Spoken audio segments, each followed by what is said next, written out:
Audible presents this brilliant audio production of The Few, the American Knights of the Air who risked everything to fight in the Battle of Britain, by Alex Kershaw. For Felix. High Flight. Oh, I have slipped the surly bonds of earth and danced the skies on laughter-silvered wings. Sunward I've climbed and joined the tumbling mirth of sun-split clouds, and done 100 things you have not dreamed of, wheeled and soared and swung high in the sunlit silence. Hovering there, I've chased the shouting wind along and flung my eager craft through footless halls of air. Up the long, delirious, burning blue, I've topped the wind-swept heights with easy grace where never lark or even eagle flew. And while with silent lifting mind I've trod the high untrespassed sanctity of space, put out my hand and touched the face of God. John Gillespie McGee, Jr., 19-year-old American pilot, killed December 11th, 1941. Part 1. The Fall of France. This blessed plot, this earth, this realm, this England. William Shakespeare, Richard II. Chapter 1. Soldiers of Fortune. This is the story of some of our countrymen who did not wait to be stabbed in the back. Long before the rest of us realized it, these boys, with that deep wisdom given to the very young, knew that this, too, was our war. They were no adventurers, killing for gain. They couldn't resist the call of their blood.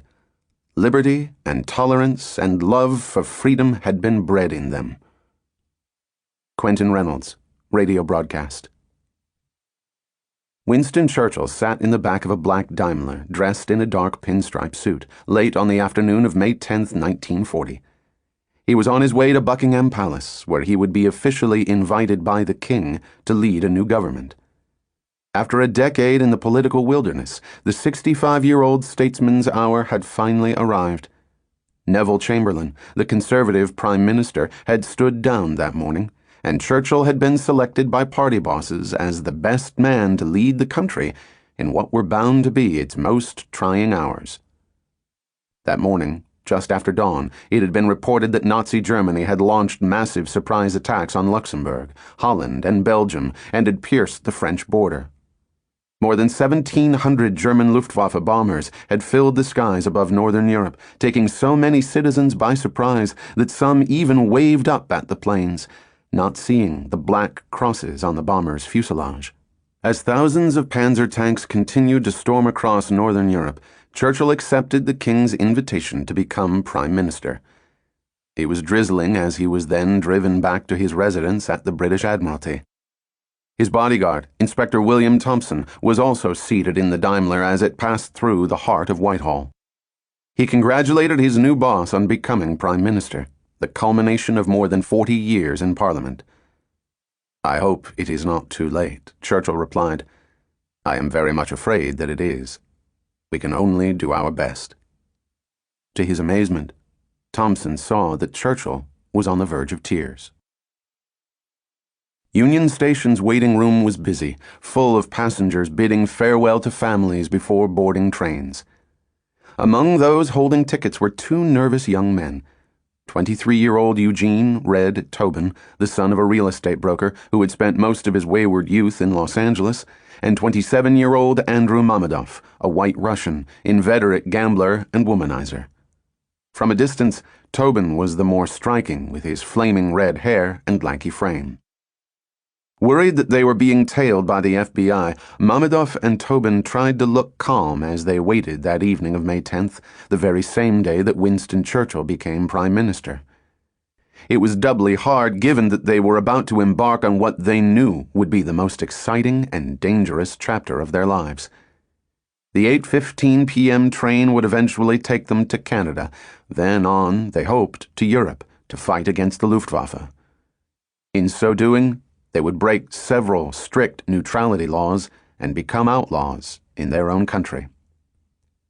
At the outbreak of war in 1939, a presidential proclamation had made it illegal for any American citizen to join a warring power's military, and also to hire someone to go beyond the territorial limits of the United States, to Canada, for example, to enlist in a foreign country's military. The penalties were severe. Tobin and Mammadov had been warned that if caught, they could be fined $10,000, jailed for several years, and stripped of their citizenship and passports. Tobin was leaving behind his girlfriend, a tall Irish beauty named Anne Herring. In California, he could have continued to fly every day in skies clear of Messerschmitts diving out of the sun to kill him. So why was he now risking everything? There were several reasons. Like Andy Mammadov, he was certain that the war in Europe would come to America sooner or later, and he didn't want to be drafted into the army as a grunt when it did. Above all, he was looking to fly the sweetest little ship in the world, the Supermarine Spitfire, designed by Englishman Reginald Mitchell, first flown in 1936 and now capable of over 350 miles per hour, 3 times faster than any plane Tobin had flown. I just felt I wanted to fly some of these powerful machines. But only by risking his neck in someone else's war would he ever stand a chance of flying the hottest machine he had ever set eyes on. The gamble seemed well worth it. Like so many young Americans in the age of Lindbergh and Earhart, Tobin was obsessed with flying. Nothing else made him feel quite so alive. It was all he had ever wanted to do with his life, and it had enabled him to escape the shadow of his childhood. His earliest memories, other than of marveling at silver biplanes circling lazily above Hollywood, were of watching his mother, a beautiful and still young woman, as she lost a long battle with tuberculosis. 3 years later, as a heartbroken 8-year-old, he had attended an air show and stared in awe as barnstormers performed acrobatics at Rogers Field, on the outskirts of Los Angeles. My pappy gave me $1 and I wandered off towards an airplane. An old Fairchild cabin job, he recalled. I told the pilot I wanted to go for a ride and he said, "Is it all right with your parents?" My father's back was turned, but a man near him swung around and looked at me at that moment, and the pilot thought he was my pappy. We popped around the airport and I just knew I was born to fly. I failed practically every year at school from ditching classes and going out to airports. Finally, when I was older, I realized my ambition. I learned to fly. I did my first solo over Hollywood, and I flew a great deal over the Sierras. Eventually, he had saved enough money from working as a mechanic to buy his own plane. That had led to glamorous employment with MGM as a pilot ferrying the studio's stars and other VIPs around California. A heck of a job. But it had not satisfied his restless spirit. It was time to leave. Passengers began to file across Union Station's terracotta and inlaid marble floor and through the exit to the platform where the 8:15 p.m. train was waiting. Tobin and Mammadov picked up their suitcases and were soon making their way through a garden patio and then onto the platform. As they boarded the train, both knew they might never see the Mission Revival splendor of Union Station or indeed Los Angeles again. They were now bona fide soldiers of fortune, making their way illegally to fight in a war that their government had done its best to prevent any American from joining. Tobin and Mammadov had been hired by America's most colorful and notorious mercenary, 59-year-old Colonel Charles Sweeney, friend of Ernest Hemingway and several Latin American revolutionaries, described by the New Yorker that year as a tall, ruddy, hawk-faced, clipped-voiced man who does not mind his collar button showing. It was Sweeney who had seen to it that discreet notices advertising opportunities with certain European air forces had been posted at airfields and had appeared in newspapers around the U.S., and to which Andy Mammadov and Eugene Tobin had eagerly responded. As soon as the Nazis had invaded Poland, Sweeney had set about organizing a group of flyers modeled after the legendary Escadrille Squadron of World War I, a unit of dashing young American pilots who had volunteered to fly with the French Armée de l'Air and tangled above the trenches with the Baron von Richthofen's flying circus. But Sweeney's plans faced fierce opposition from the State Department and from several politicians, most of them from the Midwest, where there were large communities of German immigrants. Many obstacles soon cropped up, he recalled. The more apparent ones were the neutrality law and the attitude of hostility assumed by a large and influential part of the American press. For months I was hounded like a criminal. I began to have a friendly feeling for Babyface Nelson, Lester J. Gillis, a notorious gangster who was then being hunted by the FBI. The more real obstacle was the complete apathy of the American people. Wanting to escape the attentions of the FBI, Sweeney had gone to Canada in late 1939. But even though Canada was at war with Germany, this move had provided only a temporary respite from the feds. After just a few weeks, the authorities had started asking tough questions, and then Sweeney had been grilled at length by no less than Canadian Attorney General Frank Murphy, who had made it clear that time was running out if Sweeney was to avoid being deported to the U.S. to face charges of breaking neutrality laws. Sweeney had quickly arranged passage to Europe, but not before managing to set up a secret network, stretching from Los Angeles and other American cities to Montreal and then via Nova Scotia to France. As soon as Sweeney had arrived in Europe, the network had been activated. A few days later, Tobin and Mammadov had been contacted at Mines Airfield in Los Angeles by a man from the mysteriously named Clayton Knight Committee, a front for Sweeney's illegal venture. Would they be interested in going to Finland? The Finnish Air Force needed every pilot it could get as it waged a fierce battle against the invading Soviets, who had forged a notorious pact with the Nazis the summer before. They would be paid all expenses to Helsinki and $100 a month as long as they lasted. I was certainly the guy to go flying up around the Arctic Circle, Tobin later recalled. I'd seen snow about twice in my life. But flying is flying, I told myself. Finland can't be so different.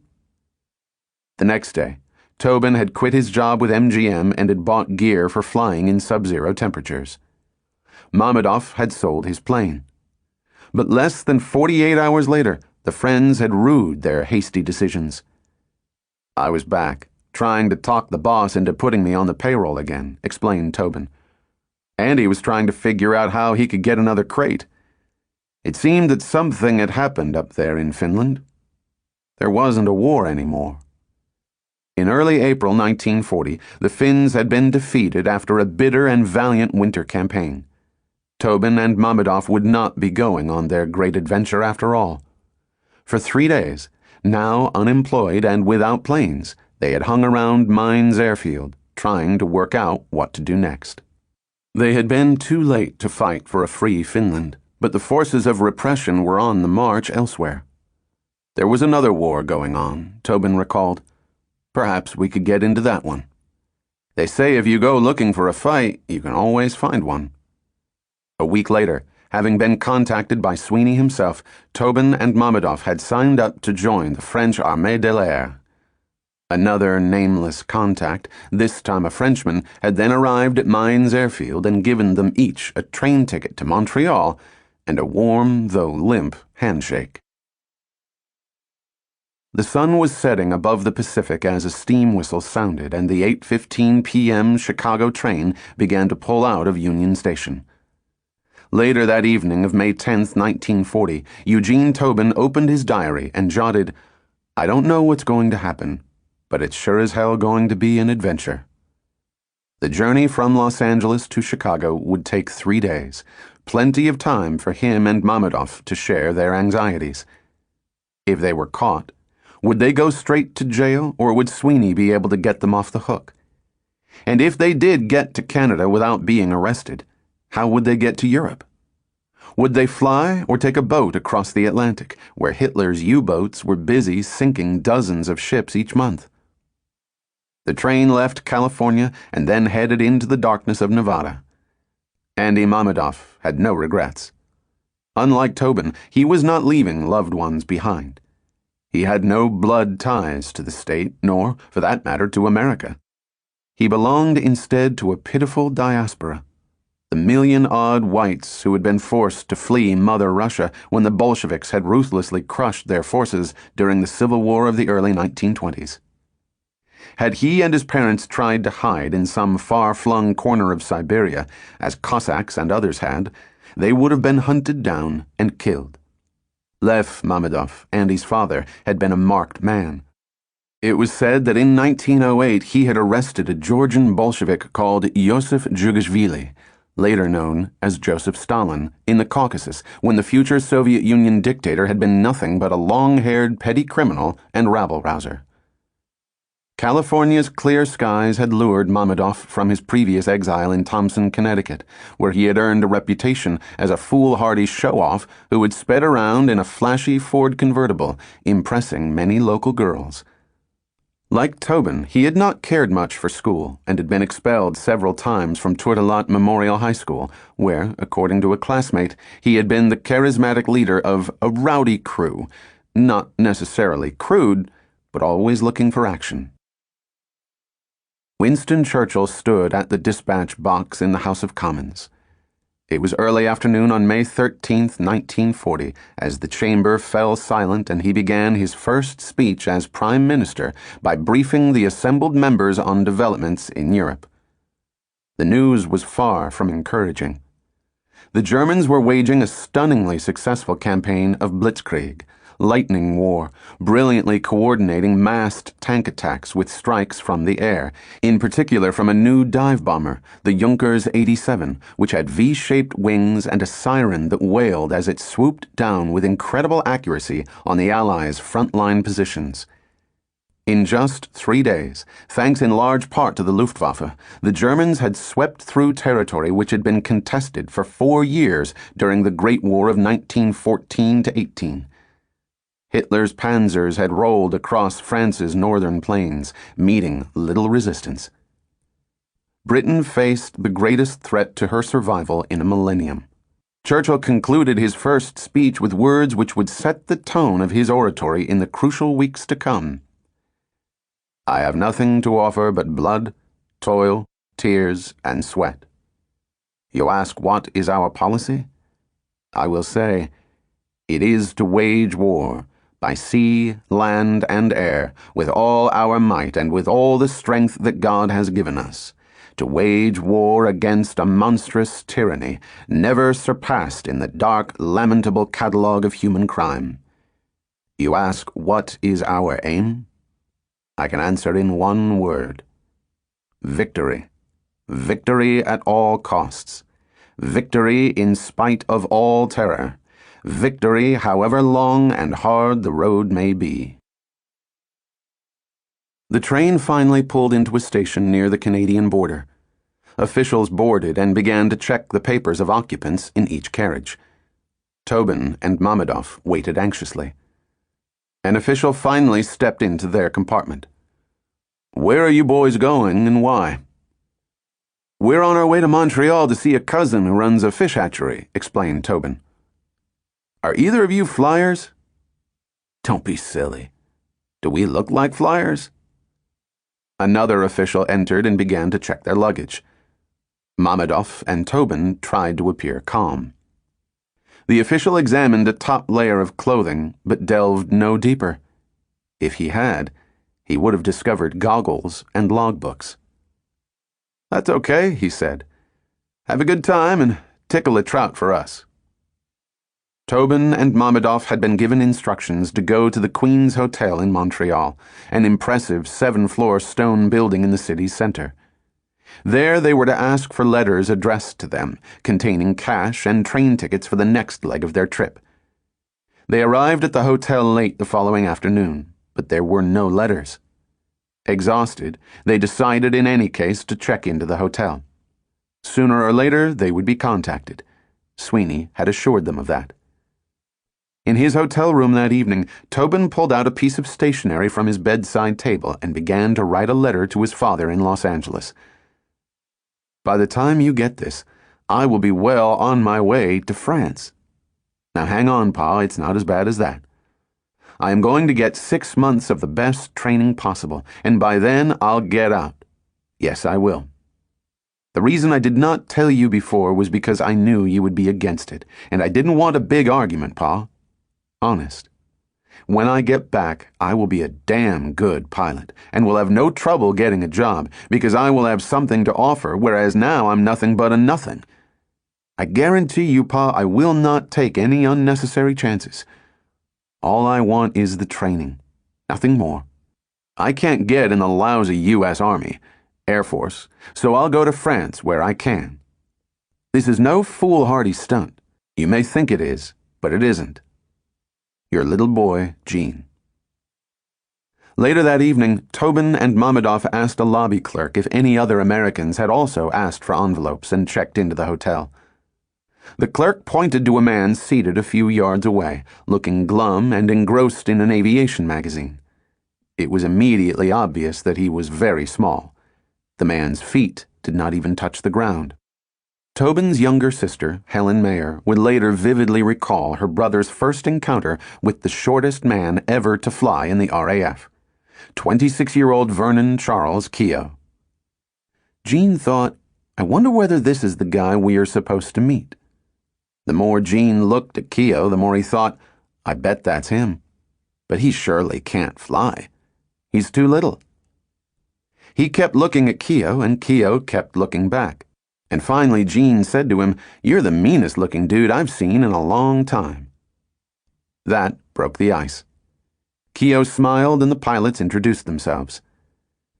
I came up from New York expecting to join the French Air Force, and instead I become a lobby squatter, said Keogh. My luck sure isn't getting any better. They went to the bar, and Keogh, just 4'10", bought drinks and then told Tobin and Mamedov they should call him Shorty. He'd been a professional parachute jumper before becoming a pilot. A fortnight back, explained Keogh, he had borrowed $500 for a down payment on a new plane. He had then allowed a friend to take it up the very day it had been delivered. Keogh paused. He looked grief-stricken. What happened? Asked Tobin. The dope goes and cracks it up, landing. About the only thing left is the stick, which he's still got in his hand when he crawls out. So I joined the French Air Force to get away from it all. And now this. Tobin ordered another round of rum and cokes. He liked the look of Shorty, with his wry smile and eyes that didn't miss a thing, darting about like mice. Keogh had grown up in Brooklyn and had wanted to be a pilot since he could remember. As a 13-year-old, he had listened, along with tens of millions of other Americans, to the radio news bulletins reporting on Charles Lindbergh's historic transatlantic flight. Determined to emulate the Lone Eagle, he had started taking lessons at Floyd Bennett Field in Brooklyn during his last year in high school. By his early 20s, Keogh had been scraping by as a barnstormer. Then he had become one of America's first skydivers, eventually risking his life in more than 500 jumps. I was talked into making my first jump, Keogh would later recall. I was 24 then. It didn't seem so good at first. I didn't like the idea of leaving a perfectly good airplane up there and jumping for no reason at all. Well, I did it at 4 shows because the guy I was working for wanted me to. I was so light, you see. Then I found I liked it. Keogh had landed more than once in the wrong place, and a couple of times so far off course that it had taken several days before his mother learned that he was still alive. As a fellow pilot recalled, people who came to comfort his mother in Brooklyn were in turn consoled by her calm words. He'll come back. He always does. And he always did. There had been good times. Bright and windless summer days and large crowds below. And then there would be a wet Sunday after we'd built up a show. Then things wouldn't be so hot and I would have to eat on the cuff and put my airplane in hock. Over yet more rum and cokes, Tobin learned that Shorty had also volunteered to fight with the Finns. He didn't mind now what Air Force he joined so long as it wasn't the Luftwaffe. The Americans were interrupted by a bellhop who handed them the letters they had been promised by their contacts in the States. They ripped them open, discovered train tickets to Halifax in Nova Scotia, knocked back their drinks, and read the instructions accompanying the tickets. You will take the night train to Halifax. Upon arrival, remain at the station after the other passengers have departed. Discuss flying in a loud voice so our agent can identify you. In London, the long day was also drawing to a close. Before turning in for the night, Winston Churchill met in his rooms at the Admiralty with the American ambassador, Joseph Kennedy. According to Kennedy, Churchill was worried that Italy, under the dictator Mussolini, would soon seize the chance to enter the war, thereby introducing the nightmare scenario for Britain of having to fight on two fronts, in France and in the Mediterranean.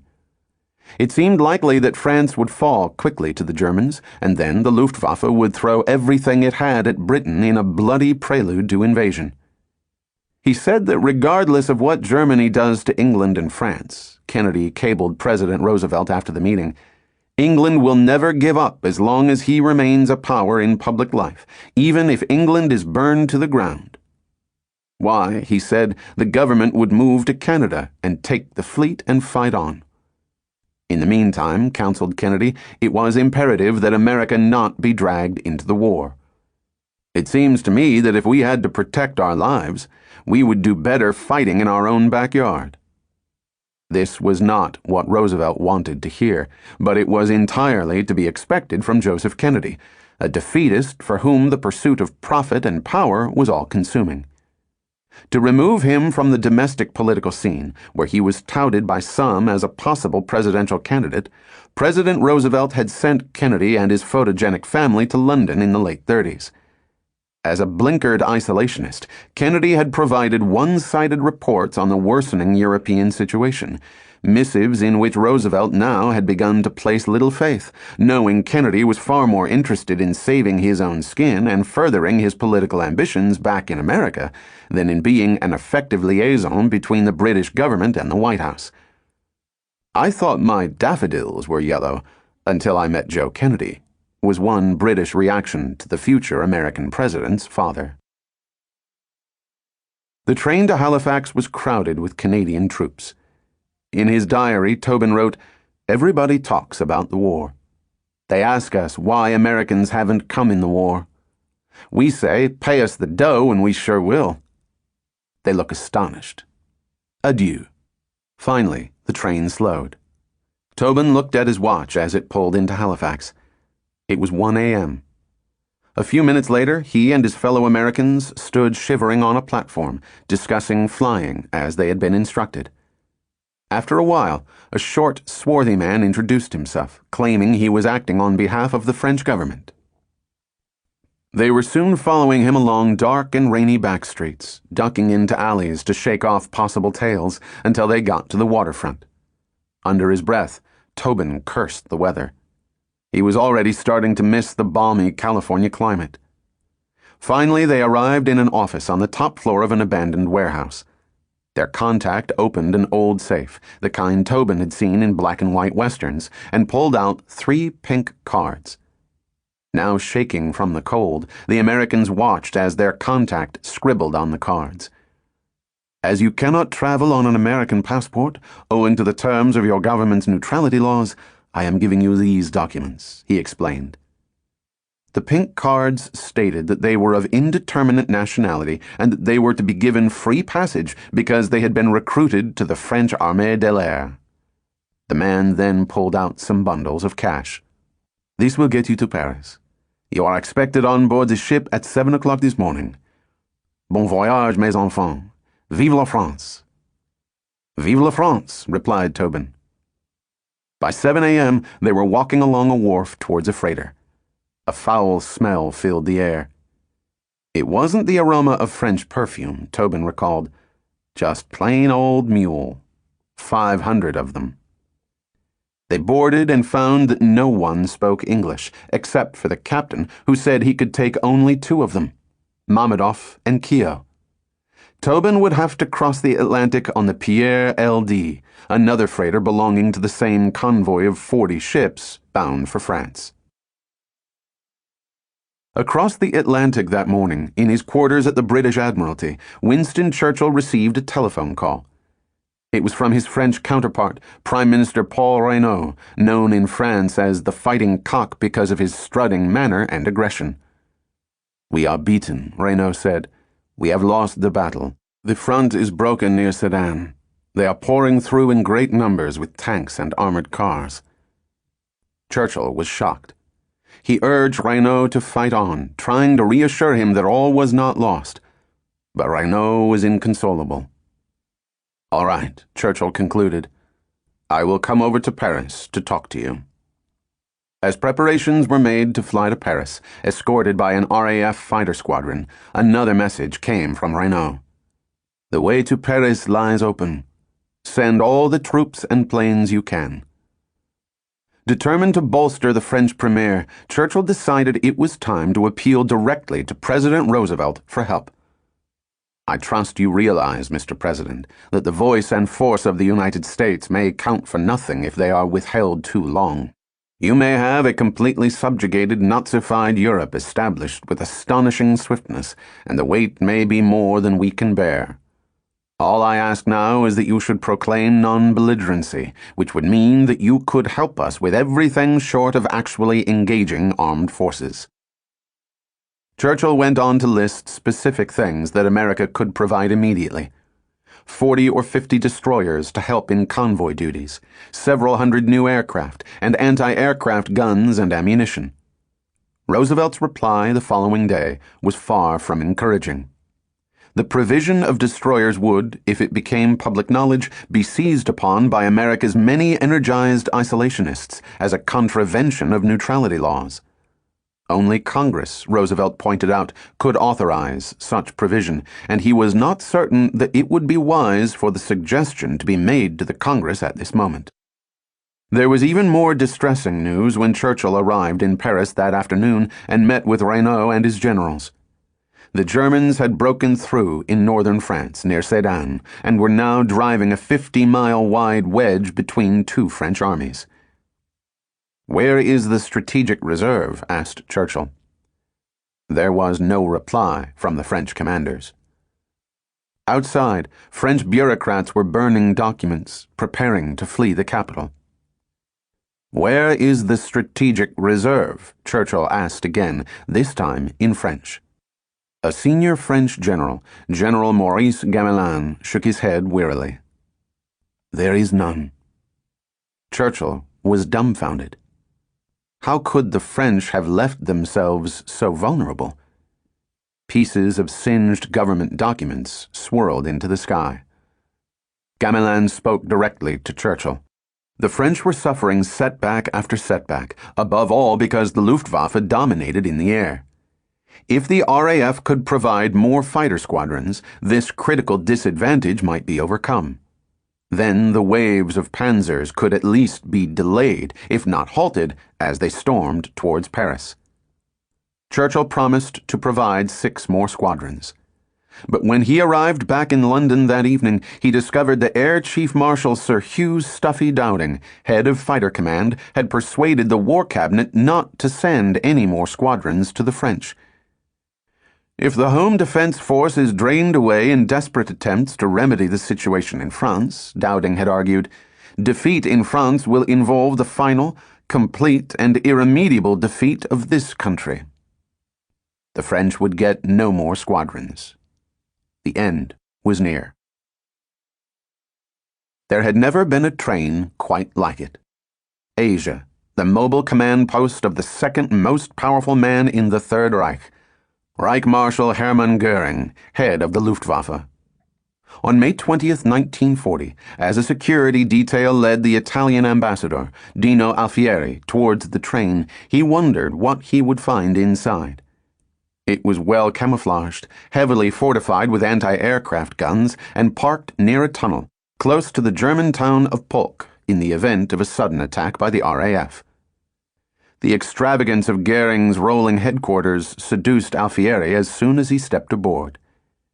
Asia was specially weighted for the smoothest ride, requiring 2 of Germany's heaviest engines.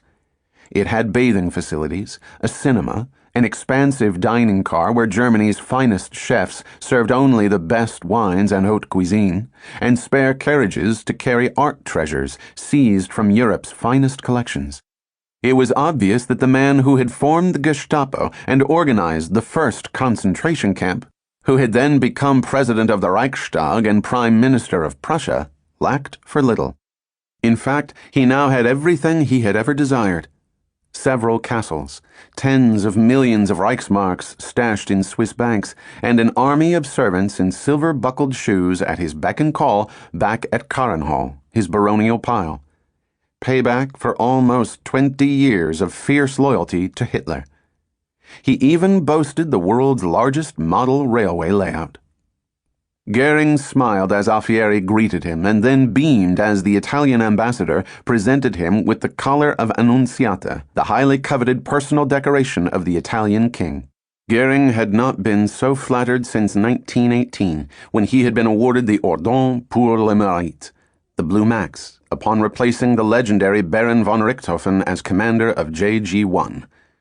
His voice quavering with emotion, his clear blue eyes sparkling with pleasure, Goering thanked Alfieri in fluent Italian and then squeezed sideways out of the carriage, only to return a few minutes later with a phalanx of photographers and the medal at his neck.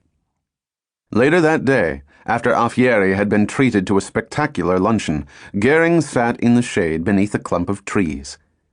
Seated opposite him at an oak table were two friends, General Hans Jeschonek, the 43-year-old Luftwaffe Chief of Staff, and Major Josef Beppo Schmid, his head of intelligence. Jeschonek was a highly capable, ruthless Nazi. Schmid, by contrast, was a hopelessly inept sycophant. He could not fly, and he could not understand English, a serious deficiency given his role in assessing the RAF's capabilities. One of his senior colleagues remembered him bitterly as an alcoholic, with a boxer's face, without wit or culture, who started his career with entirely false, optimistically exaggerated opinions. Suddenly, an aide rushed over and delivered the news that the French and British were almost surrounded in northern France. All that was required to win the war was a swift coup de grace, but who should deliver it? The Wehrmacht generals with their columns of panzers, or the Me-109s and Stukas of Hermann Goering's Luftwaffe? Goering was quick to his feet. "This is just the job for the Luftwaffe," he blustered. "Get me through to the Führer at once." Hitler was soon on the line. Goering was at his most confident and persuasive, warning the Führer that he might lose face if he allowed his generals to take credit for finishing off the French and British. The Luftwaffe had been designed precisely for the task at hand.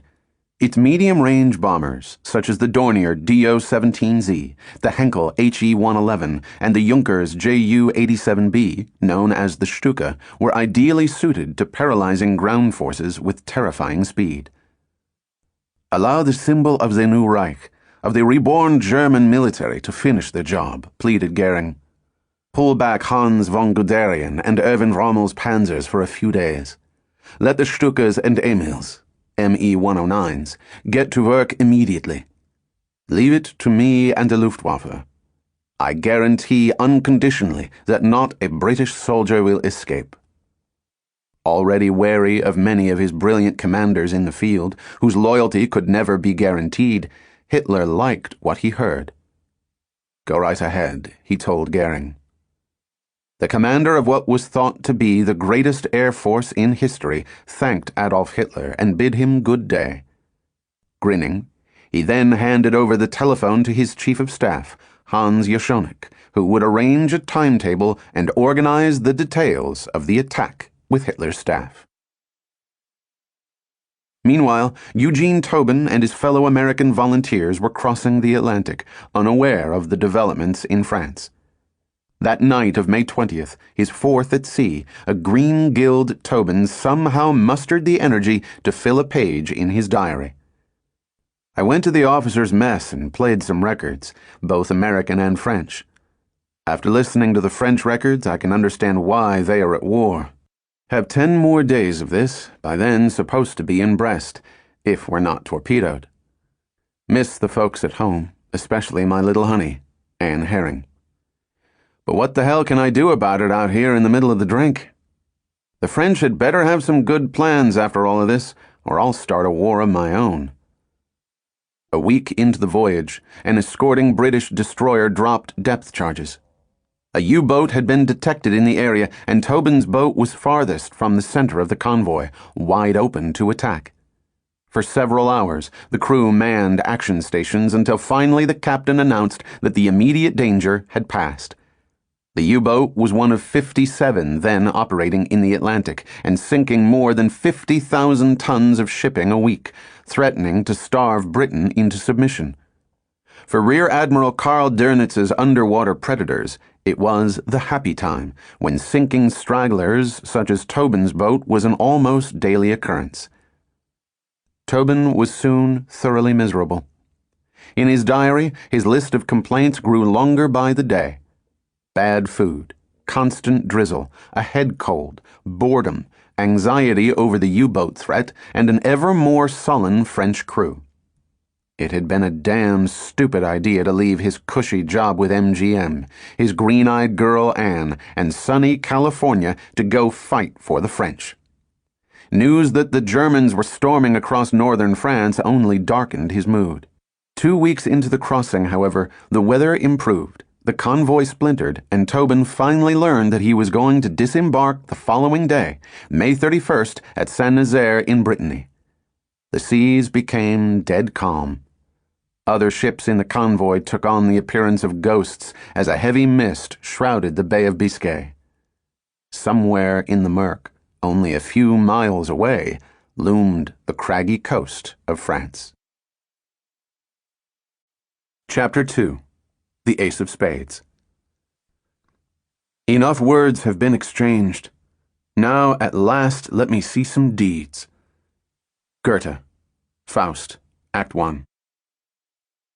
It was around 11 a.m. on June 5, 1940, when 27-year-old Luftwaffe Captain Werner Mulders flicked the magneto switch on his Messerschmitt Me-109 and heard the Daimler-Benz engine roaring to life.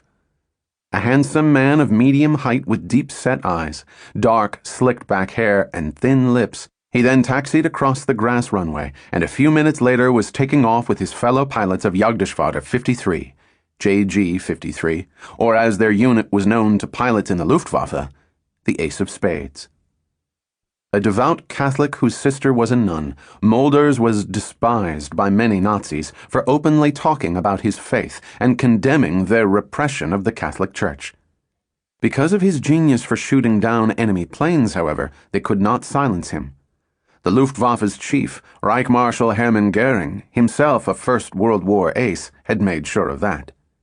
He knew Mulders was deeply respected by his fellow pilots and valued him as a brilliant strategist who had reinvented the rules of fighter combat, significantly increasing the kill rate of his fellow aces while making it harder for enemy air forces to shoot them down.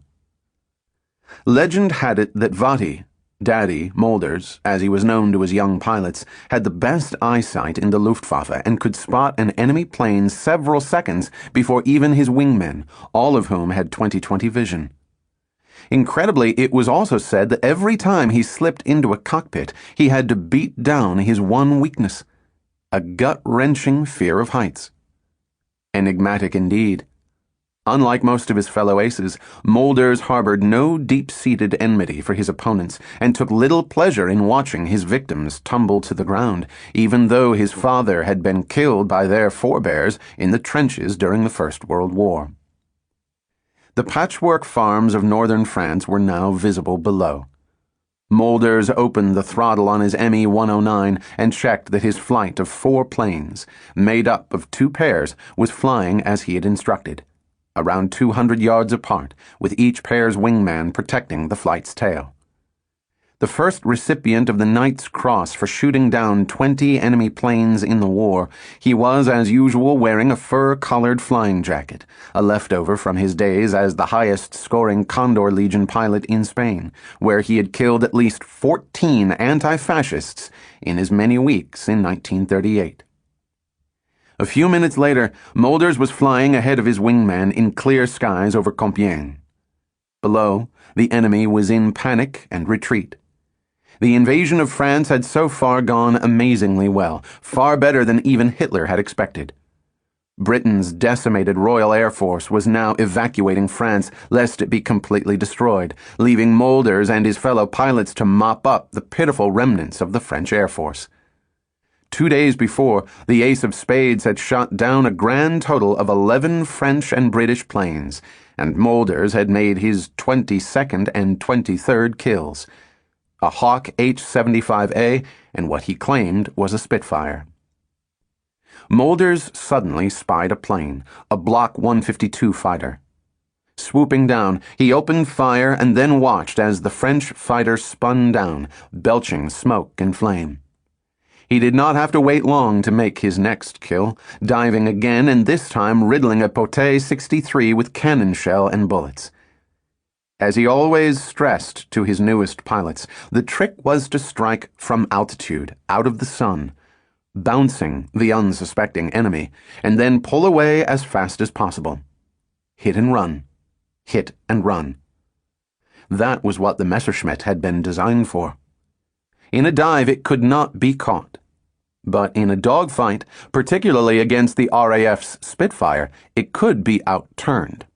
And so, unless it was absolutely unavoidable, Molders never allowed himself to be engaged on equal terms.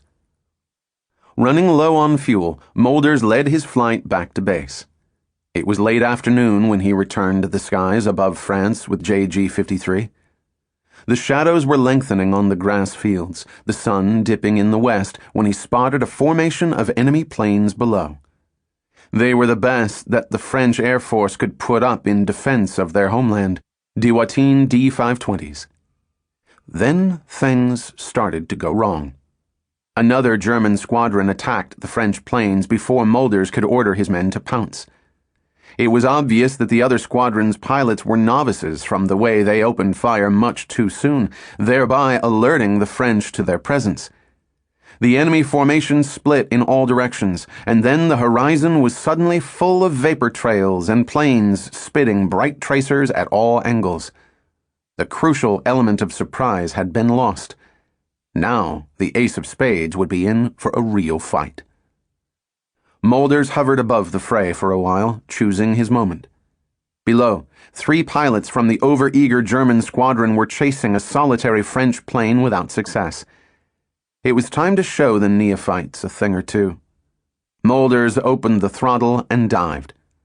The French plane loomed larger in his reflector gun sight, but not close enough to guarantee the kill. Then it dived away sharply. To Molders' surprise, the pilot was no dolt, expertly slowing his plane so that Molders overshot and lost sight of his prey beneath his wing. Molders scanned the sky, neck swiveling, and then looked into his rear mirror. The Frenchman was now on his tail, firing right at him. Damn it. Molders banked away and climbed hard into the sun, knowing its glare would make it difficult for the enemy to follow and fire accurately. His engine whined with stress as he pulled back his control stick with the throttle wide open. To his relief, he managed to throw off the Frenchman. He looked down. 2 other Messerschmitts were chasing a French plane. Above him, vapor trails stretched across the bright blue like shredded white ribbons. He checked his instruments. The altimeter showed 3,000 feet. Then, disaster struck. Molders heard a terrible bang. Sparks showered across his cockpit. His throttle was shot to pieces.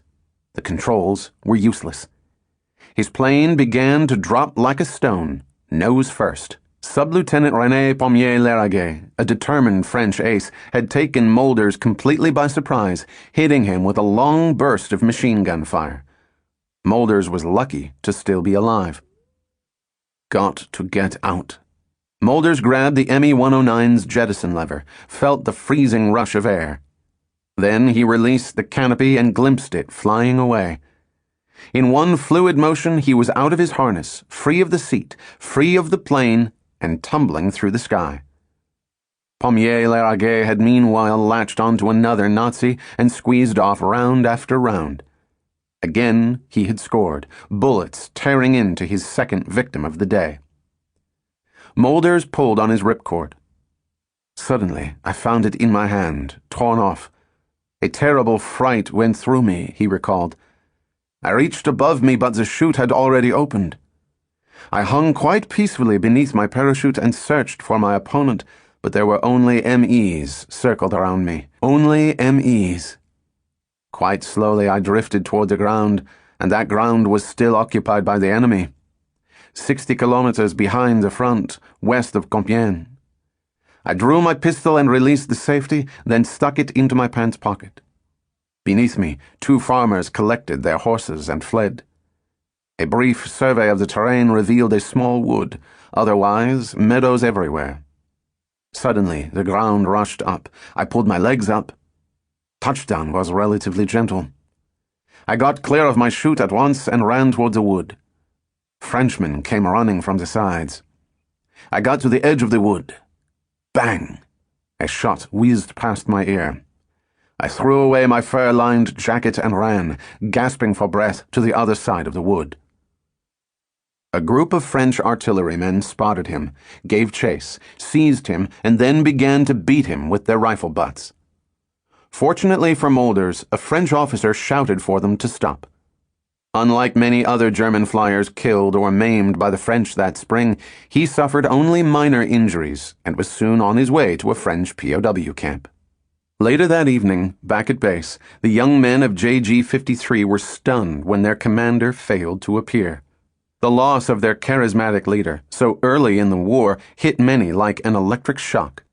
A few days later, the wreckage of his plane was found and a missing in action report filed.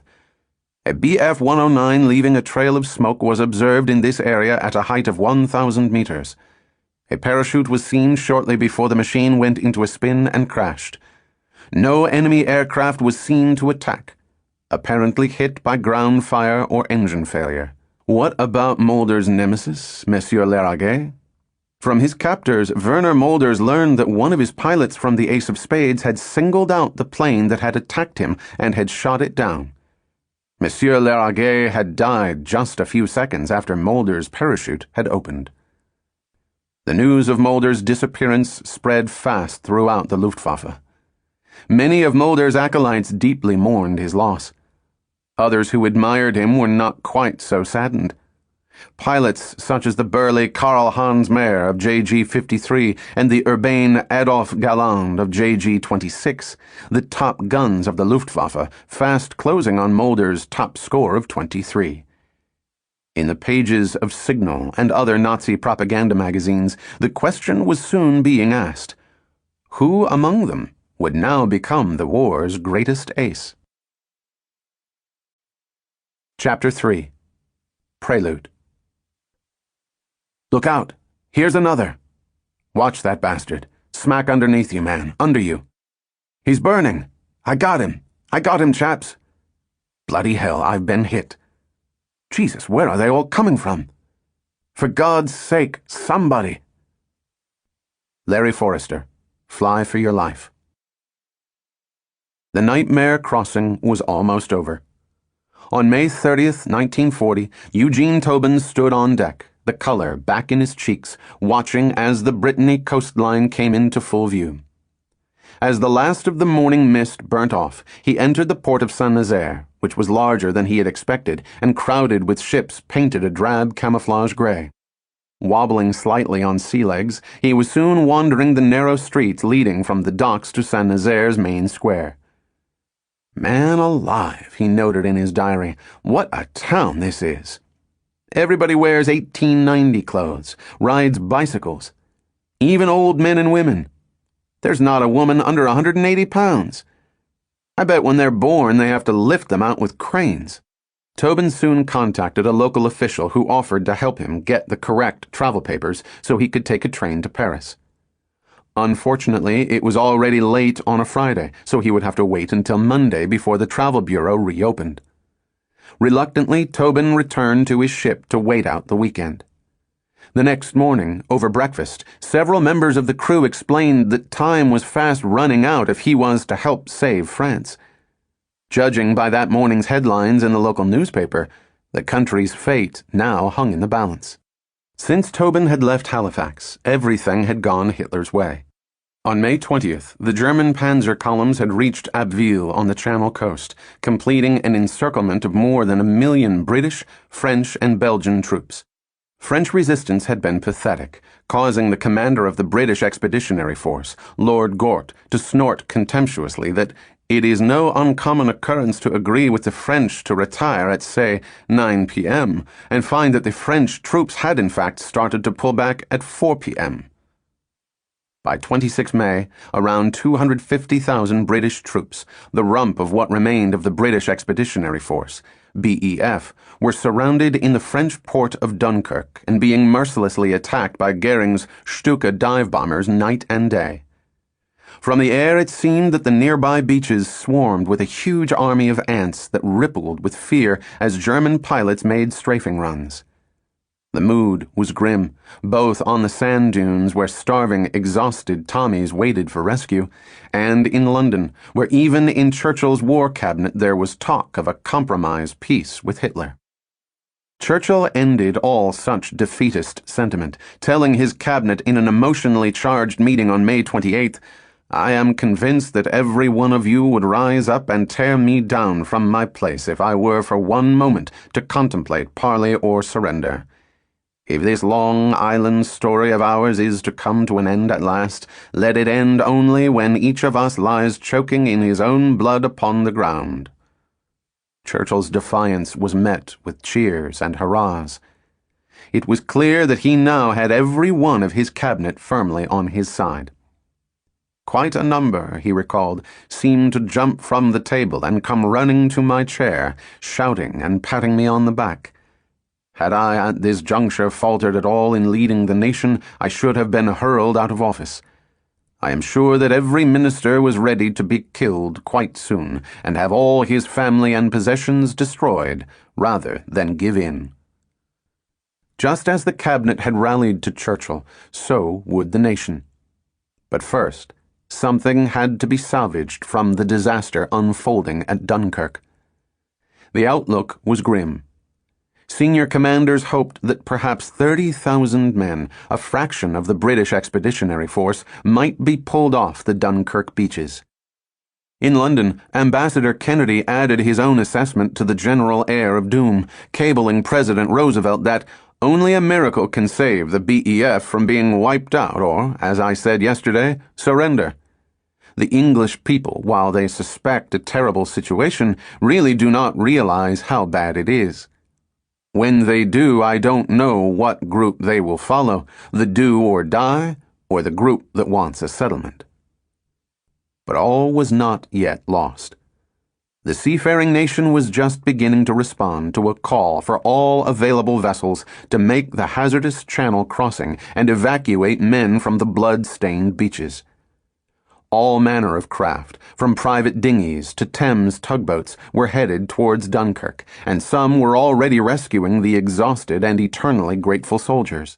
Above the beaches, fighter commands Spitfire and Hurricane squadrons were also now in action, fighting with unprecedented aggression, many of their pilots furious at the sight of thousands upon thousands of their countrymen being mowed down as they waded in long snaking lines into the grey waters of the Channel. Even veteran Luftwaffe pilots, who had readily strafed columns of refugees in Spain and destroyed Guernica, soon began to sicken of the slaughter. For 24-year-old Captain Paul Temme, flying at 300 feet above his victims, it was just unadulterated killing. The beaches were jammed full of soldiers. I went up and down hose-piping. It was cold-blooded, point-blank murder.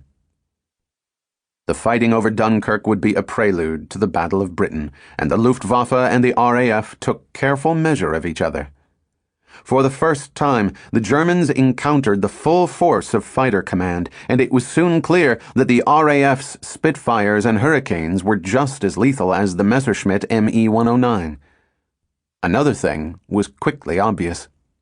The British pilots were as well disciplined and courageous as their foe in the air, confirming the warning of influential First World War veteran Theo Osterkamp.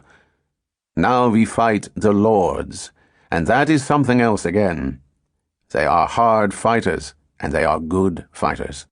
For many RAF pilots, Dunkirk was a chaotic and brutal baptism of fire. The Me-109s were quicksilver, recalled one squadron leader. It would have been ideal to come up against them as a controlled formation, but the Germans always split up, so somehow you did too. Then it was every man for himself, which was all right if you were good. Thankfully, some were very good indeed. They included 28-year-old Flight Lieutenant Frank Howell of 609 West Riding Squadron, a strikingly handsome, blonde-haired former mechanic who, on June 1, 1940, was appointed a flight leader after 2 days of fierce combat. In a remarkable letter to his brother, Howell provided a vivid account of what it was like to fly above the hell of Dunkirk. The place was still burning furiously, a great pall of smoke stretching 7,000 feet in the sky over Belgium. Thousands and thousands of AA, anti-aircraft, shells were bursting over the town. I looked down to see salvo after salvo of bombs bursting with terrific splashes in the water near some shipping, and there was a Henkel only 500 feet below going in the opposite direction, so I did a half roll and came up its arse, giving it a pretty 2 seconds fire. All the way back to England, I flew full throttle at about 15 feet above the water, and the shipping between England and Dunkirk was a sight worth seeing. Paddle boats, destroyers, sloops, tugs, fishing trawlers, river launches, anything with a motor towing anything without one. I am indeed lucky to have got away scot-free. Dizzy was killed and 5 other chaps are missing. One was my flight commander, so I am now in charge of A Flight, and will get another stripe. And it's a rotten way to get it. On June 1st, Winston Churchill was back in Paris, again trying to rally the French and sharing with them the heartening news that more than 165,000 troops had already been successfully pulled off the beaches at Dunkirk. Distressingly, his exhortations to fight on to the very end appeared to fall on deaf ears. Churchill's escort from Paris back to England was to be provided by 601 Squadron, otherwise known as the Millionaires' Squadron, because several of its pilots came from wealthy families. Winston was ebullient as ever, recalled an aide. When we started back, he insisted on pacing round the airfield, to review 601's 9 Hurricanes, tramping through the tall grass in the flurry of propellers with his cigar like a pennant. British Major General Sir Edward Spears would vividly recall 9 fighter planes drawn up in a wide semicircle around the Prime Minister's Flamingo. Churchill walked towards the machines, grinning, waving his stick, saying a word or two to each pilot as he went from one to the other, and, as I watched their faces light up and smile in answer to his, I thought they looked like the angels of my childhood. These men may have been naturally handsome, but that morning they were far more than that, creatures of an essence that was not of our world. Their expressions of happy confidence as they got ready to ascend into their element, the sky, left me inspired, awed, and earthbound. One of these angels, Flying Officer Gordon Mouse Cleaver, remembered that morning somewhat differently. The night before, the millionaires had become rip-roaring drunk. They're assembled at Villa Coublé just about as hungover a crew of dirty, smelly, unshaven, unwashed fighter pilots as I doubt has ever been seen.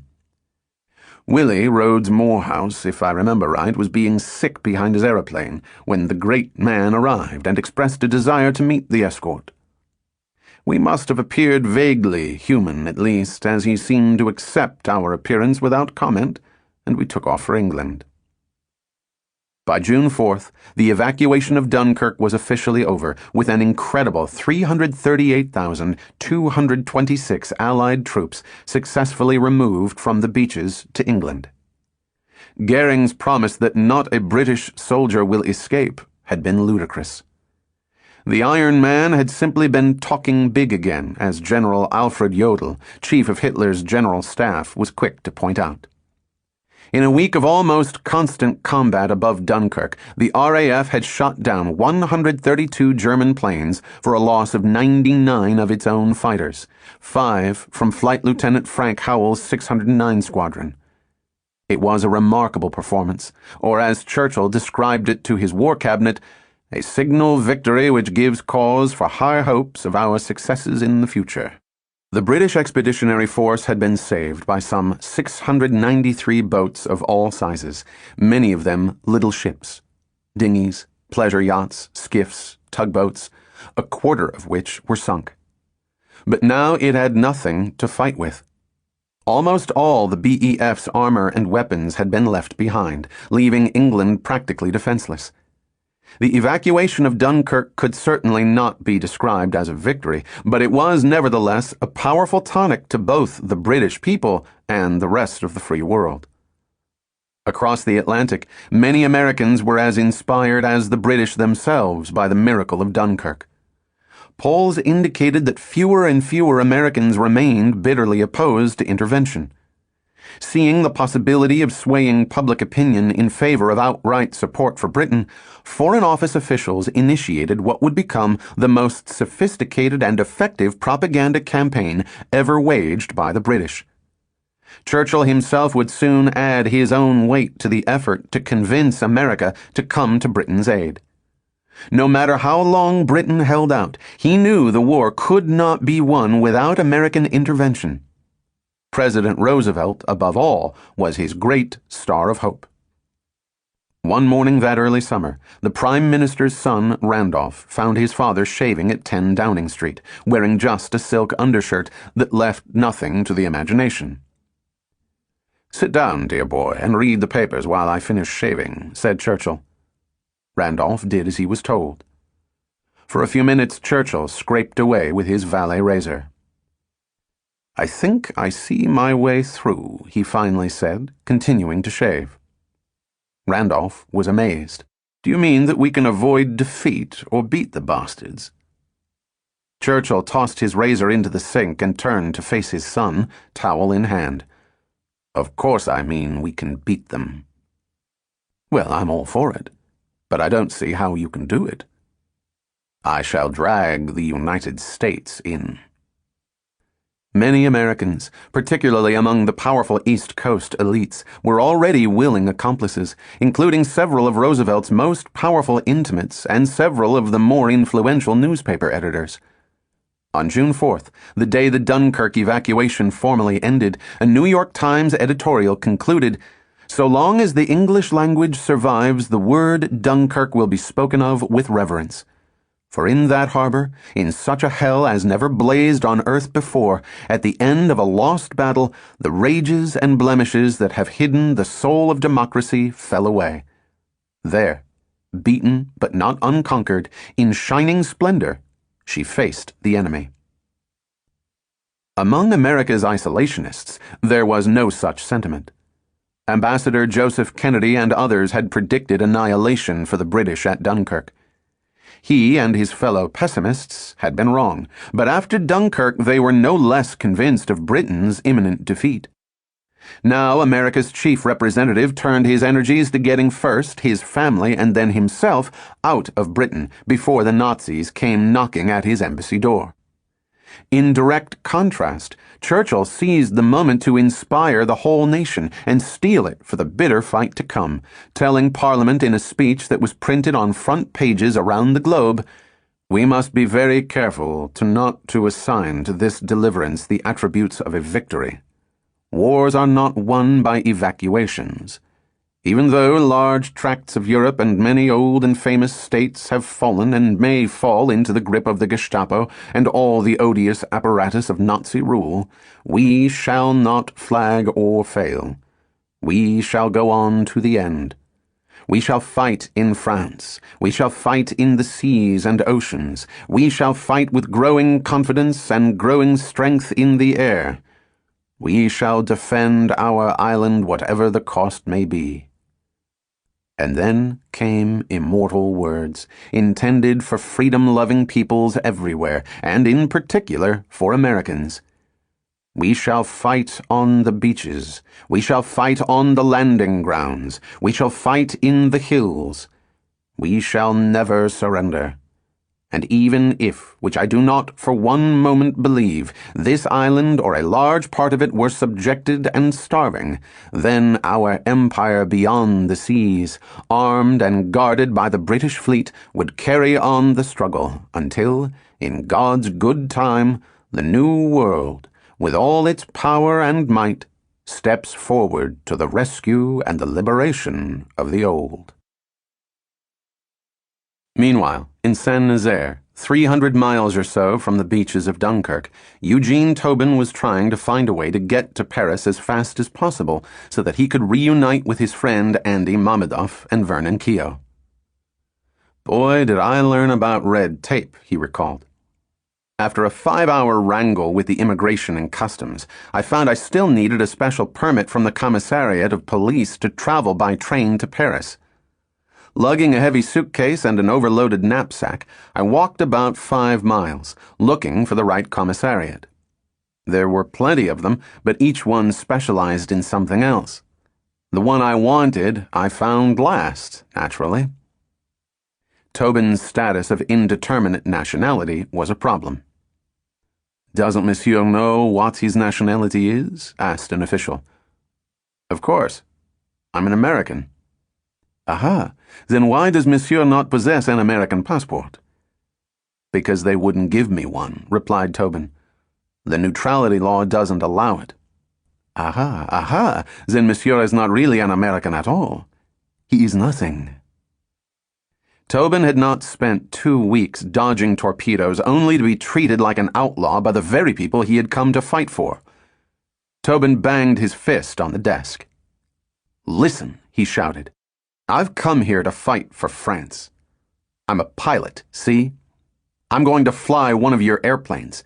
Now give me the permit and let me get out of here right now. Toot sweet." The bureaucrat did not comply. It took another 4 days before Tobin was issued a travel pass for Paris. Finally, he boarded a train, but after just a couple of hours, it shuddered to a halt in Nantes. There would be yet another delay. Then a Red Cross train pulled into the station. Its passengers were wounded French soldiers, many of their faces deathly pale with strain and pain. The Me-109s had recently strafed them, honeycombing some compartments with bullet holes. The last 3 cars in the train had been destroyed beyond recognition. Suddenly, Tobin realized that there was another reason for being in France, besides just wanting to fly behind 1,000 horsepower. On June 4th, at 6:30 a.m., Eugene Tobin's train finally pulled into the Gare de l'Est in Paris. He had slept badly, having spent the night on a cold platform in Nantes. "I went to a hotel to sleep," he noted in his diary. "Later I found out it was a whorehouse, and for half a day it cost me 100 francs. Was I mad? Found out where Andy and others are staying, and I went to their hotel. I was sure glad to see them. All told, there are 8 American flyers staying in the hotel. The Germans bombed Paris yesterday, and one bomb hit 456 feet from our hotel. That's too damn close for comfort. 45 people were killed within a 3-block radius of the hotel. All the glass is out of the windows around here. 10 cars were hit, burnt like matchwood, holes all over the place. It was bad, all right. Damn those squareheads." In the hotel bar, Tobin talked with Mammadov and Keogh and discovered they were running out of patience with the French. "We've been here 5 days now," said an exasperated shorty, "and every morning we go over to the ministry and ask, how about it? Then some nice, polite officer replies, any day now you are going to fly. But so far we haven't even taken a medical. Nuts." All they could do was wait while the French Armée de l'Air got its act together. In the meantime, they decided that they might as well try to enjoy Paris, so that night they went to the home of an American correspondent for cocktails. But it was an awkward soiree. They had to be careful not to reveal why they were in France in case the reporter mentioned them in a story and tipped off the FBI. The next morning, June 5th, 1940, there was reason for optimism. Tobin was called into the French Air Ministry, where he passed his physical for entry into the French Air Force. Feeling better, he then headed out to the racetrack at Longchamp to bet on the horses. It wasn't long before he found himself discussing the war with some of the crowd: a Lithuanian Air Force captain, a Belgian refugee, and a Russian lawyer.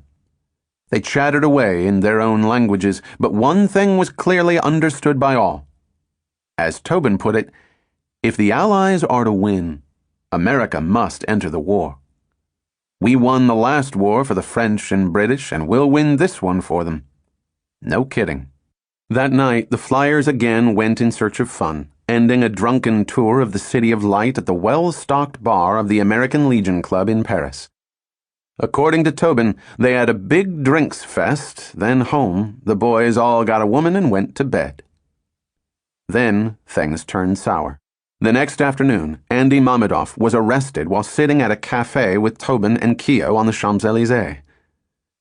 The police came up and demanded his papers, recalled Tobin. He showed them, but the police weren't satisfied. Perhaps his swarthy looks made him look suspicious. Or were the French authorities interested in talking to him about someone he knew back in Thompson, Connecticut? Ironically, given that he was about to fight the Nazis, Mammadov was on intimate terms with one of the most bizarre fascists in American history. His uncle, Count Anastasy Vonsiatsky, was the leader of a white Russian supremacist movement that saw in Hitler a chance to return to power and reverse the Russian Revolution. Vonsiatsky had several well-connected followers in Paris, including embittered relatives of the slain Romanovs. Back in the 1920s, Vonsiatsky had jumped from flophouse to flophouse in Paris before latching on to a rich American heiress who was slumming in the city for a season, as was then the fashion among the New England elite with artistic pretensions. 20 years Vonsiatsky's senior, Marion Ream was soon swept off her feet.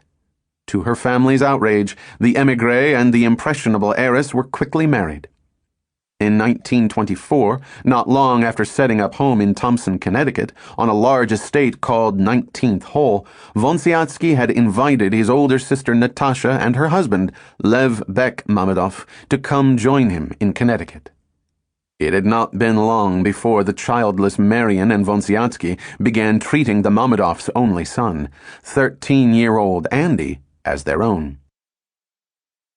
With Marion's money, Vonsiatsky had given his sister and brother-in-law a new start in life, buying them a nearby 150-year-old farmhouse that the Mammadovs quickly converted into a popular restaurant named after a famous establishment in St. Petersburg, the Russian Bear. It had prospered throughout the 1930s, drawing the likes of actor Alan Ladd and the well-to-do from across New England. Andy had often helped in the kitchen and served his parents' upscale patrons. He had inherited his plump mother's cheerfulness, but looked more like his equally charming father, with his squat frame, swarthy complexion, and, by the time he was 18, thick black mustache. After 2 hours of questioning, Mammadov was released. Oddly enough, recalled Tobin, Andy wasn't amused. It had been damn crazy signing up to fight for the French, Mammadov raged. And where the hell was Colonel Sweeney? Hadn't he promised to be in Paris to greet them? Colonel Sweeney had fought hard to get the French Air Ministry to send his recruits into action. But his efforts had been stymied by infuriating lethargy, disorganization, and crippling bureaucracy. In his long career as a soldier of fortune, he had never been so frustrated. He had once fought against the Germans with the French and been impressed with their ferocious tenacity and enormous sacrifice in defeating their invader. Now it seemed as if they were losing heart. And if there was one thing Sweeney couldn't abide, it was a quitter.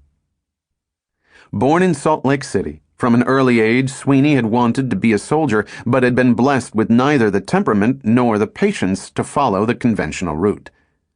Although accepted into West Point, he had succeeded in being expelled twice from America's most prestigious military college, first aged 19 for a hazing offense in 1900, and again the following year. "I was expelled for different reasons, but I don't care to say what they were," he told the New Yorker. They were glad to get rid of me. Undeterred, he had then embarked on an alternate career as a high-profile mercenary. According to an American pilot called Jim Goodson, who knew Sweeney well, his subsequent adventures soon read like a chapter out of a boy's life magazine. A hero of freedom uprisings in Mexico, Venezuela, and Nicaragua, he had become a colonel in the French Foreign Legion in the First World War, and then an aide to the French General Weygand, supporting the Poles against the Russian Bolsheviks in 1920. An advisor to Kemal Ataturk in the Greco-Turkish War of 1922. A French Foreign Legionnaire fighting a Berber revolt in 1925, a military advisor to the Republican forces in the Spanish Civil War in the late 30s. Now Sweeney was on the run once more. Shortly before his recruits had arrived in Paris, he had been handed a note in the famous Crillon bar warning that if he stayed in France, he would be tracked down and killed by agents belonging to the Abwehr, Hitler's secret service. It had been no idle threat. Rushing back to his apartment during an air raid a few days later, he had heard the crack of a pistol shot. Thankfully, the bullet had ricocheted off a stone wall a few feet away. After sprinting down a street and losing his would-be assassin, he had made his way carefully back to his apartment, where he had then spent the night pacing back and forth. Just before dawn, he had peeked out his window for the umpteenth time and spied two men standing in the shadows, watching the apartment block. Fortunately, Sweeney had been in tight spots before and kept a cool head. Later that morning, he borrowed some clothes from his apartment block's caretaker and, pretending to be a crippled old peasant, bent almost double with arthritis, he shuffled out of the apartment block, fooling the agents watching for him. According to one account, Sweeney then escaped to Spain from France by fishing boat, leaving behind instructions for his pilots to follow him and find their way to London. He was also able to arrange for most of them to receive escape instructions through special radio transmitters set up in key cities in France, Lisbon, and Portugal, and even aboard a fishing boat just off the coast of Bordeaux in southwest France, farthest from the German onslaught. Unfortunately, in the chaos of early June 1940, several of Sweeney's recruits were not contacted. They included Eugene Tobin, Andy Mammadov, and Vernon Keogh. The situation in Paris had become truly desperate. On June 10th, Tobin and his fellow pilots woke to find a smoke screen blanketing the city. The French had lit fires and set off smoke bombs to shroud beloved quartiers and buildings in the hope of saving them from being destroyed by the Luftwaffe. There was a feeling of depression and defeat we didn't like at all, recalled Tobin. The sooner we got into a plane, the better. Tobin and Shorty Keogh, by now cursing the French at every turn, tried to find a bar where they could get drunk. But almost every business in the city was closed. Over lunch at their hotel, they heard a rumor that they would leave the next day, perhaps for a unit farther to the south, where they might finally be given the chance to fly. That afternoon, a harried official at the French Air Ministry confirmed the rumor, adding that the entire French government was abandoning Paris for Tours, 100 miles to the southwest. "That's fine," said Andy Mammadov. "But how about some money to pay our hotel bills?" "We have no funds here to give you," replied the official. "You pay and we'll reimburse you some other time, perhaps. We cannot say. We are busy now. Au revoir till Tours." The next morning, the Americans left their hotel without paying the bill, hailed a cab, and were driven fast to the Gare de l'Est. The station was a crush of evacuees. None seemed to care where they would end up as long as it was outside Paris, ahead of the German advance. The flyers struggled with their baggage onto a train so crammed with refugees that they were soon standing between cars so they could breathe fresh air. "It is a terrible situation indeed," noted Tobin in his diary. "I have never seen so much sadness in all my life." Around 1 p.m., they arrived in Tours, the new seat of what was left of the fractured French government. As the train pulled into the station, they heard the sounds of bombing. By now, Tours was being pounded by the Luftwaffe on average 4 times a day. Exhausted and on edge, they finally reached their assigned base, 5 miles northwest of Tours. "We have very filthy quarters," Tobin jotted in his diary before falling into a deep sleep. "The whole French army is disorganized, and everybody is lost." At first light, the Americans explored the base and examined the planes they had been assigned to fly. They were far from impressed. The machines were old crates, obviously no match for the Luftwaffe's frontline fighters, such as the Messerschmitt Me-109 and Me-110. Other pilots from other countries agreed, among them several Czechs and Poles who detested the Germans with an unsettling ferocity and who broke the news that the Germans were now at the gates of Paris. Again, the eternal wait to fly began. Around midday, just as the Americans were sitting down to lunch, they heard the terrifying high-pitched scream of Stukas diving at full speed. A bomb exploded close to the mess. Glass flew everywhere and explosions ripped across runways. As they took cover, the Americans looked up and saw other Stukas lazily circling above, just out of range of the base's woefully inadequate anti-aircraft guns. Shorty watched one of the Stukas dive almost vertically and open up with its machine guns. Then, out of nowhere it seemed, a French Poté 63 fighter attacked, its pilot firing 6 bursts of machine gun bullets at the Stuka and scoring a direct hit. The Americans cheered as the Stuka fell and smashed into the ground in a ball of flame. A few minutes later, smoke from fires and explosions began to drift away, revealing runways pitted with shell holes and the smoldering ruins of the pilots' quarters and the officers' mess. That night, the Americans were forced to sleep in a ditch.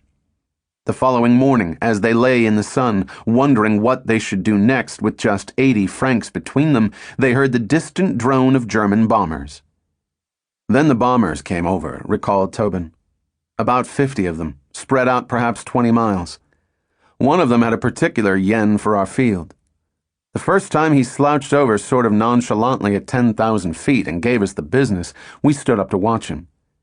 But he wasn't very accurate. After a while, we got used to him.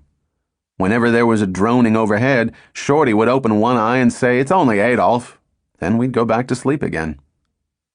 For 3 more days, the Americans stayed on, hunkering down each night in their ditch, sustained by black coffee, the odd bowl of thin soup, and a few morsels of cheese. Shorty could no longer contain his frustration and began to take it out on any Frenchman in a smart uniform. The Americans had yet to be issued even a pair of fresh socks. Several times he marched up to senior French officers and in very bad French loudly demanded to be given a uniform. It was explained that no one was bothering to hand out uniforms anymore, and in any case, they didn't come in his size. On June 13, 1940, as panzers surrounded Paris, the Americans learned that they had at last been cleared to fly. Their assigned mount, declared a French pilot, would be one of several twin-engine Poté 63s, dispersed at a far corner of the base. On closer examination, it was obvious that the Americans would be lucky to get the single-seat fighter off the ground. All the instruments in the cockpit of a French plane work backward. That is, all the controls are reversed, recalled Tobin. The throttle is pulled back toward you for power instead of being pushed away. The French pilot tried to be reassuring. "We will try and find you some helmets so that you can fly." The Americans followed him into a hangar. 30 seconds later, they heard the now familiar scream of Stukas diving. The Poté 63 they had been assigned took a direct hit. "Too bad," said the French pilot. "But tomorrow we will get another plane for you. Tomorrow you will fly, certainly." The Americans nodded. Sure they would. Poor guy. It wasn't his fault, remembered Tobin.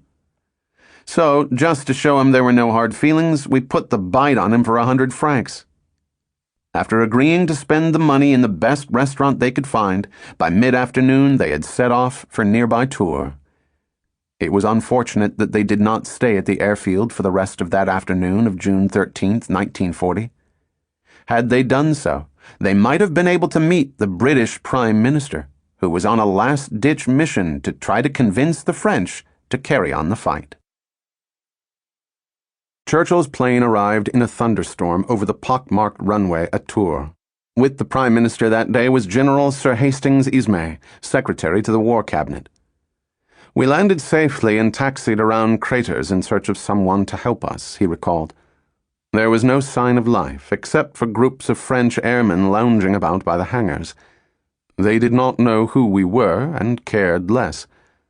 The Prime Minister got out and introduced himself. He said in his best French that his name was Churchill, that he was the Prime Minister of Great Britain, and that he would be grateful for a voiture." Eventually, a car was provided and Churchill was driven to the center of Tours, where he sat down to lunch at the Grand Hotel while he waited for the French Premier, Paul Reynaud, who had not yet arrived in the city. It was not long before Churchill was interrupted by the Secretary of the French War Cabinet, Paul Baudouin. To Churchill's disgust, Baudouin talked solemnly of throwing in the towel while decent terms might still be negotiated. After lunch, Churchill was driven to the local prefecture, but Reynaud was still nowhere to be found. The afternoon dragged on, Churchill's aides growing ever more concerned. The airfield at Tours had no lights, and takeoff with so many craters in the runway would be impossible after dark. At last Reynaud arrived and led Churchill to an office on the first floor of the prefecture, where he then broke the depressing news that his government would soon ask the Germans for an armistice. Could France be released from an earlier pledge not to negotiate a separate peace with Germany? According to one source, tears streamed down Mr. Churchill's face as Reynaud spoke. Churchill said he would have to confer with his War Cabinet colleagues and left Reynaud seated, solemn-faced, behind a desk. In the prefecture's garden, Churchill discussed Reynaud's request with Lord Beaverbrook, the dynamic Canadian press magnate he had appointed to his War Cabinet, and Lord Halifax, his Foreign Secretary. Half an hour later, Churchill was again facing Reynaud. The answer was no. Reynaud must hold out. "Is another week possible, or less?" asked Churchill. Reynaud made no reply. There was one last hope. America. At the very least, pleaded Churchill, could the French not hold out until President Roosevelt made it clear where America stood? If America entered the war, the defeatists in Reynaud's cabinet would be silenced. There would be hope of eventually gaining victory, just as in the last war. Reluctantly, Reynaud promised that the French would not approach the Germans until Churchill had received an unequivocal answer from President Roosevelt. It was also agreed that in the meantime the French would hand over to the British 400 Luftwaffe prisoners, most of them downed pilots such as Werner Mulders. Time was growing short if Churchill was to get back to the airfield in daylight. As he prepared to leave, Churchill saw General Charles de Gaulle standing in a doorway. Of all France's military leaders, de Gaulle had impressed him most with his determination to fight on, no matter the cost. Here was a man with the backbone so many of his countrymen lacked. Churchill caught his eye as he passed him and muttered, "L'homme du destin." And so it would prove. A few minutes later, Churchill was seated beside Reynaud as they were driven back to the airfield outside Tours. "Don't give in. Don't go over to the enemy," Churchill begged before parting. "Fight on." It was late afternoon when the British Prime Minister's plane bounced along a rutted strip of grass under grey storm clouds and then lifted into the air. Almost as soon as he had arrived back in London, Churchill cabled President Roosevelt as he had promised Reynaud, warning that if we go down, you may have a United States of Europe under Nazi command far more numerous, far stronger, far better armed than the New World. But it was to no avail. Roosevelt declined to come to Britain and France's aid. No American president in his right mind could suddenly take an isolationist, pitifully armed country to war at the drop of a hat, however much he sympathized and indeed agonized over the old world's fate. That evening of June 13th, a deeply troubled Churchill drank champagne and tucked into jellied chicken and fresh strawberries with his family at Admiralty House. 4 years would pass before he would see his beloved France again. Back in Tours, in a small family-run restaurant, Eugene Tobin and his fellow flyers gorged on their first decent meal in a week and quaffed 2-franc brandy. Tobin recognized a couple of Czech pilots from their base at the next table. "You will pardon us," one of them said, "but we realize you are in the same position as ourselves. We, too, have been waiting around for weeks to go into action. We think the French have lost heart for the war. But we have a scheme." Their plan was to steal 2 Poté 63 planes and then hightail it across the Channel to England, where they would join the RAF. They intended to seize the planes at first light. "You run 2 risks," the other Czech officer added. "1. The anti-aircraft guns may hit us if they get the alarm quickly, but that is doubtful. The other and more likely risk is that we might be chased by fighters. But we can avoid that if we get off the ground quickly and climb to 15 or 20,000 feet. Tobin looked at Mamedov and Shorty. "Sounds all right to us." Early the following morning, a Czech pilot crouched over Eugene Tobin and shook him awake. The silhouettes of 2 Poté 63 planes, several hundred yards in the distance, were just visible. "My friend and I will run out and get into the planes first," whispered the Czech. "Give us about 3 minutes to get them primed up and ready. Then, when we start the motors, you can run out, pull the chocks from under the wheels, and jump in." Tobin nodded and then watched nervously as the Czech and his friend ran out to the planes. They hadn't gone more than 100 yards, he recalled, when suddenly there was the sharp bark of a rifle, then another. One of the Czechs stumbled and fell. The other turned and ran back. As he knelt down, waving frantically at us to run, there was another shot and he slumped over the body of his friend. Then 3 soldiers crawled out from under the planes and advanced toward them with their rifles ready for action. The Americans scrambled on all fours for several yards and then sprinted towards nearby woods, but before reaching them, French guards opened fire. Bullets whistled through the air, gouging holes in the airfield perimeter. The Americans kept on running, through the woods and beyond, until they were out of breath. Thankfully, there was no sound or sign of pursuit. The guards must have given up and returned to examine the men they had killed. "We rested a while, then sauntered over to the commandant's office, trying to look nonchalant," recalled Tobin. "There was plenty going on," they told us there. 50 German soldiers dressed in Czech uniforms had tried to ambush the airport guard and set the planes on fire. The guards had driven them off after killing 2 officers. Also, German armored cars had been reported within a few miles of Tours. The station was being evacuated at once. As for us, we'd just have to get down to the south as best we could. There was even worse news. All of Paris was now in German hands. Earlier that morning, German General Fedor von Bock, the commander of Army Group B, had stood before 2 divisions of German stormtroopers in the Place de la Concorde. At the Arc de Triomphe, he stood stiffly to attention and made the Heil Hitler salute. In the distance, a swastika flew from the top of the Eiffel Tower.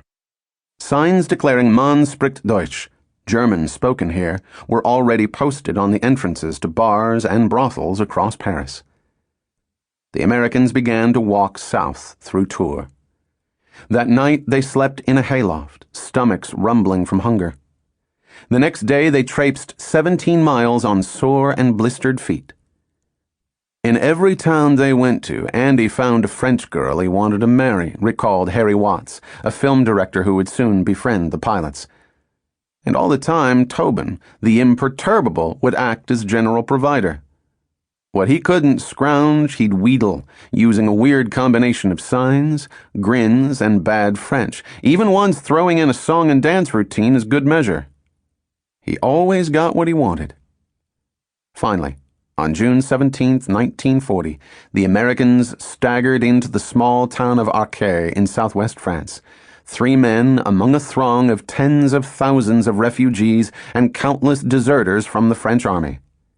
In the town square, they learned that the French government had given up the fight.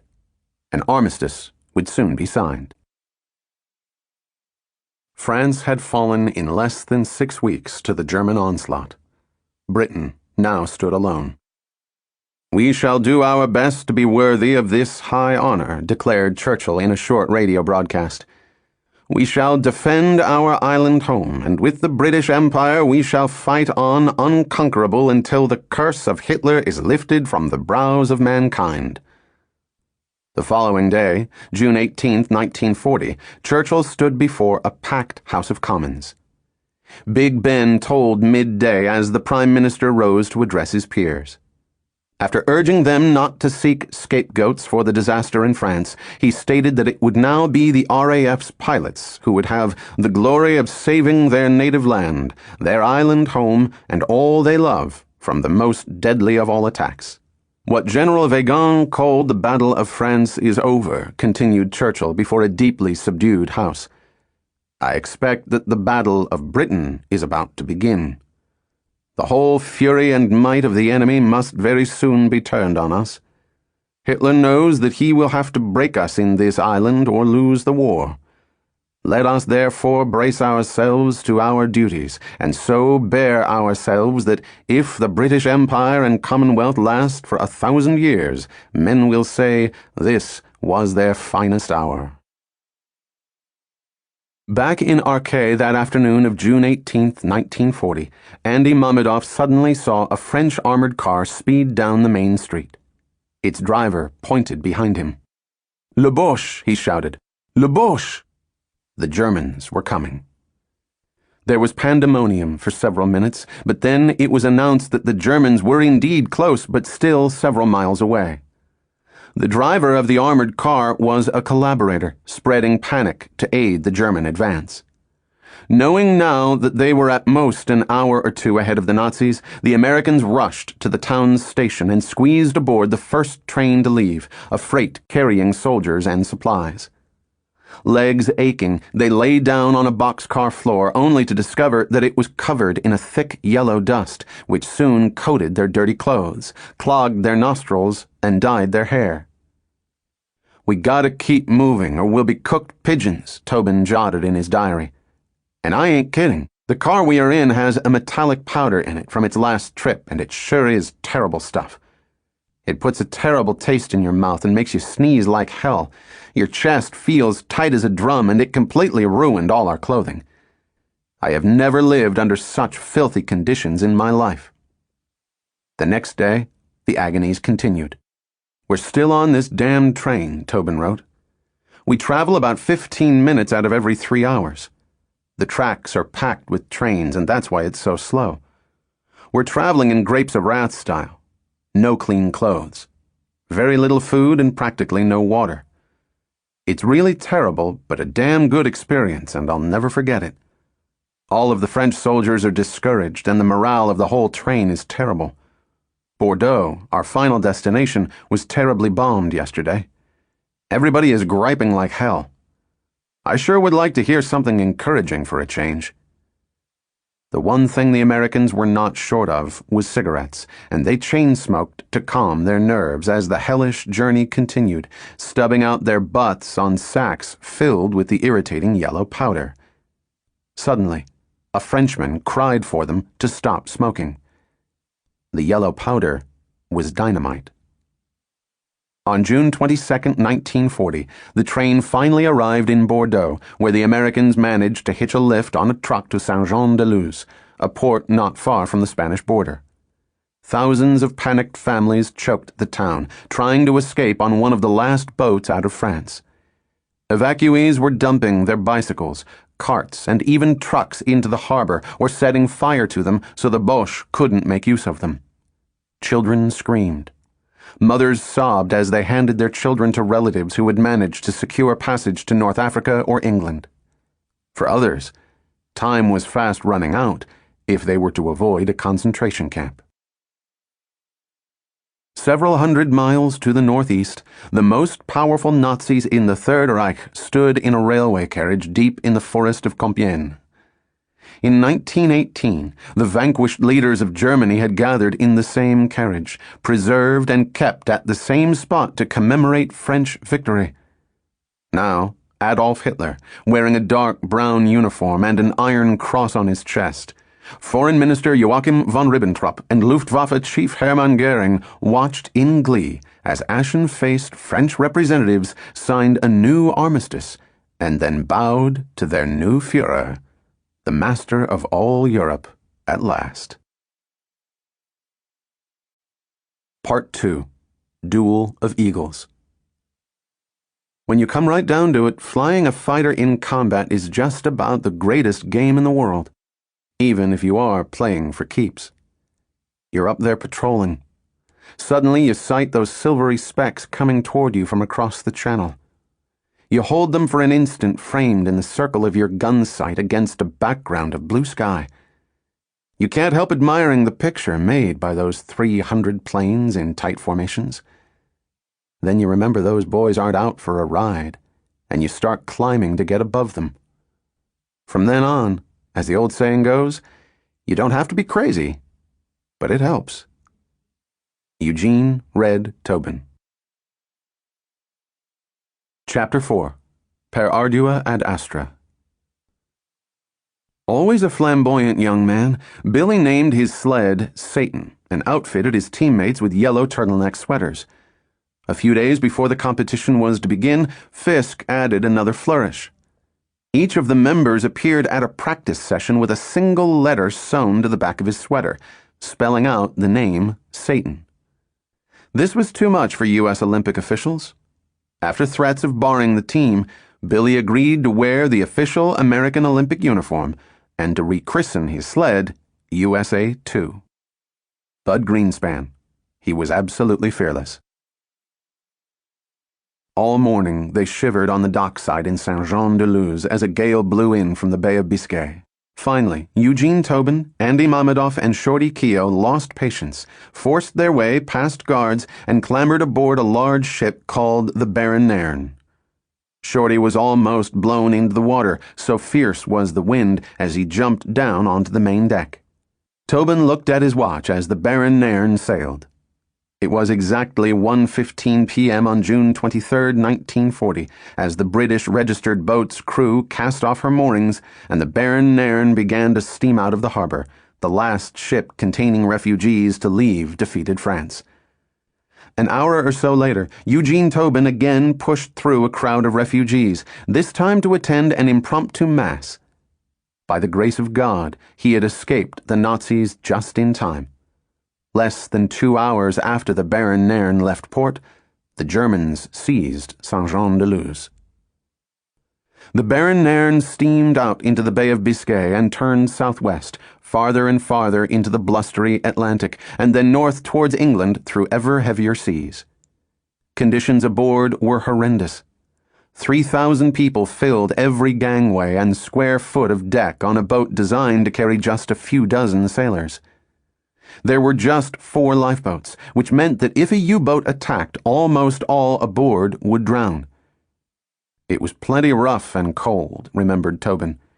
Nearly everyone was seasick. The second day out we had our first meal, consisting of a dog biscuit and a cup of some sort of dishwater. It was hot and it might have been anything. We drank it out of a cold cream container borrowed from a woman passenger. I couldn't swallow the biscuit, and as an experiment I offered it to the only dog aboard. He turned it down. After 48 hellish hours, early on June 25, 1940, they arrived in Plymouth, England. It was instantly clear that Britain was not France. A stiff resolve appeared in the faces of the English. What a difference in morale, Tobin noted. The Army and Navy were disciplined, and the civilians calm and businesslike. There were none of the signs of fear and panic we had learned to spot in France. They had arrived in a country suddenly bonded as never before in its determination to avoid becoming yet another slave state in the Greater Third Reich. There was no doubting that the Germans would be resisted, just as Churchill was promising, on every beach, in every cornfield, and along every terraced street. Some were actually looking forward to the invasion, so great was their desire to avenge the humiliation of the BEF in France. From Plymouth, the Americans took a train to London and then immediately made their way to the U.S. Embassy. They had vague ideas that they might be treated as heroes, recalled their friend, the film director Harry Watts. Instead, they were treated as civil servants treat adventurers the world over. They were classified as distressed American nationals and ordered home. When they talked about fighting, they were blasted by phrases like jeopardizing neutrality. Eugene Tobin's 22-year-old sister, Helen Mayer, would soon receive a letter from her brother explaining in detail what happened at the embassy. "He wrote me that the American embassy gave him a bad time in London," she later recalled. The American ambassador, Joseph Kennedy, was not a bit sympathetic. The only thing the embassy wanted was to get them out of England. Instead of helping Gene, the officials told him they were going to put him on a boat back to America. Just a fortnight before, the U.S. Embassy had informed the 4,000 Americans who had not already fled Britain that they should return immediately to America via neutral Ireland, adding that this might be their last chance before the Nazis invaded. Many had chosen to leave. Notably, 70 had done the opposite and formed the 1st American Squadron of the Home Guard and were now wearing a British Home Guard uniform with a red eagle shoulder patch. True to form, Ambassador Kennedy was disgusted by this display of militant Anglo-American solidarity and warned one of its officers that the unit might lead to all United States citizens being shot as francs-tireurs, mercenaries, when the Germans occupied London. Tobin and his fellow Americans were actually issued mandatory travel passes to Ireland, from where they would be shipped home to America. To delay what felt like deportation, Tobin made an excuse about needing to get hold of his birth certificate because he had no passport. Ignoring the embassy's instruction to leave England, the 3 American flyers headed straight to the British Air Ministry. "The way we figured it, the RAF ought to be willing to take us on," recalled Tobin. "It looked as though they were going to need every pilot they could get before long." Tobin was right. The Battle of France had cost the RAF 435 pilots. Fighter Command was now 360 short of its full strength, officially stated as 1,450 pilots. Churchill was in fact so worried by this shortage that he had ordered pilots be culled from other services and headquarters to plug the gap. Even so, the British remained outnumbered almost 5-1. Britain had 48 squadrons of 754 Hurricanes and Spitfires, roughly 16 planes to a squadron, against the Luftwaffe's 1,464 fighter planes and 1,808 bombers. Again, the Americans were out of luck. "We cannot possibly use you now as you have had no combat training," an Air Ministry official told them. "We would suggest you go back and apply in Canada." "Well, I guess it's the RAF's loss," said Keogh bitterly. "If they don't want to win the war, okay, we'll go home." But not just yet.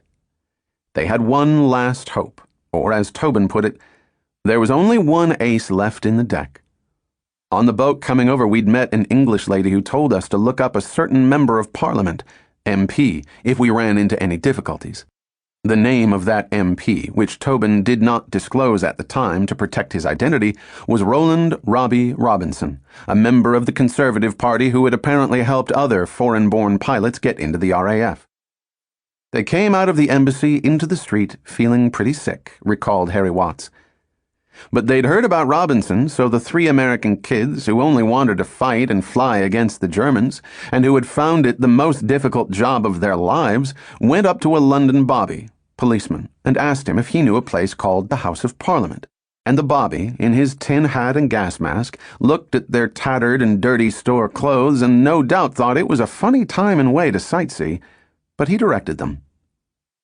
At the House of Commons, the Americans managed to track down Robbie Robinson, who promptly arranged for them to be interviewed the next day by a contact of his in the Air Ministry. They quickly impressed the official, and within another 24 hours were being quizzed politely by an RAF recruiting officer. Tobin was asked how many hours he had flown. More than 2,000, he lied.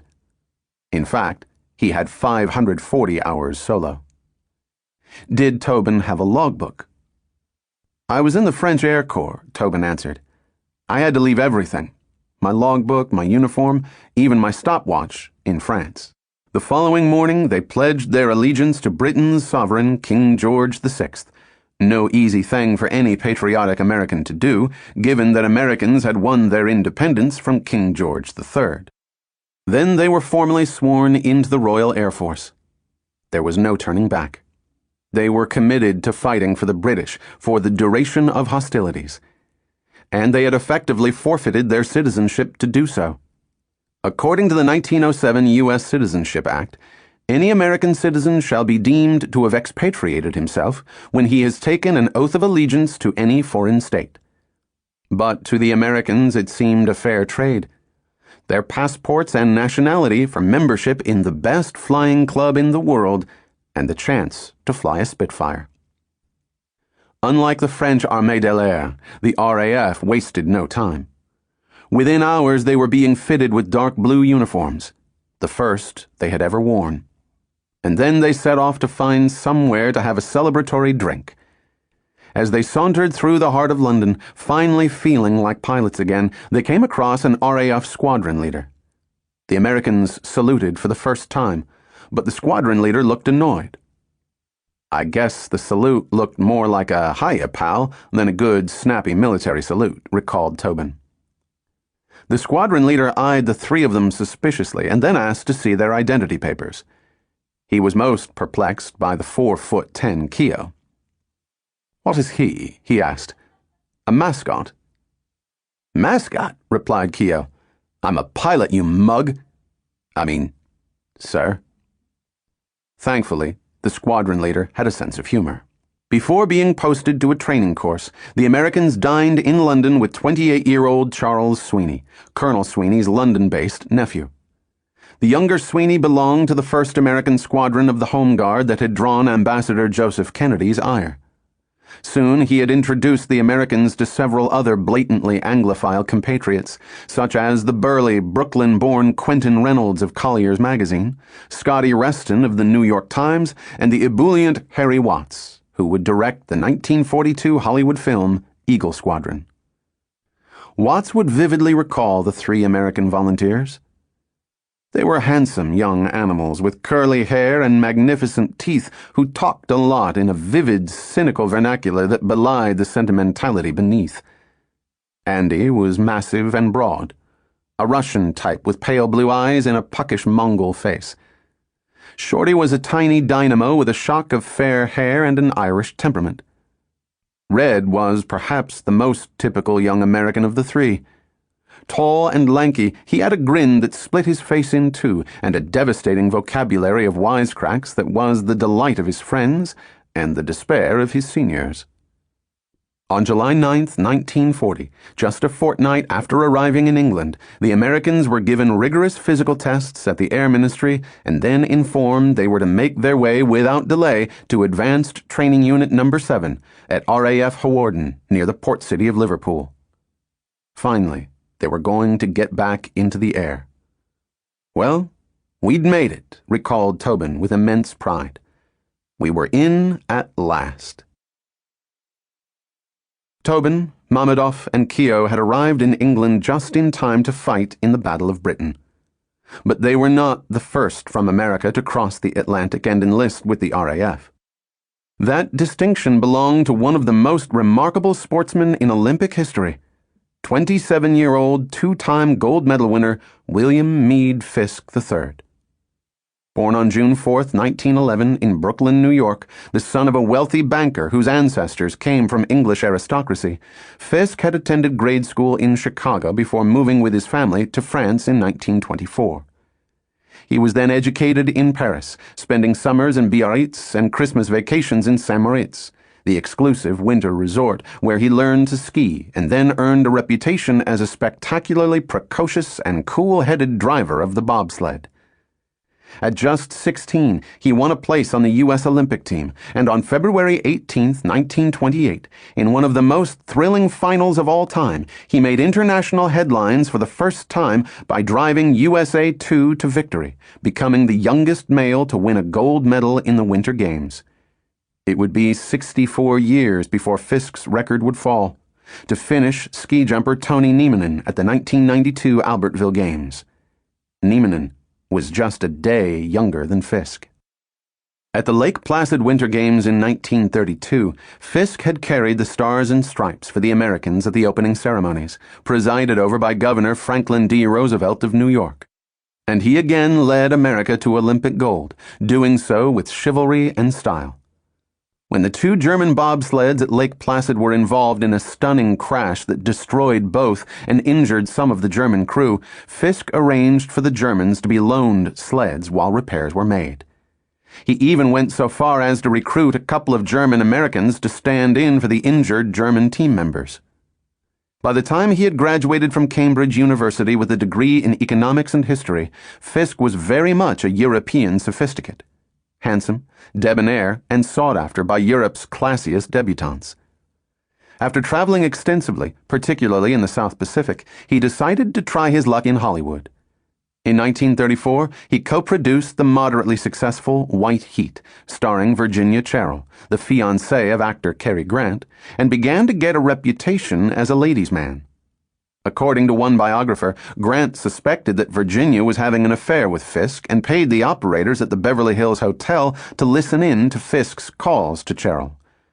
It was also in Hollywood that Fisk learned to fly.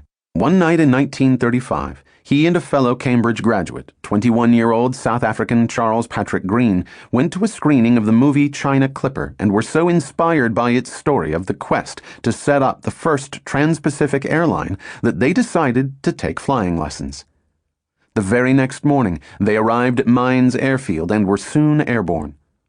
Fisk's first solo flight several weeks later was along the Pacific coast in an old fleet biplane. In January 1936, Fisk had returned to St. Moritz to win the famous Grand National Championship on the legendary Cresta Run. To many people's surprise, he did not compete for a third gold medal at that winter's Olympic Games in nearby Bavaria, the birthplace of the Nazi movement. According to fellow Olympic medalist Irving Jaffe, he stayed away for political reasons. Way back in 1932, after the Lake Placid Games, Billy was talking to me about his hatred for Adolf Hitler. Almost every day he would tell me how important it was that he won in Lake Placid, because that would be his last Olympics. He didn't want to compete in front of Hitler. When the United States Olympic Committee insisted he enter the trials, Billy had a graceful way of saying, "Nothing doing." The following winter of 1937 to 38, Fisk had again broken several of his own speed records on the Cresta Run at St. Moritz. As a Cresta stylist, wrote one seasoned observer of the sport, he was a joy to watch, taking the banks at the highest speed in perfect curves without the trace of a skid, and apparently without effort. Described as the right build, strong, safe, with great judgment and a wonderful starter, he was a hero to everyone. When not cementing his reputation that winter as the King of Speed, the title given to him on a celebratory cigarette card because of his extraordinary record as the greatest bobsled champion of his generation, Fisk befriended several wealthy young Englishmen who belonged to the ultra-exclusive Whites Club in London and to the British Olympic skiing team. William Clyde, Gordon Mouse Cleaver, Max Aitken, Willie Rhodes Morehouse, and Roger Bushell. Like Fisk, they enjoyed dangerous sports and fast cars, but their greatest passion was for flying. All had already trained to be pilots and belonged to 601 Squadron, otherwise known as the County of London Auxiliary Air Force Squadron.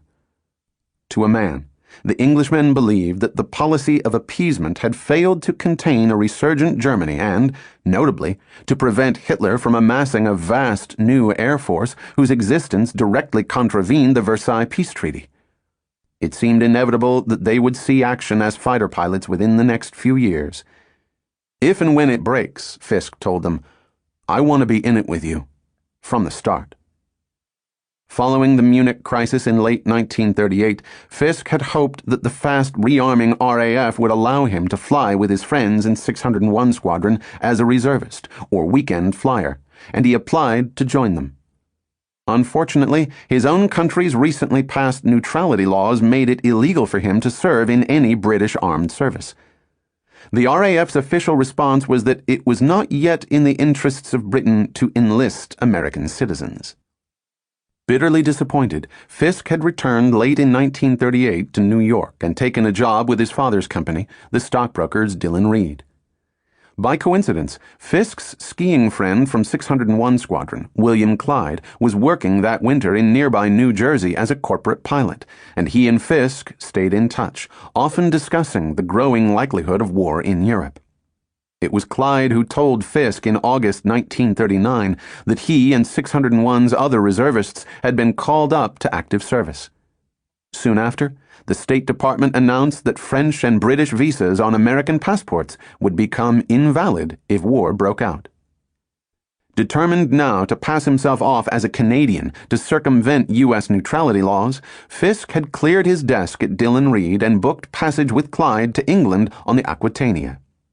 He left New York on September 1, 1940, the very day that the Nazis invaded Poland. By the time the Aquitania docked in Southampton 4 days later, Britain was at war and its Royal Air Force had launched its first successful strike on the German Navy. Fisk then lost no time in reaching a British contact from the St. Moritz Tobogganing Club, Ben Bathurst, who promised to lobby several senior RAF officials on his behalf. A fortnight later, Bathurst came through. An interview was arranged with Wing Commander William Elliott, a 44-year-old World War I fighter pilot and now an assistant secretary to the War Cabinet. Never had Fisk been so nervous. In his diary, he noted that he would have to make a very passable pretense at being a Canadian and of Canadian parentage. Having no identification papers other than an American passport, which was of no use at all, I had to make up some very watertight answers for any questions they might be expected to ask me. Before the make-or-break meeting with Elliott, Fisk played a round of golf to give himself a healthy look. Needless to say, for once, I had a quiet Saturday night. I didn't want to have eyes looking like blood-stained oysters the next day. Elliott was impressed, and Fisk was formally admitted into the RAF on September 18, 1939. With just 90 hours solo in his logbook, he was posted to No. 10 Elementary Flying Training School in Wiltshire, southwest of London. In his diary, he wrote proudly, "I believe I can lay claim to being the first U.S. citizen to join the RAF in England after the outbreak of hostilities." Fisk and his fellow trainees were a remarkably diverse group drawn from the far corners of the British Empire. One of 12 New Zealanders on the course was a shepherd who, in Fisk's words, tried to bolster his confidence before flying by whistling to his aircraft the way he did to his sheep in faraway New Zealand. Others were dangerously inexperienced. Not long after his first solo flight on October 27, 1939, in a Harvard trainer, Fisk was almost killed by a French-Canadian member of his international flight who had agreed to rendezvous with him at 4,000 feet to perform some basic maneuvers. "We met up all right. Nearly head-on," wrote Fisk. His idea, apparently, is that it doesn't matter how hard your wings hit each other as long as the motors themselves don't come into contact. Another recruit, 20-year-old Hugh Millar, recalled that Fisk was popular among his fellow pilots and respected because of his sporting achievements, especially on the Cresta run. And he showed leadership skills within weeks of beginning the course. Fisk, Millar, and their fellow trainees had come to England to join as commissioned officers. But then there was a ruling that none of us would be allowed to enter the RAF as an officer. We all had to be sergeants, explained Millar.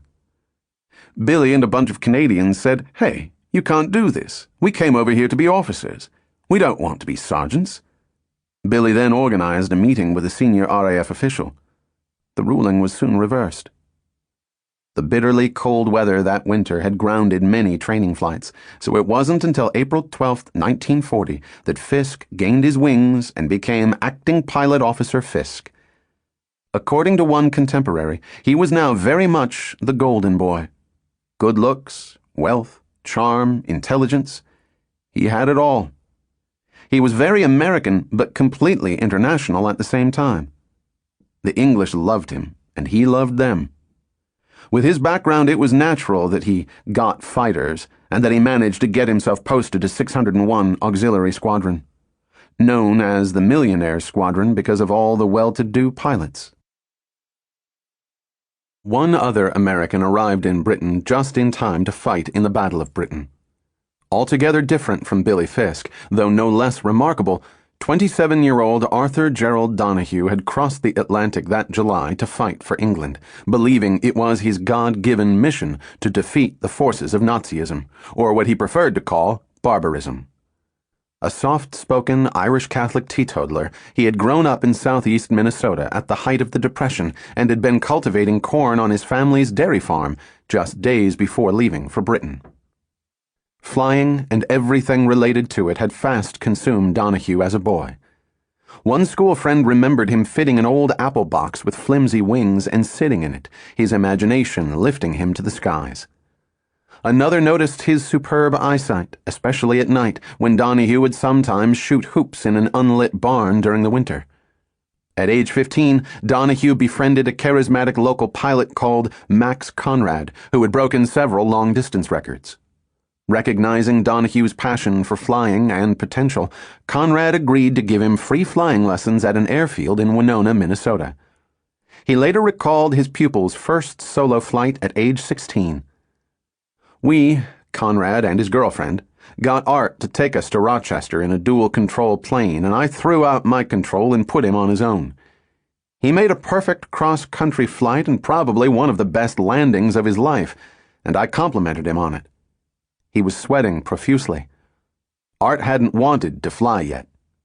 He is a perfectionist and didn't think he was perfect yet. After seriously considering the priesthood, Donahue had vowed to friends and family that flying would be his life, his only career. And so it proved to be. At 19, Donahue became Minnesota's youngest qualified commercial pilot.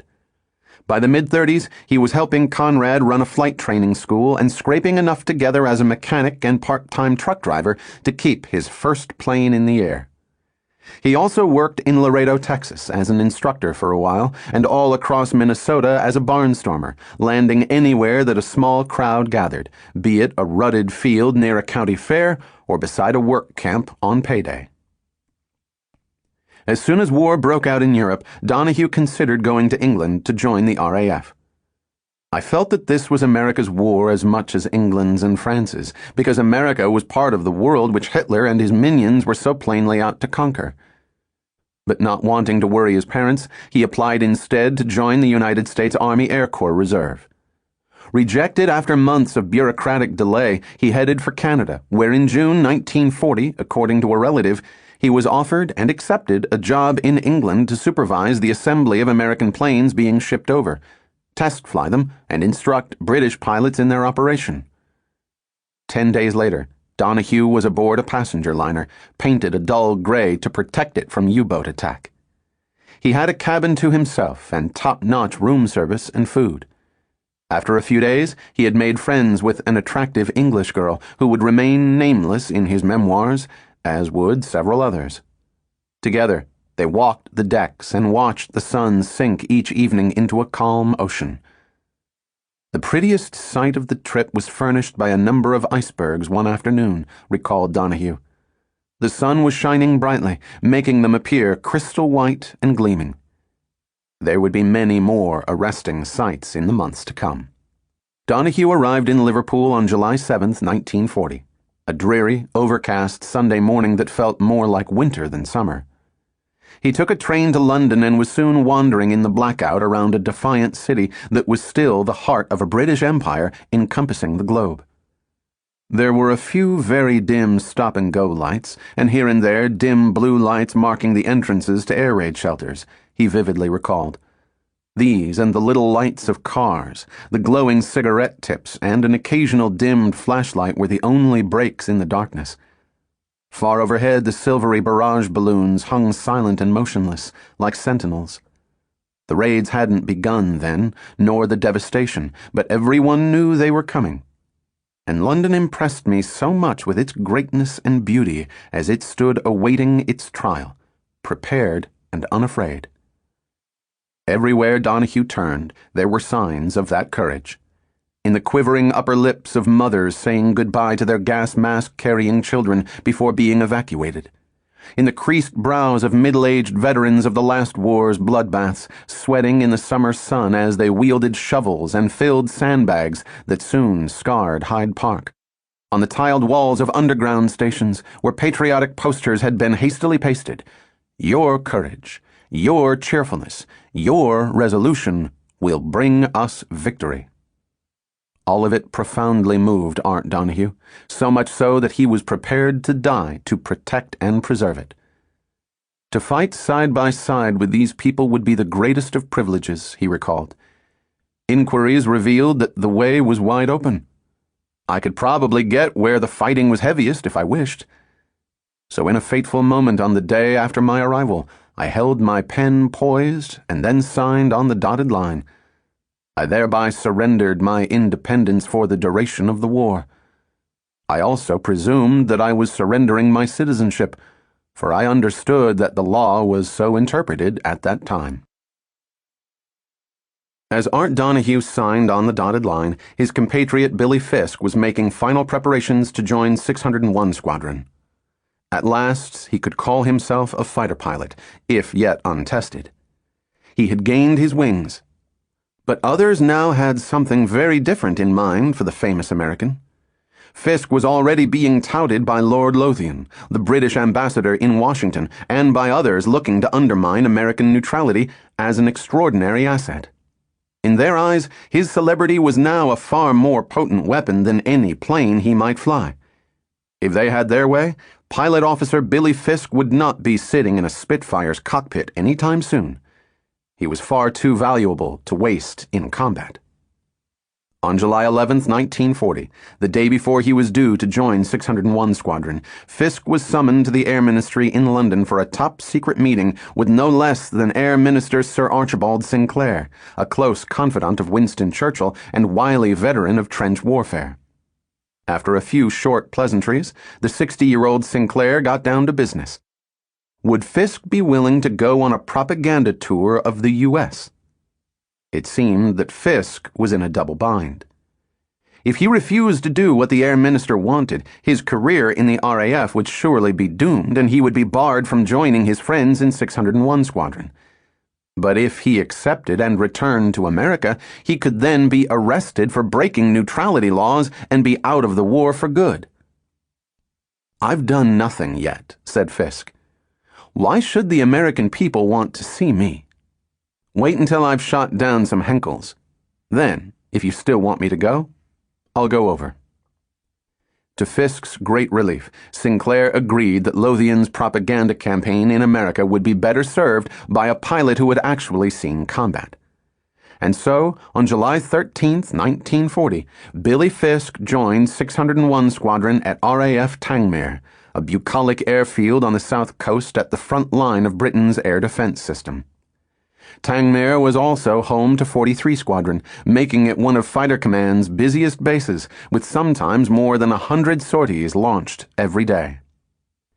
At all times during daylight at Tangmere, Hurricanes were positioned nose to wind, their engines revved every hour or so to keep them warm between sorties. The first fighters to break the 300-mile-per-hour barrier back in 1935, these mainstays of RAF Fighter Command had been designed by Englishman Sidney Cam, who had fought tooth and nail to get them into production, but tragically died before he could see how effective they were in combat. Wonderfully sturdy gun platforms, they now outnumbered less resilient but more elegant Spitfires by 3-1. Billy Fisk arrived at Tangmere with no pretensions or illusions, and just in time. The Battle of Britain had officially started only 3 days before, on July 10, 1940, with major attacks on British shipping in the English Channel and its ports. Intensely competitive by nature, Fisk was raring to join 601 in combat.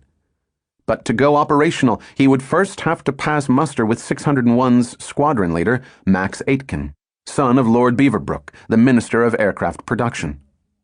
Aitken had misgivings about the untried American adventurer, as did other 601 stalwarts, including 26-year-old flying officer Jack Riddle, an old Harrovian whose brother Hugh also flew with 601.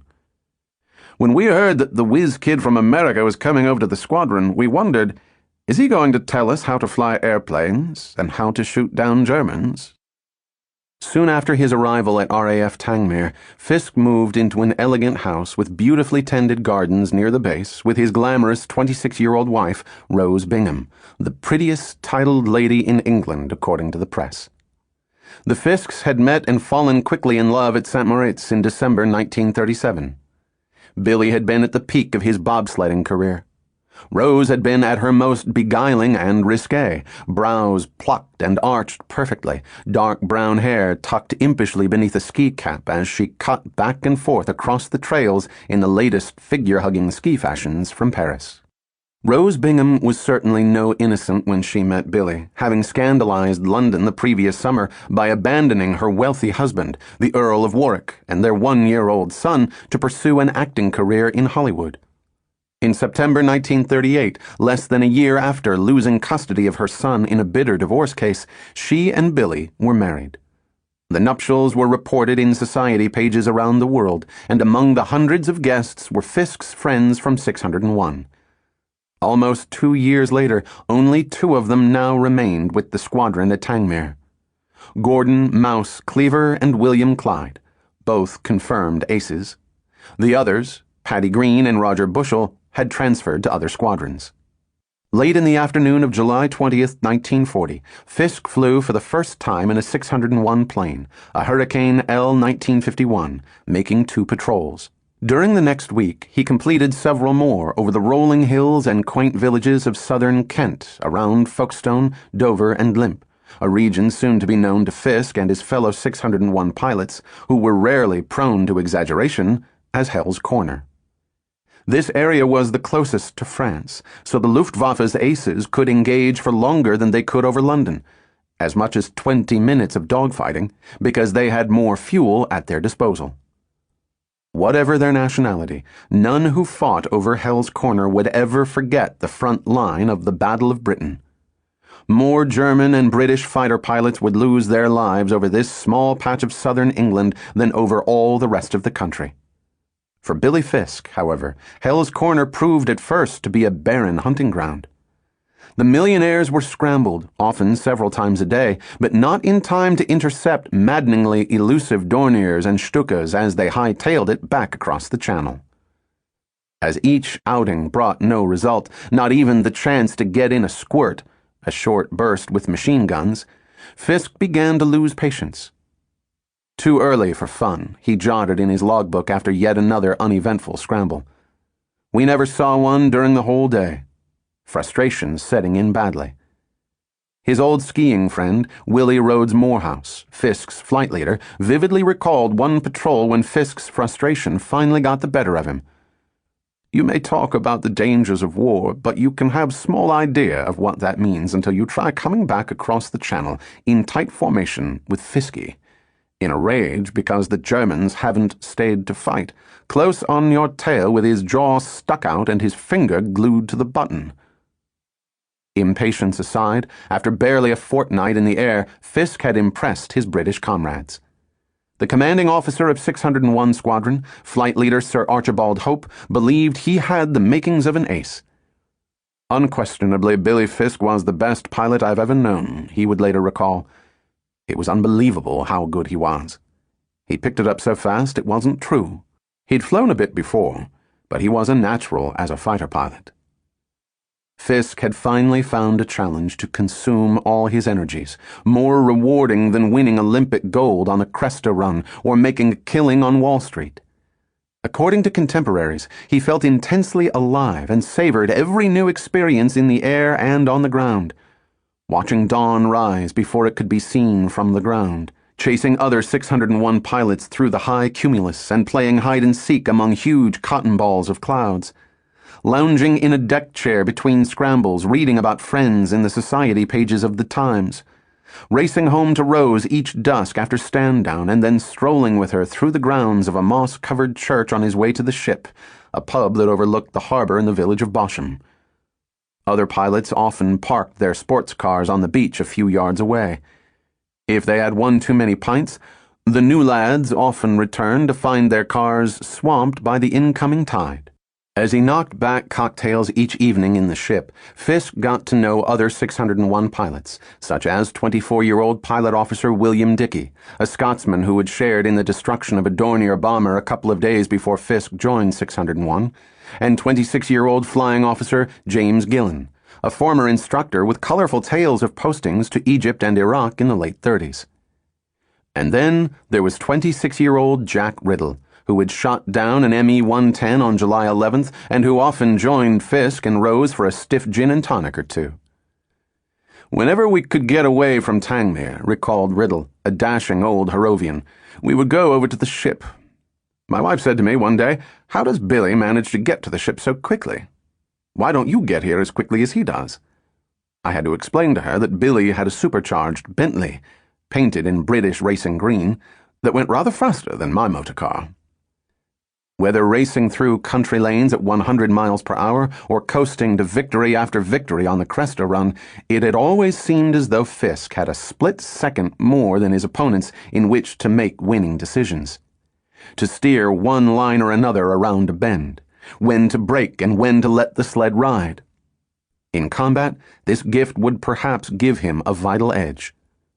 One thing was certain. When Fisk did finally come face to face with the enemy, he would need all the help he could get. Freshly minted pilot officers such as Fisk, with their stiff new caps and unsoiled badges emblazoned with the RAF motto "Per ardua ad astra," through hardship to the stars, could expect to last just a few weeks before they were shot down and killed, drowned, or burned beyond recognition. Surprisingly little had been done to protect pilots from their worst nightmare, being trapped in a plane as it exploded into flames. When Fisk was seated on his parachute, strapped in by his Sutton harness, only a few feet were between him and a fuel tank containing up to 85 gallons of high-octane fuel. One well-aimed incendiary bullet or cannon shell would be enough to toast him instantly in an inferno reaching several thousand degrees. Meanwhile, back in Washington, Lord Lothian had not given up the idea of using Fisk for propaganda purposes. But he now agreed with Sinclair that Fisk would need to see combat if he were to have any credibility with the American press. "If you have one or two real ace fighters who need a rest and who could impress people here by their confidence through actual experience and superiority of our Air Force," he cabled Sinclair, "it would be a good thing to send them over for a fortnight." Lothian added that there were few American politicians who believed Britain would survive the summer. Defeatism, now rampant in high American circles, is strengthening the hands of those who are now trying to withdraw supplies promised to Britain for their own armament, on the ground that everything sent to us will be lost within a few weeks. Lothian recommended that the best way to convince America that Britain was worth supporting would be to beat off the German attack, and make the argument that helping Britain would also be best for American defense. Lothian had touched on the crucial question very much on the minds of Britons and Americans that July. Would the RAF, with around 900 fighters, be able to beat off the German attack? As one senior British civil servant pointed out, "It may well be that the continued existence of this country depends on a few thousand pink-cheeked young airmen." Chapter 5. The Burning Blue. It helped to fly crudely, as I did, and not be bound by the rules. The good pilots, often the squadron commanders, were often killed quickly because they flew too well. If you went skidding around the sky, you were a more difficult target. Brian Kingham, 92 Squadron. Werner Molders walked onto a runway at the Rechlin Test Flight Center at the heart of the Third Reich, and then towards a captured Hurricane and Spitfire, painted in gray camouflage, their RAF roundels replaced by black crosses. He had been invited by the brilliant Ernst Ude, Chief of Aircraft Procurement and Supply, to test the enemy planes. Molders was only too happy to interrupt 3 weeks of precious leave to do so. That Molders was now back in Germany on a beautiful July morning was something of a miracle. After the fall of France, he and a fellow JG-53 pilot, Wolf Dietrich, had been released. 2 of 400 Luftwaffe prisoners handed over following the armistice. Had the French held out for just a few more weeks, as Churchill had urged, he would have been sent to England and then shipped to Canada to spend the rest of the war cutting wood as an embittered POW. Instead, he was back in the fight and still several kills ahead of his nearest rival in the contest to become the war's greatest ace. It was obviously Mulder's destiny to return to the skies for the fatherland. And now he was getting an exclusive tryout of the enemy's best fighters. God was indeed smiling on him. He would now know Tommy's strengths and weaknesses, an invaluable advantage for an ace of Mulder's prowess. The Hurricane is a bit of a tugboat with a retractable undercarriage, he would soon report to his former acolytes in JG 53. In our terms, both are very easy to fly, the Hurricane particularly good-natured, steady as a rock in the turn, but well below the ME 109 when it comes to performance. It's heavy on the rudder and the ailerons are sluggish. Takeoff and landing of both types is child's play. The Spitfire is one class better, very nice to the touch, light, excellent in the turn, and almost equal to the BF 109, the German designation for the ME 109, in performance, but a rotten dogfighter as any sudden dive and the engine cuts out for seconds at a time, and because the propeller's only two-pitch, takeoff and cruise, it means that in any vertical dogfight at constantly changing heights, it's either continually over-revving or never develops full power at all. The cockpits of both British planes smelt sweeter than that of the Messerschmitt, which had a sour odor from varnish and lubricants. Crucially, the Messerschmitt ME 109 was more lethal than the Hurricane and Spitfire in its armament. The RAF's fighters had 4 Colt Browning machine guns mounted on each wing, loaded with 2,660 7.7mm bullets, many of the dueled incendiary type. Hence, the Spitfire's well-deserved reputation among Mulder's fellow pilots for actually spitting fire. Mulder's plane, the ME 109, had 2 7.9mm machine guns, loaded with 1,000 rounds each and placed above a superlatively engineered Daimler-Benz engine, and 2 Oerlikon cannons, 1 on each wing. The cannons were particularly effective. Just 1 or 2 hits could blow the thin-skinned Spitfire to pieces. By contrast, it would sometimes require several hundred rounds of machine gun fire for RAF pilots to destroy a Messerschmitt and thousands to take down a large German bomber. It was not long before Mulders got the chance to try out his new knowledge of the enemy's fighters. Barely a fortnight after his test flights at Rechlin, on July 28, 1940, he took off on his first patrol since being shot down. Mulders was in a buoyant mood, having broken yet another record. He was now the youngest Commodore in the Luftwaffe after being promoted to lead all of JG 51. It had been almost 2 months since he had last killed, and he badly wanted to increase his score before others caught up with him. Mulder's wingman that afternoon was Alex Kershaw, a squadron adjutant in JG 51. The mission nearly over, he recalled. Mulders ordered the other fighters to turn for home while he decided to fly some distance from the rest of the unit, perhaps so that he could observe things from a better position. Mulders and I thus found ourselves alone at 25,000 feet. We knew that our situation was dangerous. We could be attacked by Spitfires, but even worse was the fact that it could get out that a Commodore had flown over England alone with his wingman. Goering had personally written an order to forbid such a situation. He wanted to preserve his Commodore. Meanwhile, 29-year-old Flight Commander Adolf Sailor Malan, a fair-haired South African, was flying in his customary position, ahead of the Spitfires of 74 Squadron.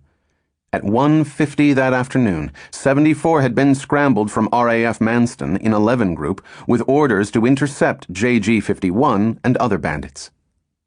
Since the outbreak of war, Malan had turned 74 Squadron into a highly disciplined and ruthless unit, advising pilots that it was better to shoot the hell out of a bomber than to down it because having to pull severely wounded flying crew out of a crippled plane had a chilling effect on the Germans' morale. The highest-scoring RAF ace of the Battle of Britain, Milan had quickly abandoned the standard tight V RAF formation, called Vic, and its rear defender, called tail end Charlie, for a looser pattern similar to that devised by Molders, which allowed every pilot to watch out for one another. It was around 2 p.m.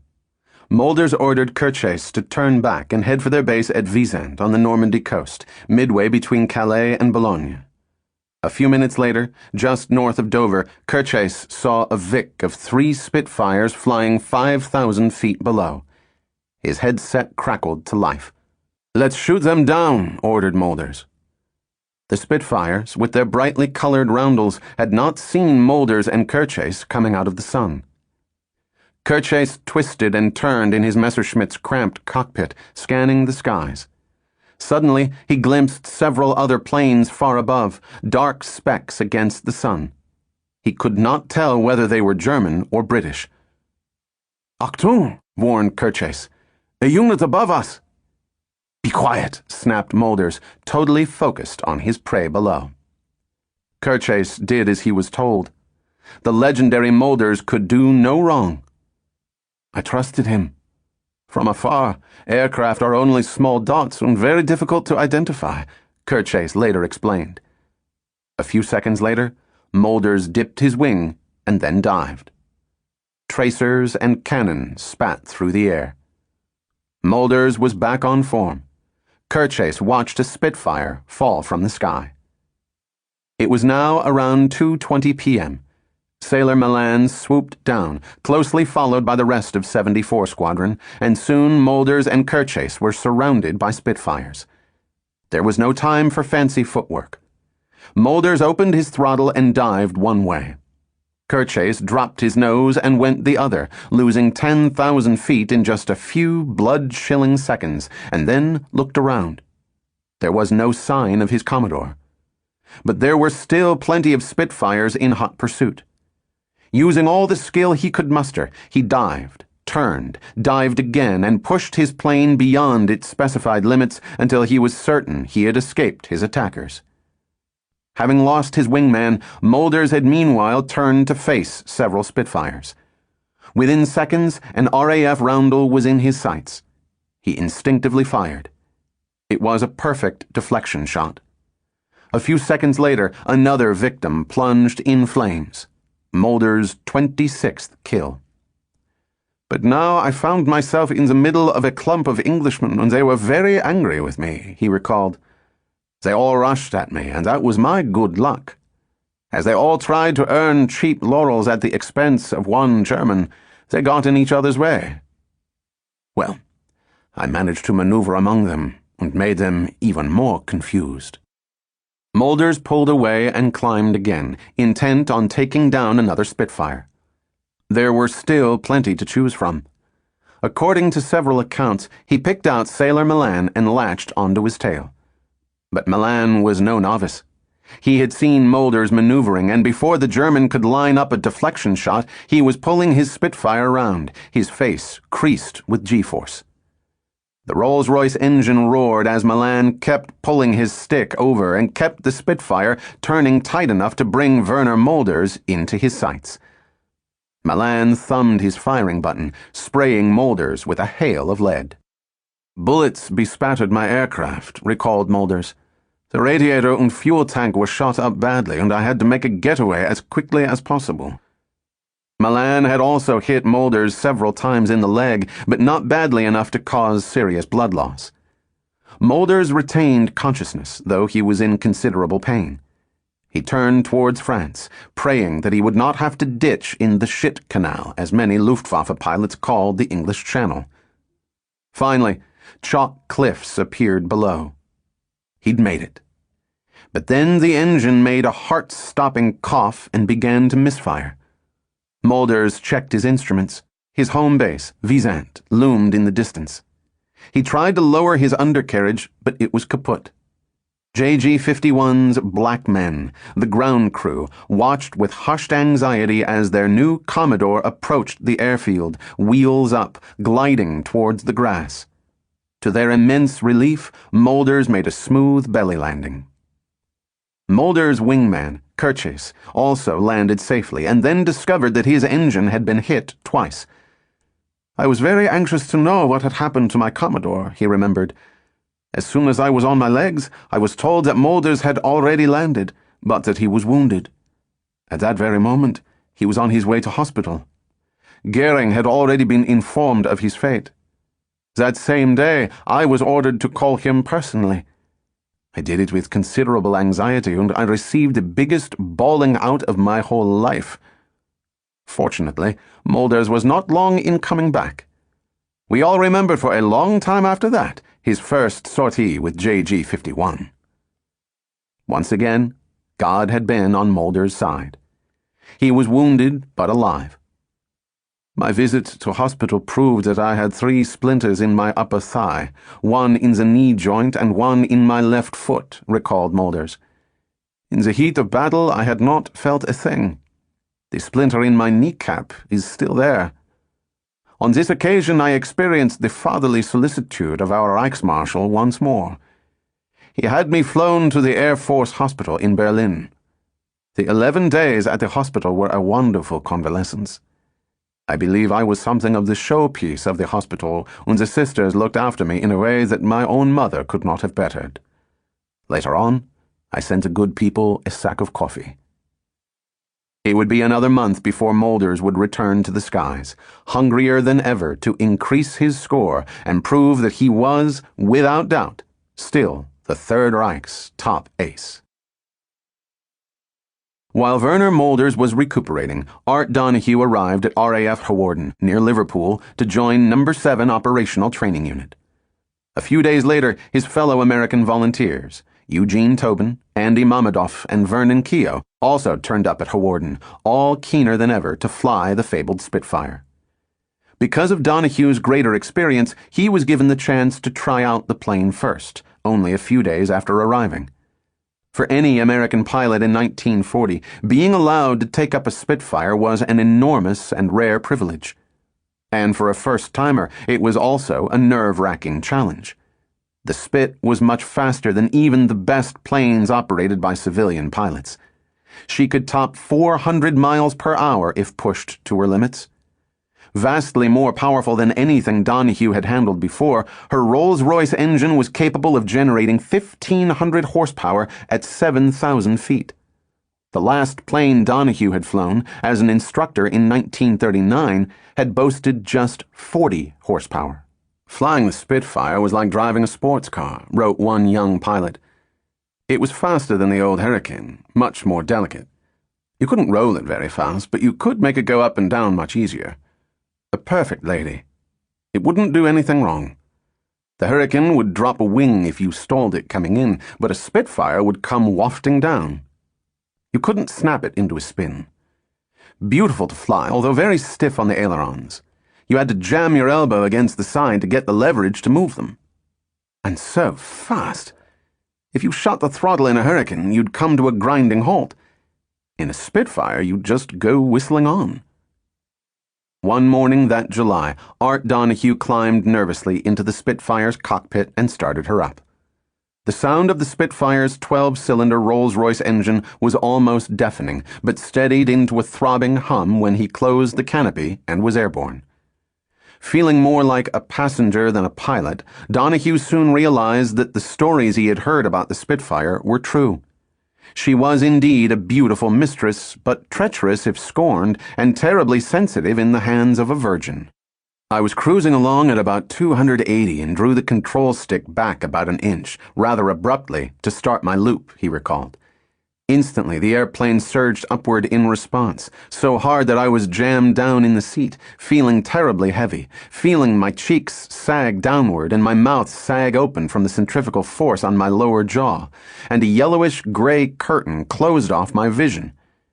I eased the stick forward again to stop the change in direction, and my sight came back instantly. Donahue's fellow Americans had to show that they could handle the dual-control American-built Milesmaster before being allowed anywhere near the RAF's best fighter. "This kite is the closest thing there is to a Spitfire," Tobin's instructor told him. "If you can handle her, you're okay for anything." Tobin was determined to prove himself on the Milesmaster so that he could advance as fast as possible to the Spitfire. To his delight, it was obvious that he was back in his element the moment he took to the air. Boy, did it feel good to be sitting in an airplane again. Although the Master was 3 times the size of anything I'd ever flown, she was easy to handle. Duly impressed, Tobin's instructor smiled and then told Tobin to follow him to a corner of the airfield. They soon stood before a Spitfire. 2.5 tons of flying heat with a 1,075 horsepower Rolls-Royce Merlin engine. What a plane! As soon as Tobin sat in the Spitfire's cockpit, anxiety gave way to absolute concentration. Then it was chocks away, and he was bumping along the grass, nose into the wind. Before he knew it, he was airborne, the Spitfire responding beautifully to the slightest touch. To his east stretched the heather and gorse-spotted hills and wind-swept summits of the Pennines. For the first time in my life, he recalled, I had a real taste for speed. I was booming along at a cool 240 miles per hour, the slowest cruising speed of a Spitfire, and I opened the throttle wide to make a steep climbing turn. The next thing I knew, I was diving at a speed of about 430. Luckily, I came to with a couple thousand feet to spare. For Andy Mammadov, getting into the Spitfire's cramped cockpit for the first time was also a dream come true.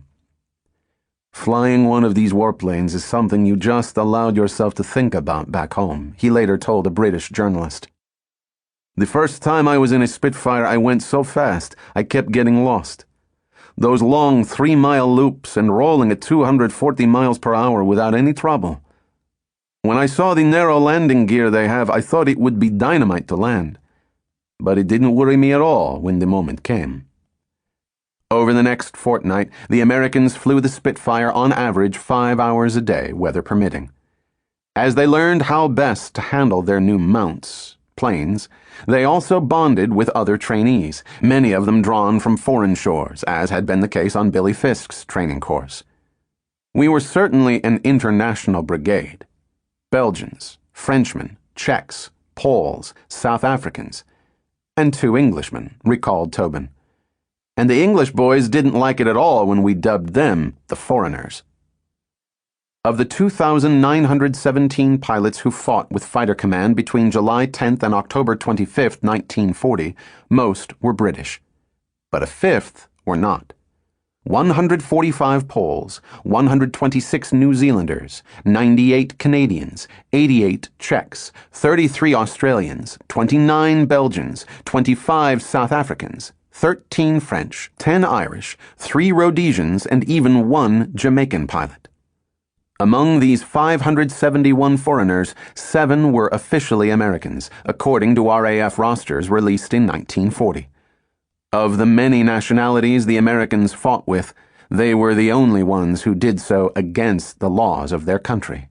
Art Donahue got on particularly well with the youngest member on his course at Hawarden, 19-year-old Englishman Peter Kennard Davis, a big, dark-haired, husky fellow. Kennard Davis had joined the Royal Navy at 16 to see the world, and was far wiser and cool-headed than his age would suggest.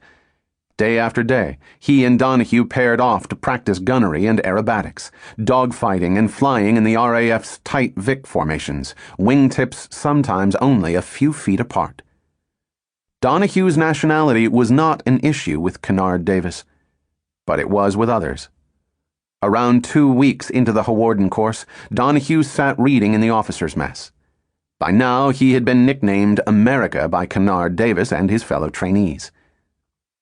"When's your country going to give us some help, America?" asked a pilot. "I don't know," replied Donahue. "They've sent me, haven't they?" "Yes, but we're never sure whether that was helping us or Germany." "Seriously, though, what do you think about it? Don't they realize this is a world menace we're fighting?" "Yes, most of them seem to realize it now. They seem pretty well agreed that if Hitler wins here, it will only be a matter of time before their turn will come. But they'd rather have it that way, it seems, than take any chances of having their boys fight on foreign soil." "What? You mean they'd rather wait and fight in their own country?" "They say, What did we get out of helping England in the last war? They got rid of their menace, didn't they? They forget that they ever had a menace then, and all they remember is that it cost them money. Do they think England got rich on it? If you ask me, concluded Donahue, they don't think very deeply. By late July, the training was over. It had gone so quickly, perhaps too fast. For the princely sum of $80 a month, half what Eugene Tobin had earned at MGM, the Americans could now call themselves pilot officers. "We've made it," a relieved Tobin told Andy Mamedoff. "Time will tell," replied Mamedoff, who had only just told his parents back in Thompson, Connecticut, that he was in England and had joined the RAF. In a matter of days, the Americans would be posted to frontline squadrons. Their instructors had drilled them over and over on how combat would require a whole new level of alertness and skill, but the Americans were confident nonetheless, aware that they enjoyed a marked advantage over most of the young men passing through Hawarden at that time. They had not tasted a dogfight, but they were experienced pilots, having flown for several years before even climbing into the formidable Spitfire. Donahue had logged more hours before even getting to England than any other American who fought in the Battle of Britain. 1,814 hours solo and 4 hours of dual flying. He also knew how to fly blind on instruments in bad weather, something every Minnesota pilot was forced to master. If it was action the Americans were still yearning for, their graduation could not have occurred at a more opportune time. On July 31st, with startling accuracy, General Raymond Lee, the military attaché at the American Embassy in London, jotted in his diary, "Tomorrow, the 1st of August, is the opening day of the most critical month in history. If the British are standing upright on September 1st, I will say there is a good chance of beating the Boche, no matter what may be happening elsewhere." The next day, Adolf Hitler issued his famous Directive No. 17, calling for the total destruction of the RAF before launching an invasion of Britain. "The Luftwaffe will use all the forces at its disposal to destroy the British Air Force as quickly as possible. The attacks must in the first instance be directed against flying formations, their ground organizations, and their supply organizations. Terror raids as revenge, I reserve the right to order myself." The plan to wipe out the RAF was codenamed Attack of the Eagles, and it would begin on Eagle Day, sometime after August 5th, 1940. Chapter 6. First Blood. Statistically, a green pilot on either side going into action for the first time had 3 rolls of the die. First roll, 4, 5, or 6, and you get back with your aircraft undamaged. 1, 2, or 3, and your aircraft is hit. Second roll, 4, 5, or 6, and you bail out or force land unhurt. 1, 2, or 3, and you are injured. Third roll, 5 or 6, and you recover from your injuries. 1, 2, 3, or 4, and you are dead. Stephen Bungay, The Most Dangerous Enemy.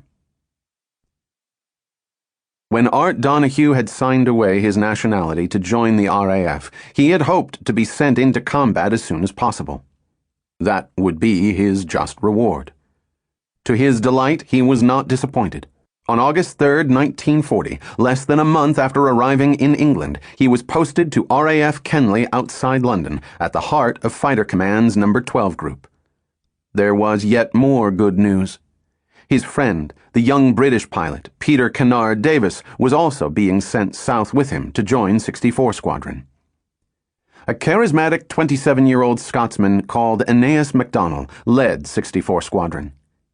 He later described how, despite heavy losses, his 20 operational pilots were in remarkably high spirits that early August and, like Donahue, raring to tangle with the Luftwaffe. It was difficult at times to rein them in.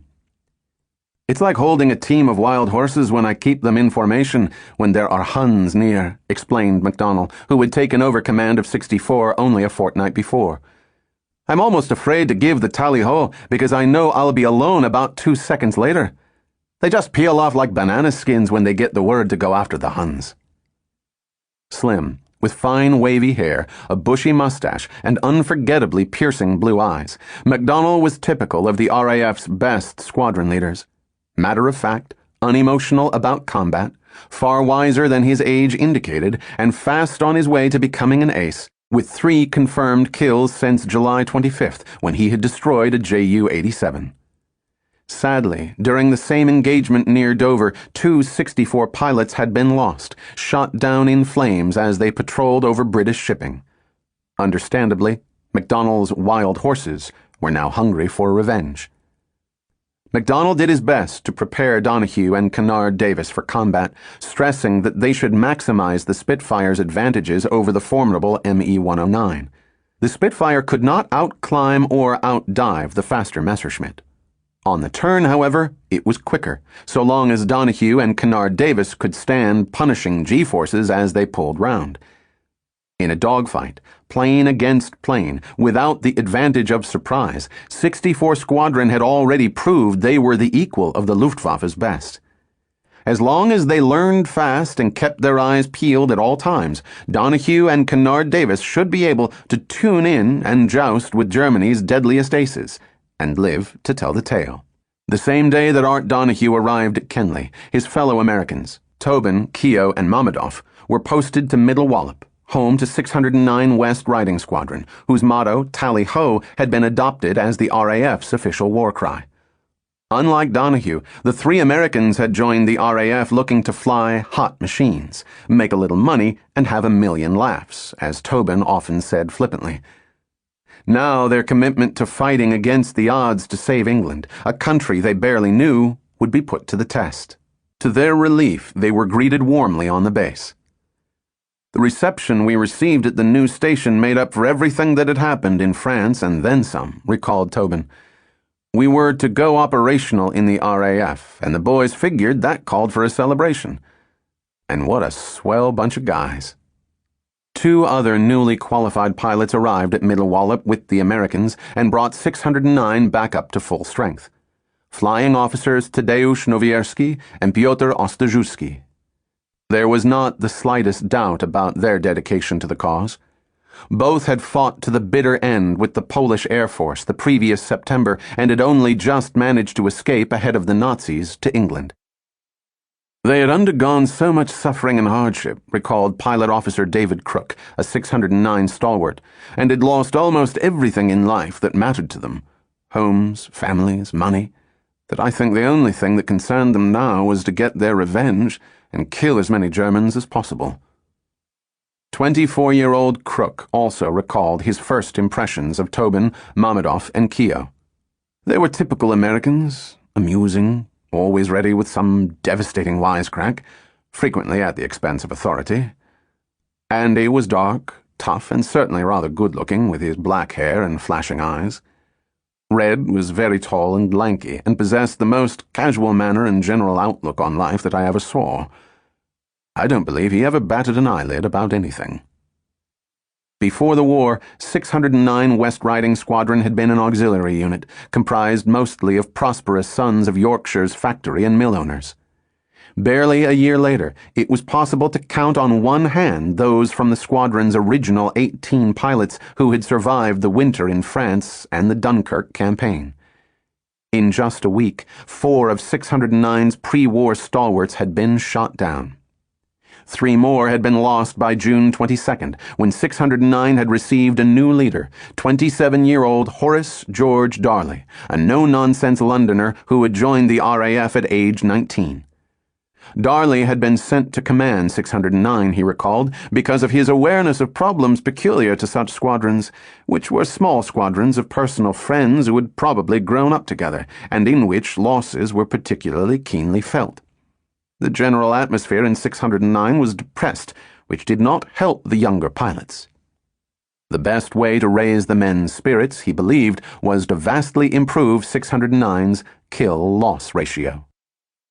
As the new boys, the Americans would train to become tail-end Charlies, responsible for weaving behind their fellow pilots and protecting them from a surprise attack. Flying in that role was no piece of cake. Many a first-timer was so focused on looking out for his fellow pilots that he forgot to watch his own back. As the veterans in both 609 and 64 knew only too well, the result was predictable. Tail-end Charlies died instantly in a hail of machine gun bullets. It was not yet 6 a.m., but 64 Squadron's ground crew had already set up a couple of deck chairs, parked 2 Spitfires to form goalposts, and were now playing a spirited game of soccer. Nearby, Art Donahue and his fellow pilots listened to the radio and sipped mugs of strong tea. It was already too warm for flying suits. Today they would go up in just their uniforms, yellow Mae West life preservers hanging limp across their chests, cockpits open to the elements, silk scarves tucked behind their starched collars to prevent neck burn from constantly swiveling their heads to scan the skies for bandits. By coincidence, a celebrated American correspondent, Brooklyn-born Quentin Reynolds of Collier's magazine, was also at 64 Squadron's base on the morning of August 5, 1940. Reynolds had arrived before dawn and had then been introduced to squadron leader Aeneas MacDonald. The Scot had chatted blithely with Reynolds for a few minutes and had then called Donahue over, knowing Reynolds would be interested in meeting the squadron's only Yank. As Reynolds and Donahue talked, a telephone in the dispersal tent rang 3 times. The game of soccer stopped. MacDonald answered the telephone. 12 or more heading for convoy off Dover. Yes, sir. It was 6:05 a.m.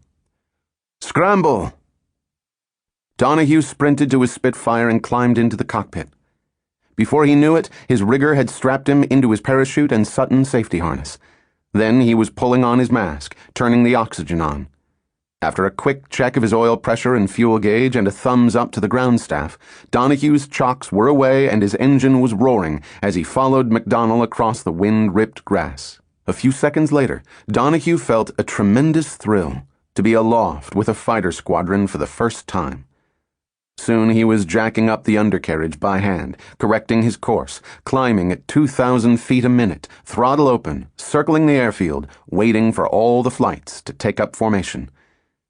It was 6:09 a.m. as the last of 64 Squadron's Spitfires left the ground. The squadron circled as it climbed to Angels 10,000 feet, and then MacDonald led the way towards the English Channel. Grey waters appeared in the distance. Donahue felt a bump from the updraft above the coast. Then he heard 64's controller instruct MacDonald to climb to 20,000 feet so they could relieve a squadron protecting an important Channel convoy. Bandits are approaching from the north. All Tiger aircraft, full throttle, ordered MacDonald. Full throttle. Donahue had so far been totally focused on flying in tight formation and following MacDonald's crisp orders. Now he realized he was finally going to engage the enemy. My pulse pounded and my thoughts raced, he remembered. This was it. MacDonald again led the squadron in a fast climb. Donahue pushed his emergency boost and heard the engine roar with extra power as he tailed MacDonald upwards.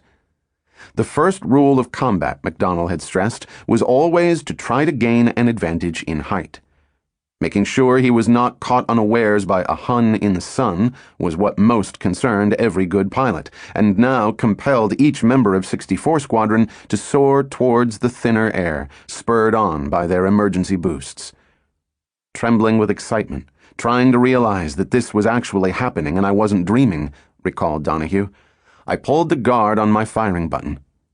For the first time in my life, I was preparing to kill. The button was painted red, and it looked strangely grim now that it was uncovered.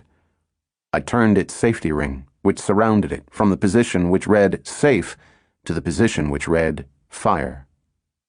Donahue then turned on his electric gun sight. An orange light in the form of crosshairs glowed on a 6-inch square piece of glass tilted at 45 degrees in front of his nose. Steer 130 and climb to 20,000 feet. The squadron was now over the coast of France. It was Donahue's first sight of the country, enemy-occupied territory. Circle your present position. Watch to the left. Believe enemy is now heading south and passing behind you. Suddenly, a black dot appeared in the distance and then several bandits were visible. Donahue dived after one of them. The wind shrieked against his canopy. His airspeed indicator moved beyond 400 miles per hour. His controls stiffened. He pulled on the stick and raised his Spitfire's nose. The bandit grew bigger. 500 yards away. 400. A barbarous swastika soon visible on its tail.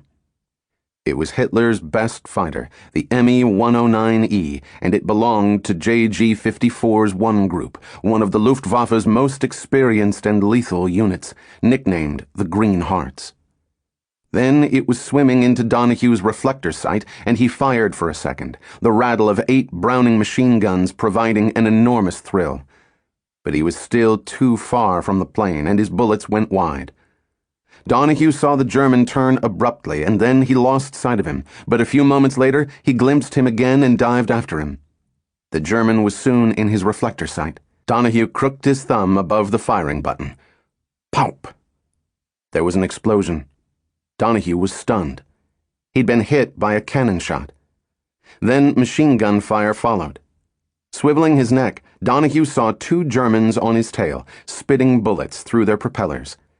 He rammed open his throttle, making sure not to stall, pulled his Spitfire over, and then tried to outturn his pursuers. G-force quickly crushed him, so he planted his feet forcefully in his G-stirrups, and then he was diving, rolling, standing the Spitfire on its tail, doing aerobatics he'd never dreamt of pulling off as a barnstormer back in Minnesota. Brop-up-up-up. The bullets sounded very close. Again, Donahue pulled his Spitfire round. The sun scorched through his closed hood, and his heart raced as he then dodged and fought his adversaries all along the jagged French coastline. Finally, he got behind one of the German planes from 1 Group. But just as he was about to fire, he realized his gun sight was broken. In his reflector mirror, he then saw another Green Heart on his tail, its yellow nose rocketing towards him. During the next few minutes, I think I must have blacked out at least 20 times in turns, he recalled. I remember starting to spin at least once from turning too violently. I wanted to flee but couldn't get my directions straight because I was maneuvering so fast. My compass couldn't help me unless I'd give it the chance to settle down. It was spinning like a top. Donahue finally managed to shake off the enemy. He had survived his first dogfight. But then he saw yet more Germans from JG-54. They were following him back across the channel towards England. He turned to face them head-on, and to his immense relief saw them bank away and head back to France, no doubt low on fuel, red lights flickering on their tank gauges. Shaken and very much sobered, he set course for 64 Squadron's base at RAF Leconfield. It was only now that he realized that the cannon shell had cut several cables, making the Spitfire barely operable and explaining why the gun sight had not worked. There was a large hole in the fuselage behind his cockpit. Part of his RAF roundel was missing. Donahue had learned his first crucial lesson. Only at a couple of 100 yards at most would he stand a decent chance of hitting the enemy in the brief moments his opponent might appear in his sights. Getting as close as possible was essential. Like most of the RAF's newest pilots, he was woefully inexperienced in gunnery. Now he knew how important it was to master the art of the deflection shot, which essentially meant firing into the patch of sky where the enemy was about to fly. For good reason, many of the RAF and Luftwaffe's best shots were keen sportsmen or had been raised on farms where they had learned to shoot just ahead of their game. Donahue could handle a shotgun as well as any Minnesota farm boy, but hitting a quicksilver target while trying to fly a Spitfire and watch out for bandits on his tail was something else altogether. The channel stretched away into the heat haze below. A long stripe of white appeared, the high, chalky cliffs of Beachy Head and Dover. Home. Donahue landed back at Leconfield and taxied to the end of the field, noticing that most of 64's planes were already down. Armorers ran towards him, carrying trays of machine gun bullets. As he shut down his Spitfire, they yanked off covers below and above his guns and rearmed. Donahue then joined the rest of his squadron in time to hear Squadron Leader McDonnell brief 64's intelligence officer on that morning's combat. We met them about halfway over the channel at 14,000 feet. There were about 20 Henkels and at least 21 109s and 110s. We came out of the sun and got fairly close. I sent a 4-second burst at one of them. MacDonald had destroyed an ME-109 and damaged another. Then there were no enemy aircraft in sight. We came home. "Is that all?" asked the intelligence officer. "Yes, except that Isaac failed to return. He got separated from the rest of the squadron." A Welshman with an uncanny resemblance to the movie star Errol Flynn, 24-year-old Louis Isaac had flown with the squadron for less than a month as a tail-end Charlie. "I saw him," said a nearby pilot. "I saw him with 2 110s on his tail. By the time I got to him, they had gotten him. He went down. He had no chance to bail out. He must have seen some Messerschmitts coming up to attack the squadron from behind and turned back and engaged them," said MacDonald. "I noticed that we weren't attacked from the rear." Isaac had sacrificed himself to save Donahue and his new friends. Donahue went to check on his plane. He was still examining several bullet holes when Squadron Leader MacDonald found him later that morning. "You put up a great show," said MacDonald. "When did you get hit?" "Just when I was on the tail of an ME-110, replied Donahue. "I felt a little jar and then all my controls went haywire. I sent one burst at the Messerschmitt but didn't get him. Even my sights were acting funny. But it was fun while it lasted." Donahue beamed, high on his first combat, and then turned towards the damaged Spitfire. "It's a beautiful plane. I never saw anything handle quite so sweet." Not far away, Donahue's friend from training school, Peter Kennard Davis, lay in the ankle-length grass, trying to relax. MacDonald walked away, and soon Donahue was sitting beside Kennard Davis and picking shards of shrapnel from his flying boots. "Will you do me a favor?" Kennard Davis asked. "Sure. What is it?" replied Donahue. "Let me have your notebook for a minute and I'll tell you." Donahue handed over a notebook he'd bought in a small town in Wisconsin 3 months before. Now those months felt like years, and Wisconsin felt like it belonged to a different planet. Kennard Davis jotted down the name of his girlfriend and her telephone number. "If anything happens to me, will you telephone this number and tell her the story? And then if it's possible, I'd like to have you see that she gets this." Kennard Davis pointed to a wristband on his left hand. Donahue nodded. "Okay." It would be 48 hours before Donahue and his 19-year-old friend, 64's youngest pilot, would return to the skies. Then they would be involved in the fiercest fight yet above the Channel between the RAF and the Luftwaffe, a midday melee so costly that it would eventually be seen by the German pilots involved as marking the true beginning of their Battle of Britain. Chapter 7. The Channel. The really good fighter pilot had a gift.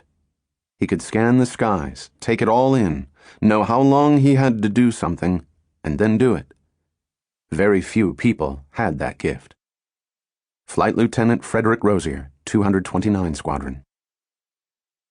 Art Donahue watched the blue flames in wonder. They flared from the exhausts of 64 Squadron's planes as he and his fellow pilots flew in perfect formation to their advance base near the coast, having left RAF Kenley well before dawn. It was the most beautiful flight he had ever experienced. "We seemed to hover motionless," he recalled, "except for the slight upward or downward drift of one machine into another in relation to the rest, which seemed to lend a sort of pulsating life to the whole formation. We were like a herd of giant beasts in some strange new kind of world." The Germans were now concentrating all their energies on destroying Channel convoys, thereby drawing the RAF into exhausting battles above the cold waters. So confident were some of Goering's top fighter pilots of imminent triumph, they were advising subordinates to take leave in a few weeks' time, or at most a month, when the war would be over. The previous day, August 7th, JG-51's new commanding officer, Werner Molders, had told one of his young pilots, "Why marry now when there is only England left? Marry later, to celebrate the victory." Earlier that morning of August 8th, the Germans had tracked the progress of a convoy of mostly coal-bearing merchant ships, codenamed Peewit by the RAF. Wanting to prove that the Luftwaffe now controlled airspace above the channel, Hermann Goering ordered that the convoy be destroyed. Soon, Major General Baron von Richthofen, the First World War ace's cousin, was barking at his Stuka pilots, "This convoy must be wiped out." By mid-morning, Richthofen's 8th Flying Group was above Peewit. William Dawson, captain of a 500-ton coaster, the John M., watched as several Stukas broke from the clouds and screamed down in almost vertical dives. "I saw a blinding flash, followed by a heavy explosion in the starboard column of the convoy," he recalled. "A second later, the same thing happened out in the port column. The explosions rocked the ships and I could smell the cordite fumes blown over on the wind. Down came more bombs, flinging up great columns of water nearly 100 feet high." Fortunately for Dawson and other British seamen, thick cloud cover prevented most of Richthofen's Stukas from attacking the convoy accurately. Only a few tenacious and brave pilots managed to drop their bombs on target. Peewit steamed on, bloodied but unbowed. Exasperated, Goering's lieutenants ordered a second attack. This time, around 30 ME-109s of JG-27 would escort 3 units of Ju-87s, approximately 300 planes in all, under orders to obliterate the slow-moving convoy no matter how thick the clouds. Here was the Luftwaffe's opportunity to prove beyond a doubt that it could close the channel to British shipping. The strike force was first identified by the RAF's forward radar station at Ventnor on the Isle of Wight. Such stations provided the RAF with perhaps their greatest advantage over the Luftwaffe, a system of detecting, through small blips on radar screens, any aircraft flying towards Britain from any base along the Normandy coastline. This information was quickly relayed to controllers at various operations rooms, where WAFs, members of the Women's Auxiliary Air Force, then plotted the enemy's exact whereabouts on large tables. "In battle we had to rely on our own human eyes," recalled one German ace. "The British fighter pilots could depend on the radar eye, which was far more reliable and reached many times further." It was around 11 a.m. in the operations room of Sector 11 headquarters. Air Commodore Keith Park, the 44-year-old New Zealand-born head of Sector 11, turned calmly to his controller and ordered him to scramble Art Donohue's 64 Squadron and several others. The unflappable Park, recognizable to many of his pilots because of his frequent visits to their bases in his own Hurricane, was perhaps the greatest air commander of the Second World War. Tall, impeccably groomed, thin-faced, and ascetic, he had spent more than 100 hours in the air during the Dunkirk evacuation, and therefore understood exactly what his men needed and confronted. There was no doubting his resilience and courage. He had fought at Gallipoli in World War I with his fellow Australians, had been carried, badly wounded, on a stretcher from the muddy killing fields of the Somme, and then had wangled his way into the Royal Flying Corps before ending the war as a widely respected squadron leader with 20 kills. At 64's advance base, there was an ominous click, and then a black Bakelite telephone rang. Squadron Leader MacDonald picked up the receiver, nodded as he was given orders, and then turned to his pilots. "Operations just called to tell us to be on our toes.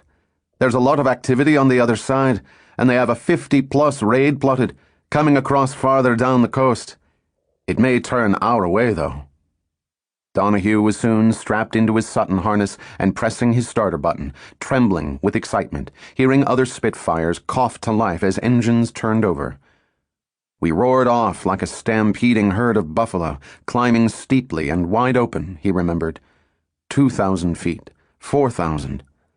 There were thick, fluffy clouds at 5,000, and we flashed up through their misty chasms, caverns, hills, and valleys. And then they were dropping away below us and forming a snowy carpet for us to look down on. Maintaining radio silence, Donohue and his fellow pilots glimpsed channel ports through gaps in the cumulus. And then they were above the choppy English Channel. It was around 11:30 a.m. when they spied the Peewit convoy below. Pilot Officer Richard Jones belonged to Donohue's flight. 64 years later, he would vividly recall arriving over Peewit's beleaguered ships and then circling them. "We were waiting for the dive bombers. Art Donahue got a bit near to the convoy, and of course all hell opened up at him. We had to shout out, "Christ almighty, Art, get out of there, they're shooting at you." It didn't matter to the gunners on the convoy what nationality you were. If they saw an aircraft above, they opened up on you. I didn't blame them. We had a rule never to get too near unless we saw the enemy. Donahue opened his throttle and joined Jones at a safer height. We were about 8,000 feet up, patrolling over the channel, and for a couple of minutes we had received no new orders, recalled Donahue. The sun was very hot, and I wished I hadn't worn my tunic. Donahue's radio whined. There were new orders to intercept incoming bandits, as many as 3 dozen, heading towards the Kentish coastline near RAF Manston. Breaking away from Pewitt, 64 Squadron flew east. It was around 11:40 a.m. when the bandits, 30 Messerschmitt 109s from the 2 and 3 groups of JG-26, led by 28-year-old Major Adolph Galland, spotted 64 Squadron's neat Vics in the far distance and several thousand feet below. Art Donahue and his friends had been vectored too late and too low, and were now terribly vulnerable. It was high time Adolph Galland bagged another of the lords, as some of his colleagues called the RAF's pilots. Whether his prey was a lord or a giant stag mattered little to Galland, described as a shit by some and a gentleman by others. The hunt was what counted, the primeval, life-affirming thrill of the chase. His mission, the aim of every fighter pilot, he believed, was simply to attack, to track, to hunt and to destroy the enemy. Only in this way can the eager and skillful fighter pilot display his ability. Tie him to a narrow and confined task, rob him of his initiative, and you take away from him the best and most valuable qualities he possesses: aggressive spirit, joy of action, and the passion of the hunter. Many said Galland was supernaturally gifted. Others were less charitable. Galland was very pretentious, recalled Hugo Dahmer of JG-26, who had survived several dogfights by flying as if he had been badly hit. He made himself a star, but in fact he was not as exceptional as has often been described. He used aircraft especially equipped for flying at high altitude, the same as flown by our squadron, the Hohenstaffel, High Cover Squadron. However, the other pilots in his unit had no such aircraft, so that when he sighted a possible target and accelerated towards it, they were unable to keep up with him. Galland, therefore, was always first to reach the enemy, and the first to be presented with an opportunity to shoot him down. None of the pilots in Galland's flight had this same advantage. They remained behind him and protected his back. In 1938, as a Condor pilot in Spain, Galland had completed more than 2,000 sorties, often flying in just his bathing trunks, and had contracted a severe case of throat ache, the Luftwaffe's term for every young ace's yearning to wear an ever more grandiose decoration at his neck: the Knight's Cross with oak leaves, and ultimately, the Knight's Cross with oak leaves, swords, and diamonds. He now vied for the ultimate prize of being the war's highest-scoring ace with an exalted group of the Luftwaffe's best: JG-53's burly Karl-Heinz Mayer, the dashing 25-year-old Helmut Wick of JG-2, touted as a rising star of the Jagdwaffe, the German equivalent of the RAF's fighter command, wily Captain Wilhelm Balthasar of JG-27, with no less than 23 kills to his name, and last but not least, his good friend, Werner Mulders. With poor old Vati Mulders injured, seated behind a desk in Caffier, no doubt fingering his rosary beads, the time for Galland to catch up had arrived. The rudder of his Me-109 already boasted 17 carefully painted white stripes. On August 1st, Reich Marshal Goering had personally awarded him the Knight's Cross of the Iron Cross, temporarily easing his throat ache. Only one other had been so honored with the same medal: Werner Mulders. His rudder already had 26 stripes. Galland checked his instruments and the electric gun sight in his cramped cockpit. The only one in the entire Luftwaffe fitted with a cigar lighter so he could puff on one of his beloved black Havanas as he glided home after a kill. Then he opened his throttle and led JG-26's three-group down. It was crucial to bounce, guns blazing, and then peel away. In a full-throttle dive, he knew from experience the Messerschmitt could not be beat. Art Donohue's radio transmitter crackled to life. "Bandits astern!" Squadron Leader McDonnell reacted instantly, leading Donohue and others in a violent turn. Donohue saw several planes from Three Group flash past.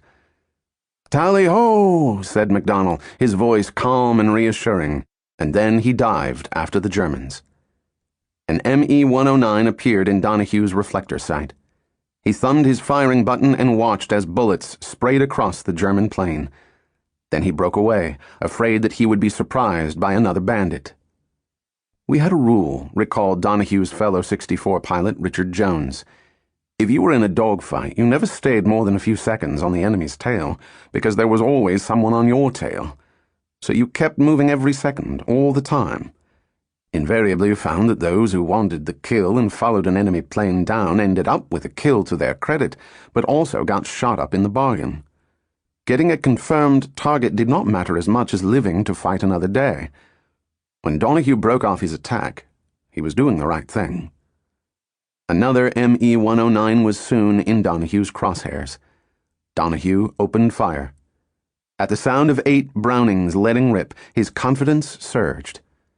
They sounded terribly capable and completed the steadying effect of our leader's voice on my nerves. Turning sharply, he didn't have time to see whether the bullets had caused any damage.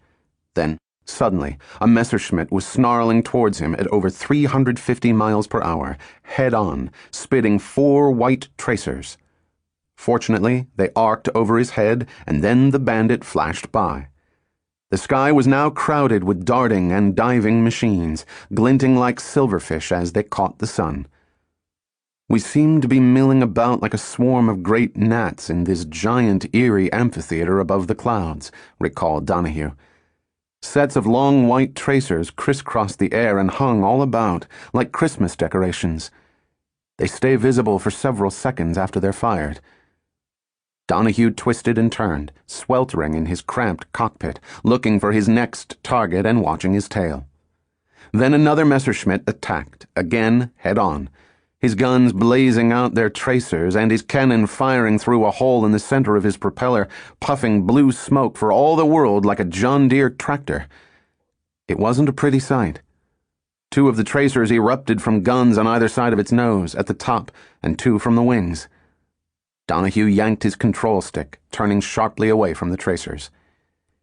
In the meantime, 65 Squadron had been scrambled and then vectored towards the massed dogfight involving Donohue, Galland, and JG-26. It joined the scrap around 11:45 a.m., and that's when the first excited shout of "Orido" filled the Germans' headsets. The shout of victory, the call required of all Luftwaffe pilots claiming a kill. A few seconds later, 65 Squadron's 21-year-old Sergeant David I. Curtin and his Spitfire were falling in flames. Adolf Galland and his wingman, Lieutenant Joachim Munkberg, quickly fastened onto the tail of another 65 pilot, 31-year-old Flight Sergeant Norman T. Phillips, a former carpenter. It wasn't long before the blonde-haired, strikingly handsome Munkberg had riddled Phillips with bullets and sent yet another Spitfire to the seas below, trailing black smoke. Galland pulled back on his control stick, opening the throttle to regain precious height. It was around 11:55 a.m. when he spotted Gerhard Grismala, another of JG-26's brightest young talents.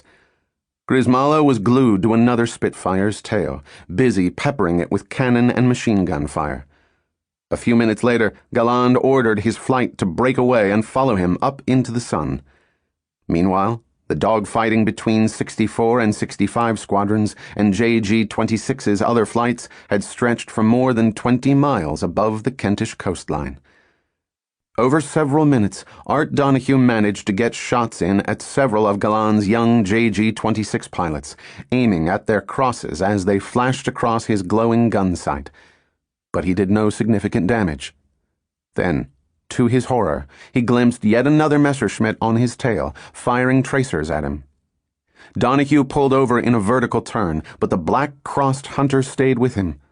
Galland had no doubt taught him well, and he effortlessly followed the Minnesotan down. Donahue had only one option: to try to outturn his JG-26 assailant. Stamping his feet into his G-stirrups, he struggled to fend off the gray curtain quickly falling across his eyes, the line of the horizon splitting his windscreen. Round and round he pulled his Spitfire. Finally, Donahue eased out of the turn. It had worked. Now he was the hunter with his JG-26 opponent in his sight. The Messerschmitt dived, twisting down like a startled snake, its fuel injection engine screeching. Donahue opened fire. Rat-a-tat-tat. And then 3 times more, each time thumbing the button for a second. His victim stopped twisting and appeared dead center in Donahue's crosshairs. Again, he pressed the tit, now for 3 consecutive seconds, the clattering staccato from his guns making his plane quiver slightly. Blue flashes exploded across the bandit, which then went into a spin. He disappeared into the clouds below, diving straight down, and although he might have gotten home, he certainly wasn't headed right then, recalled Donahue. 2 more were following me down closely, and in pulling out of my dive I plunged momentarily through the clouds and then up out of them, turning to meet these 2. The powder smoke from my guns smelled strong, and I felt good. This was battle royal. But my newest opponents failed me. As I zoomed up out of the clouds, I saw them just disappearing into the clouds and heading homeward. Another, diving out of nowhere, took a snap shot at me as he went by and down into the clouds, also heading for home. Recovering from the shock that gave me, I looked around and found no more planes of either nationality in view. I appeared to be in sole possession of this part of the battlefield. This was well out over the channel, and I knew I must be nearly out of ammunition, so I headed for shore and our advance base. As Donahue headed for home, Squadron Leader McDonnell and a fellow 64 stalwart, 26-year-old Sergeant Jack Mann, were readying for the kill. JG-26's Lieutenant Aim, at the controls of a state-of-the-art ME-109E4, didn't stand a chance. The 64 duo, flying with as much ferocity and tenacity as Galland and his wingman, stuck to Aim like terriers, and then opened fire, peppering the German's plane with bullets before watching him spiral into the channel 4 miles from Dover. It was around 1 p.m. when Art Donahue landed back at 64's forward base. As he taxied towards the dispersal tent, he noticed that one of 64's Spitfires was missing. It belonged to Peter Kennard Davis. Donahue braked, brought his Spitfire to a stop, pulled back on the throttle, reached down and switched off 2 magneto switches at the bottom of his instrument panel, climbed out of his Spitfire, greeted his fitter and rigger, and was soon part of an animated huddle of exuberant 64 pilots, hands weaving through the air as they recounted their dogfights. Several had seen JG-26's Aim spin down and crash into the channel. Texas Shorty, as Donahue was now called, did not express the same passions as his English comrades, the same visceral rage at the Germans. According to McDonnell, he had almost the detachment of a war correspondent. That was about to change. Concerns grew over the fate of Kennard Davis. One of the 64 pilots told Donahue that during the morning's mass dogfight he had seen the white canopy of a parachute, but he didn't have any idea whether it was German or British. Soon, McDonnell was calling around nearby bases to ask whether Kennard Davis had landed there rather than at 64's advance base. He also ordered the rest of the squadron to fly back to its home base at Kenley without him, while he tried to locate Kennard Davis. Meanwhile, across the channel, Werner Molders of JG-51 and every other senior Luftwaffe commander received the following order. From Reich Marshal Goering. 2. All units of Luftlottes 2, 3, and 5. Regarding Operation Adler. Within a short period you will wipe the British Royal Air Force from the sky. Heil Hitler. Back at RAF Kenley, Art Donahue was so worried about Kennard Davis that he couldn't eat that night's supper in the mess. Finally, word came of the 19-year-old's fate. At 12:05 p.m., his Spitfire had been badly shot up by machine gun fire from one of Adolf Galland's JG-26 pilots over Dover. Although suffering from severe shock and acute blood loss from several bullet wounds, Kennard Davis had managed to pull back the hood on his damaged plane and bail out. His Spitfire, L-1039, had crashed and blazed for several minutes in a field near the small village of West Langdon. He was admitted to the Royal Victoria Hospital, where he was reported to be in wonderful spirits, cursing the Huns and spoiling for another go at them. According to the doctors treating Kennard Davis, he would make a full recovery if he could survive his first 24 hours of hospitalization. Donahue went to sleep that night feeling confident that his young friend would pull through. As far as Galland and his fellow Luftwaffe aces were concerned, it had been an excellent day's hunting. They claimed to have shot down 49 British fighters, a record number. At air bases all along the Normandy coastline, there was also reason for celebration. The entire Luftwaffe's Luftflotte 3 had been involved in the fighting and had succeeded in virtually wiping out the Peewit convoy of 20 ships. Only 4 boats arrived at their destination, Swanage in Dorset. The next 2 days were quiet for 64 Squadron. Art Donahue caught up on his correspondence. Other pilots lounged around in deck chairs, played skittles and ping-pong, and listened to scratched records, hoping the black Bakelite telephone in the dispersal hut would stay silent for another hour, then another, until finally the sun set and they were able to stand down and head to the local pub. The inactivity obviously meant something big was brewing, and pilots on both sides knew it. Hans Joachim Marseille, a young pilot with the JG-27's One Group, was one of many who had a gut feeling that the fight to defeat Britain was about to reach a decisive stage. Exhausted after daily combat in July, he sunbathed and slept as much as possible, steeling himself for the final challenge of the war, destroying the RAF. Word had got around that the Führer had endorsed a plan of the invasion of England, and we all believed that this was to be somewhere on or about the 10th or 12th of August. This period of quiet that we were experiencing was to get all our aircraft in 100% operational condition. Many trucks were seen arriving at our base, and we could only assume that they were bringing in fresh supplies of fuel and ammunition. Everyone seemed to know that the planned invasion of England was near. Art Donahue also had time to recuperate and reflect before returning to the fray. I took stock of the events of the week in relation to myself and decided it hadn't been bad, he later wrote.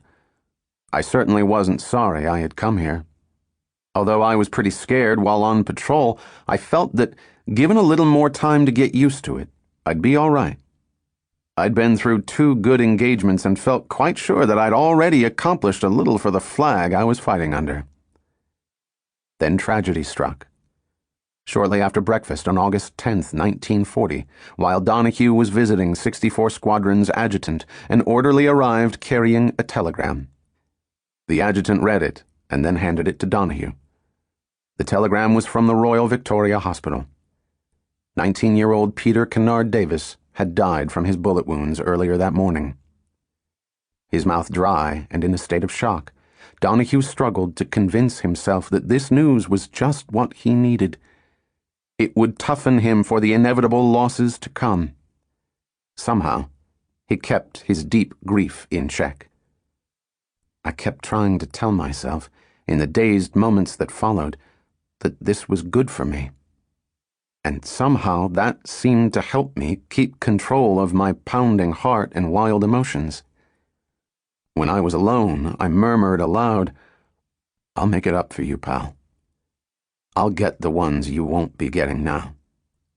Wait and see if I don't." The German onslaught resumed the next day, Sunday, August 11th, 1940. I didn't get to go to Mass, recalled Donahue.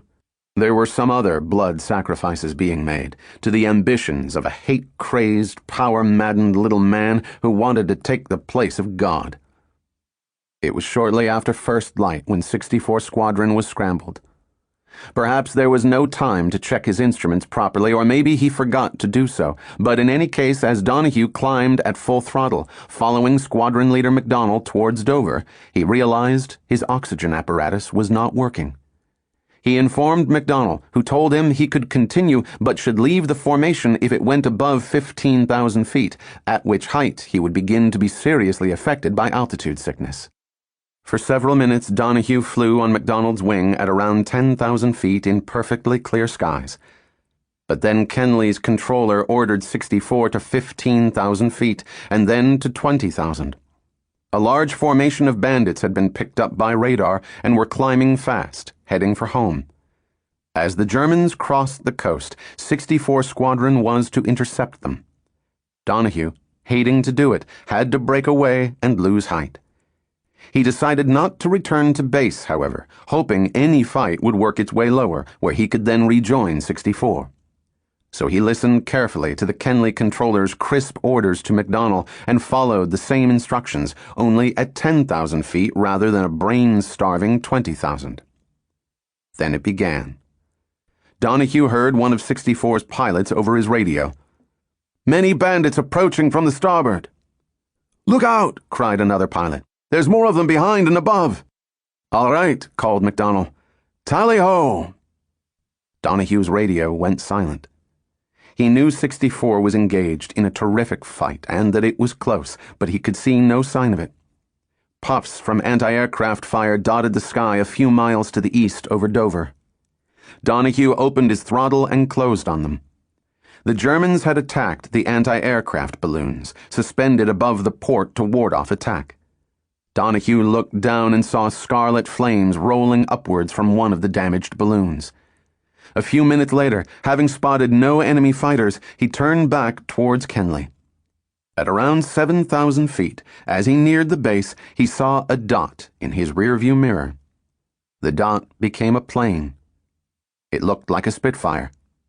Donahue flew on, the Spitfire now on his tail.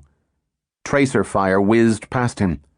The Spitfire was in fact a Messerschmitt Me-109. Donahue turned away from the fire and, to his relief, saw the bandit dive and then disappear into clouds. He checked his instruments. He had been hit. The airspeed indicator wasn't working.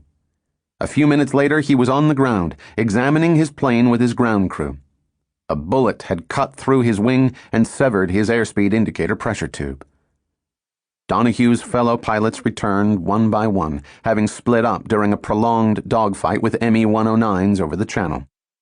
Squadron Leader McDonnell had shot down a Messerschmitt and hunted another almost all the way to France, but had then been forced to turn back, out of ammunition. In all, the squadron had claimed 4 of the enemy. "We had one more patrol, which proved uneventful," recalled Donahue, "and then our shift was over and we returned to our home airdrome. Our CO, Squadron Leader McDonnell, went to visit Peter Kennard Davis's parents that afternoon. So before he left, I told him the request Peter had made me about his wristlet, and he said he would have it taken care of. The funeral was to be Tuesday morning, and I planned to attend." It was also an action-packed day for 601 Squadron at RAF Tangmere on the southern coast. Early that morning, Billy Fisk learned that he had been designated number 3, the tail end Charlie, to 601's Blue Section. His skiing friend, Willie Rhodes Morehouse, had been told to stand in for Sir Archibald Hope and lead the squadron. It was 10:25 a.m. when the millionaires heard the faint click that always preceded the ring of a black Bakelite telephone. They were soon aloft and then ordered to intercept a bomber fleet and dozens of escorting Me-109s over Hell's Corner. The second, increasingly violent phase of the Battle of Britain was about to begin. The Luftwaffe had changed strategy. No longer was the emphasis on destroying shipping, thereby drawing the RAF into a war of attrition over the Channel. Now the aim was to destroy Britain's key defenses on the ground. Goering's new targets were naval bases such as Portsmouth and Portland, airfields such as Tangmere and Middle Wallop, and early warning radar stations. One of the young Germans headed Fisk's way was blonde-haired 22-year-old Rudolf Rothenfelder, an Me-109 pilot with JG-2. Rothenfelder was flying above his fellow Germans at 30,000 feet, acting as a lookout, breathing steadily from his oxygen. The southern coast of England spread before him. Attached to his leg were a flare pistol and a yellow dye pouch, which could be used to indicate his position to search and rescue planes if he ended up in the sullen waters far below. The pouch also contained rations, caffeinated chocolate, Pervitin, amphetamine tablets, and a small bottle of cognac, which Rothenfelder invariably knocked back before takeoff. It was a truly uplifting sight to see what we had assembled in the air, recalled Rothenfelder.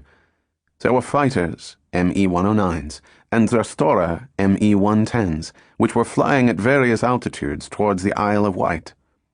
We could see in the far distance that our fear that the British would not come up and engage us was groundless. Over Portland, there was already an intensive combat in progress, and we could see the first parachutes drifting to earth.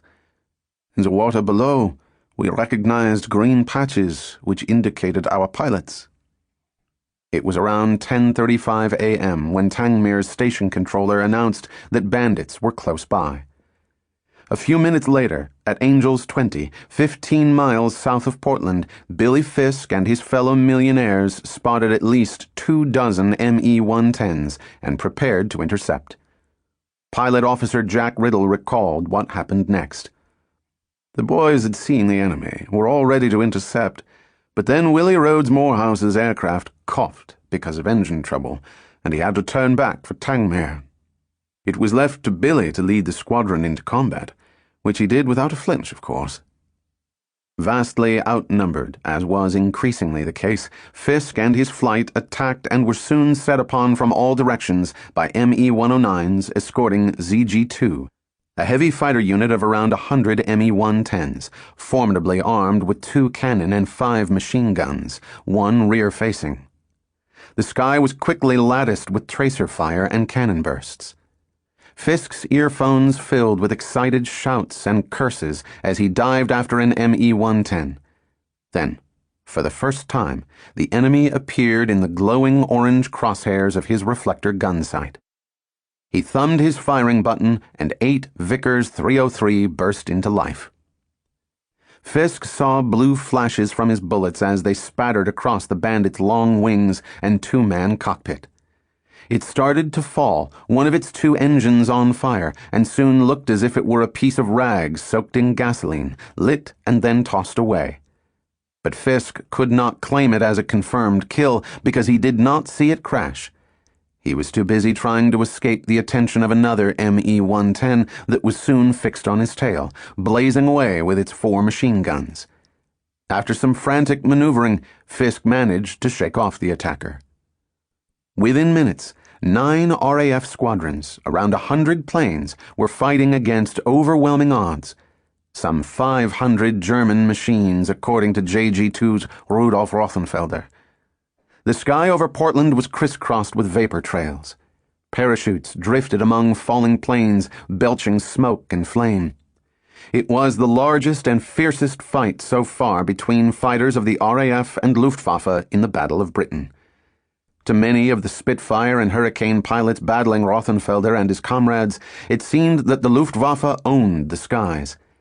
However high they climbed, wherever they turned, there was another swarm of black-crossed bandits. None of Fisk's fellow 601 pilots later recorded their emotions during the battle, but perhaps most would have concurred with Peter Townsend of 85 Squadron, who also fought that day. In the mounting frenzy of battle, our hearts beat faster and our efforts became more frantic, but within, fatigue was deadening feeling, numbing the spirit. Both life and death had lost their importance.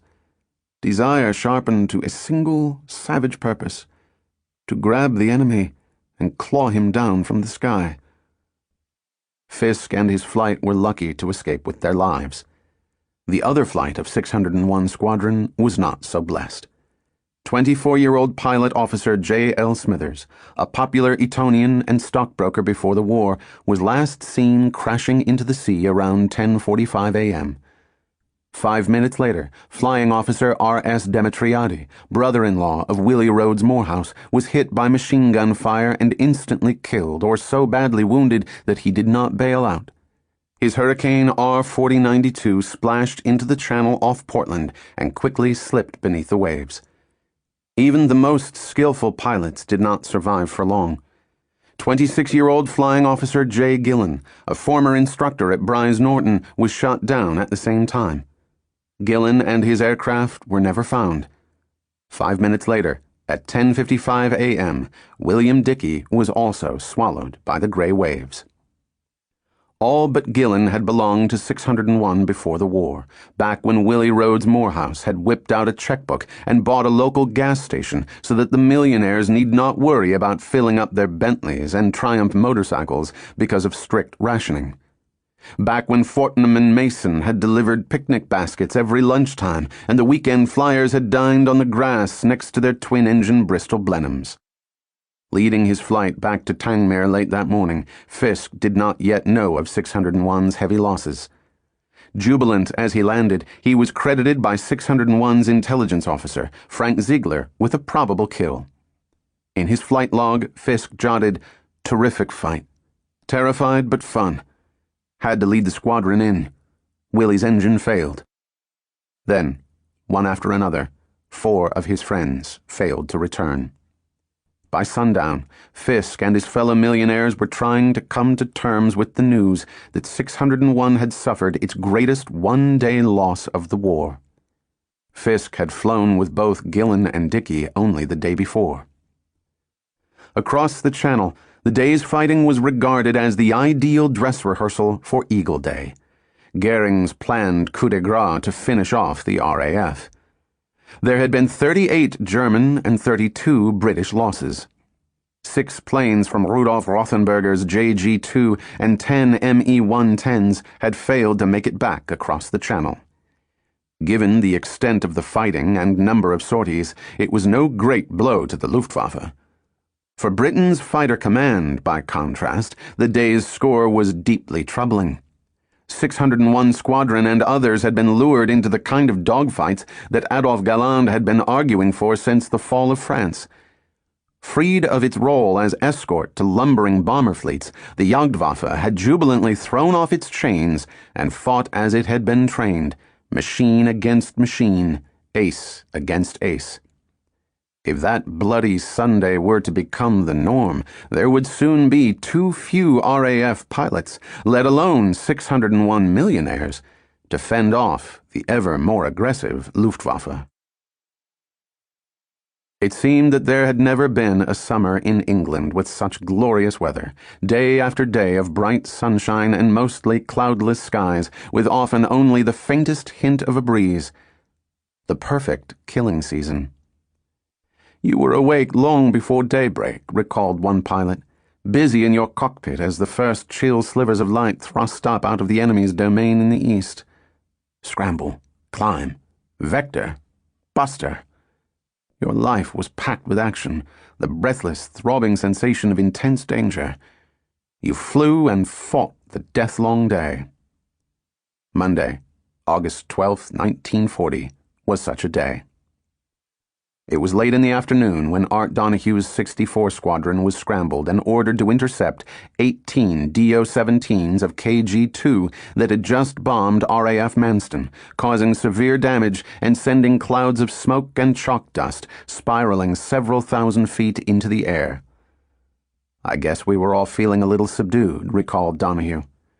"We knew that if we intercepted, we'd be fortunate if there was more than one other squadron at the most with us in the fight."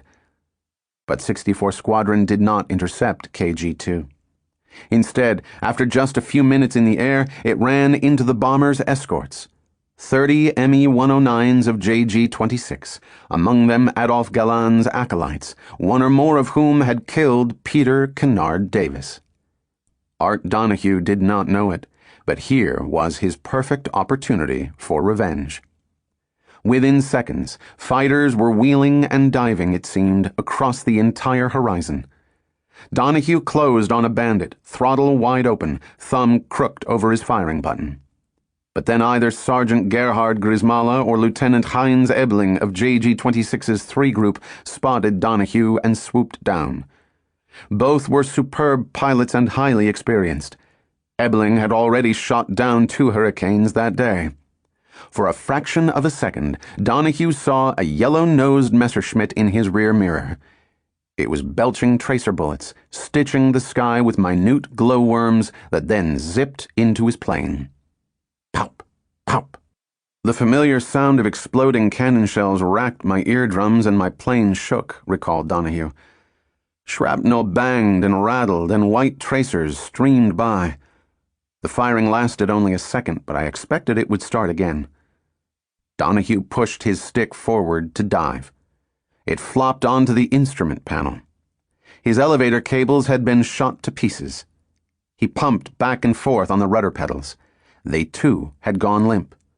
It was soon a battle simply to keep his Spitfire in the air. This was bad. I could smell powder smoke, hot and strong, but it didn't make me feel tough this time. It was from the cannon shells an incendiary bullet that had hit my machine. Smoke from an incendiary bullet was curling up beside me. It was lodged in the frame of the machine and smoldering there. Donahue wondered if he was going to die. His heart beat mercilessly fast. His mouth was salty with fear. He pulled open his cockpit and felt the wind tear at his goggles and helmet. Then there was another ear-splitting bang. Parts of his instrument panel were breaking up. Smoke trails of tracer bullets appeared right inside the cockpit, he recalled. Bullets were going between my legs, and I remember seeing a bright flash of an incendiary bullet going past my leg and into the gas tank. I remember being surprised that I wasn't scared anymore. I suppose I was too dazed. Donahue saw flames at the base of his fuselage. Then a little red tongue licked out inquiringly from under the gas tank in front of my feet and curled up the side of it and became a hot little bonfire in one corner of the cockpit. I remembered my parachute and jerked the locking pin that secured my seat straps and started to climb out just as the whole cockpit became a furnace. Donahue felt a blowtorch-intense burst of heat as he lifted himself up in the open cockpit. Then he was yanked out by a 200-mile-per-hour wind. Dimly aware that he was falling, he reached for the ripcord on his parachute and pulled it. There was a surreal silence now after the din of the battle. He noticed that one of his trouser legs was missing. His lower leg was blistered and badly burnt. The skin had come off in several places. Around his ankle, it flapped freely. "Well, Art, this is what you asked for," he said out loud. "How do you like it?" Perhaps a minute after bailing out, as he fell through thick clouds, he heard a fighter nearby. The parachute obscured his view. Was it a fellow 64 pilot or one from JG-26? The Luftwaffe had strafed Polish pilots who had bailed out over Poland. Would they do the same over England? Donahue began to panic as bullets zipped through the air. My parachute canopy quivered with each shot, he recalled. It lasted for perhaps a second. I could think of nothing but that a Hun was firing at me and hitting my parachute canopy. I knew that if I pulled the shroud lines on one side, it would partly collapse the canopy and I would fall faster, so I just went hand over hand up the shroud lines on one side until the canopy was 2/3 collapsed. I wasn't taking any halfway measures. That changed my position, so I was looking up and could see the canopy, and I was surprised that there didn't seem to be any bullet holes in it. Then another volley sounded and the canopy quivered in the same way, and still no bullet holes appeared in it. Donahue looked down. The bullets were from an anti-aircraft gun on the ground. Then the earth was rushing up to meet him and he landed in a field of oats. Before long, a group of Home Guard soldiers approached, rifles at the ready. Donahue struggled to his feet, his burns agonizing now as the shock wore off. The men lowered their guns, recognizing the RAF blue of what remained of his uniform, and helped him towards their barracks. Halfway across the field, Donahue's knee buckled and he had to be carried the rest of the way. In the soldiers' barracks, a young medical orderly was soon tending to Donahue's burns. "You'll get about a 6 weeks layup out of this, sir." "Don't be silly," replied Donahue. "This won't keep me laid up more than 2 or 3 days, will it?" "Well, you've got a couple of pretty nasty burns there on your leg and your hand. The one on your face isn't so bad, but the other two ought to take a month to heal. Then you'll get a spot of sick leave, of course. Yes, I'd make it all of 6 weeks before you're fit again." A British Air Ministry communiqué issued early the following day, August 13th, reported, "It is now established that 61 enemy aircraft were destroyed in yesterday's air fight over our coasts. 13 of our fighters were lost, but the pilot of one of them was saved." Because of his injuries, Art Donahue was unable to attend his young friend Peter Kennard Davis's funeral as he had planned. He would spend a month being treated for his shrapnel wounds and burns near Canterbury. He would then return to 64, by which time it would have moved to the far quieter 13 Group area so that its exhausted pilots could get some desperately needed rest. For Arthur Gerald Donahue, the Battle of Britain was over. For his fellow Americans in 601 and 609 squadrons, however, it was only just beginning. Chapter 8. Tally-Ho. Scarcely had I dropped off when I was in my Hurricane rushing head-on at a 110. Just as we were about to collide, I woke up with a jerk that nearly threw me out of bed. I was in a cold sweat, my heart banging wildly. I dropped off again, but the nightmare returned. This went on at intervals of about 10 minutes all night. I shall never forget how I clung to the bed rail in a dead funk. If there is ever a choice between physical and mental pain, I'll take physical every time. Paul Ritchie, No. 1 Squadron. Eagle Day dawned. It was August 13th, 1940, the date set by Goering for his knockout attack on Britain's airfields and defensive installations. Billy Fisk and his fellow 601 Squadron pilots trudged to their dispersal hut, sheepskin jackets hanging around shoulders to fend off the chill, wet grass slicking flying boots stuffed with maps. Air crews warmed up 601's Hurricanes, props blowing away the dew from the Perspex windscreens, revealing the usual specks to be wiped away so pilots didn't suddenly mistake a piece of grit for a Messerschmitt. Billy Fisk was increasingly tired, but could not have been more content. "Life has never seemed so good," he told family and friends. It was as if he had found his true calling, and he now fitted into 601 perfectly. The squadron's stalwarts had all hardly accepted him as one of their own. A throwback to a more chivalrous age, a fellow aristocrat who also cultivated an air of suave nonchalance in the face of danger, a jolly good sport who had quickly seen to it that a scarlet silk lining was sewn into his RAF uniform. The RAF's dark blue was not sufficiently flamboyant. "They wore red linings in their tunics and mink linings in their overcoats," wrote Fisk of his fellow millionaires. "They were arrogant and looked terrific, and probably the other squadrons hated their guts." Rumor had it among Tangmere's ground crew that it cost £100, around $400, to get a stake in a 601 poker game while awaiting the call to scramble. It was 10:25 a.m. The telephone rang in 601's dispersal hut. Darts and newspapers were dropped, backgammon games suspended. The millionaires were in the air within 2 minutes. Climbing steeply, Fisk heard over his radio that bandits were in the vicinity. He opened the throttle, heard the growl of the Merlin engine, and checked his instruments. It was around 10:45 a.m. when he spotted several slow-moving Ju-88 bombers, the spearhead of KG-54. Large swastikas emblazoned their tails. Fisk picked out a target, dived until the German plane loomed large in his reflector sight, and then fired. Rat-a-tat-tat. His tracer looked like a stream of vicious ping-pong balls. The German plane's engines began to stream smoke. Then it rapidly lost altitude, but Fisk did not follow it down. There were other bandits to watch out for, other machines to destroy. Soon his bullets were ripping into two more gray Ju-88s, yet they were somehow able to limp on. One was credited to Fisk as a probable and was later seen spewing black smoke as it struggled south over the Solent, the 4-mile blaze of water separating Portsmouth from the Isle of Wight, under heavy anti-aircraft fire. Low on ammunition, Fisk returned to Tangmere where his Hurricane was quickly refueled. At 11:50 a.m., the telephone in the dispersal hut rang again. Fisk once more sprinted to his plane and was soon in formation, line astern, flying wingtip to wingtip over nearby Bosham Harbor. A few minutes after noon, he spied around 40 Me-110s flying in what he described as a defensive circle to protect each other's tails.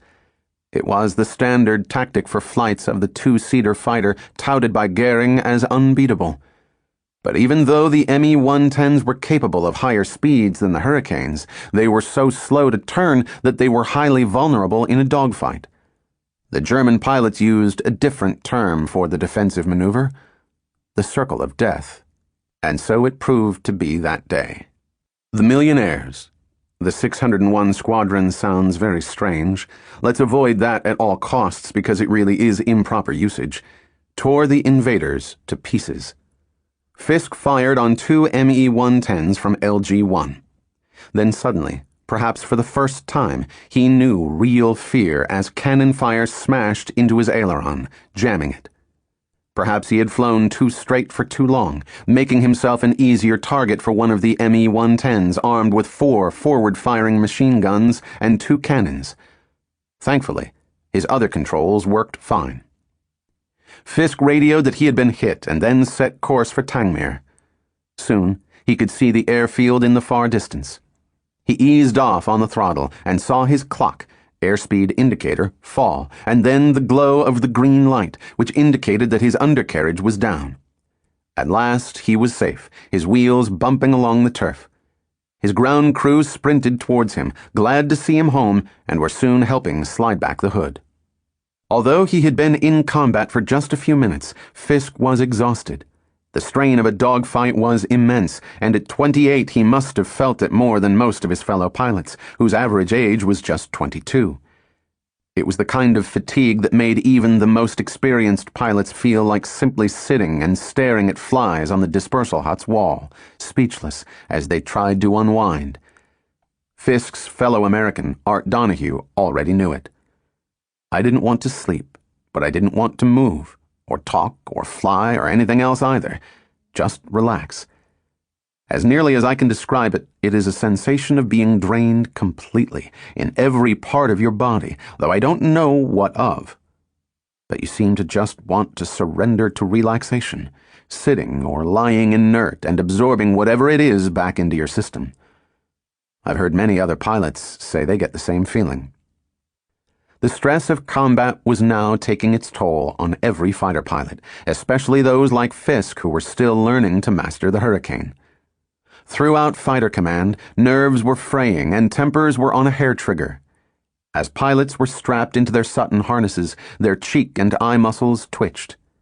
Anything unexpected, any sudden sound or movement, however banal, could fill even the most unflappable with rage. The sight of an airman running for no good reason to a plane, the sound of a bicycle bell, a lukewarm cup of tea after a sweat-soaked dawn patrol, a streamlined piece, a well-proportioned young woman who turned up late because the trains weren't running on time. Constant tension and fear wore down even the most experienced pilots and within a few weeks made them gaunt. Sprogs, young recruits, suddenly looked like their fathers. Lovers and wives suffered perhaps just as much nervous strain. They could not experience combat, but they could easily imagine how it might end. They also awoke on soaked sheets.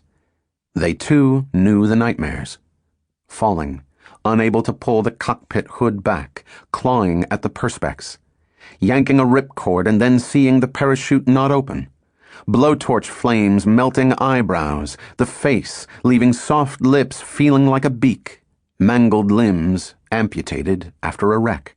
Like every other pilot's wife, Rose Fisk worried constantly, but it was perhaps easier for her to say goodbye and wish her husband good luck each morning before dawn than it was for other spouses. Living with a fighter pilot was not so terribly different to being the lover of a bobsled champion who daily risked life and limb on the ice at St. Moritz. When she had married Billy, he had made it clear that he would not stop testing himself to the limit.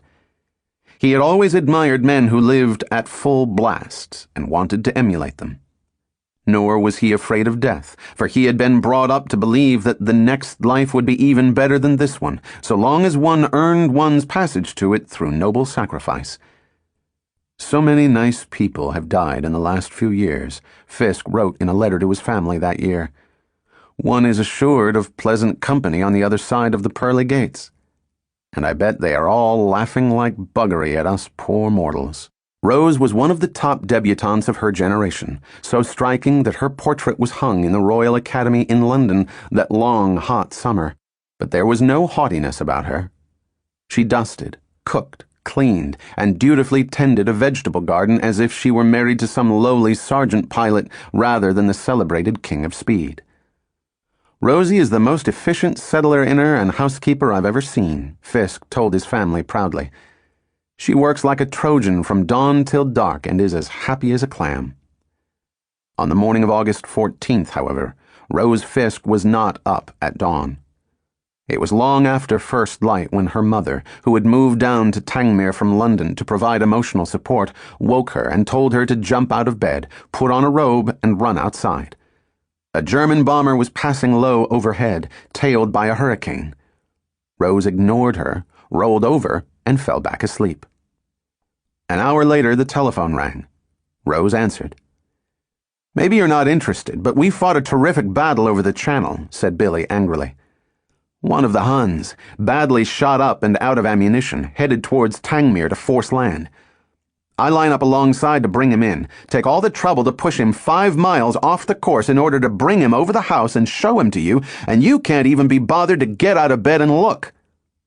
Apparently, it was a rare outburst. As with most couples in wartime, for the most part the Fisks avoided argument and instead squeezed as much joy from their limited time together as possible. The urge to make every moment count was particularly strong that summer of 1940, and it was reflected in radio plays and films as well as on the bestseller lists. The most popular book, selling more than 300,000 copies in hardback in just a few weeks, was a long and patriotic poem by Alice Duell Miller, titled The White Cliff. One of its stanzas read, "Lovers in peacetime, with 50 years to live, have time to tease and quarrel and question what to give. But lovers in wartime better understand the fullness of living, with death close at hand."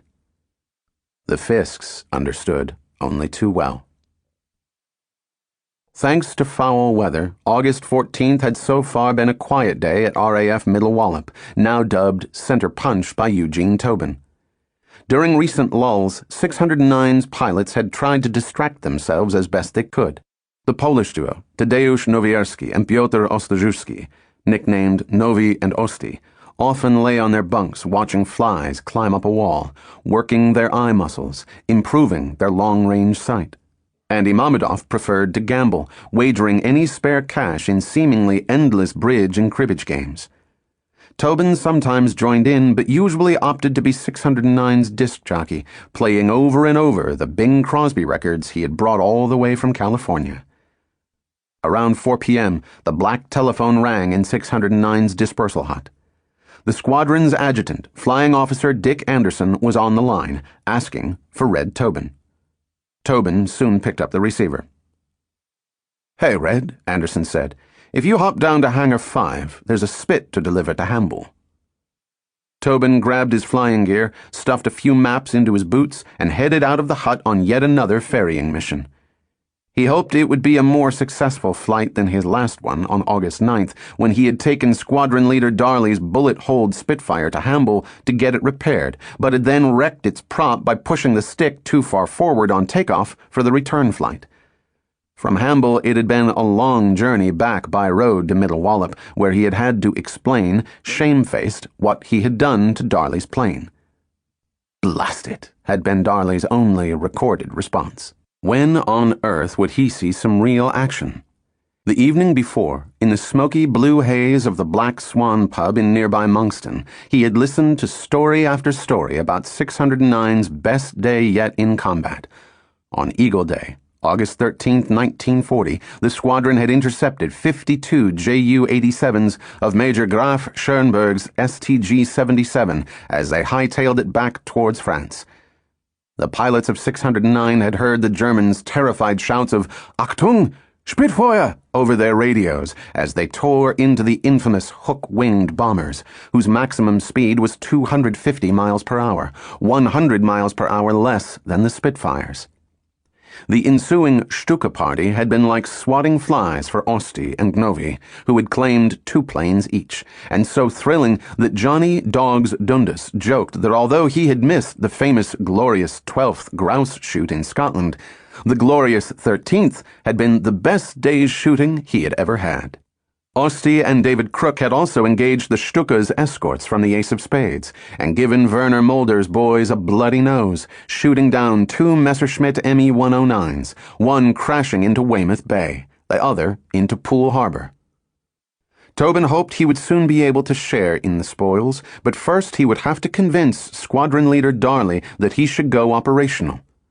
Not crashing another Spitfire on today's ferrying mission would be a start. And looking on the bright side, the daily run to Hamble and back left him with plenty of time to flirt with English girls and practice his wisecracks. With this no doubt in mind, Tobin decided to look in on the operations room and its waifs, with their neatly pinned hair, black stockings, and saucy smiles. Then he would stroll over to Hangar 5 at the opposite end of the Middle Wallop base and fly to Hamble. Tobin found the girls hard at work, with no time to laugh at his jokes today. Bandits had been detected and were heading towards the area. With a fellow pilot, 32-year-old Flying Officer Alexander Edge, Tobin hurried towards the hangar where his Spitfire was being warmed up. But then, around 80 yards from the hangar, he heard the drone of a fully loaded bomber and looked up to see a Ju-88 of the Luftwaffe's elite Lehrgeschwader, LG-1 unit, sneak below the clouds. Edge began to run away, but he doubled back and ran directly beneath the bomber after Tobin yelled for him to follow him instead. The bombs landed near enough, but we were unharmed thanks to Red's better understanding of ballistics, recalled Edge. The row of craters lay right across my original line of escape. The bombs kept falling. Edge and Tobin dove to the ground as one landed on Hangar 5, destroying it, killing every man inside, and stunning everyone within 50 yards. My head was spinning, recalled Tobin. It felt as though I had a permanent ringing in my ears. I felt the blast go over me as I lay there flattened on the ground. I got up and my instinct was to run towards the hangar. It was carnage. I saw one overalled person with his foot and half a leg blown off. Another had a great red patch on his chest with a load of mess hanging from it. Another was rolling in agony with one of his arms missing. The door of the hangar was only half closed, and just inside I could see the bodies of 4 overalled men on the ground, with one seemingly splattered against the edge of the door. I felt sick.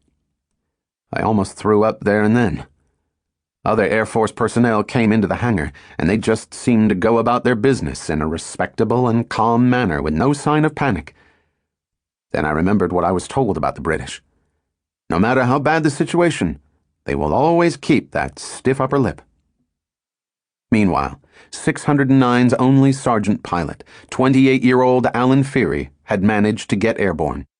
30 seconds after LG-1 had struck, he was banking sharply, his wings at 90 degrees to the ground, chasing the offending Ju-88 over Boscombe Down as it fled for the nearest clouds. Slamming open his throttle, the Derbyshire-born pilot closed fast and soon had the bomber exactly where he wanted it, 250 yards ahead of him, at the center of his reflector sight. Feary opened fire. Over 2,000 rounds ripped along the bomber's undercarriage, tearing its belly to shreds and killing all but one of the crew. The bomber started to fall, the altimeter needle in the cockpit spinning hysterically. To observers below, it then appeared to hang in the sky before plunging to the ground, 5 miles away, at North Charford near Romsey. Back on the ground at Middle Wallop, as soon as the all-clear sirens sounded, Eugene Tobin rushed to 609's dispersal hut. Tobin turned up grinning as usual, recalled David Crook, but with his clothes in an awful mess and covered in white chalk because he had to throw himself several times into a chalk pit as the Huns dropped out of the clouds. "Aw, hell," Tobin grinned. "I had a million laughs." The Luftwaffe had so far failed miserably to land a decisive blow, even though Goering had thrown the best of his dive bombers at the British day after day. Between them, 609 and 601 squadrons had destroyed more than 20 Stukas on August 13th alone, making them the RAF's most successful squadrons on Eagle Day. Such losses could not be sustained, so Goering reluctantly agreed with his senior commanders to withdraw the highly vulnerable Stuka from the battle as soon as possible.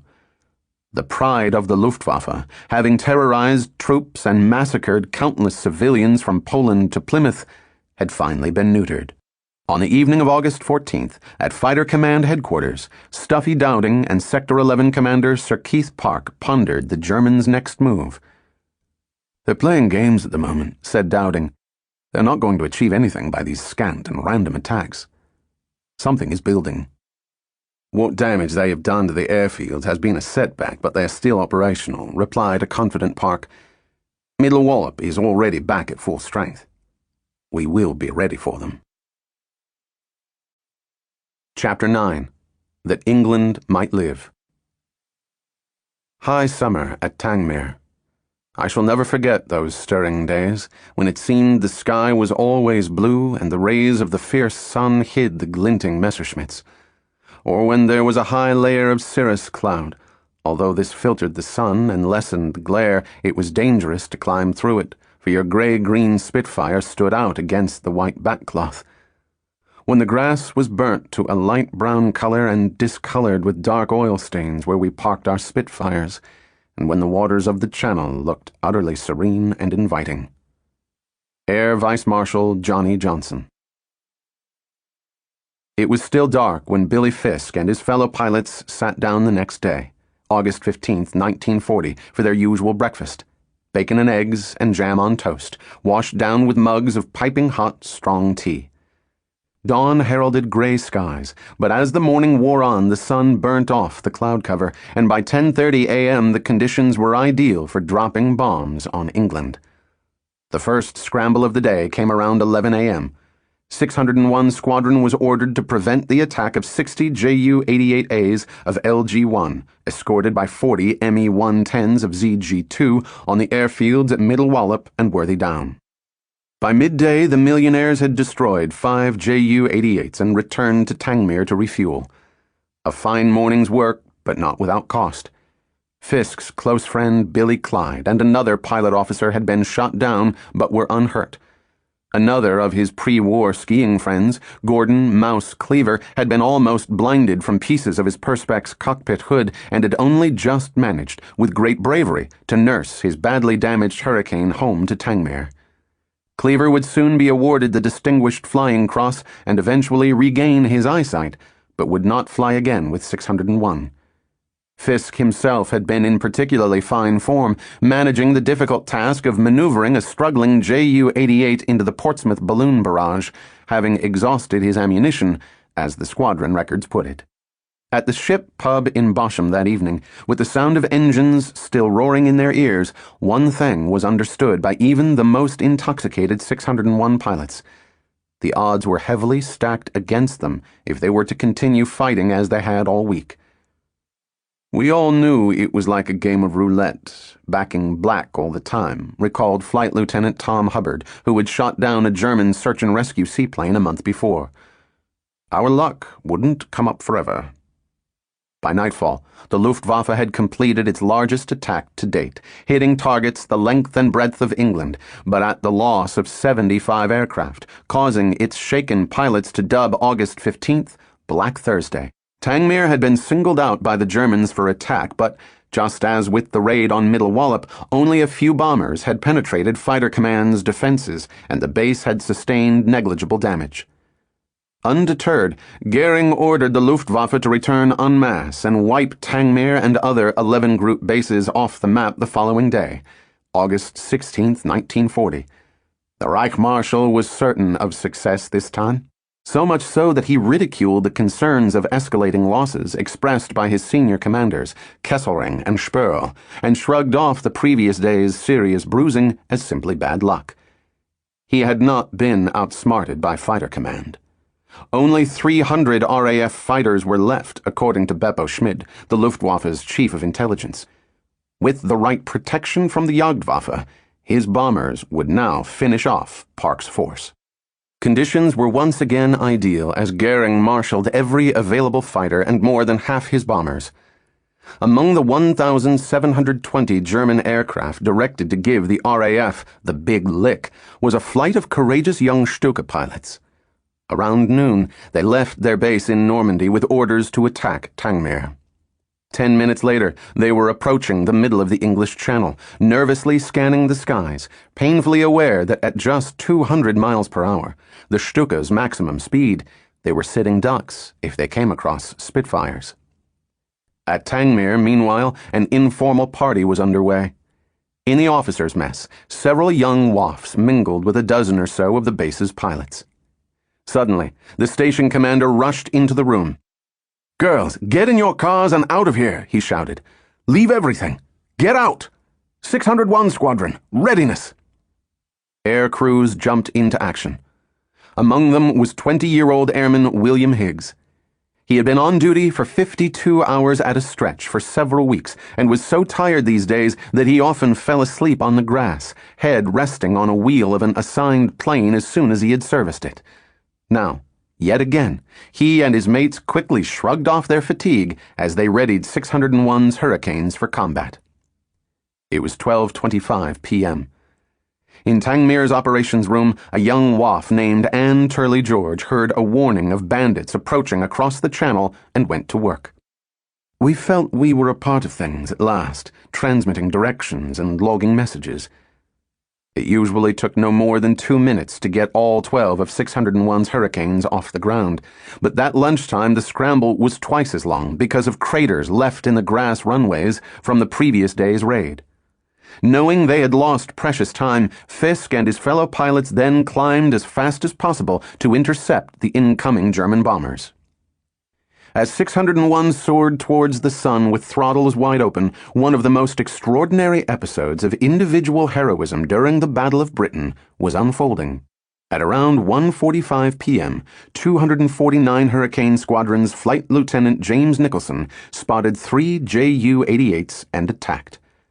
Suddenly, an escorting Me-110 opened up on him. Cannon fire ripped his canopy apart and he was partially blinded by blood from a wound to his forehead. A second explosion set his cockpit on fire. Machine gun bullets then riddled his Hurricane from nose to fin, hitting him in the left leg. Yet Nicholson somehow controlled his plane and then, incredibly, set off after the Me-110. The glass on his burning instrument panel had soon popped and shattered in the intense heat, but Nicholson still gave chase. Finally, he got the enemy in his sights, fired, and watched as his tormentor spiraled down to the English Channel. Nicholson then found the strength to get out of his blazing cockpit. He was in such a state of shock from severe burns that he dropped 5,000 feet before he remembered to pull the ripcord on his parachute. When he landed, he noticed that blood was gushing through the lace holes of his left boot. The glass on his wristwatch had melted, but he had the satisfaction of having destroyed a German plane. And his courage would soon be justly rewarded with the only Victoria Cross, Britain's highest award for gallantry of the Battle of Britain.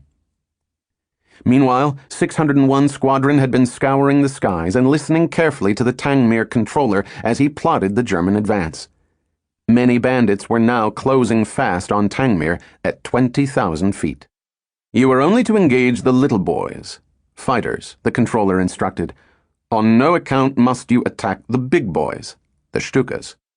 There they were, small gray dots at first, around 50 Stukas from St. G2 in the hazy distance, flying without escort in a diamond formation. They were crossing the coast. A few minutes later, they were nearing Tangmere itself. The squadron leader of 601, Sir Archibald Hope, reported to Tangmere's controller, "There are no little boys, but plenty of big ones. Permission to attack?" No. They were to engage only escorting fighters. Then Hope heard the high-pitched whine of several Stukas beginning to dive on Tangmere. "To hell with this," said Hope. "I'm going after the bombers." Disobeying his controller, Hope ordered 601 to attack. But it was too late. The big boys had got through. Dipping his wing to swing around and give chase, to his dismay, Hope saw a bomb explode less than 50 yards from 601's dispersal hut, narrowly missing his car. Below, Airman William Higgs heard the ear-piercing whistle of another bomb as it fell towards him. "I took off like a rocket for the nearest shelter, which was just outside the barrack block," he recalled. "I got to it just in time, just as another airman behind me was hit by splinters and a soldier was badly wounded in the back. The shelter was rocking and swaying, and earth was falling from the roof. Fortunately, it stayed in one piece." Shelters, the officers' mess, and 2 hangars were hit as more gull-winged Stukas swooped down out of the sun, their air brakes squealing. 7 Hurricanes on the ground were quickly destroyed. They had not been dispersed around the base. "After the first stunned disbelief," recalled Waff and Turley George, "we tumbled into the shelters whilst they beat and hammered us into the ground. The squadrons thundered off the ground tirelessly. Off they pelted, those glorious, radiant boys." Nearby, Gunner J.J. Ingle of the 98th Heavy Anti-Aircraft Regiment watched in mounting frustration. "Neither we or the ground defenses on the airfield could open fire as our fighters were taking off as fast as they could and were mixed up with the Germans." Tangmere's doctor, 27-year-old Dr. Courtney Wiley, had just gone on duty when a bomb landed on his sick quarters. "I was suddenly aware that it was disintegrating around me," he recalled. "Luckily, I was standing behind a chimney stack with a tin hat on. That took the brunt of the fall. It was lucky that we were in a single-story building. Although the ceiling fell in on me, I was able to get out unaided. Immediately adjacent to the sick bay was a bomb-proof shelter with a red cross on it. The sick were in there, and none had been hurt." The airfield was now dotted with craters. In many places, the earth bulged, indicating delayed action bombs. After a brief lull in the bombing, yet more Stukas attacked. 2 airmen were suddenly blown to pieces. Their bodies were being placed on a tarmac path as some captured German aircrew were marched through the gate, stated the official squadron history. One of the Germans was imprudent enough to laugh when he saw the bodies, and a senior RAF officer who was walking to meet them lengthened his stride and punched the German on the nose. At last, the all-clear siren sounded. 10 RAF personnel and 3 civilians lay dead. 20 others were wounded. Airman Bill Higgs emerged from his shelter to find utter devastation. The whole area was a mass of bricks and rubble. We had taken quite a beating in such a short time. In one place, airmen had taken shelter in a tanker shed which had 9-inch thick walls, a steel-shuttered door, and about a 1-foot thick roof. A bomb had burst close by, and the blast from it had blown the walls out, the roof crashing on those below. The pilots of St. G2 had struck with devastating accuracy. Now, it was 601 Squadron's turn. Leading the hunt, determined to avenge Tangmere's losses, was Billy Fisk's flight. His close friend Billy Clyde, by now one of 601's leading aces. Working-class 21-year-old Sergeant Norman Taylor. 28-year-old Hugh Riddle, later to become a celebrated portrait artist. 31-year-old Michael Dalton, reputed to be the tallest pilot in the RAF, and Sergeant Pilot Alexander S. MacDonald, who had risen fast through the ranks, having joined the RAF as a lowly airman in 1937. To a man, they attacked with unflinching courage, flouting fierce volleys of rear gunner fire to pepper the cumbersome Stukas as they fled across the channel, sometimes just a few hundred feet above the water, straining to get above 200 miles per hour. It is thought that Billy Fisk dipped his wing and soon fixed on a Stuka, its hooked wings looming in the glow of his reflector sight. Fisk may then have opened fire only to see the Stuka's rear gunner shoot back at him. What's certain is that at least one bullet, perhaps an incendiary, struck Fisk's reserve gas tank in front of his cockpit and set it ablaze. Fisk reported to the controller at Tangmere that he had been hit. "Bail out." "No, I think I can save the kite," replied Fisk. "I'm coming in." Flames were licking up his legs and then scorching his hands and the exposed parts of his face. As Fisk struggled to bring the hurricane home, the flames roasted the skin around his ankles, causing horrific third-degree burns, leaving his feet looking like stumps. Pilot Officer Jack Riddle had landed, refueled, and was now taking off to go bash the Boche again when he saw an aircraft coming in with smoke pouring out of her back.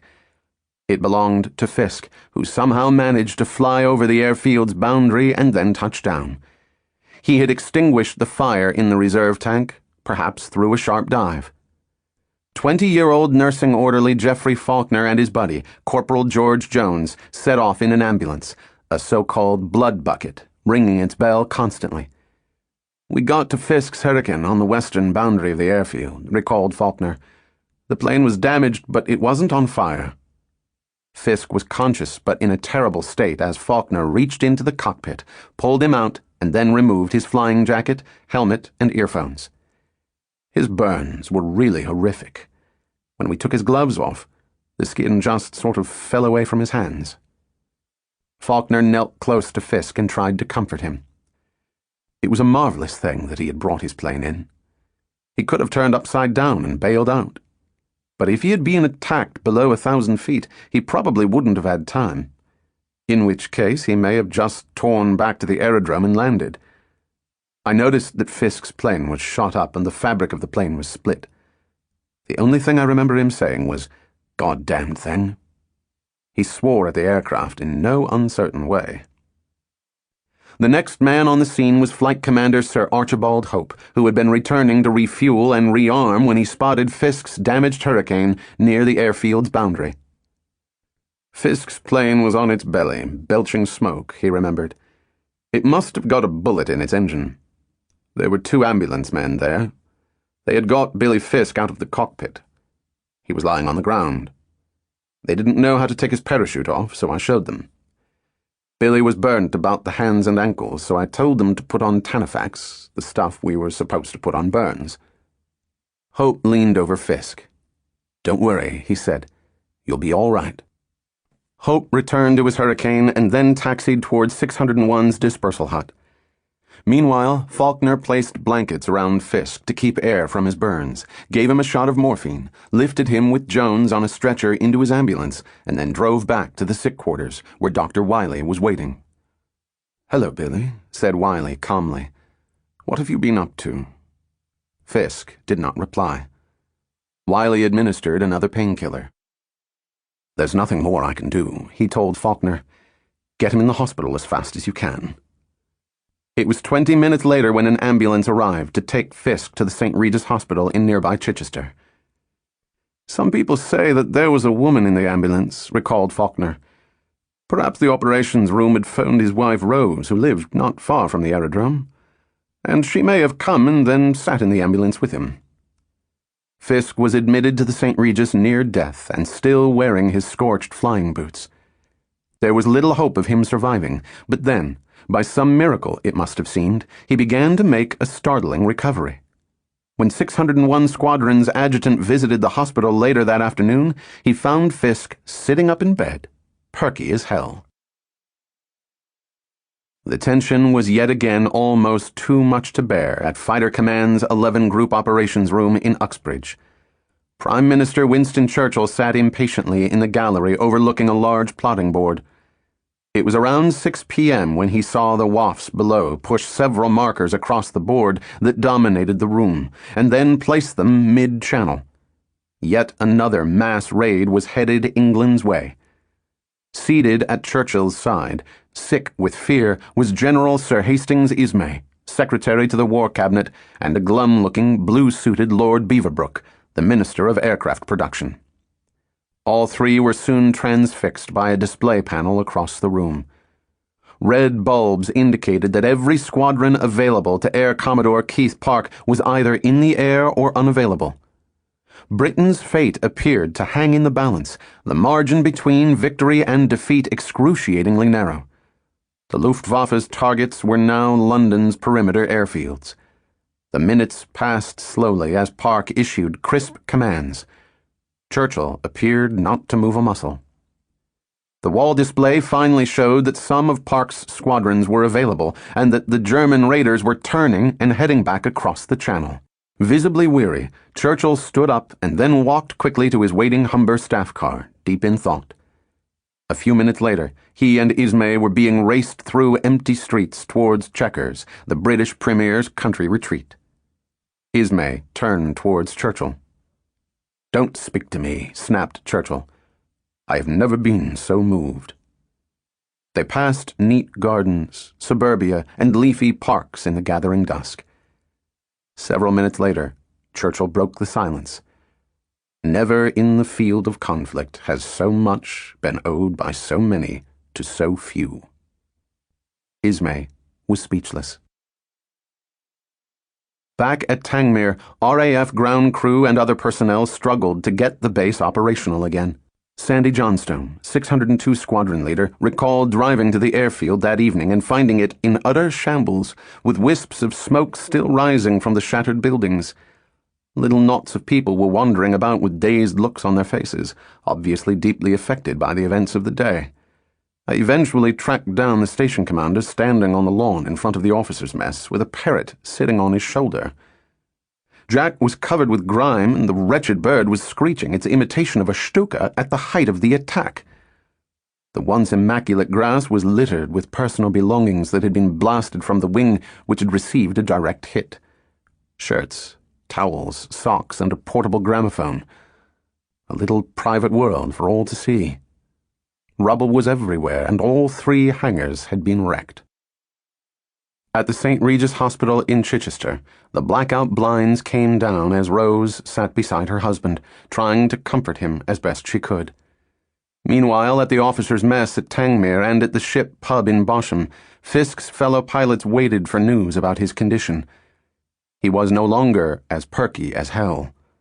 In fact, it was now questionable whether he would make it through the night, and if he did, he would never drive a bobsled, drive a fast car, or fly again, unless he learned to use prosthetic limbs. Below the knees, his legs would probably need to be amputated to prevent gangrene. Rose Fisk stayed with her husband throughout that long night as doctors and nurses worked to save him. But his heart and lungs could not cope with the massive trauma caused by such terrible burns, and some time after dawn, 28-year-old pilot officer Billy Fisk passed away. He was the first American pilot to lose his life in the Battle of Britain, 18 long months before his own country was attacked at Pearl Harbor and finally joined the fight against Hitler. As one of his contemporaries later recalled, his had been a life of many notable firsts. The news of Fisk's death spread fast through fashionable London society, and then across the Atlantic and around the world. The celebrated CBS broadcaster, Ed Murrow, was one of many American correspondents in London who paid tribute. The British writer and advocate for women's rights, Vera Brittain, wrote perhaps the most poignant epitaph. "In smoke and flame, the most highly trained young airmen of 2 nations have fallen from the sky, and with them a youthful American, gay, fortunate, brilliant, an only son whose best years should have lain before him." In the cafes of the Reich's capital and all across conquered Europe, that summer's hit song was Bombs on England. The macabre ditty saddened Adolf Galland as much as it stirred the Nazi faithful, sunning themselves that Saturday, August 17th, on the sidewalks of the Unter den Linden and on the lawns of the Tiergarten. But what really depressed him was the sight of his fellow Germans carrying on with not a care in the world as he was driven that morning in a Horsch staff car from the center of Berlin to Karrenhall, Hermann Goering's vast estate 40 miles northwest of the capital. Indeed, Galland would never forget his profound sense of alienation on arriving back in the fatherland for the first time during the Battle of Britain. Unlike the British, the German people clearly had not the faintest idea what the conflict entailed, how fierce and unrelenting it had become. Galland, by contrast, knew only too well. By now, even some of the hardiest pilots in JG-26 threw up their breakfasts before sorties. And at JG-51, Werner Mulder's unit, the first stop after a briefing was often not the dispersal hut, but the toilet. "I had come out of a battle of life and death," recalled Galland, "the brunt of which so far had been borne by the fighter force. We guessed fairly accurately that the battle we were fighting on the Channel was of decisive importance to the continuance and the final outcome of the struggle. The colossus of World War II seemed to be like a pyramid turned upside down, balancing on its apex, not knowing which way to lean. And for the moment, the whole burden of the war rested on the few hundred German fighter pilots on the Channel coast." The dark pine forests separating Berlin from Karrenhall seemed to stretch endlessly. Eventually, the Horsch slowed, and then Galland's identity was being checked by a phalanx of guards at the entrance to the sprawling estate. Galland was expected and was quickly flagged through razor-wired fences fitted with photoelectric devices to detect any movement from unwanted visitors. Then the Horsch was cruising along a 2-mile avenue, edged with marble lions, towards a massive building that resembled a Swedish hunting lodge. Karrenhall, built in 1931 to honor Goering's deceased Swedish wife. Galland stepped out of the Horsch. Young staff officers in white and red striped trousers scurried to greet him. Werner Mulders waited nearby. There were the usual pleasantries. His leg wound had healed nicely. He would be back in the air soon. Galland and Mulders entered Karrenhall together. When they had arrived in Berlin, it had been disorientating, but walking now along Goering's main hallway was disturbingly surreal. Silk hangings adorned the walls. Massive crystal chandeliers, shimmering in the light, dangled from the wooden rafters high above. The ascetic Mulders, and even the bon viveur Galland, with his shiny new silver Mercedes, film star friends, and ostentatious falconer's gloves, were unnerved by the excess.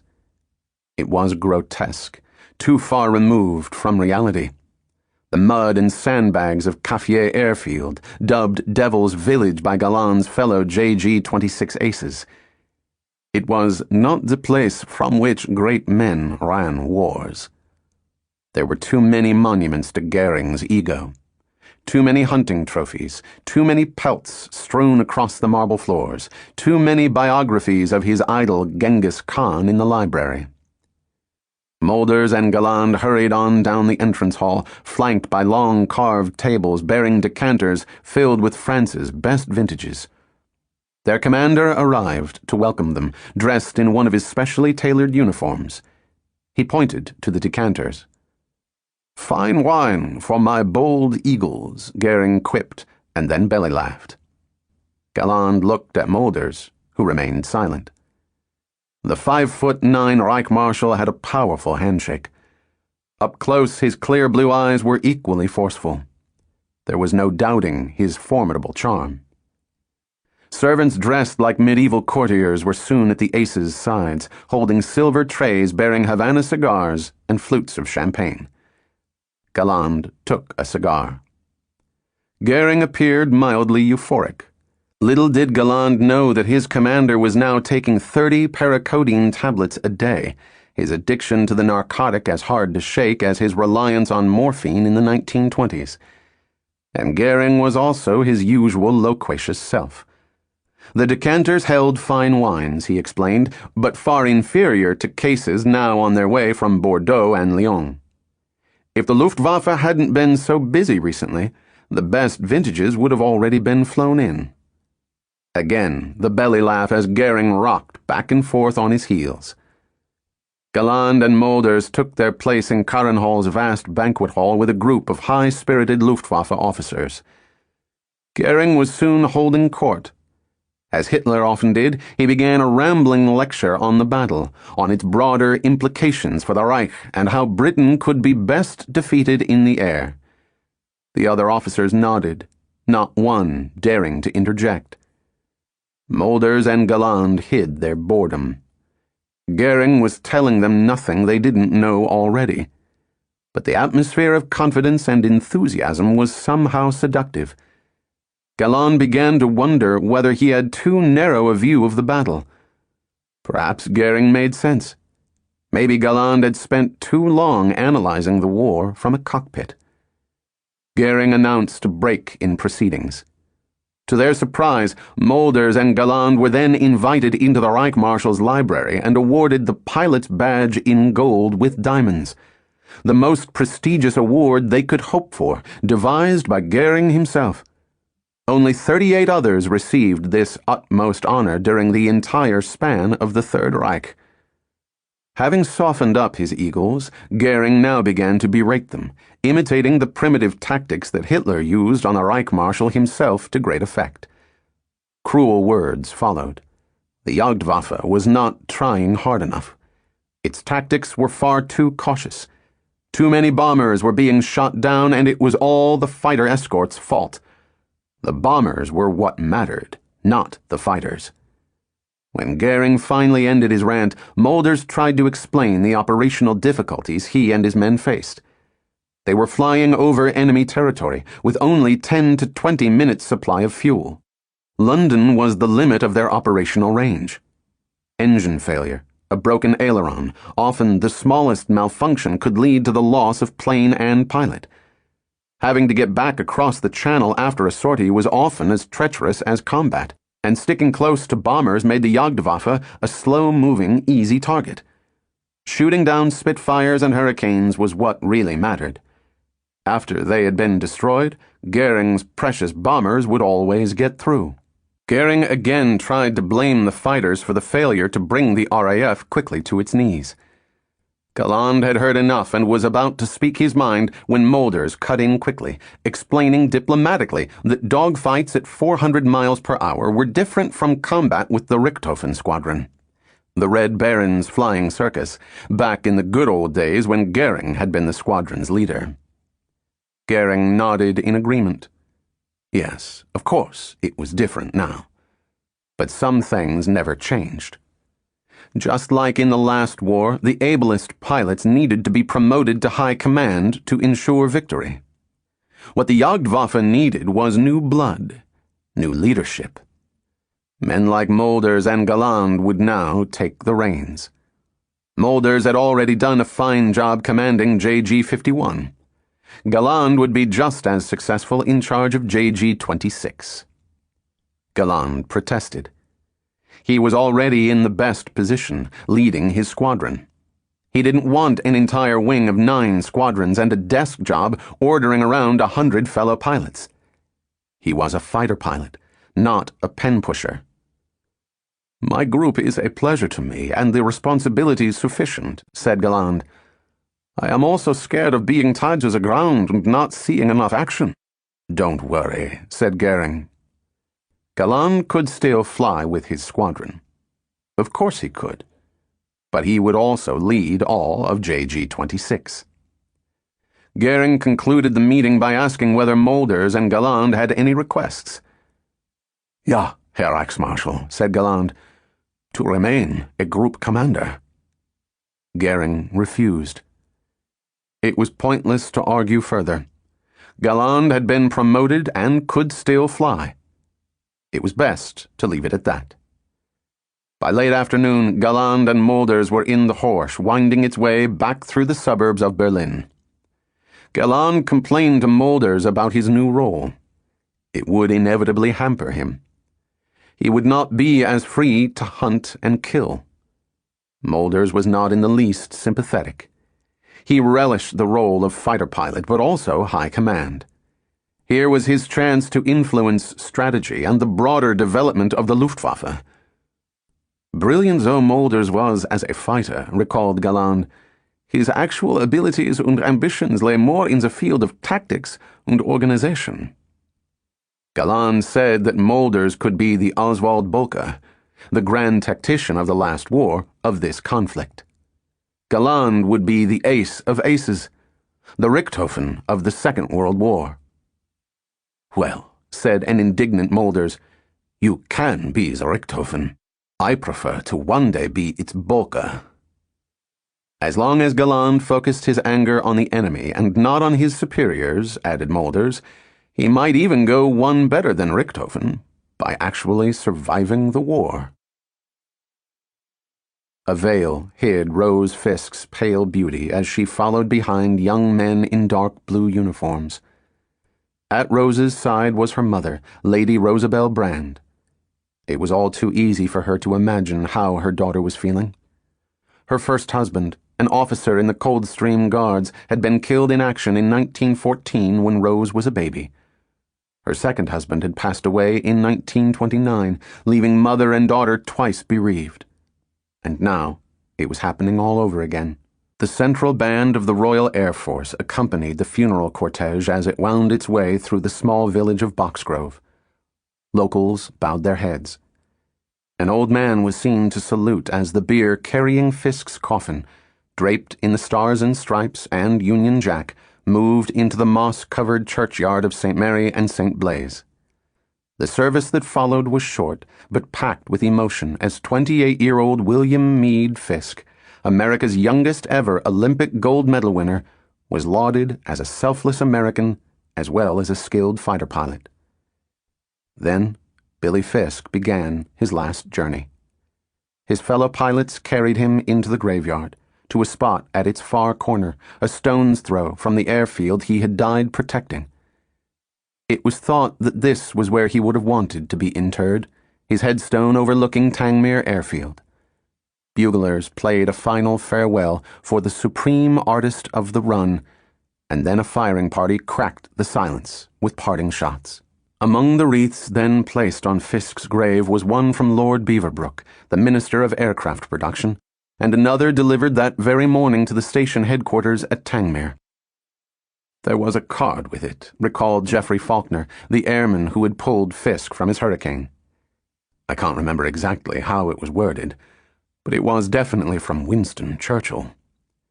I told the medical officer. He said, "Good God." Having sent flowers with a personal message to Fisk's funeral, Winston Churchill addressed the House of Commons that same day, August 20th, 1940. The gratitude of every home in our island, in our empire, and indeed throughout the world, except in the abodes of the guilty, goes out to the British airmen who, undaunted by odds, unwearied in their constant challenge and mortal danger, are turning the tide of the world war by their prowess and by their devotion. Never in the field of human conflict was so much owed by so many to so few. Part 3. The Narrowest Margin. My first emotion was one of satisfaction. Satisfaction at a job adequately done, at the final logical conclusion of months of specialized training. And then I had a feeling of the essential rightness of it all. He was dead, and I was alive. It could easily have been the other way round. And that would somehow have been right, too. I realized in that moment just how lucky a fighter pilot is. He has none of the personalized emotions of the soldier, handed a rifle and bayonet and told to charge. He does not even have to share the dangerous emotions of the bomber pilot, who night after night must experience the childhood longing for smashing things. The fighter pilot's emotions are those of the duelist. Cool, precise, impersonal. He is privileged to kill well. For if one must either kill or be killed, as now one must, it should, I feel, be done with dignity. Death should be given the setting it deserves. It must never be a pettiness. And for the fighter pilot, it never can be. Flight Lieutenant Richard Hillary, The Last Enemy.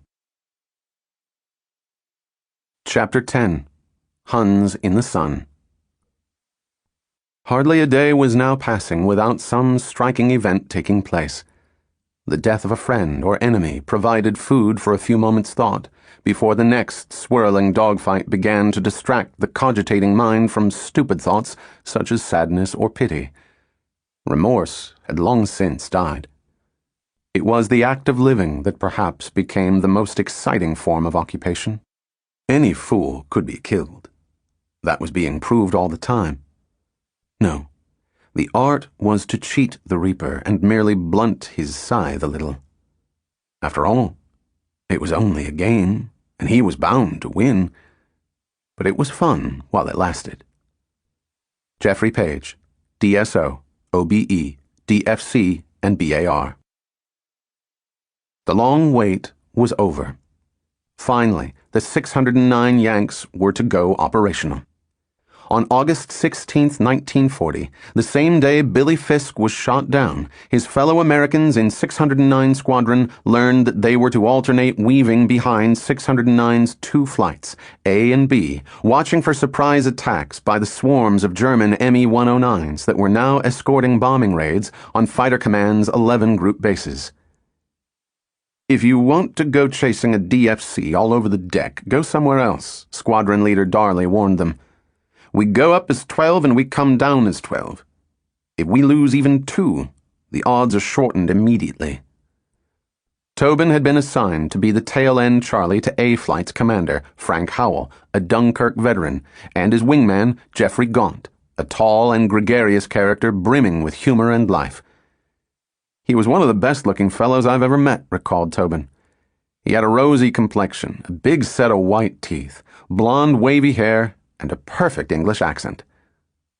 Before dawn, 609's pilots gathered in their dispersal hut, a small brick bungalow on the edge of Middle Wallops Airfield.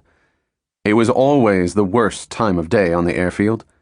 Pilots were tired, anxious, and increasingly tense as they waited for the call to action. Since the wisecracking Americans had arrived, however, plenty of laughs had lightened the mood. Even the most exhausted and depressed pilots couldn't help but smile when Shorty Keogh had to be given a leg up into his Spitfire. "Shorty was the smallest man I ever saw," recalled David Crook, "barring circus freaks, but he possessed a very stout size in hearts. When he arrived in the squadron, we couldn't believe that he would ever reach the rudder bar in a spit.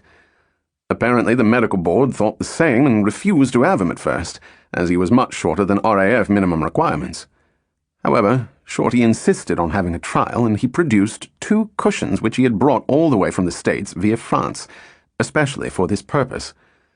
One went under his parachute and raised him up, the other he wedged in the small of his back, and thus he managed to fly a Spitfire satisfactorily, though in the machine all you could see of him was the top of his head and a couple of eyes peering over the edge of the cockpit." According to Crook's fellow pilot officer, Michael Appleby, Shorty was so short because he had had 2 vertebrae removed after a parachute accident. It was around 8 a.m.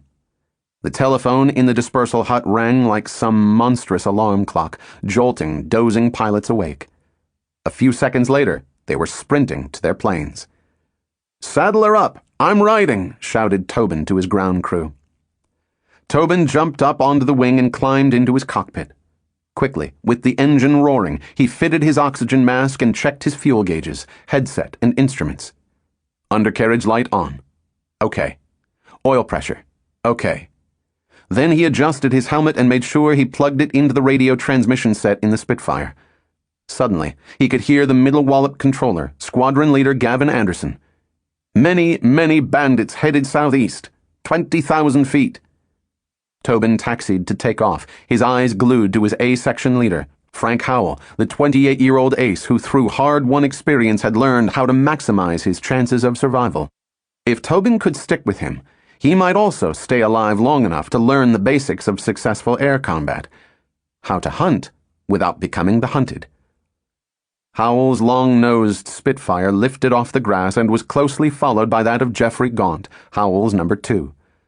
A few seconds later, their arse-end Charlie, Tobin, was opening up his Spitfire Mk1 to full throttle and climbing with them. He manually pulled up the undercarriage and then closed his hatch. Then Howell, whose radio designation was Sorbo Leader, and Gaunt took up position and Tobin slotted in behind them, completing the standard RAF V, or Vic, formation. The Germans had a derisive name for the RAF's V formation. They called them rows of idiots because they were easy prey for Messerschmitts diving out of the sun, especially the tail-end Charlies. like Tobin. "Hello, Sorbo Leader," called the controller at Middle Wallop. "Hello, Sorbo Leader," Howell replied in his North London accent. "Receiving you loud and clear. Have you any information?" "Hello, Sorbo Leader. Scramble at 20,000 feet. Many bandits." Tobin climbed behind his section leader, checking his instruments and looking around as often as possible for enemy fighters, his shirt collar chafing against his neck. He then turned on his reflector gun sight, flicking a switch above his airspeed indicator. His guns had been set for convergence at 200 to 250 yards. His mind raced with concerns. Is the manifold pressure too high? Will the guns work? Is the motor getting hot? Is the oil pressure dropping? Tobin had been climbing fast for around 6 minutes when he noticed that he was at 15,000 feet. His flying helmet felt tight, so he took his hand off his control stick to adjust it, but in so doing his plane shifted a few degrees and he fell out of formation. To his embarrassment, he saw the whole of 609 change course to compensate. Tobin tried to correct. His rudder pedals felt sluggish. Not a good sign. But there was nothing he could do about it now. "Hello, Sorbo Leader. Hello, Sorbo Leader. Are you receiving me?" "Hello, Bandy," replied Howell. "Receiving you loud and clear. Nothing yet. Have you any further information?" "Hello, Sorbo Leader. Vector on compass course 230. They were headed over the channel. Tobin reached down and set his compass and concentrated on keeping up with the squadron. Again, he checked his altimeter. 18,000 feet. He was now beginning to feel slightly giddy, as if he'd knocked back a couple of cocktails on an empty stomach. He had climbed so fast that he had not had time to adjust to the thinner air. Tobin saw Howell pull out of the climb. He followed, and again 609 began to cruise in tight formation. Tobin then throttled back and forward to adjust his position. All the time he twisted around, scanning the vast sky for the enemy. Then he increased his oxygen intake, holding the stick with one hand while using the other to pump more head-clearing gas into his mask. Howell's voice crackled over the headset. "Okay, Charlie. Weave." Tobin began to weave, watching the other planes fly on their straight course. Many bandits at 3 o'clock. Tobin looked up. 45 Ju-88s were barely visible through a swarm of protective Me-109s. "Hello, Sorbo Leader. There are many bandits in your vicinity." "Hello, Bandy. Your message received and understood," replied Howell calmly. "Okay, Charlie. Come on in." Tobin stopped weaving and drew closer to Gaunt and Howell, who then led the flight beyond the effective range of the bomber's gunners. Soon Tobin spotted another RAF squadron, flying Hurricanes, well below the Ju-88s. The odds were a little better now. Both sides sized each other up. The Messerschmitts hovered, adjusting to their prey's movements, waiting for the perfect moment to pounce. A lone German fighter swooped down, hoping to lure a Spitfire out of formation so the sharp-eyed dog packs above could instantly lunge and then tear it apart. "Get the wise guy coming down," shouted Tobin. The Hurricanes below reacted immediately. Tracer fire zipped into the bandit. Tobin watched it stall and then tumble down in flames. Howell carefully edged towards the Ju-88s, Gaunt sticking with him. Tobin stayed as close to Gaunt and Howell as he dared. By now, all 609's 12 planes were lined up, both flights preparing to attack. "Tally-ho!" shouted Howell. Pilot Officer David Crook flew at the tail of 609. "I shall never forget seeing the long line of Spitfires ahead," he recalled, sweeping round and curling round at terrific speed to strike right into the middle of the German formation. It was superb. All of a sudden, the waiting was over. Tobin screamed down after Howell and Gaunt, midway along the line of Spitfires. Then the sky suddenly seemed to be crowded with Spitfires and Messerschmitts, their vapor trails crisscrossing the bright blue like skate marks on an ice rink.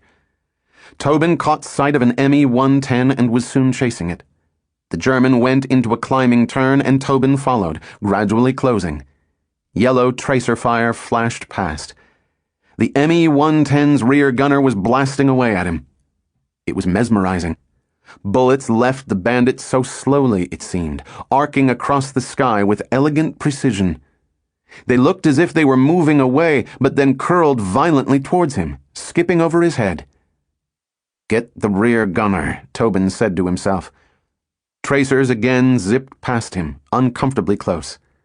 Tobin opened his throttle.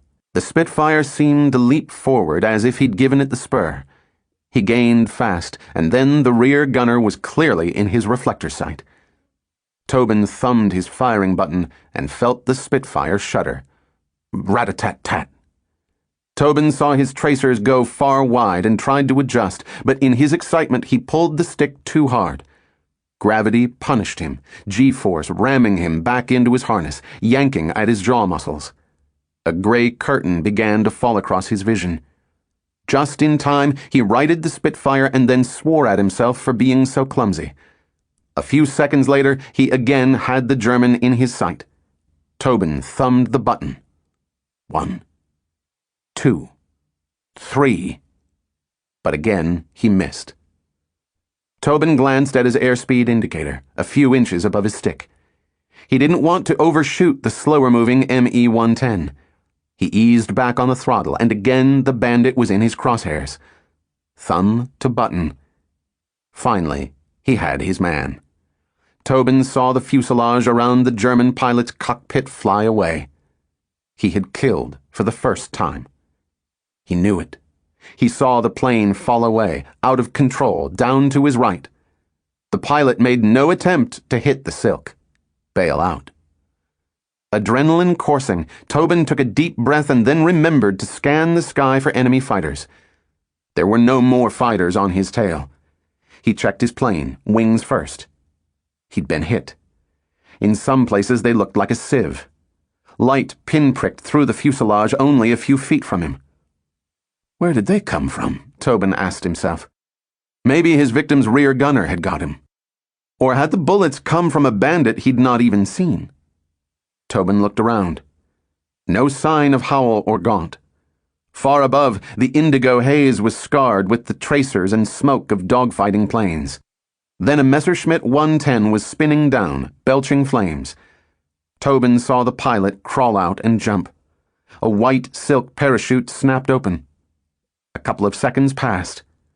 Now the sky was strangely quiet and empty. Tobin realized he was all alone and therefore easy prey. He tried to work out his position, checking his compass a few inches in front of his left knee. The damned thing wasn't working. He reached down and pulled a creased map from one of his fur-lined boots. He kept 2 maps in each, just in case. Then he glanced at the fuel gauge to the lower right of his control panel. There were just 20 gallons left. Not enough to get back to Middle Wallop. Tobin quickly located the nearest airfield on his map. 20 minutes later, he was on the ground watching his Spitfire being refueled. It wasn't long before he was back in the air and then beginning his approach to Middle Wallop. Smoke drifted lazily up to greet him. The base had been attacked in his absence. Unexploded bombs littered the runways. Several hangars had burnt to the ground. Then his wheels were down and he was taxiing towards the dispersal area, and his ground crew was jogging over to greet him, 2 of them carrying a tray of 2,000 fresh .303 bullets, eager to reload the Spitfire. Another airman sprinted over and then leapt up onto a wing. "You all right, sir?" "Yes, I'm all right, but you better load 'em up fast. I've got a feeling the enemy will be coming back soon." "Yes, sir." A gas tanker rumbled over the trampled grass towards the plane and started to fill up the Spitfire with 100-octane fuel. Tobin watched his crew open up the wings and begin to replace the gun belts. His armorer shouted that he had fired just a few short of 2,000 rounds, and holes were all over his plane. Tobin saw his fitter and rigger begin to examine the Spitfire, working out how best to repair it in double time.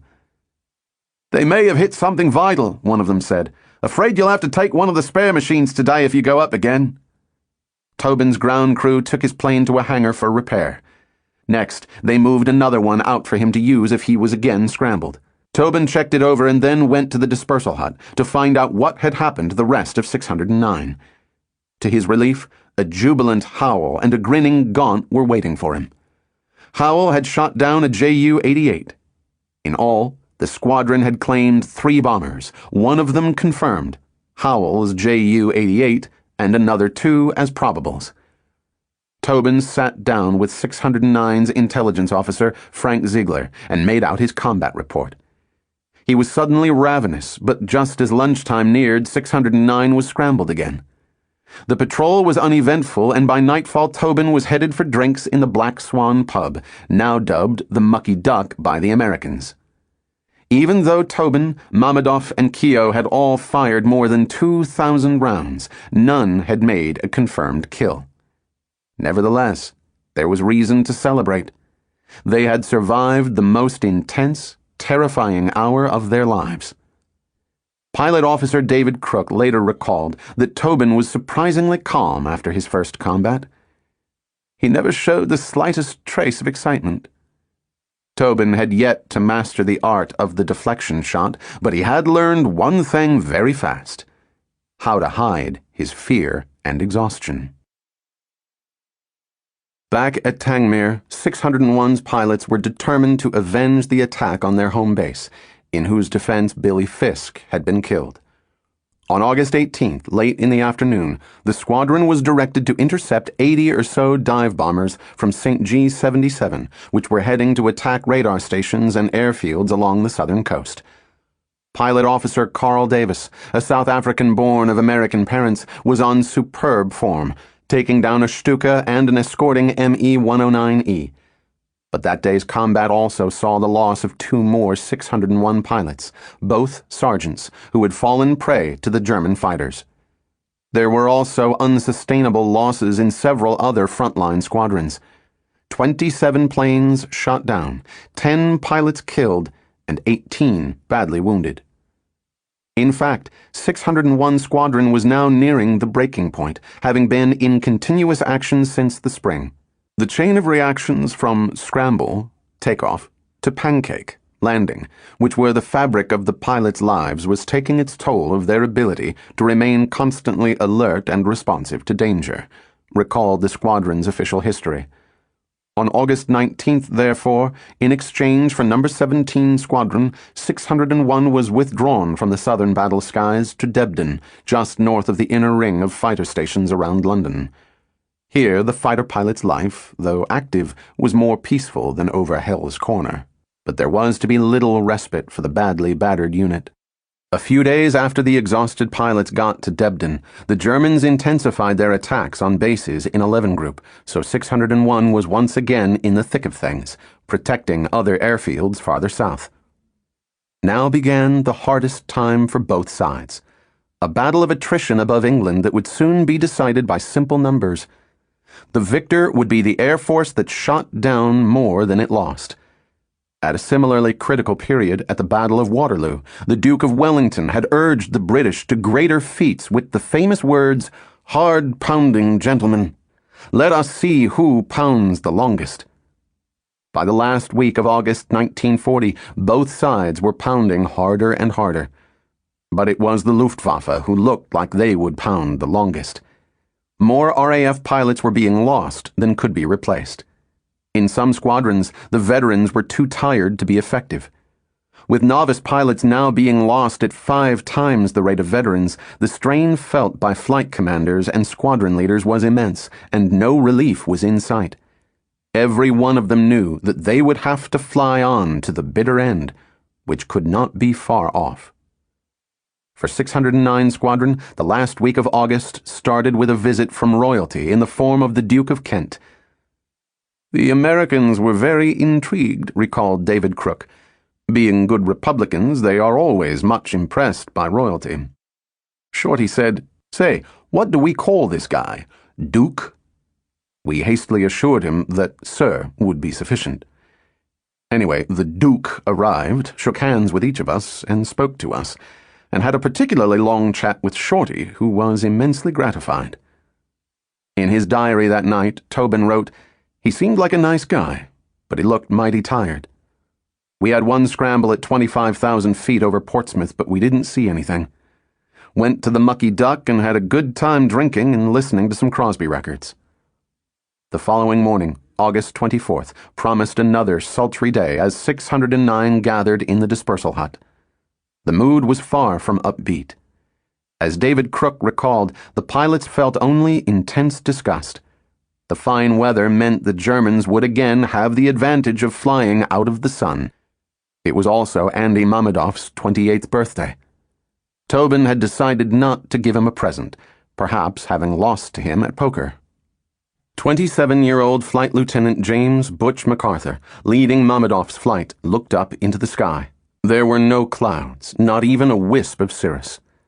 It was impossible to get a sunny, warm day if one took leave, but it seemed that this was no problem at all during a battle when every fine day simply played into the hands of the German bombers. Without cover, the odds of fending off the Grim Reaper, as MacArthur put it, dropped dramatically. MacArthur was something of a swashbuckling character, with a thick mustache and slicked back hair, and the squadron's royal blue scarf always draped around his neck. He had held the record for the fastest flight from London to Baghdad in the 30s, and had been a civil pilot before joining the RAF in 1936.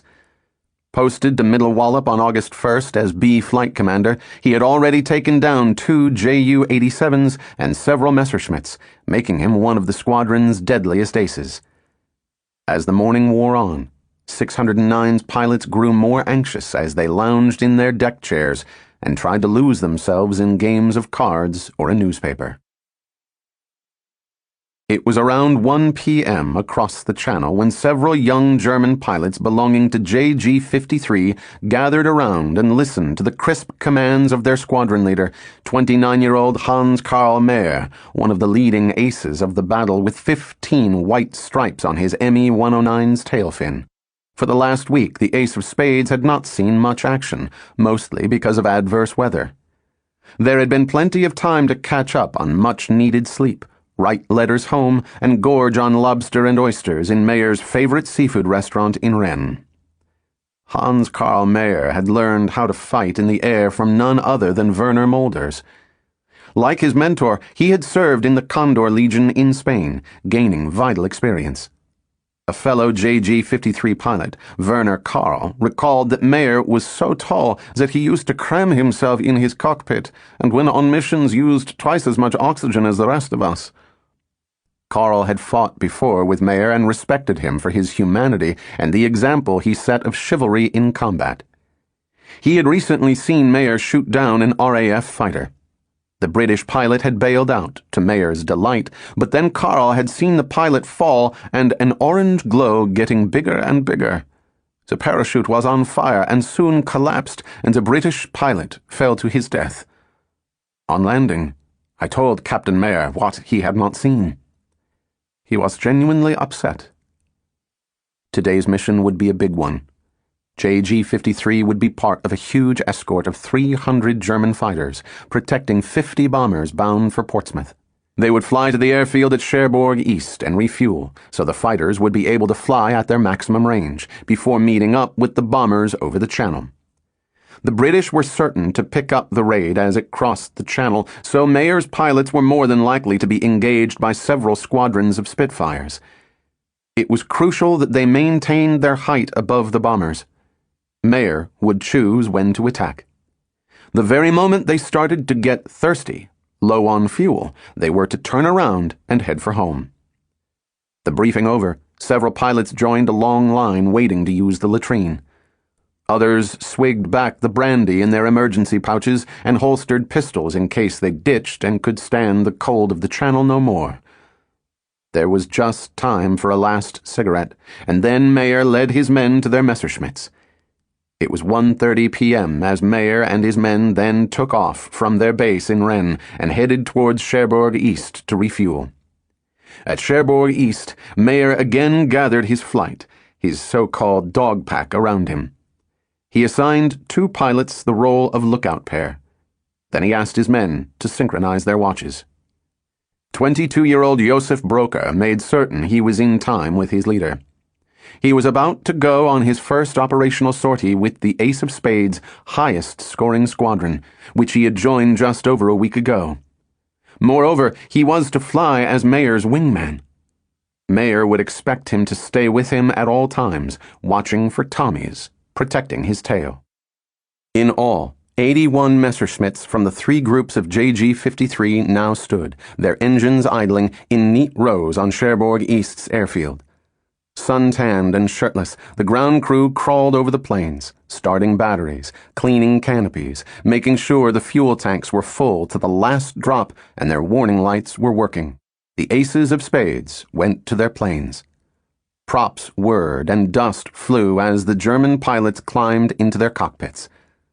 The ground crew pulled away chocks, shielding their eyes from the blasts of dirt, clothes flapping in the prop wash, and covered their ears as the growl of 81 Daimler-Benz engines became a roar. Hans Karl Mayer checked his instruments and then signaled that he was ready. A member of JG-53's ground staff pointed a flare pistol towards the sky. Hans Karl Mayer released his brakes and pushed a yellow knob to the left of his control stick. His engine responded and he began to move forward. "We're off," Mayer called to his men. "All the best." A green flare exploded, signaling takeoff, and then one after another, JG-53's flights took to the skies. Back at Middle Wallop, 609's pilots still basked in the sunshine. Andy Mamedov's wristwatch showed 4:10 p.m. In 609's dispersal hut, the telephone shrilled. A couple of minutes later, the squadron was airborne and heading towards Portsmouth under orders to patrol above the city at 10,000 feet. Other squadrons would be doing the same, but at a far greater height. We were the luckless ones, sent low down to deal with any possible dive bombers, recalled David Crook. We hated this. It's a much more comforting and reassuring feeling to be on top of everything than right underneath. Eugene Tobin flew behind Frank Howell and Jeff Gaunt again, about 1,000 feet above Andy Mamedov's flight. Both Tobin and Mamedov were now at the rear of their sections, nervously performing their role as tail-end Charlies. Mamedov's job was more difficult because he was flying the oldest plane in the squadron, which had been with 609 since a few days before the outbreak of war. Soon, Tobin could see that Mamedov was having trouble keeping up with the rest of his flight as it climbed above an intense barrage from anti-aircraft guns below. To one of the pilots, the barrage looked like a large number of dirty cotton wool puffs in the sky. Every gun anywhere near the port of Portsmouth appeared to have opened up. Mamedov could see tiny frigates and cruisers crowding Portsmouth's docks below, also blasting away. He looked up and to his shock saw a formation of 46 Ju-88s, escorted by well over 300 Me-109Es and Me-110s, several thousand feet above him. Bombs began to rain down. Mamedov watched as they exploded, fire and clouds of debris spreading steadily across the city, nowhere near military targets. By sundown, 104 people would be killed, 237 injured, and 700 rendered homeless in the worst raid yet on a British city. It was now around 4:40 p.m. Squadron leader Hans Karl Mayer scanned the skies, squeezed into his cockpit with barely enough room to move his legs. He was well over 6 feet and around 230 pounds. Then he checked that his wingman, Josef Broker, was in position, protecting his tail. 5,000 feet below, Mamedov continued to weave behind his flight. We were flying at 2,300 feet and going into the sun, he recalled. I was told to investigate a plane below and behind us, and I flew off, but found it was one of our own. I tried to rejoin the squadron, but I had lost them. Hans Karl Mayer spotted Mamedov and pushed his stick forward and opened the throttle. Broker followed him down out of the indigo haze. Then Mayer was on Mamedov's tail, thumbing the firing button on his control stick, letting rip with 20 rounds of 20mm cannon and 140 rounds of machine gun fire, watching as Mamedov's plane disappeared in a shower of tracer puffs, explosives, and pieces of fuselage.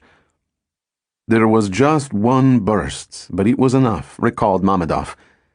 8 bullets went through the prop, 20 through the fuselage, and 1 through the armor plating. I tried some violent evasive tactics and pulled out at 8,000 feet. My plane wasn't too good after that, as you can imagine, but I flew it all right. An utter professional, Mayer did not hang around to see what had happened to Mammadov. Instead, he turned back, concerned about Broker and the rest of his squadron, and led them safely to their base in Rennes, where he would incorrectly claim his 16th victim. Meanwhile, Mammadov struggled back to Middle Wallop. With great skill, he somehow managed to land despite intense pain and extensive damage to his Spitfire.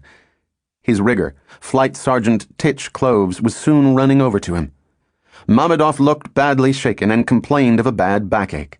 According to Cloves, a 20mm shell had entered the tail of the aircraft, gone straight up the fuselage, through the wireless set, just pierced the rear armor plating, and presumably dented the pilot's uniform. 50% of the starboard elevator had been ripped away, and the wings and fuselage peppered by Mayer's 7.92mm machine gun bullets. The plane was a write-off. Thankfully, Mammadov was the only pilot hurt in 609's first tango with JG-53. He never saw Mayer following him, and Mayer put a lot of bullets into Andy's machine, remembered David Crook. He was very lucky to get away with it. In the Mucky Duck pub in the nearby village of Monkston later that evening, Tobin commiserated with a badly bruised Andy Mammadov. For a week after, he looked like the Hunchback of Notre Dame, he later wrote. It was Andy's birthday, so we drank to the present he'd received from the Krupp factory. As 609 slept soundly that night, several frightened pilots from KG-1 were making a break for Germany in their Henkels, hoping British night fighters had not been scrambled to give pursuit. The pilots had attempted to bomb the Thameshaven oil terminal on the far eastern outskirts of London, but they had fouled up, and their bombs had landed wide, hitting densely populated streets in the working-class East End and ruining the Church of St. Giles in Cripplegate. It was a momentous mistake. Soon, Goering would be asking for the pilots' scalps. Hitler had explicitly stated that London itself was not to be bombed. The following morning of August 25th, the British War Cabinet agreed to send a reprisal raid to Berlin. It was an abject failure, with the only damage inflicted on a summer house in a suburban garden. The Germans responded by hitting at the outskirts of London the following night. For the first time, air raid sirens sounded throughout the city. At Downing Street, Winston Churchill, wearing a dressing gown emblazoned with golden lions, paced back and forth, growing angrier with the distant thud of each explosion. The next morning, he sent a note to the Chief of the Air Staff. Now that they have begun to molest the capital, I want you to hit them hard, and Berlin is the place to hit them. The RAF's next visit to Berlin killed just 8 people, a minuscule toll in human lives when contrasted with the firestorms that would eventually engulf cities such as Hamburg and Dresden. But the raid's psychological effect was enormous. Berliners were stunned. Goering had vowed that the city would never be hit, and naively they had believed him. Suddenly, they felt vulnerable. Hitler was no less surprised and returned from the Berghof to the Chancellery in Berlin as soon as he was informed about the raid.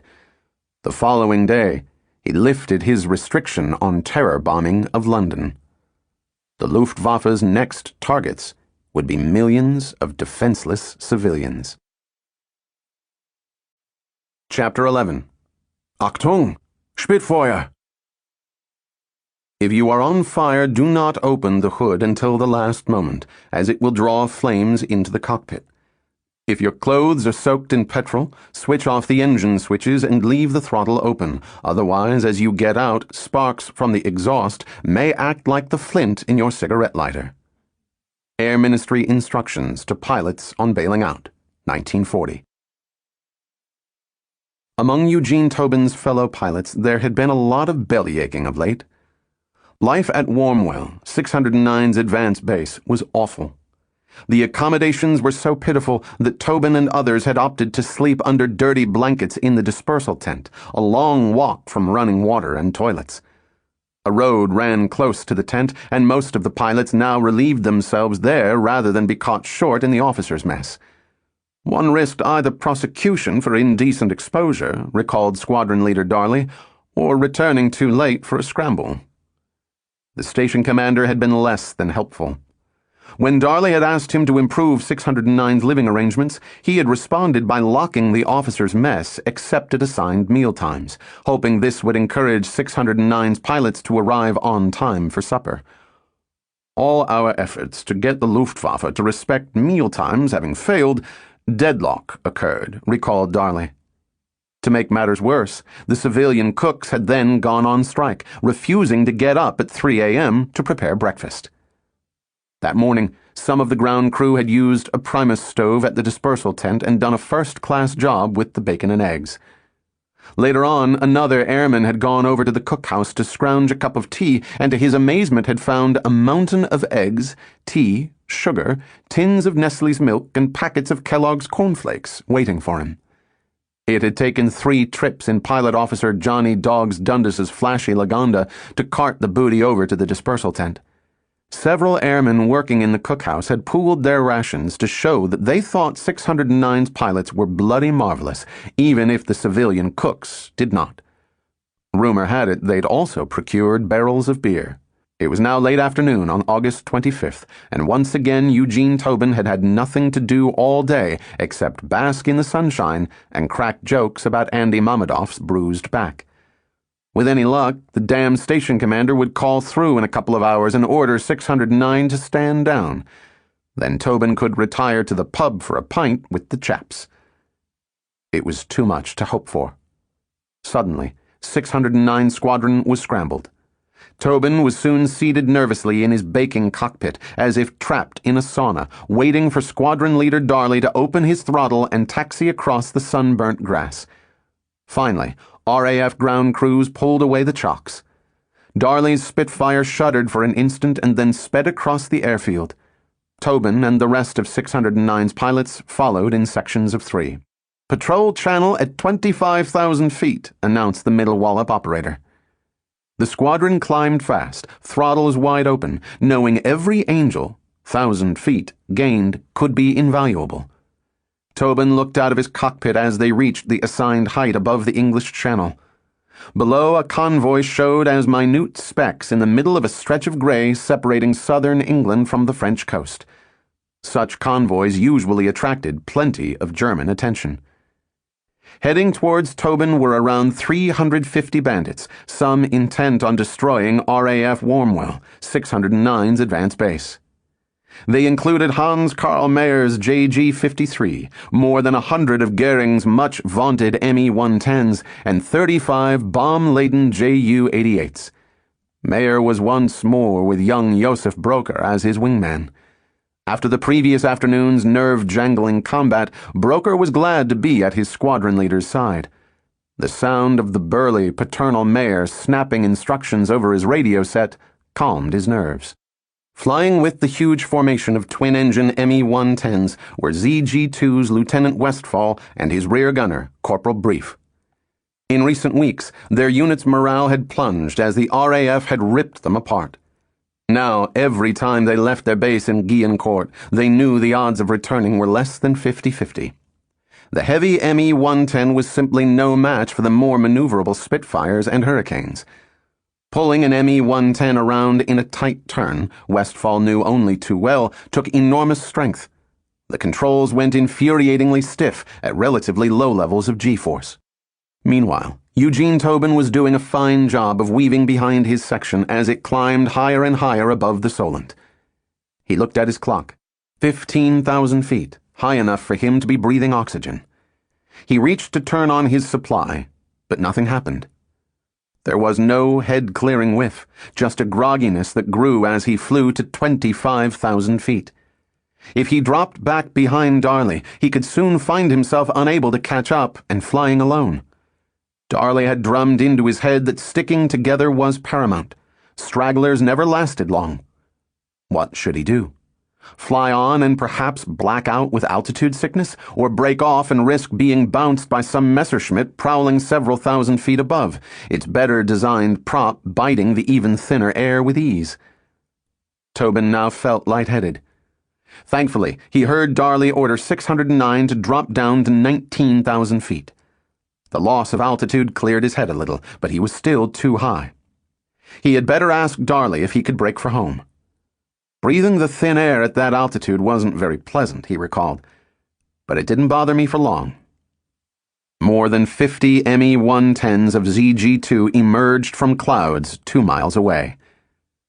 Thank God 609 was higher. Darley ordered 609 to form up line astern. Then came the call to attack.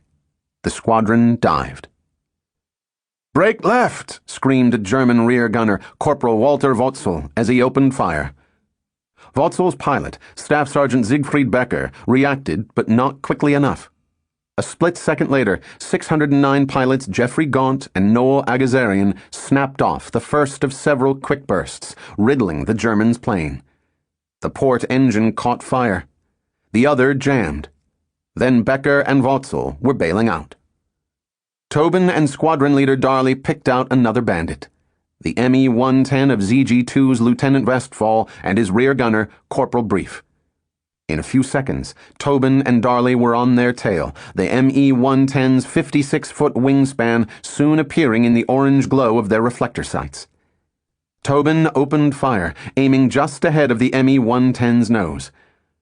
The stream of tracers raked his fuselage, recalled Tobin. The plane climbed almost vertically as though Westphal was trying to loop. For an instant it seemed to remain motionless, pointing to the sun. Then it fell off to the right and disappeared. Tobin did not follow the stricken bandit down. "There were too many planes in the air, and if I started down, it would leave me wide open to a tail attack," he explained. "It's always nice to know whether you've scored a bullseye. But you're worth more alive than dead." Tobin had indeed scored a bullseye. He and Darley had killed Lieutenant Westphal and his rear gunner, Corporal Brief. A few seconds later, the German's plane crashed and exploded at Winfrith, East Chalden, near RAF Warmwell. Tobin broke away, following Darley, and then looked around. Fighter Command had scrambled 87, 213, and 152 squadrons, and they were now attacking from all directions, tearing into the Me-110s and firing tracers into the dark gray bombers below. Then Darley was dipping his wing again.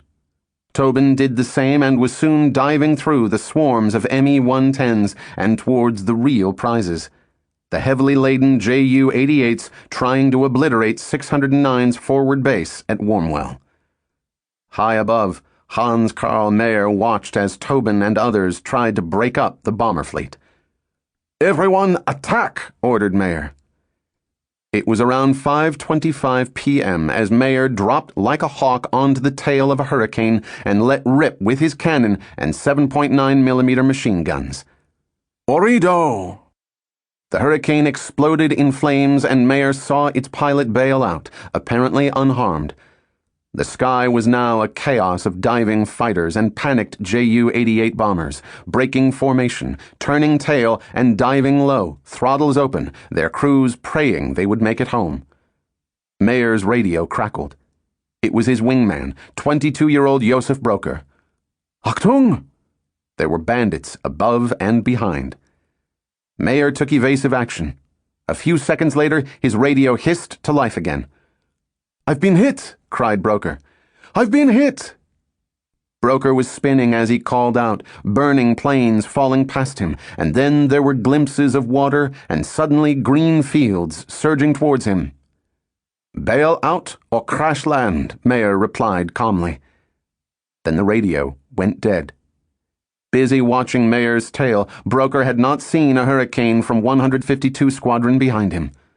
By the time he realized that he was being followed, the Hurricane had opened fire, hitting his engine and causing him to stall. Rapidly, like circling sharks, other Hurricanes had then attacked as Broker had lost control and gone into a violent spin. Around 3,000 feet above England, Broker pulled on his stick. It responded. Somehow, he eased out of the spin. But his engine had gone dead. He had no choice but to glide down and crash land. At 5:30 p.m., he did so in a field a few miles north of Weymouth. Above, 609's David Crook circled and watched Broker coolly get out of his stricken plane, pull out a box of matches, soak his scarf in gasoline, light it, and fling it into his fuel tank. The plane exploded, burning Broker on the face and hands. He staggered away and collapsed not far from the roaring fighter, its ace of spades insignia consumed by the blaze. Meanwhile, 609 fought on in the skies above, all across the white-capped Solent from Weymouth to the Isle of Wight. Eugene Tobin was one of several who dived on yet more bandits. At around 19,000 feet, he fired at a twin-engine Me-110. The German's left motor stopped and he started down in a series of crazy turns and spins, recalled Tobin. This time I followed, to give him another burst and finish him off. His airspeed topping 400 miles per hour, Tobin chased the German in a tight turn. Then, suddenly, everything went blank and his Spitfire began to spin down. He had blacked out from lack of oxygen and too much G-force. Above, the other 609 pilots watched, sickened, as Tobin plunged towards the channel, slumped forward in his harness, dreaming while unconscious. Everything seemed fine, yet something seemed to say, "You are in an airplane and you are fighting," recalled Tobin. "You'd better come to. There may be someone on your tail." A few seconds later, Tobin opened his eyes and saw that by some miracle he was flying straight and level at just over 1,000 feet. He took a firm hold of his stick, gulping air, and quickly checked his controls. Close below were the cold gray waves of the English Channel. Far above, Hans Karl Mayer and the fighters from the Ace of Spades fought on. "Most of my squadron was engaged in combat with the Hurricanes," recalled Mayer. "Suddenly, I saw a Hurricane diving on the last Ju-88 of the formation. I followed him. The Hurricane opened fire at long range. Simultaneously, I fired, also at long range, and the enemy aircraft broke away downwards. I followed the Hurricane in the dive and closed to 50 meters. I fired, and the Hurricane went up in flames, the pilot bailing out at 500 meters. Meanwhile, a shaken Red Tobin had flown back towards Middle Wallop. The other pilots in 609 were overjoyed to see him. They had assumed the worst after seeing him fall towards the channel. "I was sure you'd been hit, the way you broke off and went spinning down," one of them said. "I knew you hadn't bailed out, so I watched you as long as I could. The last I saw, you were still spinning and awfully close to the water." Squadron Leader Darley was just as relieved to learn that Tobin had survived after they had combined so well to down one of Goering's Me-110s. "I blacked out colder than a clam," Tobin told him. Darley had just returned from the dispersal hut, where he had placed a call to RAF Warmwell. Thanks in part to 609 Squadron, only 7 Ju-88s had managed to drop their loads on the base, damaging a couple of hangars and cutting telephone lines, but failing to knock it out of action. "I could not resist the temptation to ring up the station commander," Darley recalled, "and say that I did not expect any thanks for saving the hangars, personnel, and planes, not to mention the officers' mess and kitchen." On the other side of the English Channel, around 6:10 p.m., Hans Karl Mayer landed back in Cherbourg, delighted that he could add another 2 white stripes to his tail fin, and others in his squadron could add another 5. That night, the lobster and oysters in Rennes must have tasted particularly good. The only sour note was the sacrifice of Mayer's wingman, Broker, on his second mission. He would be lost to a POW camp for almost 7 years because he had been too busy watching Mayer's backside to see Tommy shooting at his. Back in England, 609 also lifted many a glass to their good fortune and happy hunting. "Tobin had brought over a whole suitcase full of jazz records," recalled a fellow pilot. "We played them on a battered hotel phonograph. No matter what their nationality, everybody enjoyed the music. The favorite was Roll Out the Barrel." The 2 Poles in 609 could not understand the lyrics, but would hum along. In the space of 24 hours, both Tobin and Mammadov had cheated death. Others had not been so lucky. 8 RAF pilots had been killed or wounded that day alone. Tobin's flight commander, Frank Howell, had only recently commented, Our luck can't last at this pace. Now the joker from California knew he was right.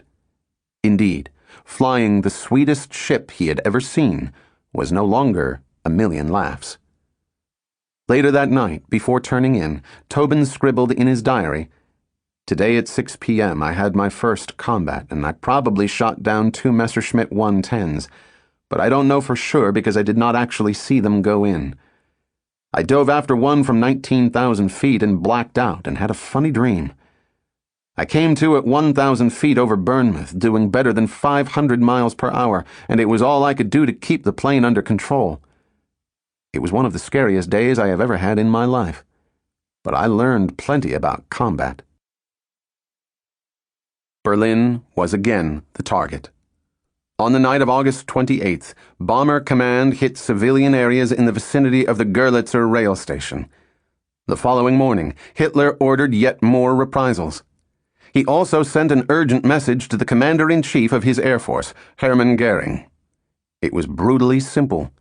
Either the Luftwaffe destroyed the RAF in the first weeks of September, or the invasion of Britain would have to be postponed until the spring of 1941.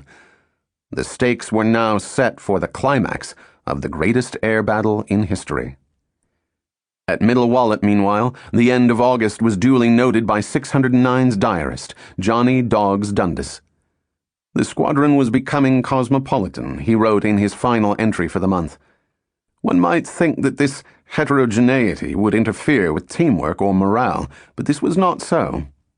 Under Squadron Leader Darley's quietly firm and competent leadership, the squadron gained steadily in skill and confidence, and remained a veritable band of brothers. The 21 brothers included 3 Americans, 2 Poles, and a Dominion pilot.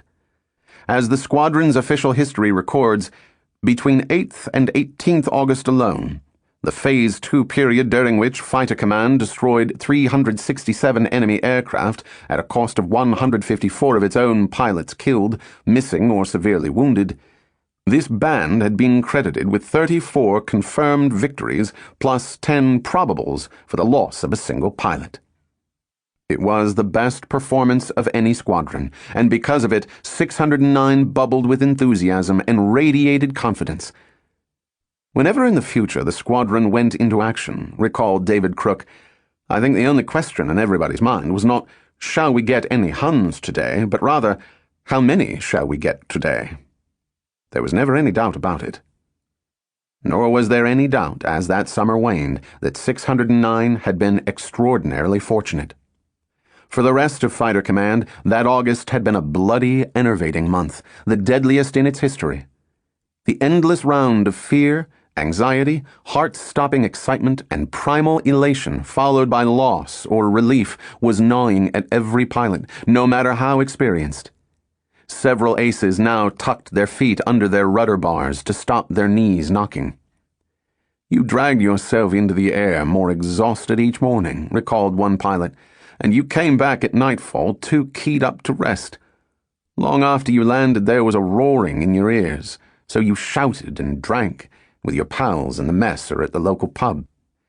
At last you got back to your little room and crawled between the soft white sheets, and you found you couldn't sleep because of the sudden silence. So you just lay there alone in the darkness, and it was then your nerves began to tauten and twitch inside their casing of beaten, numbed flesh. It was then that you were forced to listen to your thoughts, to take a tally. Every day now, somebody you knew got the chop. Secretly. So secretly that you kept it from yourself most of the time. You'd faced the fact that your turn was bound to come soon. There was a noose around your neck. It was a question of time. You were just a number that would be wiped from the slate tomorrow. Or the day after tomorrow. Lord Beaverbrook's Ministry of Air Supply was churning out more and more planes, but Churchill's fear now was that they would stand idle for lack of pilots to fly them. The loss of experienced leaders in the air was even more worrying. There remained no more than a dozen squadron leaders who had been with their units since the battle began, and they had to fight, inspire, and try to teach replacement pilots, such as the Americans, how to stay alive. It was a Herculean challenge, given that the training period for new pilots had recently been slashed from a month to just 2 weeks. Teenagers were being sent up with just a few hours in a Hurricane or a Spitfire, unable to work their reflector sights, told they would receive their final polish at their new squadrons. All too often, it was the Luftwaffe who polished them off instead. One mess steward recalled that pilots died before he had even had a chance to change their sheets. Middle Wallop's 609 Squadron had indeed had a very good month. Elsewhere in fighter command, it was now common for ground crews to find pilots slumped in their cockpits, asleep, only a few moments after their planes had taxied to a halt. After 8 scrambles in a day, you came to write up your logbook, one pilot recalled, and you couldn't remember beyond putting down the number of times you'd been up. I had nightmares about blazing planes crashing all around me. One airman remembered how boys came back men after an 80-minute sortie. Faces would be gray. There'd be yellow froth round their mouths. Alcohol had become the universal anodyne. Teetotalers such as Art Donahue, still recovering from his burns, were few and far between. According to one pilot, people in squadrons who used to go to bed early and not go out and chase a few pints were far more likely to buy it than people who were a little on the wild side. In many squadrons, the race to the pub at stand down was as earnest as any sprint during a scramble. No matter how many losses or how hard the day's combat had been, getting to the local pub before closing time at 10:30, only an hour after sundown, was a must for many pilots. At the Square Club in Andover, where Tobin and the other 609 pilots sometimes drank, the cocktails were now so strong that pilots would be plastered after just one round.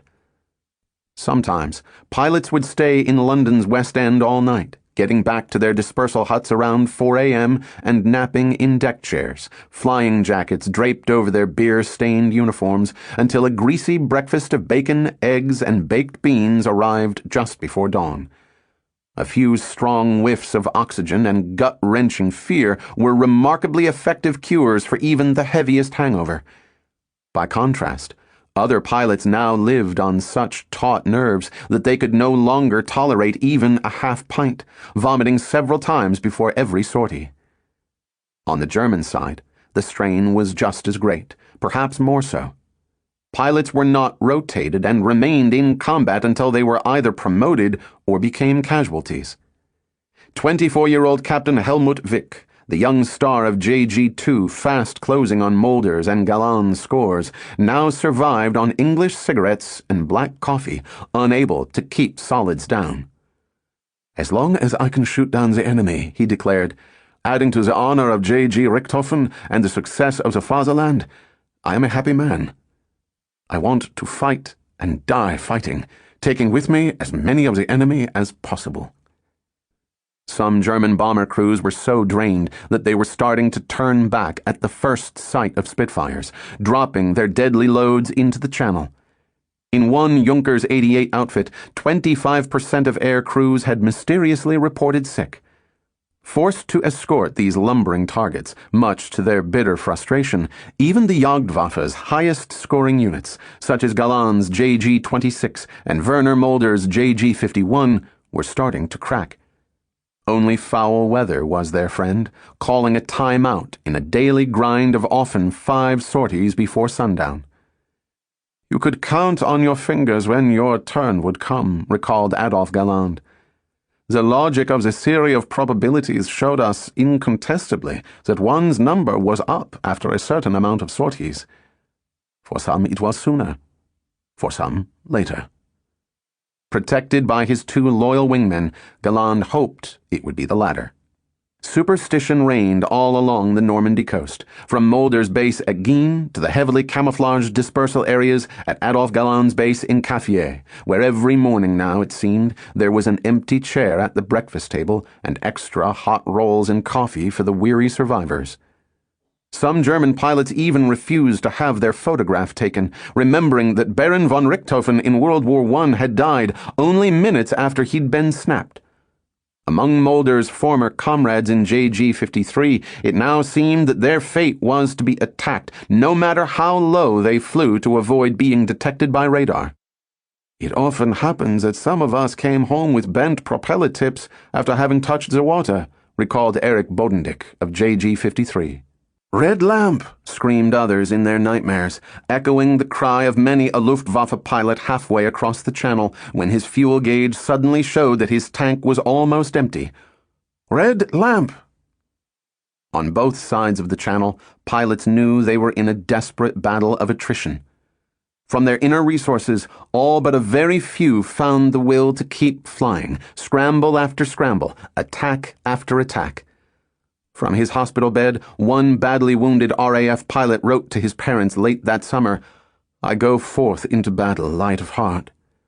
I regard it as a privilege to fight for all those things that make life worth living: freedom, honor, and fair play. Flying has meant the companionship of men, the intoxication of speed, the rush of air and pulsating beat of the motor awakens some answering chord deep down, which is indescribable." Meanwhile, across the Atlantic, more and more Americans were following the battle, aware that their own future would perhaps be decided by its outcome. Given unprecedented access to RAF operations by Churchill's propaganda chiefs, CBS's Ed Murrow and Collier's Quentin Reynolds were thrilling millions of readers and huge radio audiences with vivid reports on mass dogfights above the white cliffs of Dover.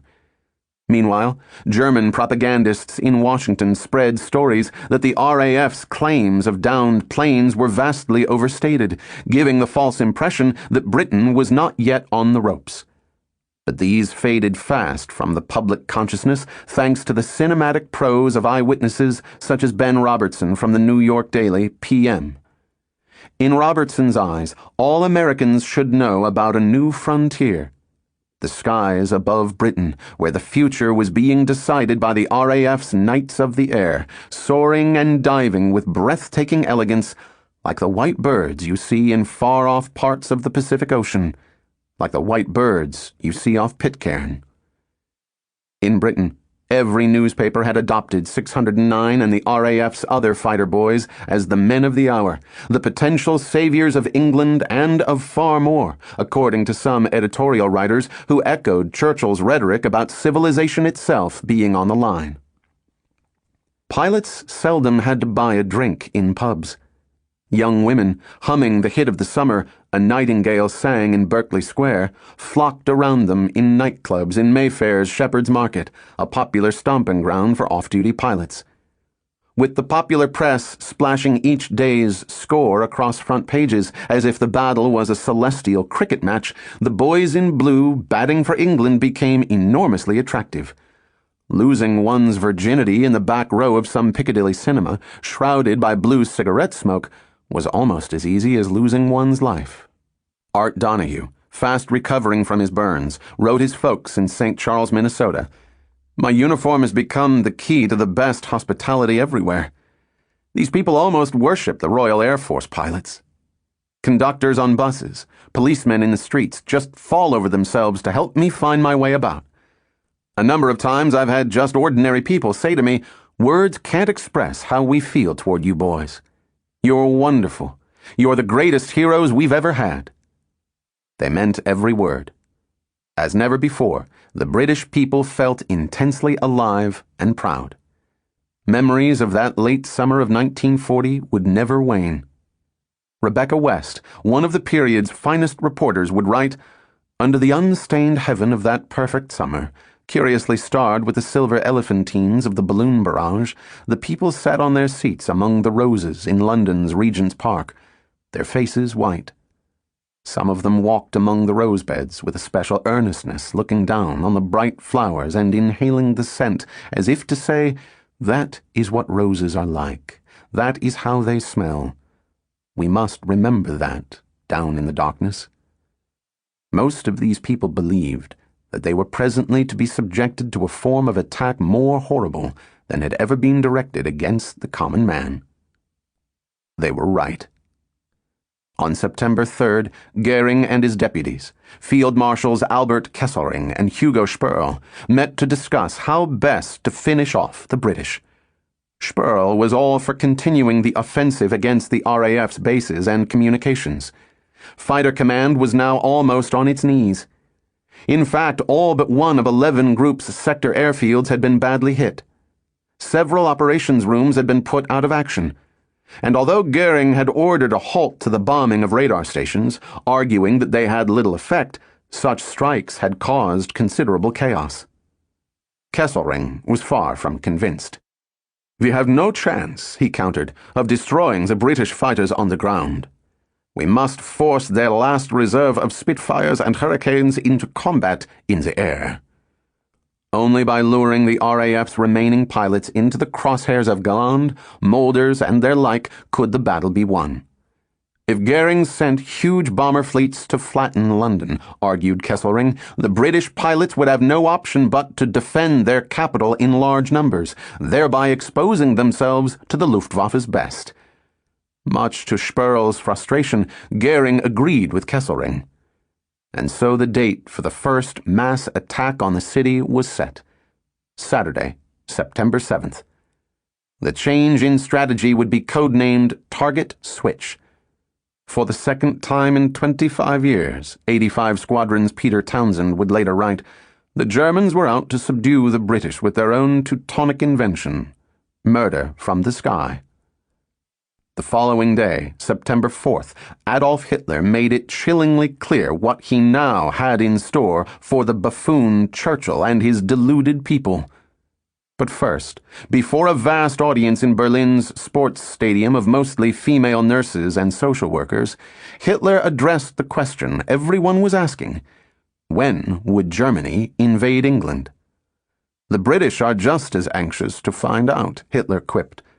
"They keep asking, when is he coming?" "Don't worry," Hitler shouted. "He's coming. He's coming. They should not be so curious." Laughter filled the stadium that had hosted the 1936 Olympic Games. Hitler then got down to business. The RAF's night bombing of Berlin, Churchill's new invention, would not go unavenged. "We are answering night for night, and in growing strength. We will eradicate their cities." Again the women of Berlin were on their feet, the stadium thundering now with applause. "The hour will come when one of us will go under," Hitler concluded, "and it will not be National Socialist Germany." Again the women leapt from their seats. "Never!" they screamed. "Never!" In the meantime, Fighter Command continued to absorb blow after blow. On Saturday, August 31st, it had suffered its worst losses of the battle to date. 39 fighters shot down and 14 pilots killed. Now, as Goering and his deputies conspired to obliterate London, some squadrons were shot to pieces. In 9 days or less, 603 Squadron lost 12 pilots and 16 Spitfires. 616 lost 5 pilots, and 253 lost 9 pilots. The RAF was being bled dry with precious few reserves to fill ever more empty cockpits. By September 6th, a fifth of the RAF's active-duty fighter pilots had become casualties. 103 pilots killed and 128 severely wounded. At Tangmere, 601 Squadron was also fast running out of luck. On September 4th, Carl Davis took down his 10th Bandit, an ME-110 from ZG-76's 2 Group, over Worthing. The next day, the squadron learned it would be withdrawn from the battle in 48 hours. It was also scrambled and soon found itself pitted against 50 Messerschmitt 109s. In the ensuing dogfight, 2 601 pilots were badly wounded but managed to bail out of stricken planes. A further 3 pilots only just nursed their Hurricanes home. It was the worst battering the squadron had yet taken. The following day, September 6th, 601 again scrambled to intercept a large group of German bombers. Before it could do so, a far superior force of ME-109s bounced the millionaires over Tunbridge Wells. In less than a minute, 4 hurricanes were falling to the earth, belching smoke and flames. 2 pilots managed to bail out. But Willie Rhodes Morehouse and his fellow ace, Carl Davis, went down with their planes, dying within a few miles and a few seconds of each other when they slammed into the ground at more than 500 miles per hour. Rhodes Morehouse, Billy Fisk's former flight commander, and Davis had both won the DFC and were the last of the squadron's stalwarts, having joined the millionaires well before the war. In the ensuing obituaries, it was noted that Willie Rhodes Morehouse's father had won the first Victoria Cross in the air during the First World War. The loss of Davis and Rhodes Morehouse was a crushing blow to a squadron whose morale had been continually eroded since Billy Fisk's death. The death of one experienced pilot was a bigger loss to a squadron in those days than 10 Spitfires or Hurricanes, because however many fighters we lost or damaged, replacements always turned up immediately, recalled a fellow ace. But experienced pilots could never be replaced. You could only train the new ones as best you could, keep them out of trouble as much as possible in the air, and hope they would live long enough to gain some experience. Sometimes they did. Yet again, 601's intelligence officer, Tom Waterlow, was sent out to find deceased comrades. A joyful and dedicated man, he loved most aspects of his work, but not when it entailed rushing around the countryside looking at crashed aircraft and identifying my friends by the numbers on their machine guns. The next day, a badly mauled 601 squadron was pulled from the front line and sent to Exeter. None of Billy Fisk's old skiing friends remained. The millionaires were no more. The last days of summer were, by contrast, rather a bore for 609 Squadron. No bombings today, no dogfights, Tobin complained in his diary. We just sat on our ass and told dirty jokes. Assigned to factory and airfield protection patrols, the squadron was scrambled many times but did not encounter the enemy, and on the one day when a nearby factory was heavily bombed, it was ordered to patrol elsewhere. It seemed that the luck of the Irish was still with red-haired Tobin, his fellow Yanks, and their English mates. Miraculously, they still held the Grim Reaper at bay. Chapter 12. The Blitz. Within 50 feet of a large bomb, its wind blast will tear a man to pieces and will shatter a solid brick wall. Further away, the blast will deafen people by bursting their eardrums and may kill them by paralyzing their lungs. A Practical Guide for the Householder and Air Raid Warden, 1940. For the first time since joining 609 Squadron, pilot officers Eugene Tobin and Shorty Keogh were enjoying a break from the war. Sauntering around London, buying souvenirs, getting tickets for a matinee in the West End. It was Saturday, September 7th, 1940. Early that morning, unknown to the Americans, the Air Ministry had issued its first invasion alert. Attack imminent. The Germans were coming. Across the English Channel, Hermann Goering sat in his personal train, Asia, relaxing after being injected by a Luftwaffe flunky, Herr Dr. Ondarza, who now joined Goering's ever-present needlewoman, Christa Gormans, in keeping him smiling. Dressed in a new pale blue uniform, he toyed with his gold baton as Asia pulled into a siding near the Pas du Calais, from where he planned to watch his bombers pass over on their way to pound London. Goering had come up with a suitably Wagnerian code name for the day's attack: Loge, the god of fire. Goering stepped out of Asia to be greeted by a sycophantic Kesselring and lackeys carrying picnic baskets and crates of champagne. Before the big show began, Goering inspected a group of LG-2 pilots, bantered with them, recalling some of his own exploits as a First World War ace, and then tried to climb into the cockpit of an Me-109 conveniently parked nearby. Fatty Goering, as every Luftwaffe pilot already called him, had put on 100 pounds since the Great War and failed to fit into the Messerschmitt's cockpit. Shrugging off his embarrassment, Goering grabbed a couple of bottles of the finest champagne and was soon settled down above the cliffs of the Pas du Calais beside a picnic basket to watch the progress of Loge through his binoculars. The white cliffs of Dover, just 23 miles away, were clearly visible in the bright afternoon sunlight. From airfields across Normandy arose the largest air armada in history. It had only one objective: to carry out an enormous reprisal attack against the British. And today, the navigators had only one route to mark on their maps: Nash, London. It was 3:54 p.m. when a young WAF at Fighter Command's headquarters placed a counter indicating that many bandits were airborne. By 4 p.m., Goering was squinting into the sky, watching fleets comprised of 348 bombers escorted by 617 fighters lumber towards their target. His chest swelled as the countless bombers droned overhead. He had told some aides that today, finally, the battle would be won. It was 4:30 p.m. at Middle Wallop when 609 was scrambled. Andy Mamadov's flight commander, Butch MacArthur, recalled what happened next. Whilst on patrol at 10,000 feet between Brooklands and Windsor, we saw about 200 enemy aircraft surrounded by anti-aircraft fire. We climbed towards them, and I led the squadron into a quarter attack. 609 faced daunting odds, being outnumbered at least 10 to 1.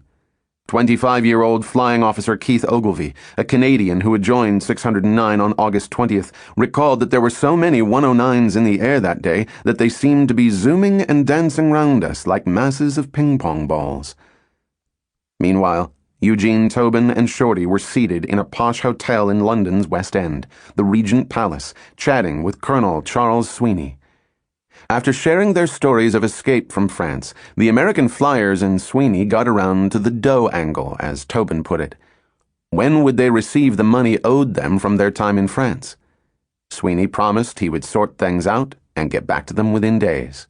Across town, at an anti-aircraft installation in the East End, a searchlight operator, Lieutenant Alan Rook, was suddenly disturbed by his commanding officer.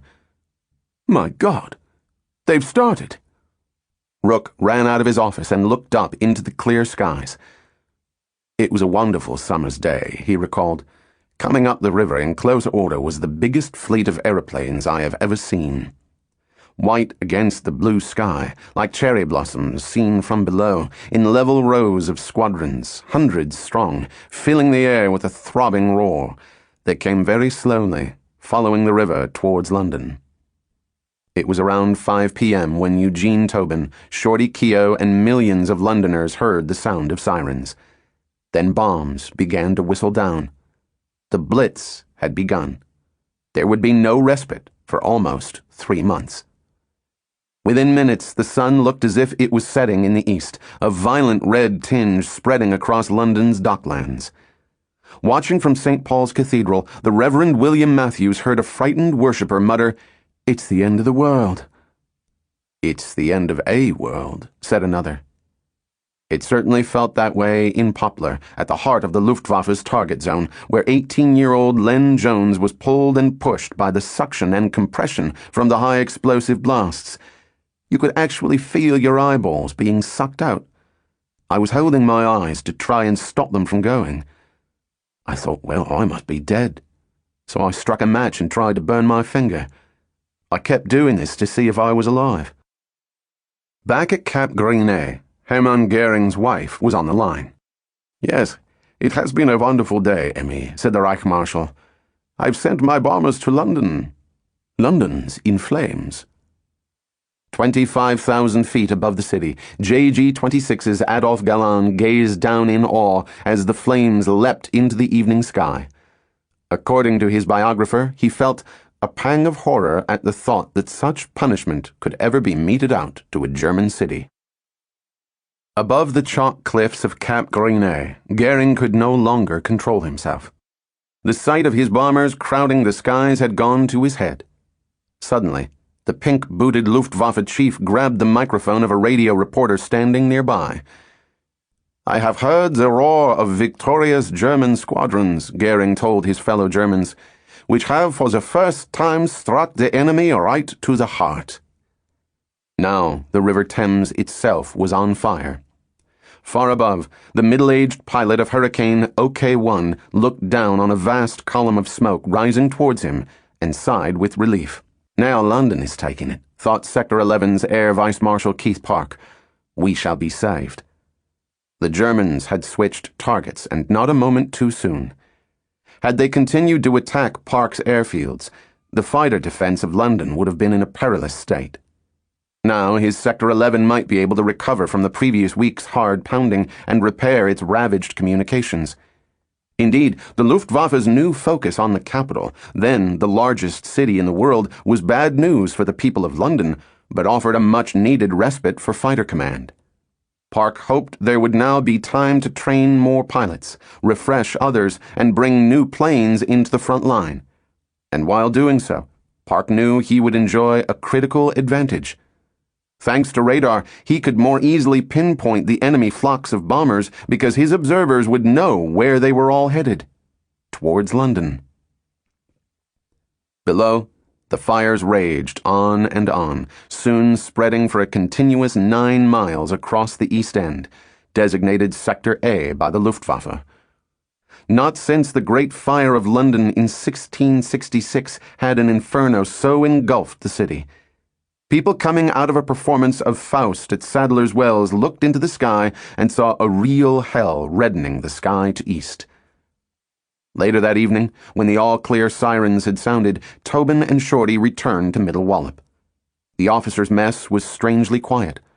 All of 609, including Andy Mamedoff, had gone to a cocktail party organized by the British actor Gordon Harker to raise money for the Spitfire Fund, which helped the families of killed and wounded pilots. The fundraiser was no idle gesture. That day, 19 more RAF pilots had been killed. Over a late-night meal of ham and eggs, as stragglers from the party returned to Middle Wallop, Tobin learned that 609 had had a very good day. "Our squadron got 10 confirmed and 10 probable. Damn good. No loss to ourselves," Tobin noted in his diary. But 234 lost its CO. That's bad.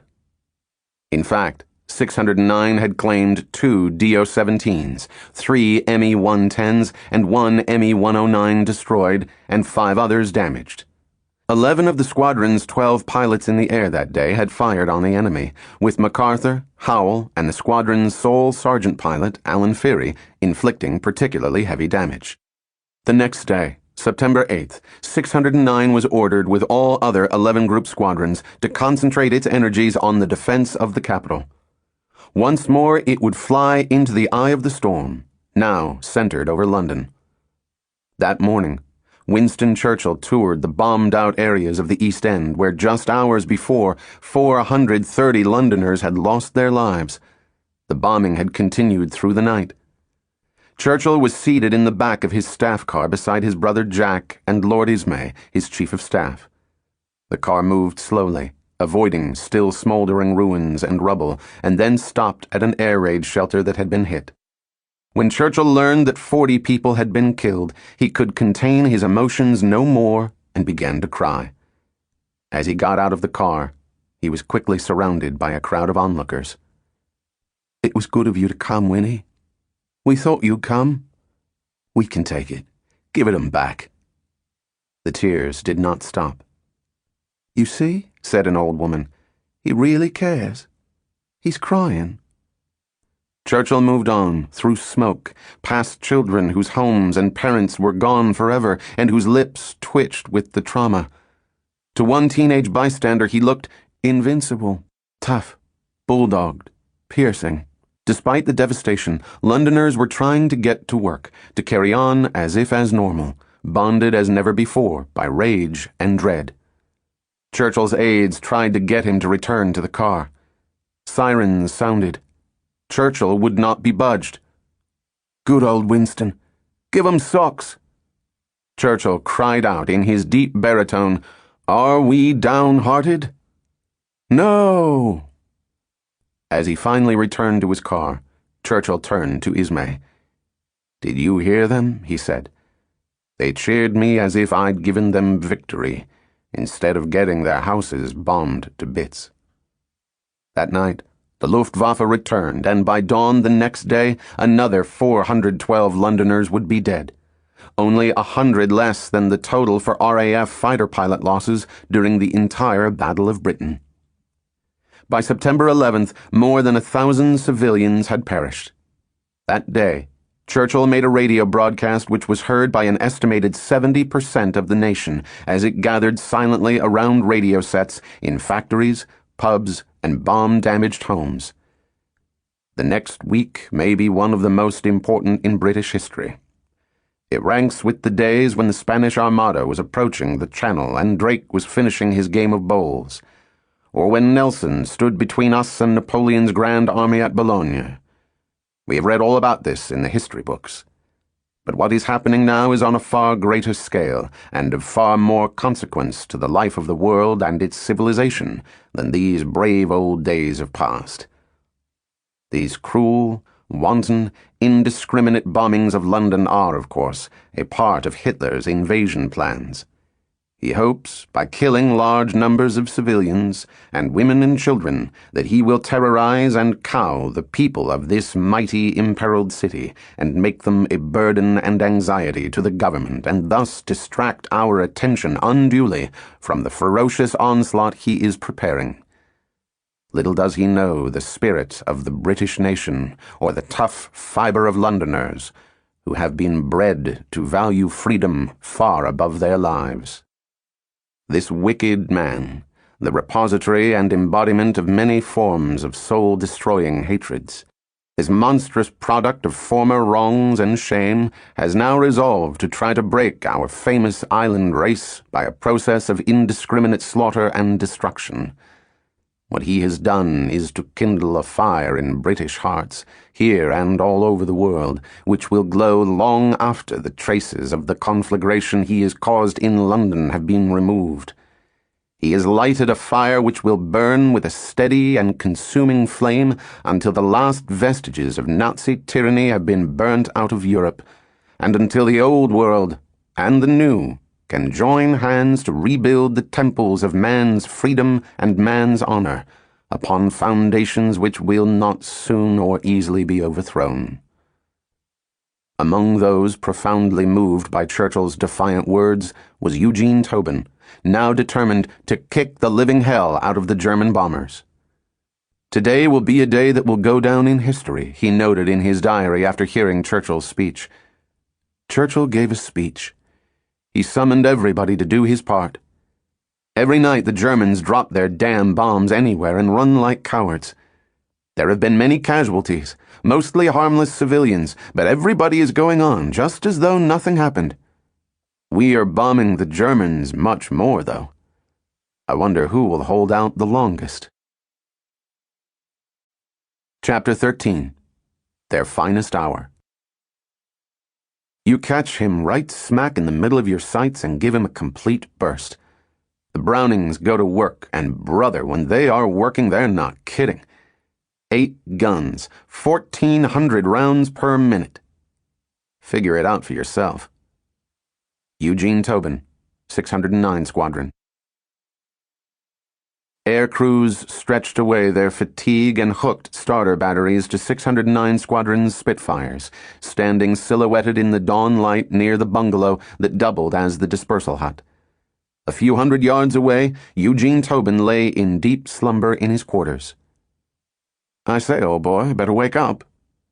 Pilot Officer Johnny Doggs Dundas was trying to shake Tobin awake. I say, old boy, you really must pull yourself together. Tobin opened his eyes. Dundas yawned, still dressed in his bathrobe. What's the idea? Said Tobin groggily. Why do I have to get up at this ungodly hour? I'm not sure, old boy, but they say there's an invasion on or something. Tobin leapt out of bed. We didn't know then that September 15th, 1940 was going to go down as the biggest day in the history of the Royal Air Force, Tobin recalled, and that never before had so many planes filled the sky in aerial combat, that more than 500 planes would be zooming and diving in the fighting over London. Tobin dressed quickly and then sprinted out to the airfield. For the next 2 hours, he and his fellow 609 pilots flew above London, seeing familiar landmarks and still smoldering fires below, but no action. Meanwhile, Air Vice Marshal Keith Park was seated opposite his wife, Doll, at the breakfast table in their home, a stone's throw from his office, the so-called bunker, Fighter Command's Sector 11 Operations Control Room. It was not a good start to the day. Doll said something about it being her birthday. Park had forgotten. He apologized. Doll understood. He had been rather busy recently. Never mind. A good bag of German aircraft would be an excellent present, she told him. By mid-morning, 609 Squadron had returned to Middle Wallop. Pilots now lay on the grass or slouched in deck chairs. Eugene Tobin dozed, trying to make up for just 20 minutes sleep the previous night. Yesterday had been stormy, with heavy thunder and cloud cover. But this Sunday morning, when Tobin should have been at Mass, the skies were an ominous blue. It was 57 degrees, warm enough to roll up shirt sleeves. A thin film of mist hung above the airfield, but the sun would soon burn it off. At Chequers, Winston Churchill also noted the weather and decided to pay Air Vice Marshal Park a visit. He was soon speeding towards Uxbridge, west of London, with his armed bodyguard, his private secretary John Martin, and his wife Clementine. The car's police bell clanged. It was around 9:30 a.m. at Cormeilles-en-Vexin, the home base of Dornier Bomber Unit KG-76. Glum-looking air crews streamed out of debriefing rooms. Watching them leave was a 38-year-old Bavarian, Alois Lindmeier, leader of the KG-76's 3 Group, a cool-headed veteran of devastating raids on RAF Kenley and Biggin Hill. He had just briefed his men on that day's mission. The news that KG-76 was to have the great honor of leading the Luftwaffe across the Channel had not been received with stamping feet and applause. Earlier that morning, Field Marshal Kesselring had ordered Lindmeier to fly at the spearhead of the greatest strike force ever sent against a civilian target, more than 1,120 German aircraft. Although Lindmeier had few experienced pilots at hand, having lost 11 bombers out of 30 in the last fortnight, he had been able to cobble together the required number of planes by combining the remnants of his 3 Group with 1 Group, an even more heavily battered unit. Lindmeier's men were soon clambering aboard their Dornier 17 bombers. Among them were Sergeant Rolf Heitsch and his crew of 3. Each man had a pistol strapped to his belt. If he found himself trapped in his burning plane, unable to bail out, he could put the Mauser to his temple and pull the trigger. The Dornier was nicknamed the Flying Pencil by RAF pilots, for whom its long, slim body was easy prey. With no armor plating, underpowered, and capable of carrying at most 2,200 pounds of bombs, it was also called a flying coffin by some former crews now in British POW camps and French hospitals. It had started life, like so many of the Luftwaffe's medium-range bombers, disguised as a mail carrier back in 1934, when every German aircraft was supposed to have a non-military function. By now, it was clearly obsolete, and yet 1 out of every 4 bombers sent over Britain was a Dornier. The only 2 strengths Heitsch and his fellow pilots found in the lumbering Albatross were its reliability and capacity to absorb large quantities of Tommy lead. Radio operator Technical Sergeant Stephen Schmidt made his way to the rear of the plane. He had been chosen to operate a top-secret weapon when KG-76 inevitably clashed with the Hurricanes and Spitfires that now flocked to greet the fleet whenever it neared the English coastline. The new device was, in fact, a flamethrower that had been borrowed from the Wehrmacht and fitted to the rear fuselage. If it worked, it would be fitted to other bombers. Heitsch ran through his checks, and then the plane's 2 1,000-horsepower, 9-cylinder Bramo 323P air-cooled engines roared to life. With his left hand, Heitsch opened the throttles and the Dornier sprang forward, its wings rocking as it picked up speed on the uneven airfield. At 10:10 a.m., Heitsch felt the Dornier leave the ground and set course for Cap Gris-Nez. It was not an auspicious beginning to the mission. Because of heavy cloud cover, 10 minutes were lost trying to link up with one group.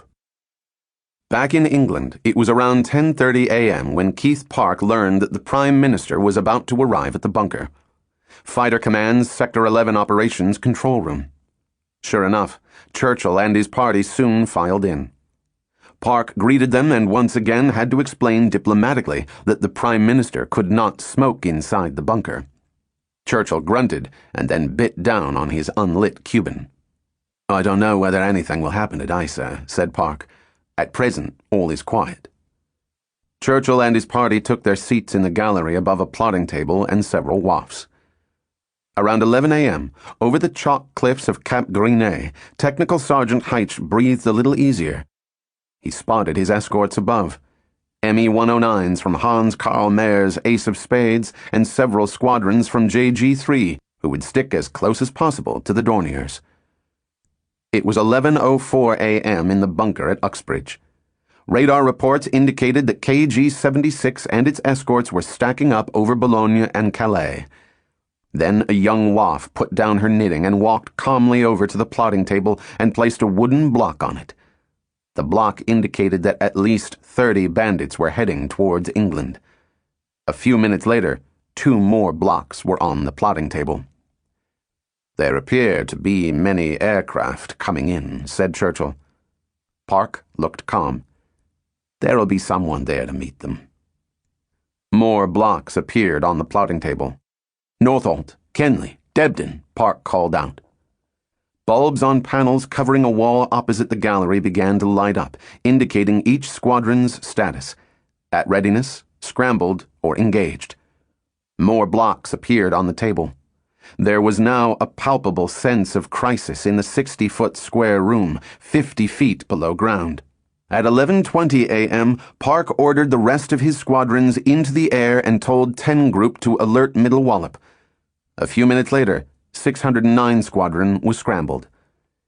Eugene Tobin tucked maps into his boots and followed several other pilots out of the dispersal hut at Middle Wallop.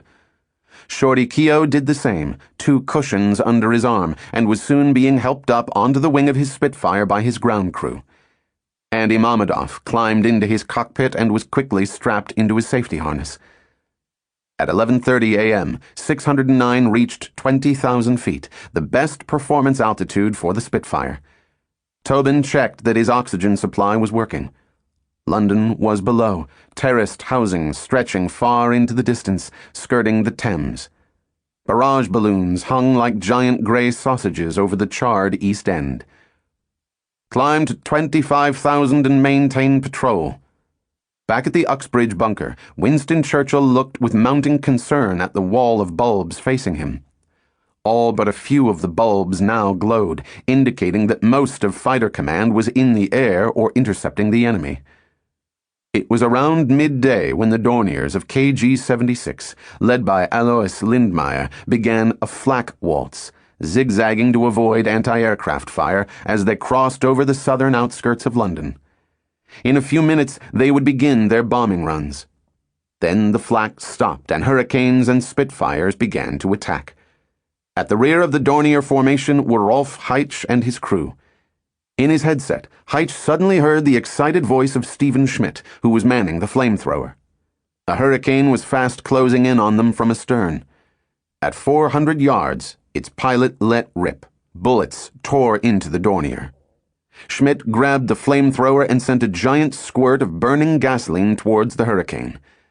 The jet of flame fell far short, but Schmidt succeeded in spraying some unlit oil over the British fighter's windscreen, forcing its pilot to push its nose down, duck below the Dornier, and pull away. Rolf Heitch flew on, now straggling dangerously behind the rest of KG-76. Meanwhile, 20,000 feet above central London, Pilot Officer Andy Mamedoff looked around and up, watching for bandits. Once again, he was weaving back and forth, the RSN Charlie to 609's B flight led by Butch MacArthur, who had been in a particularly gloomy mood of late and so depressed a week back that he could not eat. As Butch saw it, 609 and the rest of Fighter Command had failed miserably to protect the people of London from the Grim Reaper on September 7th. Maybe today, 609 would have some success in keeping him at bay. Eugene Tobin was, as usual, weaving behind Johnny Dogs Dundas and his A-flight leader, Frank Howell. "Many bandits at 4 o'clock, shouted Dundas. Tobin looked up and saw more than 50 109s from Hans Karl Mayer's JG-53, around 4,000 feet above. "Okay, Charlie, come on in," Howell called to Tobin. Tobin glanced over his shoulder. 3 bandits were diving towards them. "Danger, red section," shouted Tobin. "Danger! Danger! Danger!" Howell heard him and broke fast to the right. Tobin began a 360-degree turn, immediately feeling the G-force. He lifted his feet to the G-stirrups and pressed down. The blood returned to his head as he spotted 609's pilot officer Jeffrey Gaunt climbing to his left, followed by a furious Messerschmitt. Then Tobin was turning tighter and tighter, pulling the stick as far over as he dared without blacking out, holding the Spitfire in its life-saving arc. The cockpit controls shook with the strain, and his face contorted as he struggled to stay conscious. Tobin yanked his emergency boost. The engine howled, and he was kicked back in his seat. A Messerschmitt flashed past at more than 400 miles per hour. Then he was easing out of the turn, head spinning as he searched the sky for bandits. And there they were. More Me-109 Messerschmitts. Tobin set out after one of them. A black cross was soon in his crosshairs. He fired. Smoke streamed from the German's motor. But before he could fire again, the German disappeared in cloud cover. Tobin broke to his left and began to climb, opening the throttle, weaving back and forth violently behind Howell and Dundas at around 275 miles per hour, not caring now whether he or his Spitfire could take the strain. He had no time for pretty tricks. The main thing was to get where you could shoot, and then get where they couldn't shoot at you. A neat barrel roll looks nice from the ground, and so does a wreath. Tobin suddenly saw a 609 Spitfire and felt sick. The plane was around 200 yards away, out of control, cockpit ablaze. It began to spin down, trailing black smoke. Then Tobin spotted Technical Sergeant Rolf Heich's Dornier diving towards clouds. Again, he pushed his Spitfire to its limit. She responded beautifully, like a thoroughbred in peak form. He was still a long way off, but decided to fire because he lost the ugly gray bandit to the clouds. His tracers streaked through the sky and, to his delight, struck the bomber's left engine. Heich looked out of his cockpit and saw his left propeller stop spinning. He knew the cloud cover would not last for long. Even if he could escape Tobin, could he then nurse the stricken bomber back across the dreaded channel, or should he try to land? Now white smoke was billowing from his other engine. Tobin had hit the glycol tank or a radiator. Then 609's Johnny Dogs Dundas suddenly appeared as if from nowhere. He had climbed almost vertically below the bomber and also let rip. More pieces flew off Heich's plane. Then both Tobin and Dundas were pressing the tit, sending streams of bright tracers and incendiary bullets through the sky. Stephen Schmidt, manning the flamethrower, was hit badly in the chest. He dropped the flamethrower and slumped to the floor. Heich somehow flew on. He had trained as a doctor before the war and knew that to stand a chance of saving Schmidt from bleeding to death, he would need to land as soon as possible. Meanwhile, Tobin was lining up for the kill. "I moved the ship over a bit so that his left wing was right in the bullseye and sawed off his aileron," he recalled. Part of the wing fluttered off and he disappeared into the cloud. A few seconds later, he reappeared. Any moment now, it would surely be all over, but seeing that Heich's plane was critically damaged, Tobin and Dundas chose not to press on with their attack. "Heich came down after a while," recalled Tobin, "just from sheer weight of lead, but we didn't knock him apart." Heich spotted a field near the village of Shoreham and told his surviving crew to brace themselves for a forced landing. With great skill, he brought the stricken bomber down, narrowly avoiding power lines. The Dornier crashed wheels up with an awful screech of metal and breaking propellers and skidded to a sudden halt, just missing several cows. Heich threw off his harness, stood up, and struggled furiously to open an escape hatch. A few hundred feet above, Tobin circled the crash site. He opened his cockpit and slid back the hood. He could see Heitch and another of his crew climbing out of the Dornier, carefully pulling the badly wounded Schmidt after them. Tobin waved his handkerchief, signaling to a growing group of hop pickers to stay back from the German plane. A mile away, a Spitfire and a Hurricane were down in the same field, he recalled. But the white billowy folds of two parachutes nearby showed that their pilots were safe. Crashed planes were a dime a dozen. Wherever you looked between London and the coast, there were cracked-up airplanes. White Tracer flashed past Tobin. He yanked his stick back and climbed. Then he realized that the Tracer had been meant not for him, but for another Spitfire, dueling with an Me-109 2,000 feet above him. It was quite a show, remembered Tobin. Once in a while the German would loose off with the two cannons in his wings, and they would blink like a couple of rabbit's eyes. Cute as can be until one of the shells screams past your cowling. Then you move out of the way fast, just as I did. By the time I climbed above the two fighting planes, the Spitfire had sent the German down in a long, sickening spin, and the air was clear of enemy planes. Tobin was suddenly alone. He checked his fuel gauge. Just 7 gallons left. It was around 12:20 p.m. After refueling at Biggin Hill, he flew back towards Middle Wallop. The airfield soon appeared below, and he began his approach. But then a truck suddenly emerged from behind a hangar into his landing path. It was too late to climb. Tobin heard one of his wheels skim the vehicle and jolt back into the fuselage. Now I couldn't even make a belly landing, which is the safest thing to do if your landing gear goes haywire. I circled the field a couple of times and then came in to land on the one wheel with the other wing up. It was a pretty tricky business, but my luck held. As the wheel touched the ground, the ship wobbled for an instant, and then I felt the other wheel flop down from the impact. I eased the stick, and she settled down nicely. Elated, Tobin taxied towards the dispersal hut. A few minutes later, he was jumping down to the oil-stained grass and heading towards an animated group of his fellow pilots. But then one of his ground crew came over with bad news. His plane needed to be serviced, and there was no other available, which meant he was effectively grounded for the rest of the day. Bitterly frustrated, Tobin joined his fellow pilots for lunch. They were particularly pleased that, unlike on September 7th, Fighter Command had scrambled them early enough and had then sent them high enough to avoid being bounced. Before long, 609's intelligence officer was examining Tobin's combat report. He was given a share with Dundas of the stricken Dornier. Though I had the satisfaction of knowing that the 109 was a pretty good probable, recalled Tobin, I could not claim credit as I hadn't actually seen it crash. Back in Shoreham, Kent, the local Home Guard was soon on the scene and arresting the crew of Tobin's downed Dornier. Technical Sergeant Souter had been badly wounded in the ankle and was taken to Maidstone Hospital. Technical Sergeants Rolf Heitch and Pfeiffer, the bomber's observer, were taken to the nearest pub.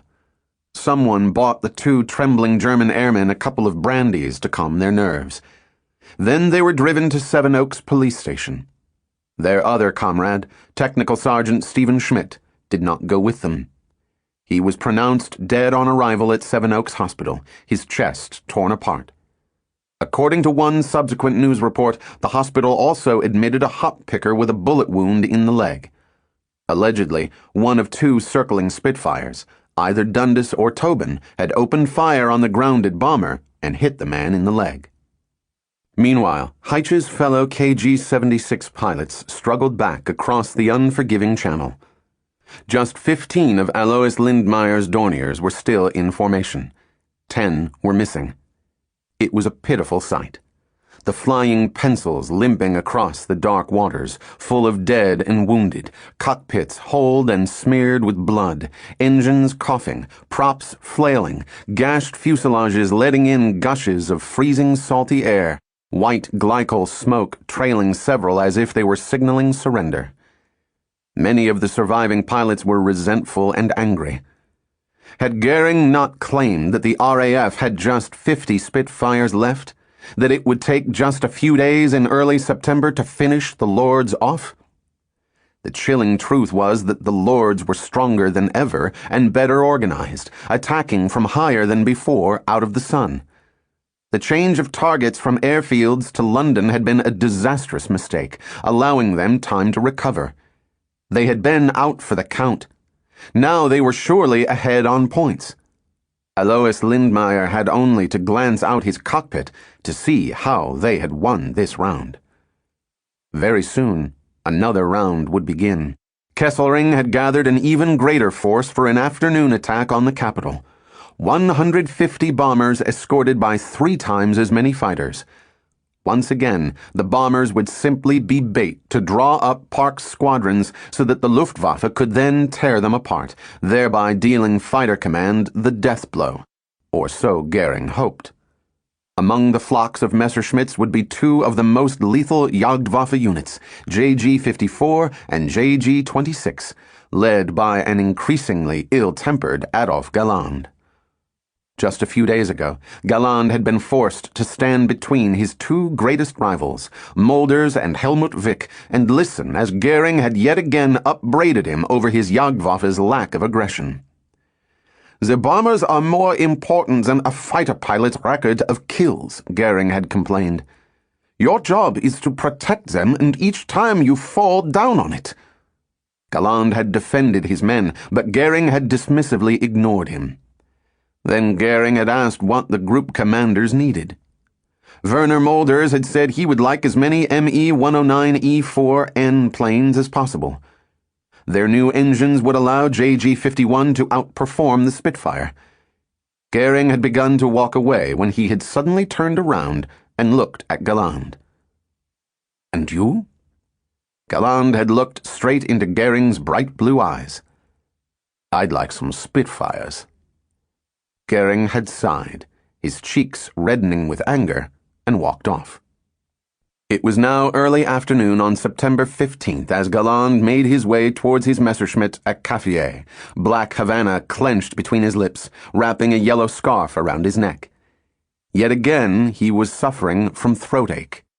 He knew that Werner Mulders would also be flying later this afternoon, also looking to add another stripe to the 37 carefully painted onto his tail fin. Galland was now just 5 kills behind.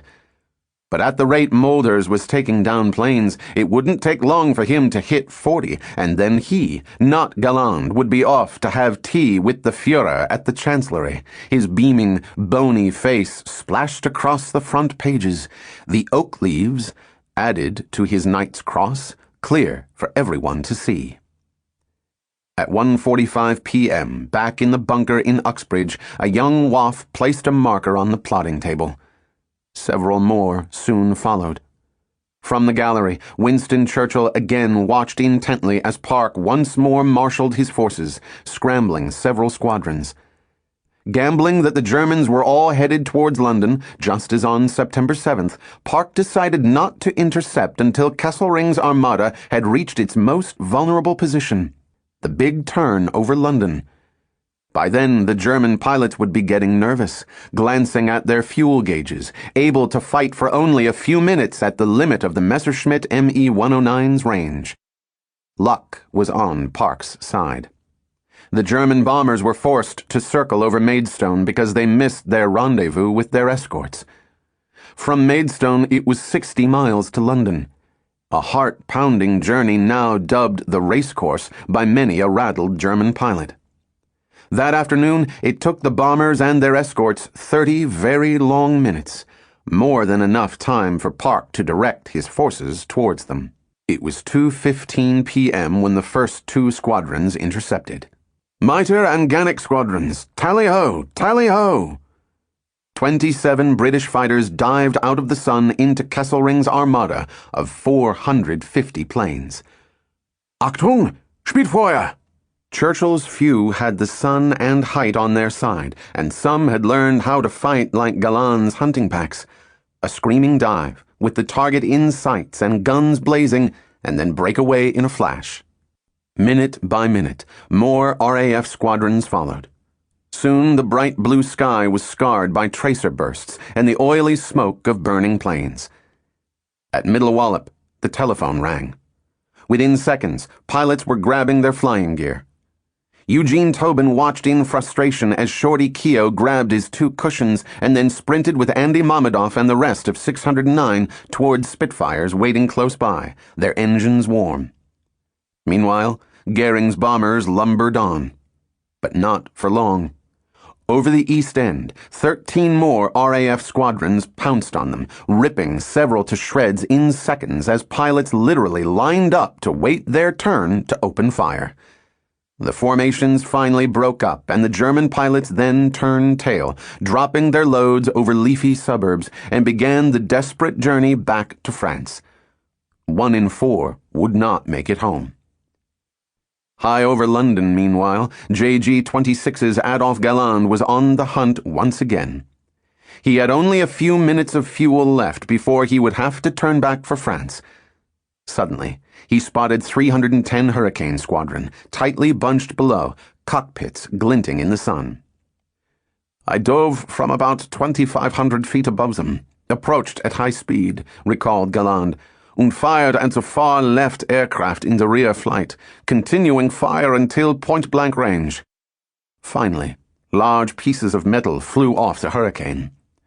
"As I shot past this aircraft, I found myself in the middle of the enemy squadron, which was flying in stepped formation. I immediately attacked the right-hand aircraft of the leading flight of 3. Again, metal panels broke off. The aircraft nosed over and dove earthward, ablaze. The remaining English pilots were so startled that none as much as attempted to get on my tail. Rather, the entire formation scattered and dove away. 2 parachutes appeared about 1,600 feet below our formation. In just 10 seconds, Adolphe Galland had added another 2 stripes to his tail fin. Now, if Mulders had not scored, he was only 3 behind. At this rate, with a little luck, he could make up the difference in just a few days. Never one to linger after a kill, Galland then dived away from the melee, ordering his squadron to follow him back to Caffier before their red lights started to flicker. There was no need to remind them of what might happen if they dawdled for even a minute. Not long back, JG-26 had lost 12 planes on one sortie alone when their fuel ran out. It was now 2:35 p.m. in the bunker in Uxbridge. Winston Churchill noticed that Park was standing stock still, unusually tense. The reason became clear when Churchill looked at the wall of bulbs. Every one was glowing red, indicating that all of Fighter Command was now engaged. "What other reserves have we?" Churchill asked. Park turned around. "We have none." Churchill looked grave, and for good reason. "The odds were great," he recalled. "Our margins small, the stakes infinite. But for 609 at least, the odds were for once very much on their side. To intercept the fleeing bombers, Squadron Leader Darley had led both A and B flights away from London to the southeast. Suddenly, as 609 neared the coast, 2 battered formations of Dorniers were spotted. The bombers were a long way off and diving at maximum speed, hoping to get as low as possible and then skim unnoticed across the choppy waves back to France. Andy Mammadov scoured the skies. Only a few German fighters were flying escort. Then he heard Darley order 609 to give chase. Throttles open, the wing-riding squadron gladly obliged, soon fixing onto 2 stragglers. Shorty was seated on his 2 pillows, flying as wingman to Green Section's leader, Pilot Officer Michael Appleby, one of 609's pre-war weekend flyers. "Green Section, number 1 attack! Go!" shouted Appleby. Shorty latched onto a Dornier from KG-2. "I followed Green 1, Appleby, into attack on the Dornier," he reported, "and attacked from quarter and then astern." Satisfied that the bomber was done for, Keogh broke away and dived through the clouds. Emerging from them, he could not find Green Section and decided to return to Middle Wallop. The Dornier pilot somehow kept his plane in the air and turned back for England, where he crash-landed 10 minutes later in a field at 18-Pounder Farm, near the historic town of Hastings at 3:15 p.m. Hastings had been the scene of Britain's last defeat at the hands of an invader, almost 1,000 years before, in 1066. Meanwhile, Andy Mammadov and several other 609 pilots tore chunks out of the other straggler like a pack of ravenous wolves. Everybody in B-Flight was absolutely determined to have a squirt at the Hun, recalled 609's David Crook. And as a result, there was a mad scramble in which people cut across in front of each other and fired wildly, regardless of the fact that the air was full of Spitfires. Mammadov's flight leader, Frank Howell, saw 2 German crew members throw packets of marker dye into the channel and then bail out. Mammadov and another pilot had finished off the plane with the concentrated fire of their 16 machine guns. They actually sawed one of the Dornier's wings off before she crashed. Andy was particularly pleased about this because it meant that for a change he was giving something instead of taking it. His back was still sore from the cannon shell. The Canadian Keith Ogilvy had earlier that day shot a Henkel in half, the tail end landing near a pub in Pimlico in London, to the great comfort and joy of the patrons. Now he followed one of the Dornier's crew as he drifted down in his parachute to the waters below. The German splashed down and waved wildly, Ogilvy later reported, figuring I was going to machine gun him. Ogilvy did not. Instead, Johnny Doggs Dundas and Frank Howell took different bearings with their compasses to enable the German to be rescued. It was now 3:25 p.m. in Park's bunker at Uxbridge. The bulbs on the wall facing Churchill began to change. Some now indicated that squadrons had landed and were refueling. One bulb showed that 213 at Tangmere, Billy Fisk's old base, was ready to be scrambled again. There was a reserve once more. The crisis had passed. Park and Churchill were visibly relieved. "I am very glad, sir, you have seen this," Park told Churchill. "Of course, during the last 20 minutes we were so choked with information that we couldn't handle it. This shows you the limitation of our present resources. They have been strained far beyond their limits today." Churchill and his party thanked Park and left the bunker, bound once more at high speed for Chequers, where Churchill was soon taking an afternoon nap. But it was not over yet. At Middle Wallop, 609 was scrambled yet again at around 5:40 p.m. It was Vernon Keogh's 4th sprint to his Spitfire that day. They joined 6 other squadrons above Southampton, but neither Fighter Command nor the Luftwaffe had any luck. 13 Me-110s, skimming above the channel, missed their target, and Keogh and 609 were sent too high to intercept. Finally, September 15th, 1940 drew to a close. At Middle Wallop, the shadows cast by 609's Spitfires stretched long across the grass. Dusk settled, and then, at 8 o'clock, darkness. The cue for the pilots to be released at last and head to the officers' mess for a bite to eat. At Chequers, Churchill woke from his nap. John Martin, his private secretary, had allowed him to sleep through the afternoon, knowing how emotionally drained he had been by the bunker experience. Now Martin quickly brought Churchill up to date on the day's developments. "This had gone wrong here," recalled Churchill. "That had been delayed there. An unsatisfactory answer had been received from so-and-so. There had been bad sinkings in the Atlantic." Martin paused. "However," he then said, "all is redeemed by the air. We have shot down 183 for the loss of under 40. It was the best news Churchill had received all year. Across the channel, Field Marshal Albert Kesselring picked up the telephone in his headquarters and put a call through to the Reich Marshal aboard the sumptuous Asia. Goering was not in the mood for bad news, having been served sedatives by his nurse, Christa Gormans. "We cannot keep it up like this," said Kesselring. "We are falling below the standard of safety." The Luftwaffe was, in fact, bleeding to death, having now lost so many bombers that if Goering kept throwing them at Fighter Command in daylight attacks, there would soon be none left. Kesselring's 2 attacks that day had failed spectacularly. Fighter Command had not been wiped out. Instead, Park had brilliantly stripped away the bombers' protection and then decimated the best of the Luftwaffe's bomber force.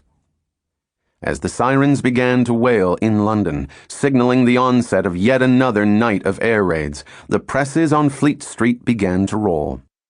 Within 24 hours, the RAF's thrilling success on September 15th would be front-page news throughout the free world.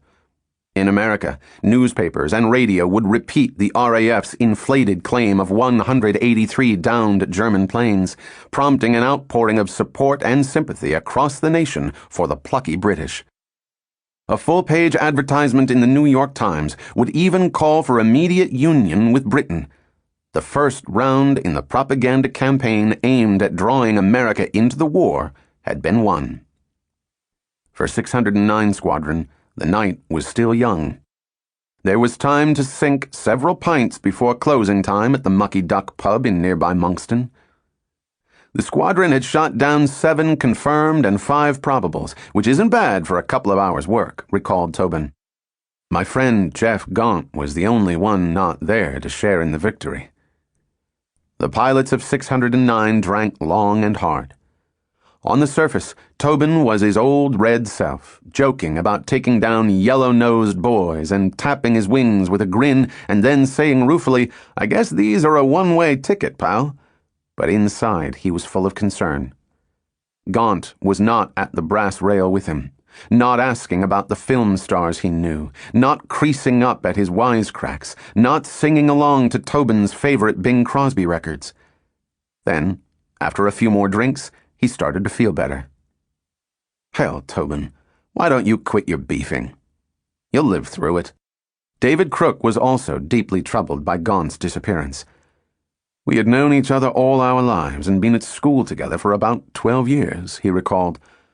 "Only a week or 2 before, I had said to him one evening that if anything were to happen to him, I should feel rather responsible because he was an only son, and I had persuaded him to join the RAF with me." Late that night, Tobin opened his diary. "Today was the toughest day. We were in a terrific battle over London," he jotted. "Geoffrey Gaunt, one of my best friends, is missing. I saw a Spitfire during the fight spinning down on fire. I sure hope it wasn't Jeff. If it was, well, from now on he'll be flying in clearer skies." The following day, Goering raged at a conference of his senior commanders about the Jagdwaffe's abysmal failure yet again to protect his bombers. "The fighters have failed." This time, Goering's rant fell on deaf ears. The Jagdwaffe's many brave pilots, prime among them JG-26's Adolf Galland, now deeply resented his insinuation that they lacked guts. Goering was delusional, basing his assertions on hopelessly inaccurate intelligence. For the first time, there were mumblings on some airfields about the impossibility of winning not just the battle, but the war. On September 17th, Grand Admiral Erich Raeder recorded in the official German war diary, "The enemy air force is by no means defeated. On the contrary, it shows increasing activity." And then the all-important words, "The Führer therefore decides to postpone Operation Sea Lion indefinitely." Britain would not be invaded. Instead, she would be brought to her knees through terror bombing at night and slow starvation by day. What was left of the Luftwaffe's bomber fleet and the Atlantic U-boat packs would sooner or later surely see to that. Besides, Hitler now nursed a greater design than the humiliation of Winston Churchill, the conquest of Soviet Russia. "I want colonies I can walk to without getting my feet wet," he would soon tell one of his confidants. Churchill's fighter boys did not yet know that they had fought off the greatest threat to Britain's survival in a millennium, and that they had done so by the narrowest of margins.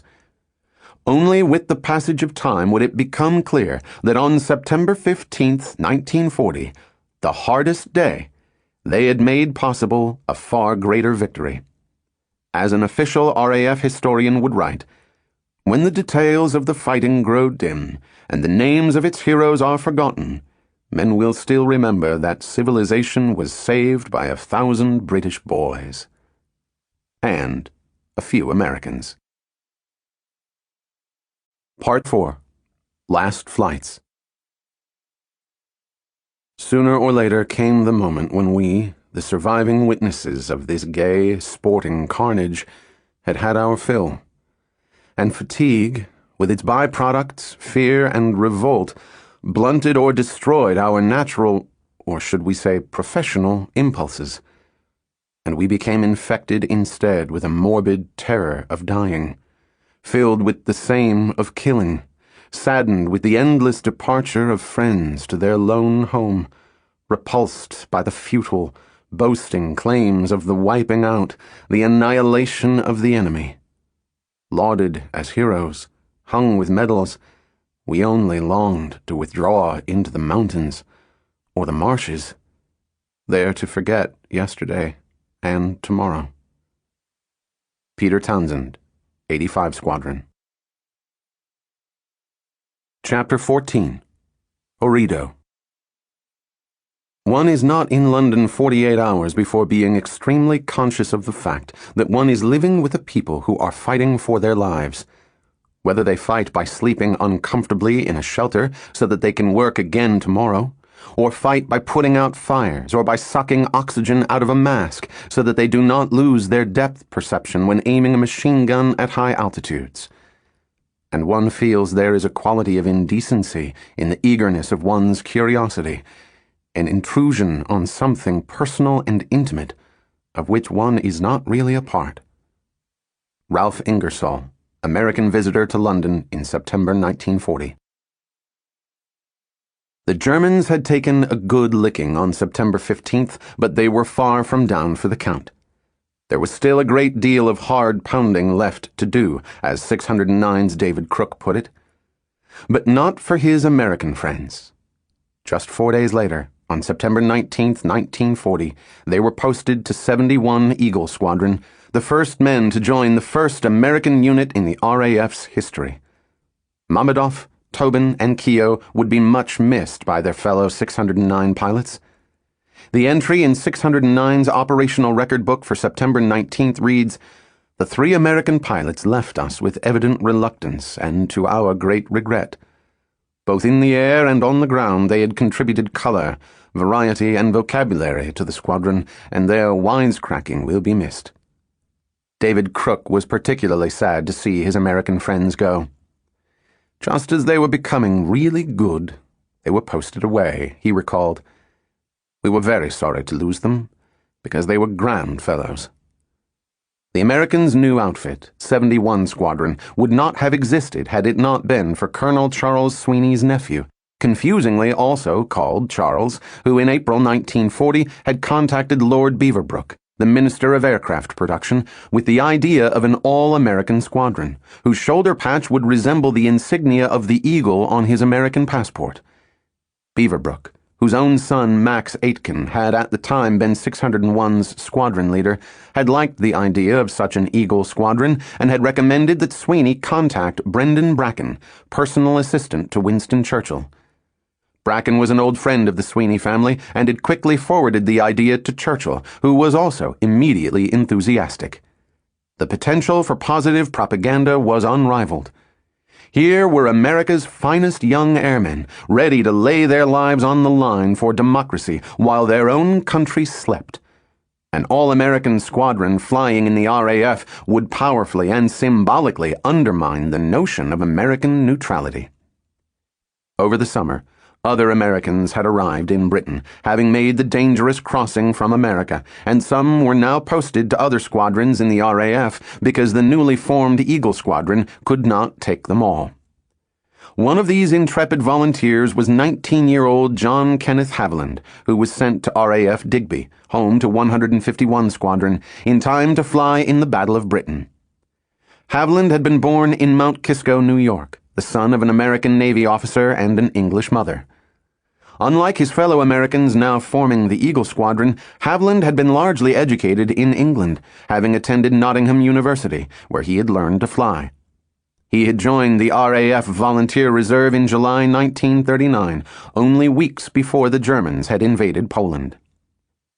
Haviland was just one of far too many woefully inexperienced flyers brought into decimated squadrons that September.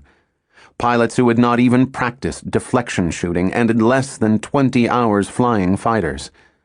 Raw and scared, many crashed their planes and died or were wounded in accidents rather than combat. This was the case with Haviland, who collided with another Hurricane during formation practice the day after he joined 151 Squadron. Thankfully, he was able to bring his Hurricane down in a paddock. He would see no further significant action in the Battle of Britain. Another American pilot who joined the fray at this time was 28-year-old pilot officer Philip Howard Zeke LeCrone, who had grown up dirt poor on a farm outside Salem, Illinois. His marriage had fallen apart because of his decision to risk his life at a time when America was strictly neutral. In his wife's eyes, he had abandoned her and their 2 children back in Salem to join the RAF. From boyhood, LeCrone had been attracted to danger, driving motorcycles and cars too fast, as Andy Mamedoff had also done, before learning to fly. He had arrived in Britain via Canada in July 1940, just as the Battle of Britain was starting in earnest, and in early September had been posted to 616 Squadron, which had lost 6 pilots in just a few hours on August 26, 1940. The RAF's need for new blood was now so great that LeCrone was rushed into operational duties only a few days after joining 616. On September 16th, radar detected a German bomber heading to attack a convoy, code-named Pilot, in the North Sea. Scrambled early, LeCrone and his flight leader, Colin McPhee, were able to close fast, despite the thick cloud cover over the North Sea, and destroy the German Ju-88A. The bomber ditched several minutes later. It was LeCrone's sole combat during the Battle of Britain. On October 12th, he would leave 616 Squadron to join Mamedoff, Tobin, and Keogh in the newly formed 71 Eagle Squadron. The last of the Americans who flew in the Battle of Britain was pilot officer Hugh William Riley, who had been born in Detroit, Michigan, but had spent most of his life in Canada. Like Eugene Tobin, Riley had lost his mother at an early age. But unlike Tobin, he had not recovered so well from her death and had none of Tobin's infectious wit and optimism. He had made his way to England in May 1939, convinced that war was imminent. It was assumed that he was Canadian because he had traveled on a Canadian passport and kept his true nationality secret from even his fellow pilots in 66 Squadron. A truly motley throng, according to one veteran, consisting of young men from every walk of life. Regular Air Force officers, sergeant pilots who had been in peacetime dockhands, clerks, motor mechanics. There was even an ex-dirt track motorcycle expert with us. On September 17, 1940, Riley took his first operational flight. The following day, he was paired with the 21-year-old flight leader Bobby Oxspring, the son of a decorated 1914 to 1918 fighter ace. A tallish, good-looking, fair-headed bloke, noted one contemporary. Oxspring had a typical schoolboy complexion, liable to blush every now and then. He can take his beer like a man, comes from the north and has a typical Yorkshire outlook. For 66 Squadron and others brought into the front line that late September, there was no respite from fatigue and fear, just as there had been none the previous month for the RAF's frontline pilots. The fight between the RAF and the Luftwaffe to control airspace over the English Channel would last many more weeks, and now, as temperatures dropped and the leaves began to fall, they had a new enemy to contend with: the weather. Although increased cloud cover provided some protection, colder temperatures made flying several scrambles each day even more taxing. The Hurricane and Spitfire's cockpits were unheated, and now vapor trails formed at lower altitudes, making it easier for the higher-flying Messerschmitts to spot their prey. Above 25,000 feet, neophytes such as Riley, who jumped into their planes with dew-sodden boots, could suddenly find their feet frozen stiff to the pedals. On September 24th, Hugh Riley and Oxspring were on standby at dawn, huddled in front of the stove in the dispersal hut in their flying jackets. Part of an Me-109's tail fin, showing the swastika, hung over a mantelpiece as a trophy. Outside the cozy hut with its leather armchairs, RAF Kenley lay shrouded in wraiths of mist. There was a fruitless patrol just before midday. Then at 4:35 p.m., Riley again heard the calm voice of Bobby Oxspring as he led B-Flight up on yet another scramble. Around 5 p.m., Oxspring spotted a German bomber, a Henkel from KG 126, a few miles off the coast of Gravesend. As I closed in to range with my number 2, Pilot Officer Hugh Riley, the Henkel made off in a shallow dive, recalled Oxspring. We fired in turn at the engines, which both emitted smoke. Shortly afterwards it disappeared into the haze, and we claimed it as a probable. Something disastrous must have occurred aboard, because later we heard it had been confirmed as having crashed between Maidstone and Gravesend. All the crew was killed. Oxspring was now an ace, with 5 confirmed victories. That night, Riley and Oxspring celebrated in a local pub. The squadron's 2 favorite watering holes were the Leather Bottle at Cobham, which had good food despite rationing, and the Ship, a short walk from the docks in Gravesend, and more often than not crowded with Cockney stevedores and riggers. We could never return a drink except by devious and surreptitious means, recalled Oxspring. 66 was regarded as their fighter squadron and their exclusive defenders. Across the channel, at JG 26's base in Oudember, a jubilant Adolphe Galland and his fellow pilots polished off several cases of champagne. That morning, Galland had bounced a 17 Squadron Hurricane and 30 seconds later had watched his 40th victim turn upside down and then bail out. He was now neck and neck with his rival, Werner Mulders. There was indeed much to celebrate.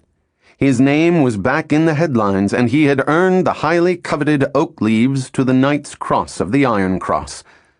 Tomorrow he would fly to Berlin to meet with none less than the Führer himself. It was late the following afternoon when Galland entered the Chancellery in Berlin, proudly wearing his polished oak leaves. He was soon seated alone with the Führer for the first time and being asked what he thought of the RAF's pilots. I expressed my great admiration for our enemy across the water, recalled Galland. I was embittered by several insidious and false representations and commentaries by the press and on the radio, which had referred to the RAF in a condescending and presumptuous tone. To Galland's surprise, the Führer did not interrupt him. Instead, he nodded his agreement. He, too, had the greatest respect for the Anglo-Saxon race. He called the Battle of Britain a world historical tragedy. If we won the war, a vacuum would be created by the destruction of Great Britain, which it would be impossible to fill. Like so many others, Galland had been quickly charmed by Hitler and left the Chancellery no longer feeling bitter about the Luftwaffe's inept leadership. The Third Reich's most glamorous ace, feted throughout Berlin, was then whisked away to see Goering at the Reich Hunting Lodge in East Prussia, a far less ostentatious retreat than Karenhall, but just as renowned for its fine hunting. At the entrance, Galland met an irritated and impatient Werner Mulders.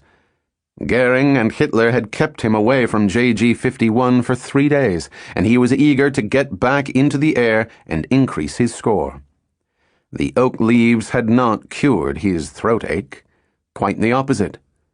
The obligation to defend your title as the most successful fighter pilot in the world was taken very seriously, recalled Galland. Mulders hurried towards a waiting car and then called back to Galland, "The fat one promised me he would detain you as long as he did me. And by the way, good luck with the stag I missed." Galland walked on towards the Reich Hunting Lodge, and then Goering strode out of the building to greet him, dressed in a green suede hunting jacket over a silk blouse with long puffed sleeves, high hunting boots, and in his belt a hunting knife in the shape of an old Germanic sword. Goering was in high spirits. The dismal failures of Eagle Day and September 15th appeared to be forgotten, as well as cutting remarks from Hitler about Goering's failure to wipe out the RAF, as he had promised during the summer. Galland could hear huge stags rutting in the distance as Goering congratulated him on his 40 kills and said he had a suitably special gift for his outspoken ace with the expensive cigars, film star friends, and brand-new silver Mercedes. Galland would be given the high honor of hunting one of the stags reserved for Goering, a Reichsjägermeister stag, a royal stag. I promised Mulders to keep you here at least 3 days, so you've got plenty of time. The next morning, September 27th, Galland soon had the stag of a lifetime in his sight. He squeezed the trigger. The stag fell. Now he could leave and get back to the real hunt above England. But Goering was having none of it and made Galland stay on at the lodge.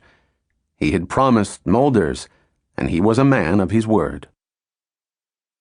Back in England that morning, 66th Squadron and the RAF's other frontline units braced themselves for yet another hard day's fighting.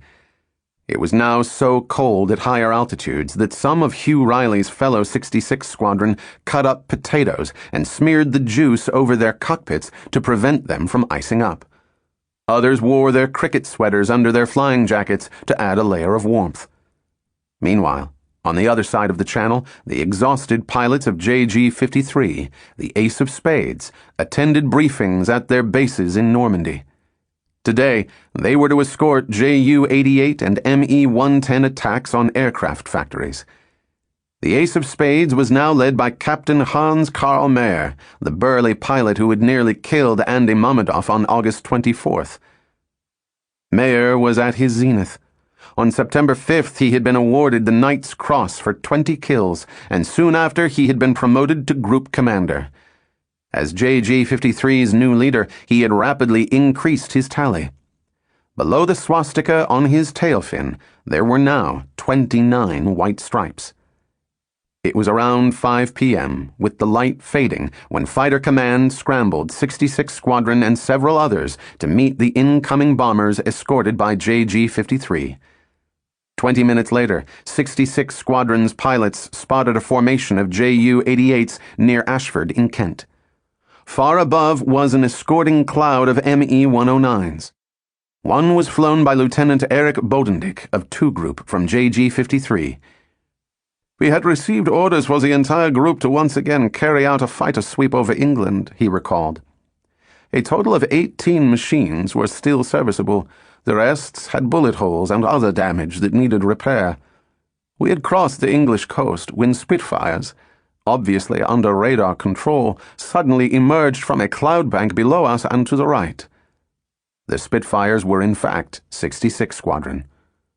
Bodendijk and the Ace of Spades attacked, cannon and machine guns blazing, and then scattered towards the clouds. After taking evasive action by pulling into steep turns, 66th Squadron gave chase, but the Messerschmitts were faster. Only one of the Germans failed to escape back across the channel, Lieutenant Bodendijk. "My aircraft plodded forward," he recalled, gaining scarcely any height and even less speed. I felt totally helpless, for I could only hope to slowly reach the cloud deck, knowing the Spitfire was not as good as the Messerschmitt in a shallow climb. Unfortunately for Bodendijk, he had been spotted by Hugh Riley and Bobby Oxspring, who were soon on his tail and then opened fire. Oxspring was on target with a beautiful deflection shot. Bodendijk flew straight into a hail of bullets. Oxspring's chance was 1 in 1,000, but it worked, recalled Bodendijk. He hit my tank, which was unprotected from below, and my aircraft caught fire. I had to get out, and I did. Meanwhile, back at the Reich hunting lodge in East Prussia, Adolf Galland had been enjoying the peace and quiet of the wilderness, its heather-scented air and autumn colors. Late that afternoon, he joined Goering as reports from Luftwaffe commanders on the day's actions were delivered. There had been very high losses. 54 aircraft destroyed and 13 damaged. Goering was shattered, recalled Galland. He simply could not explain how the increasingly painful losses of bombers came about. Galland asked whether he could return to his base on the Channel coast. A morose Goering agreed. On the way back to France, mechanical failure forced Galland to land at the nearest airfield, and he had to continue his journey by train. His fellow passengers were nauseated and astonished.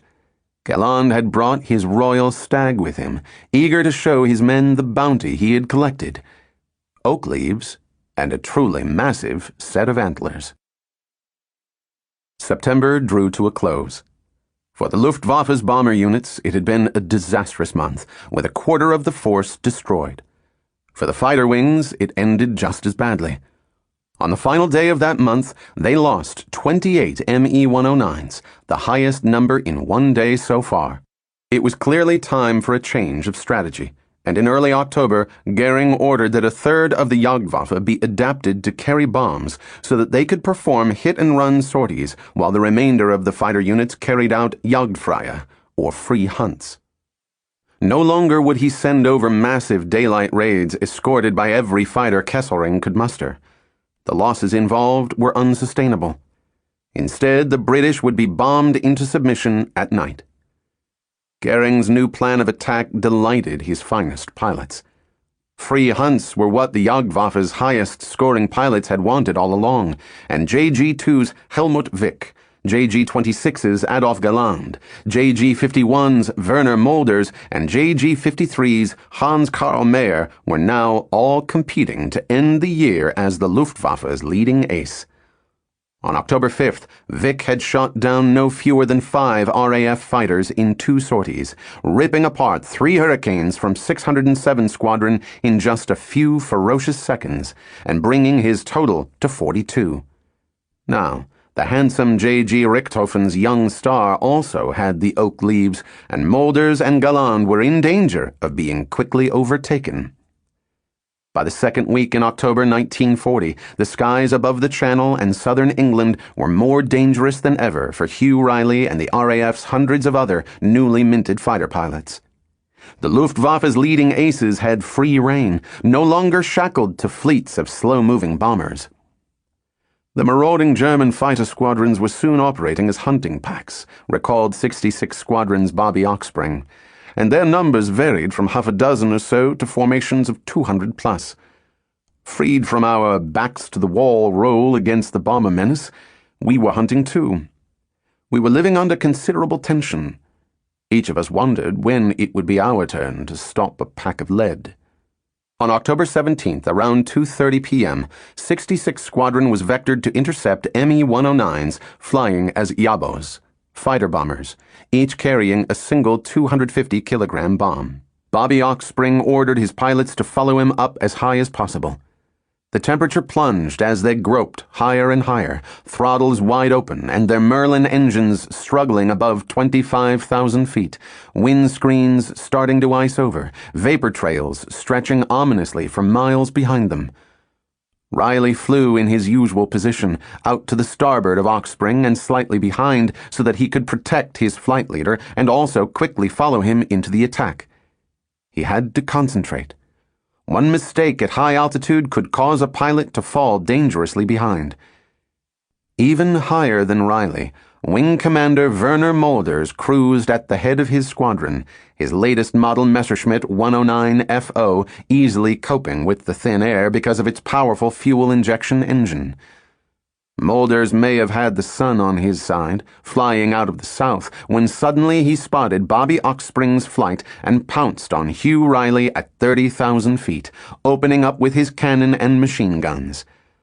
Riley was at a grave disadvantage, taken by surprise and flying in a far less responsive plane above its optimum height. At 3:25 p.m., the 22-year-old became the second American to die in the Battle of Britain. His body was later discovered in his Spitfire, which crashed and burned at Crockham Hill, west of Sevenoaks in Kent. JG-53, with whom Werner Molders had first flown in the Battle of Britain, was also involved in fierce fighting that afternoon.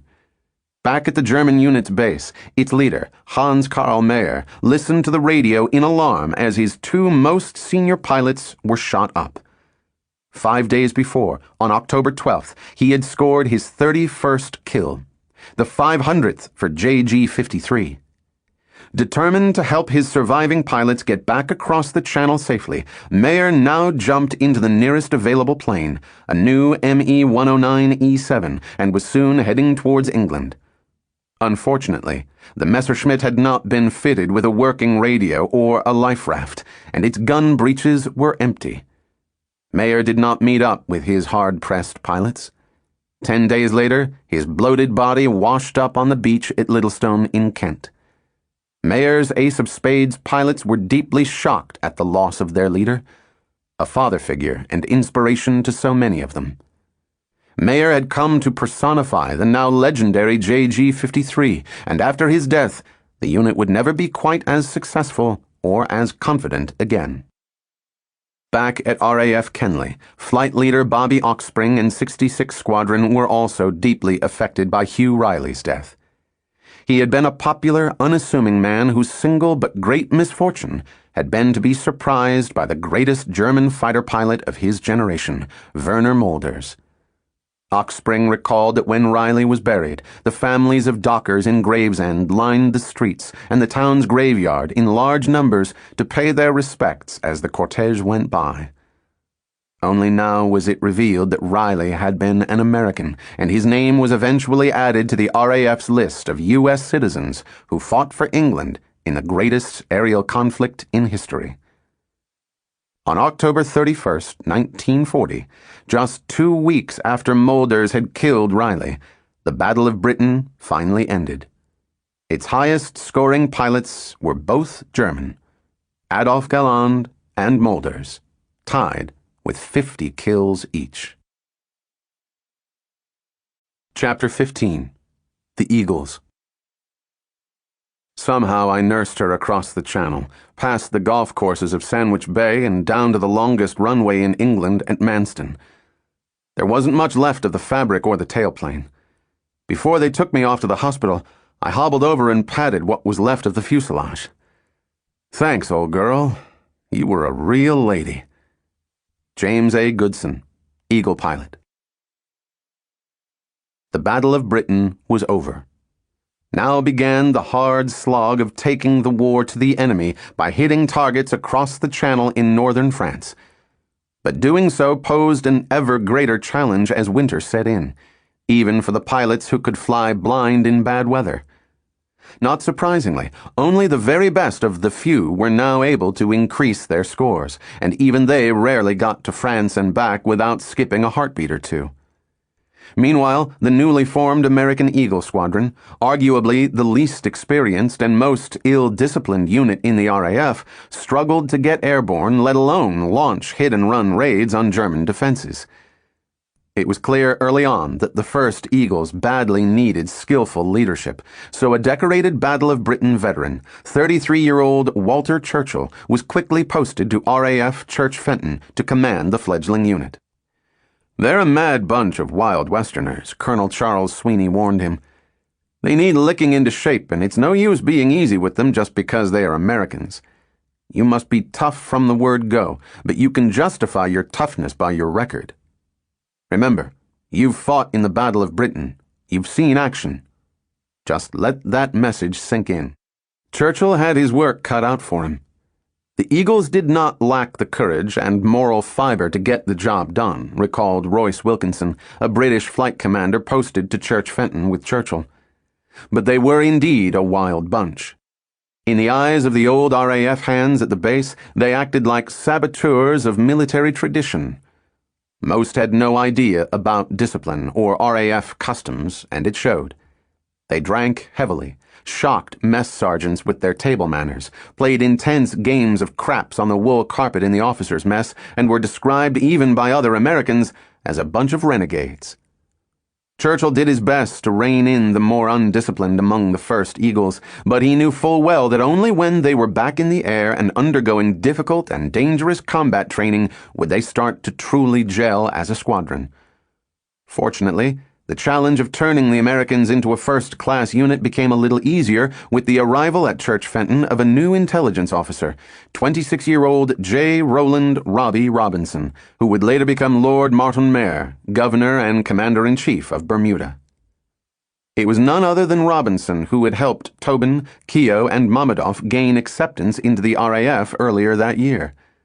Now he rapidly set about smoothing away some of the Eagles' rough edges and soon became an avuncular figure who invited his American pals to his country home and even lent them money when they ran short. The Eagle pilots settled down quickly, he recalled. Their only real difficulty was probably that they were always broke, owing to the inadequacies of the Royal Air Force pay, which was at a lower standard than American pay. Another frustration was dealing with an endless stream of reporters who now beat a path to Church Fenton, intent on glorifying the Eagles before they had even become operational. Fawning portraits began to appear in Britain and America, where isolationist sentiment had weakened in large part because of the RAF's success in fending off invasion, contrary to the dire predictions of aviation legend Charles Lindbergh and Ambassador Joseph Kennedy. A few weeks after his arrival at Church Fenton, Eugene Tobin was interviewed by a British radio journalist who described him in language typical of most of the propagandist material churned out about the young American pioneers of 71 Squadron. "He has hair like a torch, so his friends call him Red. His walk is loose-limbed. He is tall and absolutely without fear. Talking to him is rather like watching one of those old-time jugglers of the music halls, keeping 6 dazzling jeweled Indian clubs in the air at the same time. Red Tobin talks like that. He couldn't be dull if he tried. His slang sets fire to everything. It is amusing to hear him talk of his parachute as his jump sack, to hear him ask for bang water when he wants petrol. Most amusing to hear him ask for the bandstand when he wants the cruet on the mess table." Why was Tobin fighting for Britain? "Well," replied Tobin, "at first I just felt I wanted to fly some of these powerful machines, so I just came over. I guess one's views change a little once one is over here. The British are a swell people. This is a nice little country, and I don't mind fighting for it a bit." But Tobin wasn't fighting for it. And this soon began to grate on him and others who had tasted combat that summer. Indeed, 71 Squadron's first recruits were not a happy crowd. In his diary, Tobin complained day after day about being bored, sitting on his ass in dreary Yorkshire. Church Fenton was a far cry from Middle Wallop and the intensity of late August. News of his friends in 609 Squadron only made Tobin more frustrated and impatient to return to combat. Sergeant Alan Feary had been shot down and killed on October 7th, but the rest of 609 were still battling with exceptional results. Johnny Dogs Dundas adding another 5 kills, and David Crook at least 3 confirmed since the Americans had left Middle Wallop with heavy hearts. It took another of the squadron's first recruits, Pilot Officer Art Donahue, only a few days to get fed up with Church Fenton. After taking one look at his fellow Eagles and discovering that they had yet to be provided with planes, he demanded a transfer back to 64 Squadron. Colonel Charles Sweeney, now appointed the honorary commander of the Eagles, tried to prevent Donahue's departure. "I hated to see him go," he recalled. "He was a mean little guy, with more poetry than meanness in his makeup. I saw in him the makings of an excellent squadron leader. I tried to stop his transfer, kicked like a base steer, but it did me no good." Donahue packed his bags and on October 26, 1940, returned to RAF Kenley, where a delighted Aeneas MacDonald welcomed him back to the fold. "I hope you won't think I'm foolish because I didn't want to be in the Eagle Squadron," Donahue wrote his parents a few days later. "I am considerably ahead by being in my old squadron. This in spite of the fact that the Eagles will no doubt soon be covered in glory, while the newspapers are not liable to get any more news concerning me unless I really earn it by accomplishing something." Donahue certainly wasn't missing anything. 6 weeks after arriving at Church Fenton, the Eagles were still without planes. Finally, on November 7th, 85 Squadron's Peter Townsend and 8 of his pilots landed at Church Fenton in 9 battered Hurricanes that had seen extensive action in the Battle of Britain. Here, at last, were the Eagles' first mounts. Everything good happened today, it was noted in the squadron's official diary. 9 Hurricanes arrived, delivered by 85 Squadron. The commanding officer, Squadron Leader Townsend, most attractive fellow, stationed at Gravesend, was leading his squadron into battle daily despite 1 foot in a plaster cast, having had several toes taken off by a cannon shell. A few days after 71 Squadron finally received their banged-up kites, Eugene Tobin suddenly collapsed and was admitted to the hospital. At first, doctors thought he was probably suffering from delayed shock and exhaustion after such a strenuous year. But then Tobin was found to have lupus, an often fatal affliction resulting from a failure of the immune system. For the rest of his time in the RAF, it would wear down his stamina and sap his spirits. He would eventually be so tired that as soon as he was released from duties each evening, he would go to bed and fall into a deep sleep. He kept the illness a secret, rightly fearing that if discovered, it would quickly put an end to his flying career. It was after 2 o'clock on November 28th, Thanksgiving Day in America, when a grinning 25-year-old Helmut Wick lifted himself from the cockpit of his Messerschmitt.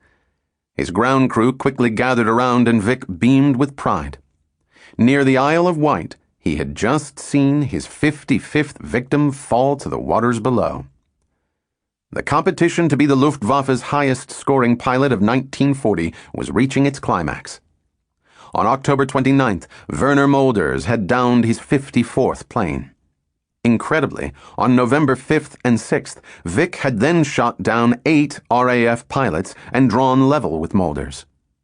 Never one to be outdone for long, on November 17th, Adolf Galland had surpassed both aces, destroying 3 RAF fighters to take his total to 55, which had put him ahead of his 2 rivals by just 1 kill.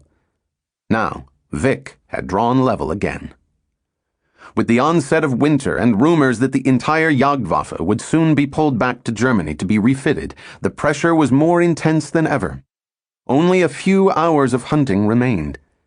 Wick was ruthlessly committed to flying as many missions as he could squeeze into the shortening days, ever more obsessed with becoming the Second World War's Red Baron, the unrivaled heir to his unit's namesake, Richthofen. To his men, he appeared to be as dynamic as ever, but in fact, he was dog-tired, operating on his last reserves of nervous energy. Still, it was worth it. That morning, he had not only added another white stripe to his tail fin, but also seen his grinning face on the cover of the latest issue of the Berliner Illustrierte, surely a good omen. If he could only keep killing at his current rate, he would end the year as the Luftwaffe's unchallenged star. It was around 3:20 p.m. when the phone rang in JG-2 headquarters. An officer from JG-26 was on the line. He had bad news. Major Adolf Galland had just bagged a hurricane and again pulled ahead. Wick turned to his ground crews and ordered them to refuel and rearm his squadron. There was still time for a last prowl over the white cliffs of the Isle of Wight's jagged southern coastline, called the Needles. Around half an hour later, J.G. Richthofen's commander went through his checks and then led his flight into the air, headed for his second free hunt of the day, hell-bent on catching up with Galland. It was a clear afternoon. Wick and his wingmen scanned the horizon. Meanwhile, back at base, an order came through from headquarters. Wick was not to fly again. He was now too important a Nazi propaganda figure to be allowed to die in combat.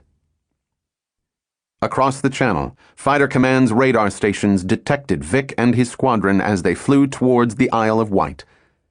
Not long after, the black Bakelite telephone shrilled in 609 Squadron's dispersal hut at Middle Wallop. Squadron leader Michael Robinson and 609 were soon airborne and then vectored towards the Isle of Wight. It was 4:10 p.m. when Helmut Wick and one of his most trusted wingmen, Rudi Plantz, suddenly spotted Spitfires climbing fast southwest of the Needles. Wick quickly picked out 609's Paul Bayon and ordered Plantz to follow him in a diving attack. Bayon was soon in his sights and Wick opened fire. Smoke streamed from Bayon's Spitfire. Wick pressed on with his attack, sending another volley into Bayon's stricken plane. To his delight, his 56th victim bailed out and parachuted down into the Solent. He had done it. He had drawn level with Galland once more. It must have been a glorious moment for the young pilot. Wick then pulled out of his dive and banked steeply, passing through the reflector gun sight of Johnny Dogs Dundas, now 609's highest-scoring ace with 16 kills. Dundas pressed the tit instinctively and bullets ripped into Wick's plane, disabling it. Then Dundas saw Wick's canopy fly away. "I've finished a 109! Whoopee!" "Good show, John," replied Squadron Leader Robinson. Helmut Wick pulled himself up from his cockpit and bailed out. Meanwhile, his wingman, Rudy Plantz, had latched onto Dundas and opened fire. A few seconds later, Dundas's Spitfire went screaming down into the Solent. Helmut Wick and his nemesis, Johnny Dogs Dundas, two of the most talented fighter pilots of the Battle of Britain, would never be seen again. A week later, on December 5th, 1940, the race to be number one was finally decided. During an early afternoon encounter with 3 RAF squadrons, Adolf Galland shot down his 57th victim and became the highest-scoring German fighter pilot of the war so far. Mulders lagged 3 behind as JG-51, JG-26, and many other frontline units were then pulled back to Germany from their bases in Normandy, and the fierce fighting over the English Channel and southern England came to an end. It seemed that the Eagles would never go operational. By the time Galland and his fellow aces were withdrawn from France, the first recruits to the Eagle Squadron, Eugene Tobin, Andy Mamedoff, and Vernon Keogh, had been out of action for almost 3 months. And to their utter frustration, there was little prospect of returning to combat before the new year.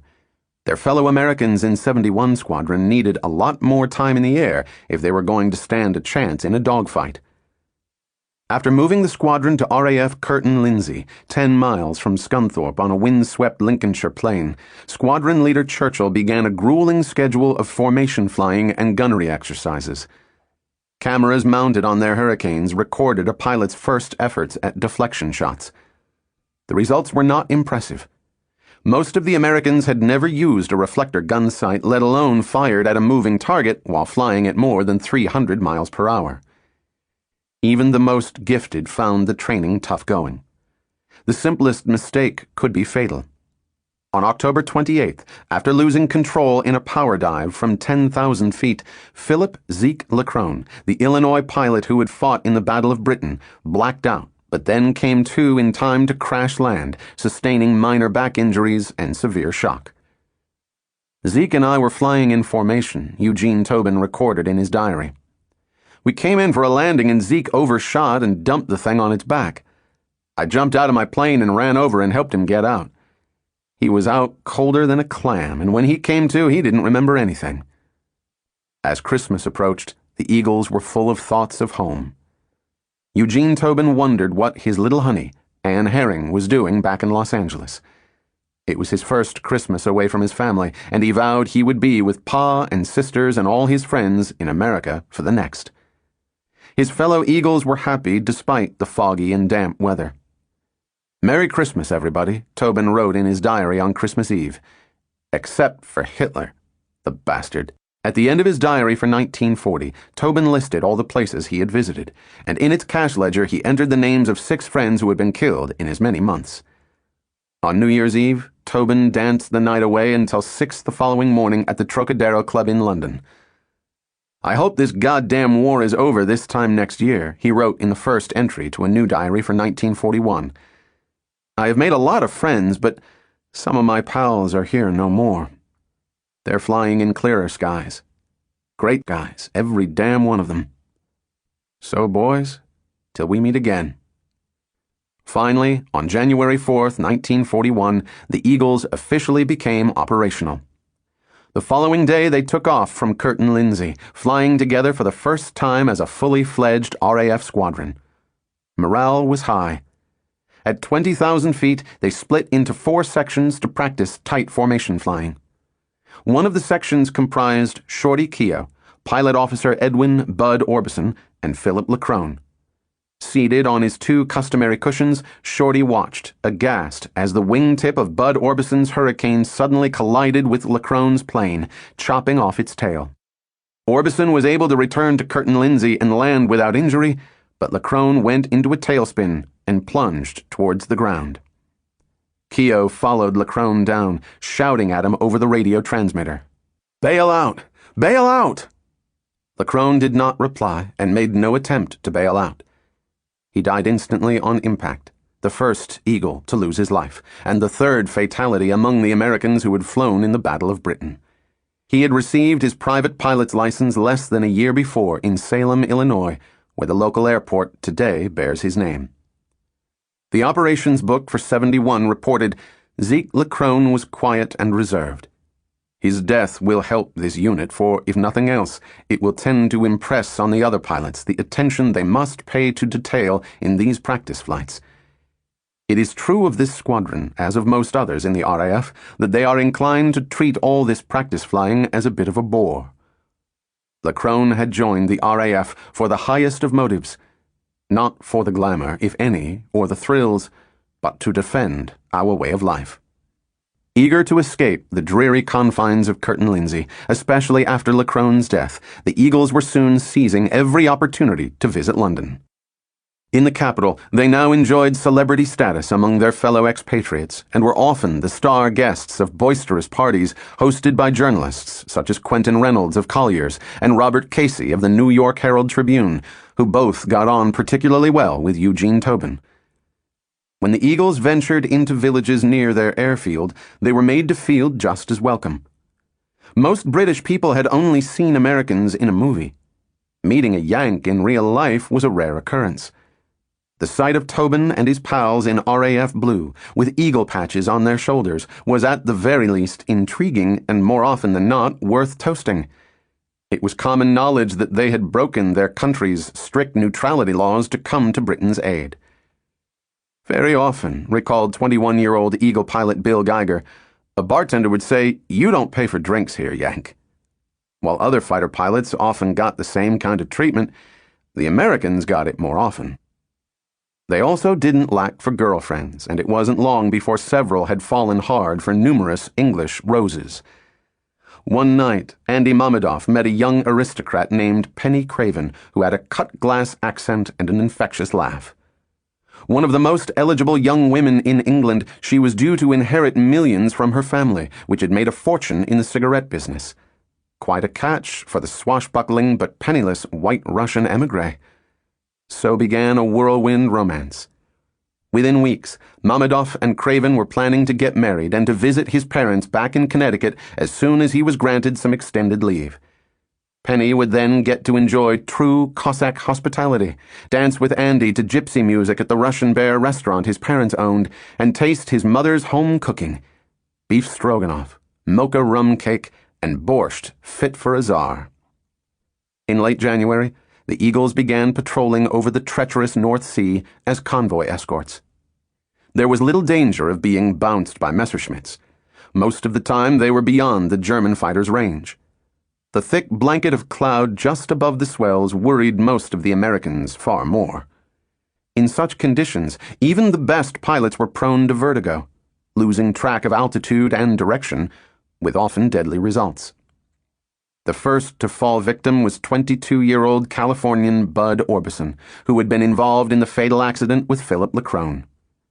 On February 9, 1941, he crashed as he tried to orientate himself at 4,000 feet.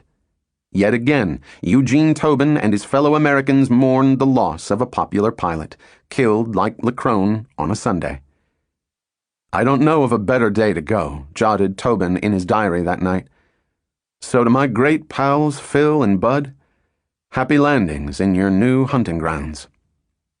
The next Eagle fell just a week later on February 15, 1941. A section of Hurricanes was scrambled to fly protection over a convoy just off the East Coast, recalled Jim Goodson, a 22-year-old New Yorker who had been trained in Canada before joining the Eagles.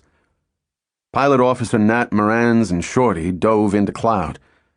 For some reason, Shorty stayed in the dive and must have come out of the cloud too low to recover and went into the sea. Coast Guards heard the sound of a crash. Some of the Eagles thought vertigo had also caused Shorty to hit the waves at over 500 miles per hour. According to 21-year-old Chesley Peterson, however, there was a far more mundane reason. Shorty forgot to turn on his oxygen and blacked out during the dive simply for lack of air. Apparently, Keogh's mother back in Brooklyn refused to accept either theory. Her son was not dead. He must have bailed out. He would turn up any day with a rueful grin on his face, as he had in the 30s as a skydiver when he had drifted miles away from his intended landing spot. But even she had to accept the bitter truth when she learned that a Coast Guard unit had found a pair of size 5 flying boots floating amid wreckage. Nobody but little Shorty could wear such small boots. It was noted in 71 Squadron's operations record book. There can be little doubt that Shorty's plane dived into the sea at great speed and that he was killed instantly. The women in the local pub Shorty had frequented were heartbroken at the news of his death. They had told a visiting journalist only weeks before that they'd like to keep him on their mantel shelf forever. Eugene Tobin was so upset that he stopped writing in his diary. Shorty had become as close as a brother, and both Tobin and Andy Mamedoff struggled hard to accept that he would never again sprint at their side during a scramble, his two cushions tucked under one arm.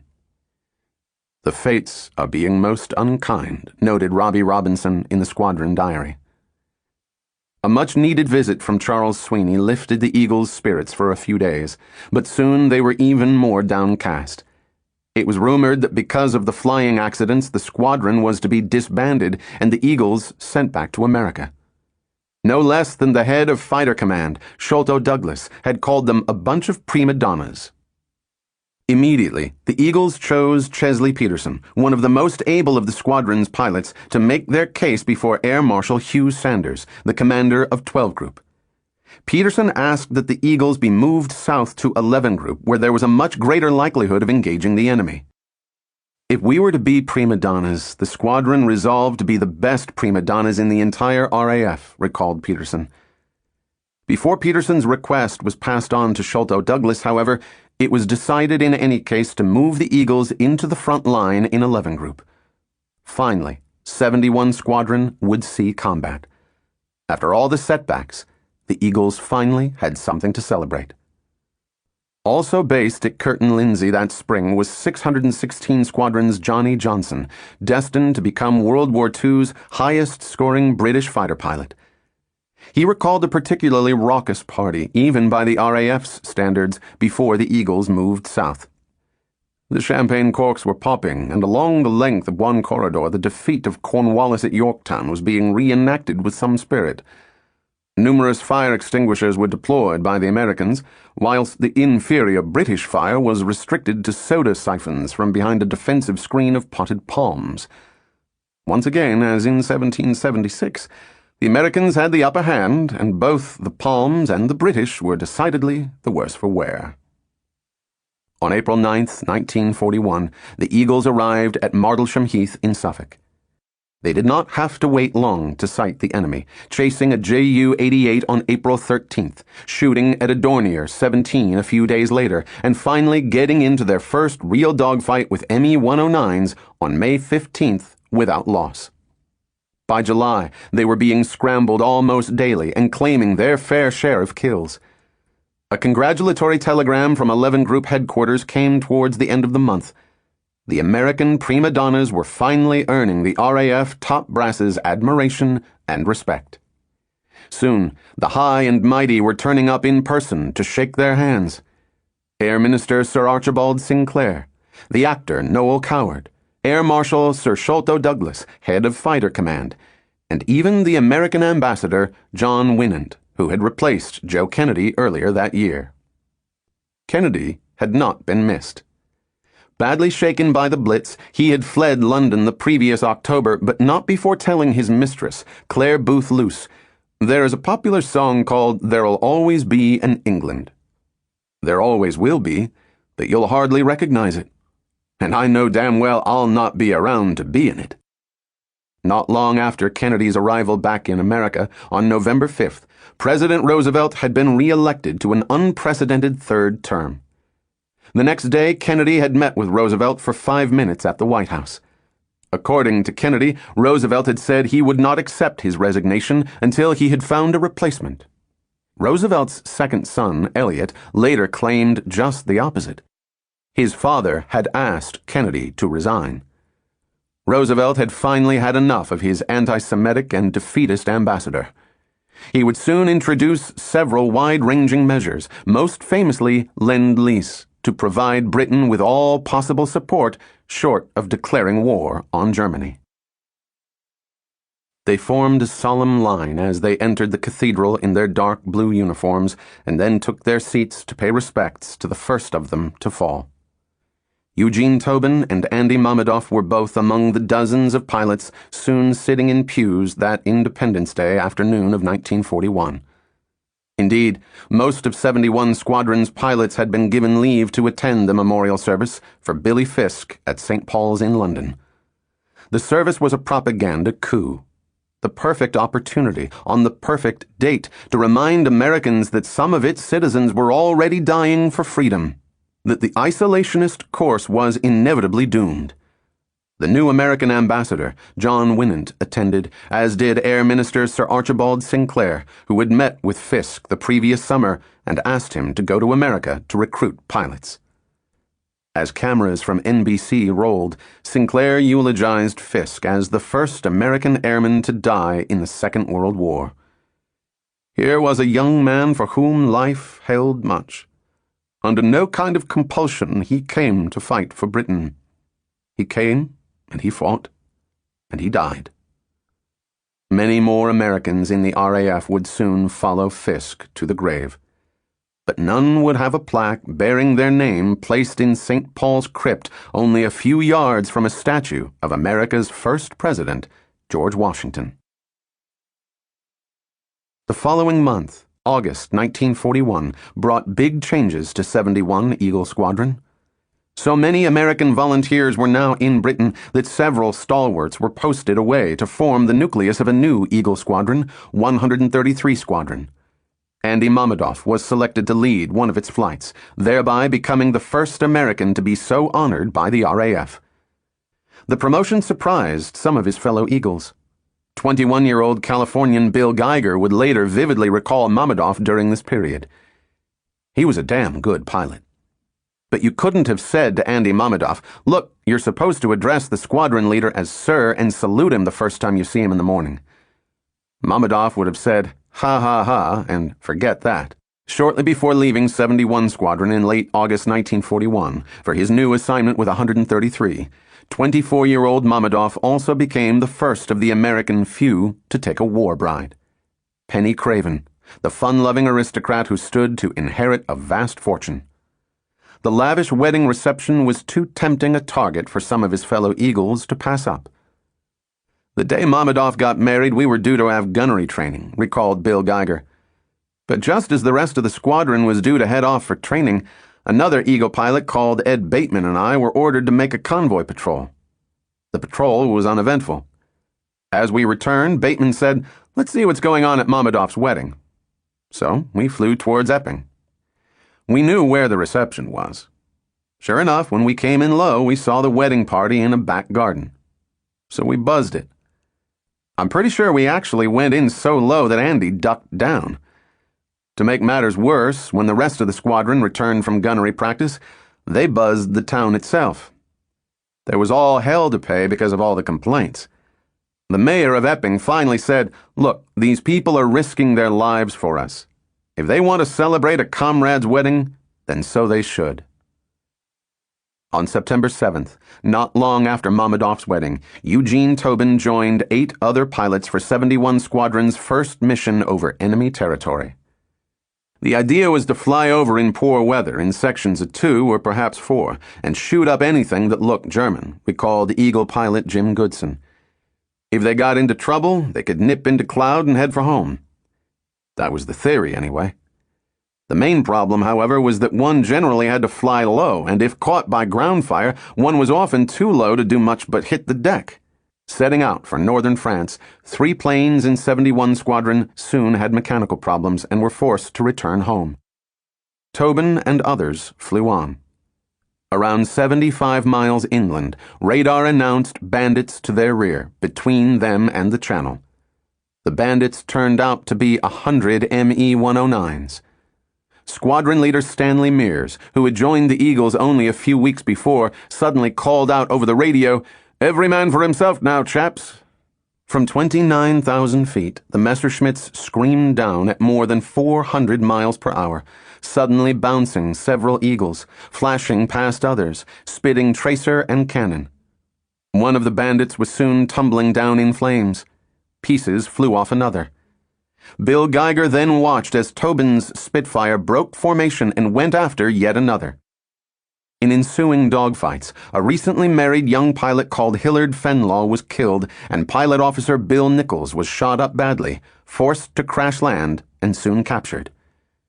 Eugene Tobin was last seen losing height near Boulogne.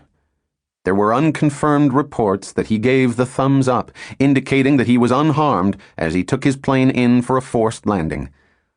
Late into that evening, ground crews stood waiting for him to return, scanning the skies.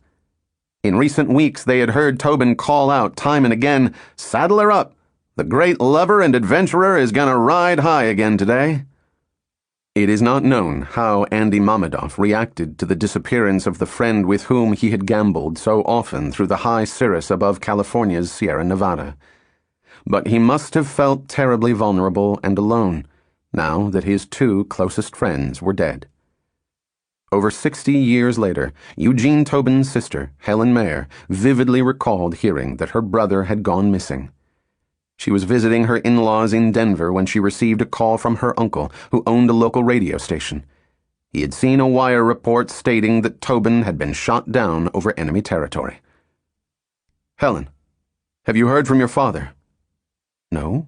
Why?" "Well, evidently you haven't heard the news. I hate to be the first to tell you, but I don't want you to hear it on the news. Jean is reported missing." 25-year-old Mayer broke into tears and fled to her bedroom. The next day, she drove around Denver alone for hour after hour, full of memories of a lanky, wise-cracking teenager at Hollywood High, the first latchkey kid in Los Angeles who had once stolen a neighbor's flowers so that he could give them to his dying mother. "Damn it," she sobbed. "He never got a break. Not one." Tobin was soon confirmed as missing. But had he been killed? A telegram sent by the journalist Quentin Reynolds left the Tobin family hoping that he had survived the German bounce and been taken prisoner. "Tobin listed as killed, but I talked with 2 pilots with him on sweep, and both sure he landed safely, not losing control of airplane. You know how I like that kid. He stayed with me night before he got it. If I get definite word he is alive, taken prisoner, we'll get location prison camp." Tobin's father told a Los Angeles newspaper the following day that he was sure Eugene was all right. Meanwhile, 24-year-old Anne Herring, Tobin's girlfriend in Los Angeles, contacted the International Red Cross, writing to the agency the day she learned the love of her life had gone missing. For the Eagles, September 7th, 1941, was the blackest day in their history. 3 pilots lost in a matter of minutes. Tobin's disappearance was particularly hard to accept. He had been the most experienced fighter pilot with the unit and immensely popular, lifting the young Americans' spirits through the dark days the previous winter, just as he had done with the British pilots in 609 Squadron during the Battle of Britain. He would be dearly missed by fellow Eagle pilots such as Jim Goodson, who had befriended Tobin that summer. Goodson would later recall how his grief over the loss of Tobin and other friends finally overwhelmed him one night. "I was eating dinner and I looked down at my plate and saw water on it. I looked up at the ceiling to see where the leak was but didn't see one. Then suddenly I realized that I was crying. I guess it was just the desire to release my feelings because I don't recall crying another time during the war. You were just so busy and you identified with the guy who got shot down and realized it could have been you." It was late October 1941 when Tobin's girlfriend, Anne Herring, received a reply from the International Red Cross. "It is with the deepest regret that we have to inform you that F.O. Tobin was killed in action. We have received the following information from the Official Bureau for Prisoners of War, Berlin. F.O. Tobin, 81622, killed 7/9/1941. Buried 9/9/1941 at Boulogne East Cemetery." When RAF personnel went through Tobin's belongings in his quarters, they found just 1 shilling and 3 pence, worth 28 cents. The fortune of a hero, reported an American newspaper, who died in a foreign plane, riding foreign skies above a foreign land. Andy Mamedoff had joined 133 Eagle Squadron at RAF Duxford by the time Tobin flew his last mission. The newly formed unit's emblem was an American eagle at the center of a circle filled with stars. Its motto was, "Let us to the battle." The mood of the squadron itself, however, was far from gung-ho. At its first meeting, 133's squadron leader, George A. Brown, a Battle of Britain veteran, quickly dispelled any illusions about surviving the war. "Gentlemen, no Englishman is more appreciative than I to see you American volunteers over here to assist us in our fight. It is going to get a lot tougher as time goes by. So, take a good look around this room, because a year from now most of you will be dead." There was a long silence. Mamedoff watched as the pilots in his flight glanced around at one another, all with the same thought in mind. "You poor ignorant bastards. You've had it." There followed intensive practice in formation flying at Duxford, with Mamedoff putting his flight of 8 pilots through their paces. The youngest included William White, Hugh McCall, and Roy Stout, who had just arrived from an operational training unit and needed all the guidance they could get. By late September, Mamedoff was leading them on their first mission, a low-level sweep of the Dutch coastline in search of German torpedo boats. It was then decided to transfer 133 to RAF Eglinton in Northern Ireland, from where it would fly vital convoy patrols over the North Atlantic. On October 8, 1941, Andy Mamedoff and 15 of 133's pilots left RAF Foulmere in Cambridgeshire for their new posting. They were scheduled to refuel twice on their way to Northern Ireland. All went well on the first leg of the journey. Mamedoff led 133's Hurricane Mk-11Bs to the first refueling stop at RAF Sealand, near Chester, in less than an hour. But as Mamedoff and his pilots prepared to take off for the next leg, they saw the sky starting to darken as bad weather drifted in from the Irish Sea to the west. Undeterred, Mamedoff led B Flight into the air and then into storm-laden skies towards the next refueling stop, RAF Andreas on the Isle of Man. The weather got worse, forcing Mamedoff and his flight to rely on their instruments. Soon, visibility was almost 0 degrees. Vertigo began to affect several pilots. 2 wisely decided to return to Sealand. 3 others soon put down at other airfields. 6 more were lucky enough to find a break in the cloud cover and were able to land, much relieved, on the Isle of Man at Andreas, having missed several hilltops by only a few feet. Mamedoff and his 3 youngest pilots found no break in the clouds. Knowing that they were approaching land, Mamedoff decided there was no option but to try to get beneath the cloud cover to make a visual fix. A few minutes later, not far from the village of Moghold, southeast of Ramsey, local farmers heard the roar of 4 Rolls-Royce Merlin engines. The sound was louder than usual, indicating that the planes were flying dangerously low. Suddenly, there was a massive explosion followed by the crackle of machine gun bullets spitting in several directions. The farmers sprinted into a nearby field where they discovered Hurricane Z-3781 ablaze. 28-year-old Flight Commander Andy Mamedoff, the first Jewish-American pilot to fight against the Nazis in World War II, had been killed instantly on impact, his plane falling suddenly from the air.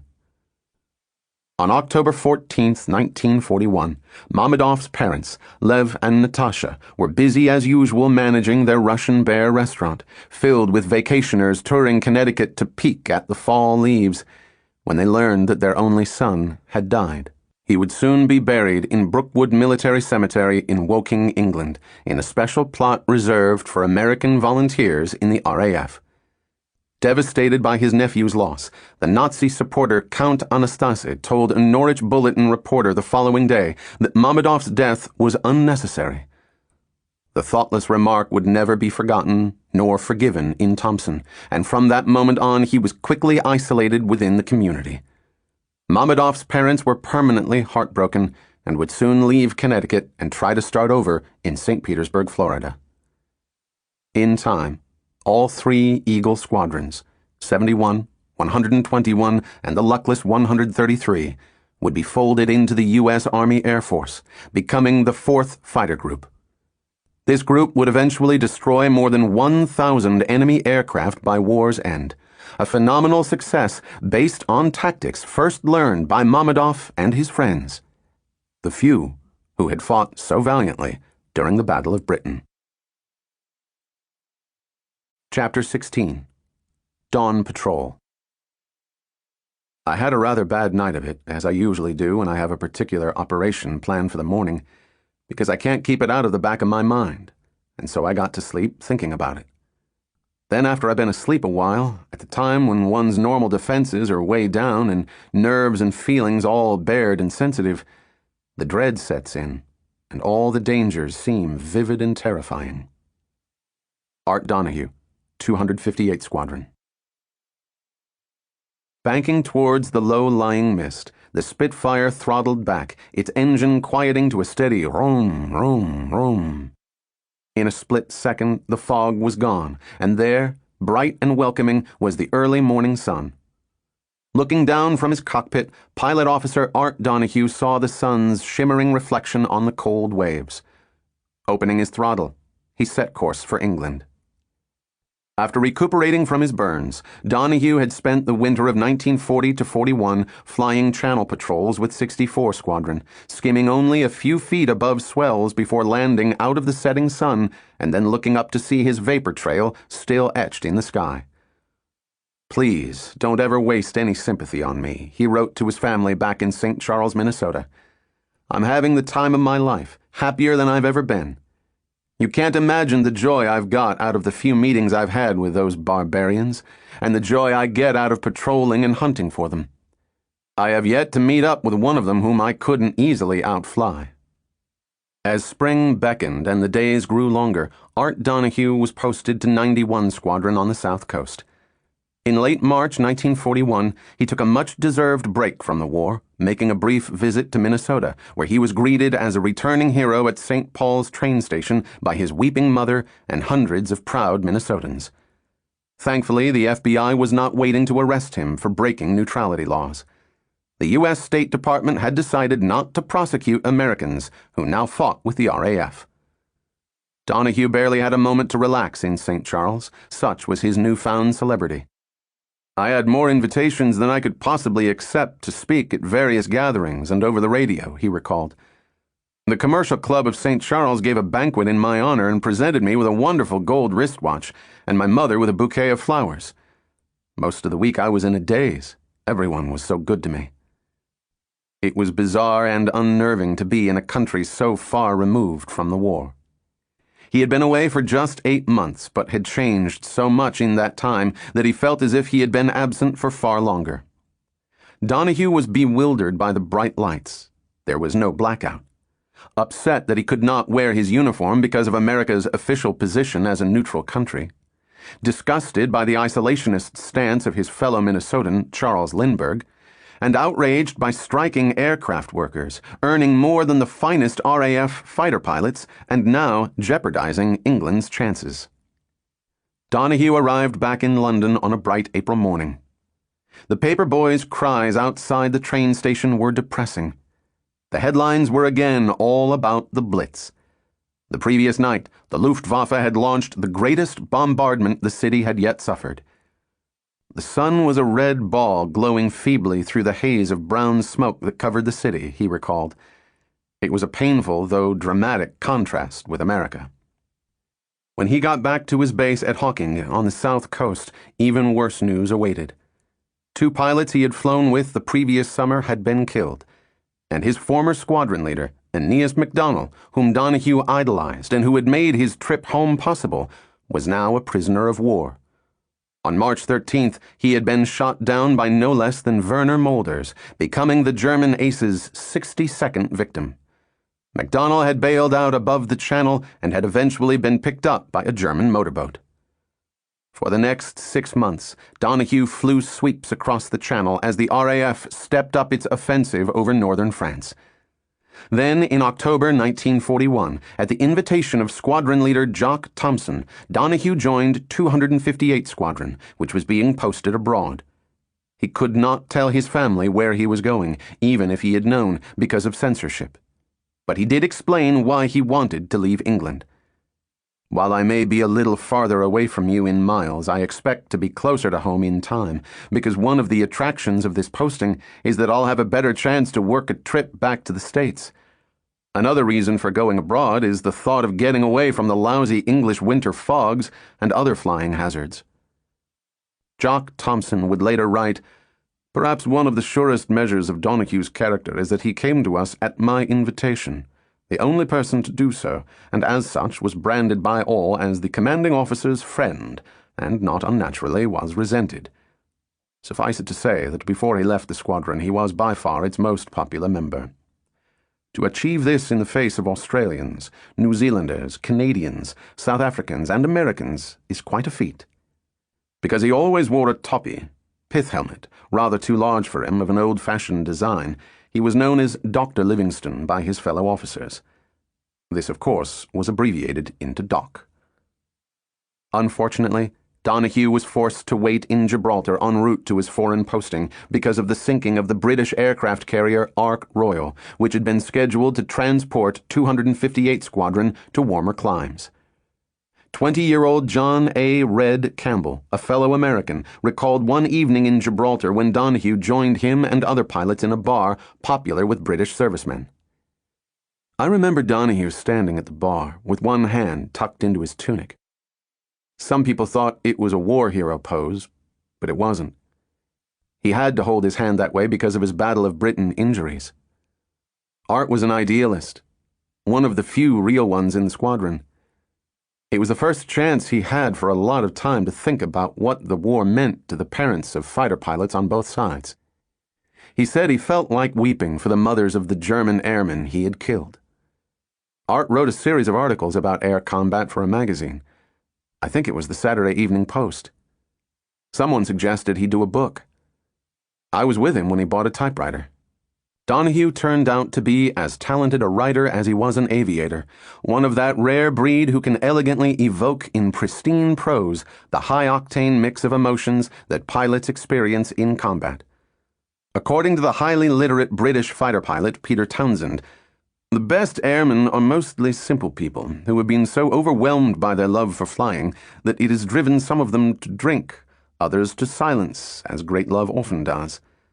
But occasionally there arises one, a poet, a philosopher, who succeeds in lending coherent reason to their love. Such was Arthur Gerald Donohue. His book, titled Tally-Ho, Yankee in a Spitfire, would be published in the spring of 1942 to favorable reviews and brisk sales.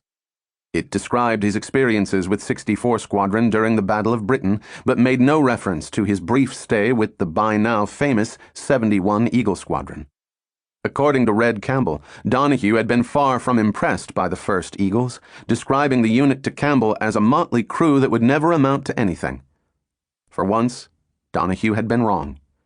That October and November of 1941, 71 Squadron downed more aircraft than any other in fighter command. The youngest inspector of fighters in the Luftwaffe's history took his seat in a Henkel 111 of KG-27 and waited for Lieutenant Georg Kolbe, a fellow Condor Legion veteran, to taxi along the rough landing strip. It was early on November 22, 1941, and 28-year-old Werner Molders was on his way back to Berlin to attend the funeral of General Ernst Ude, the man many obituaries were now describing as the father of the Luftwaffe. The Henkel lumbered into the air. In Berlin, Molders would get to see his wife, Louise, the widow of one of his many fallen comrades. They had married on September 13th, shortly after Goering had grounded him. Like Helmut Wick before his death, Molders was now far too important a figure in Nazi Germany to be risked in combat. He had won every laurel, beating Adolf Galland to the ultimate cure to throat ache, the diamonds to the Knight's Cross. By the time Goering had forbidden him to fly in combat, the tail fin on his Messerschmitt had been covered from one end to the other with 101 white stripes. Through the cockpit of the Henkel, Molders could see that the weather was starting to deteriorate.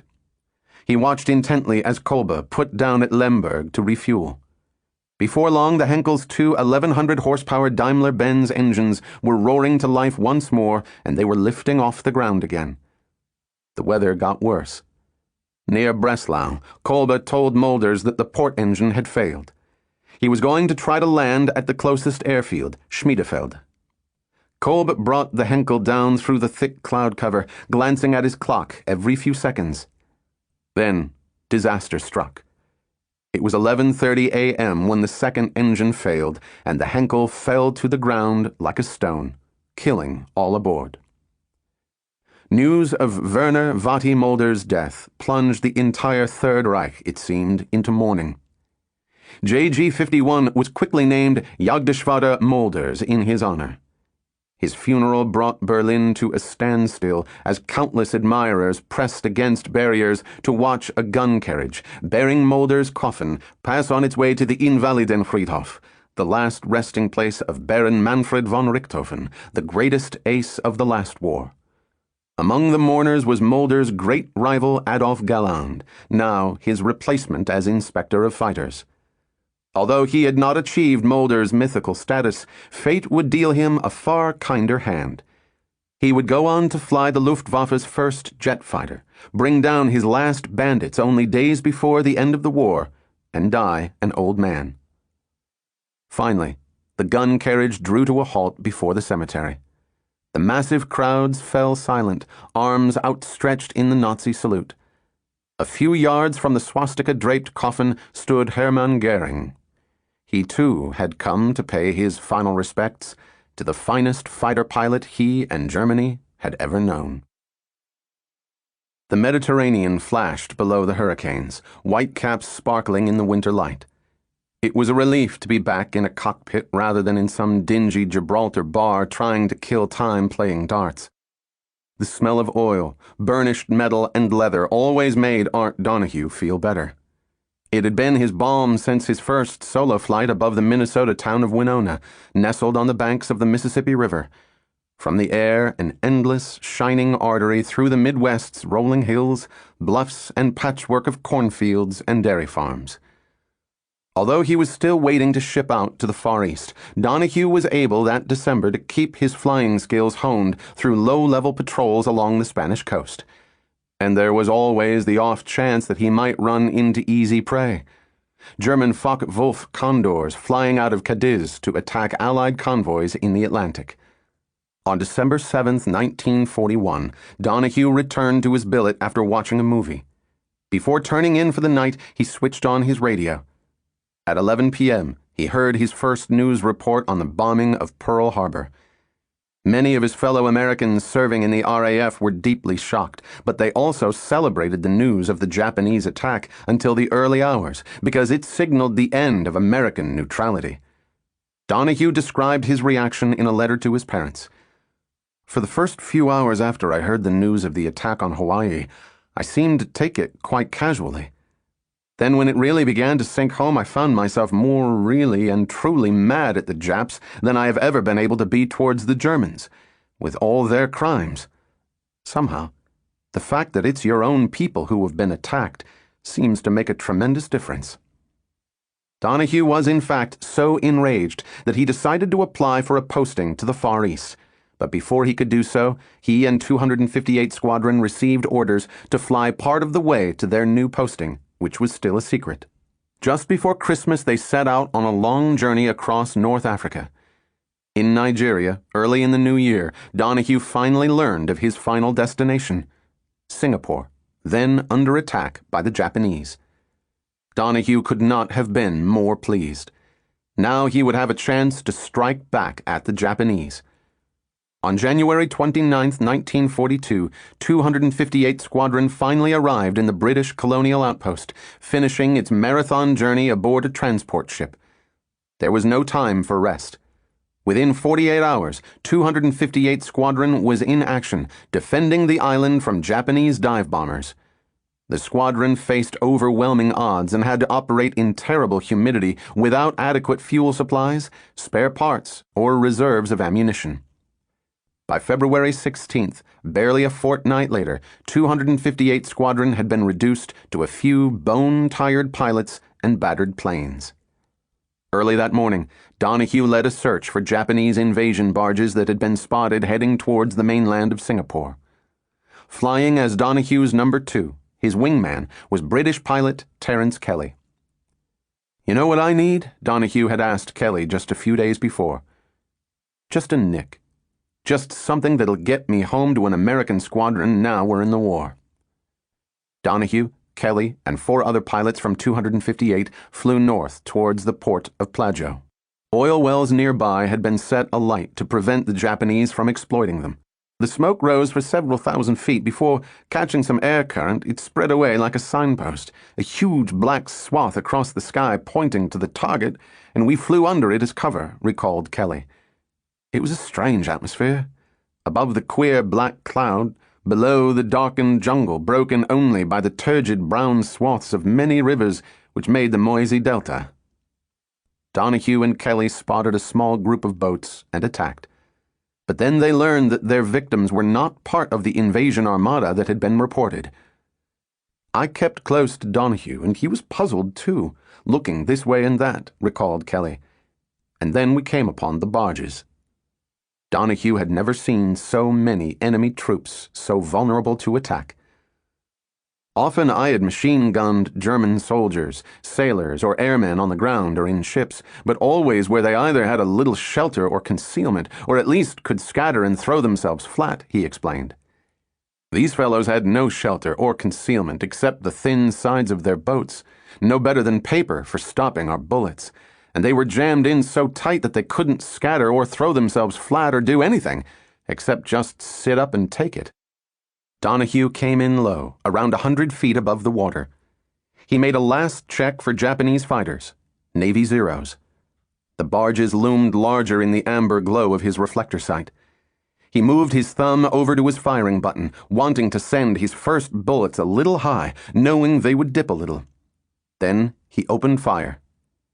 There was an abrupt, shattering roar from the guns in my wings, and then 80 ghostly white tracers snaking out ahead eagerly toward the boat and its helpless passengers. They would know nothing more. Donohue's wingman, Terence Kelly, had the perfect view of the ensuing slaughter. I probably saw the effect of Donohue's attack much better than any of my own, because I had fallen astern behind him, waiting my turn, and with nothing to do and not much to think about but watch. I really don't believe Donohue missed a barge, his guns raking the convoy from head to stern. The bullets made an unforgettable pattern. There was a pincushion of water ahead of the nearest barge which moved along, so that as the bullets raked through a barge, what one saw was the pinpoints of light in the barge itself. Donohue had lost too much altitude, so he pulled the stick back and corrected, aiming at a barge farther in the distance. His aim was again perfect, its effect devastating. Tracers tore into the bodies of 20 tightly packed Japanese soldiers. Donohue kept the barge in his sights and continued to fire until his victims were just a few yards away. He could see their faces as they died. Then he began to bank and turn away to attack another barge. Wham! A 20-millimeter anti-aircraft shell hit Donohue in the calf of his left leg. Donohue looked down in shock at 2 holes. One was small and round, he recalled. The other was a gaping sort of thing, an inch wide by a couple inches long, with raw red and blue flesh and muscle laid open, before the blood welled up and started streaming out. Donohue now flew instinctively, turning away sharply from the fire towards an endless green carpet of jungle. The shock began to abate and his instinct for survival kicked in. He was almost 100 miles from his base. He had a tendency to black out when he began to bleed. Could he stay conscious long enough to get home? A few minutes later, Donohue began to feel lightheaded. He grabbed his trouser leg above the wound and tried to twist it to form a tourniquet. But still his ruptured veins spurted and blood collected in a bright red pool in his heel rest, a metal trough underneath his rudder pedal. He looked at his altimeter, spattered with pieces of his flesh, and knew that if he faded away for even a couple of seconds, he would crash. He gritted his teeth, his ears ringing, dots filling his vision. He couldn't even summon the strength to close his jaw. I mustn't faint. I mustn't faint, Donohue said to himself. His vision blurred. Donohue began to panic. I am fainting. I mustn't faint. I am fainting. The seconds passed slowly. He realized he was still awake. He could hear the Rolls-Royce engine purring. He wondered whether he should crash land and whether to shut down the engine before he did so. Then he had a very smart idea. He would keep himself awake with extra oxygen. He let go of the stick, reached to his instrument panel, and increased his oxygen supply. Although flying just a few hundred feet above the jungle's canopy, he was soon breathing enough oxygen to stay wide awake at 40,000 feet. Donahue still grabbed his torn trousers with one hand.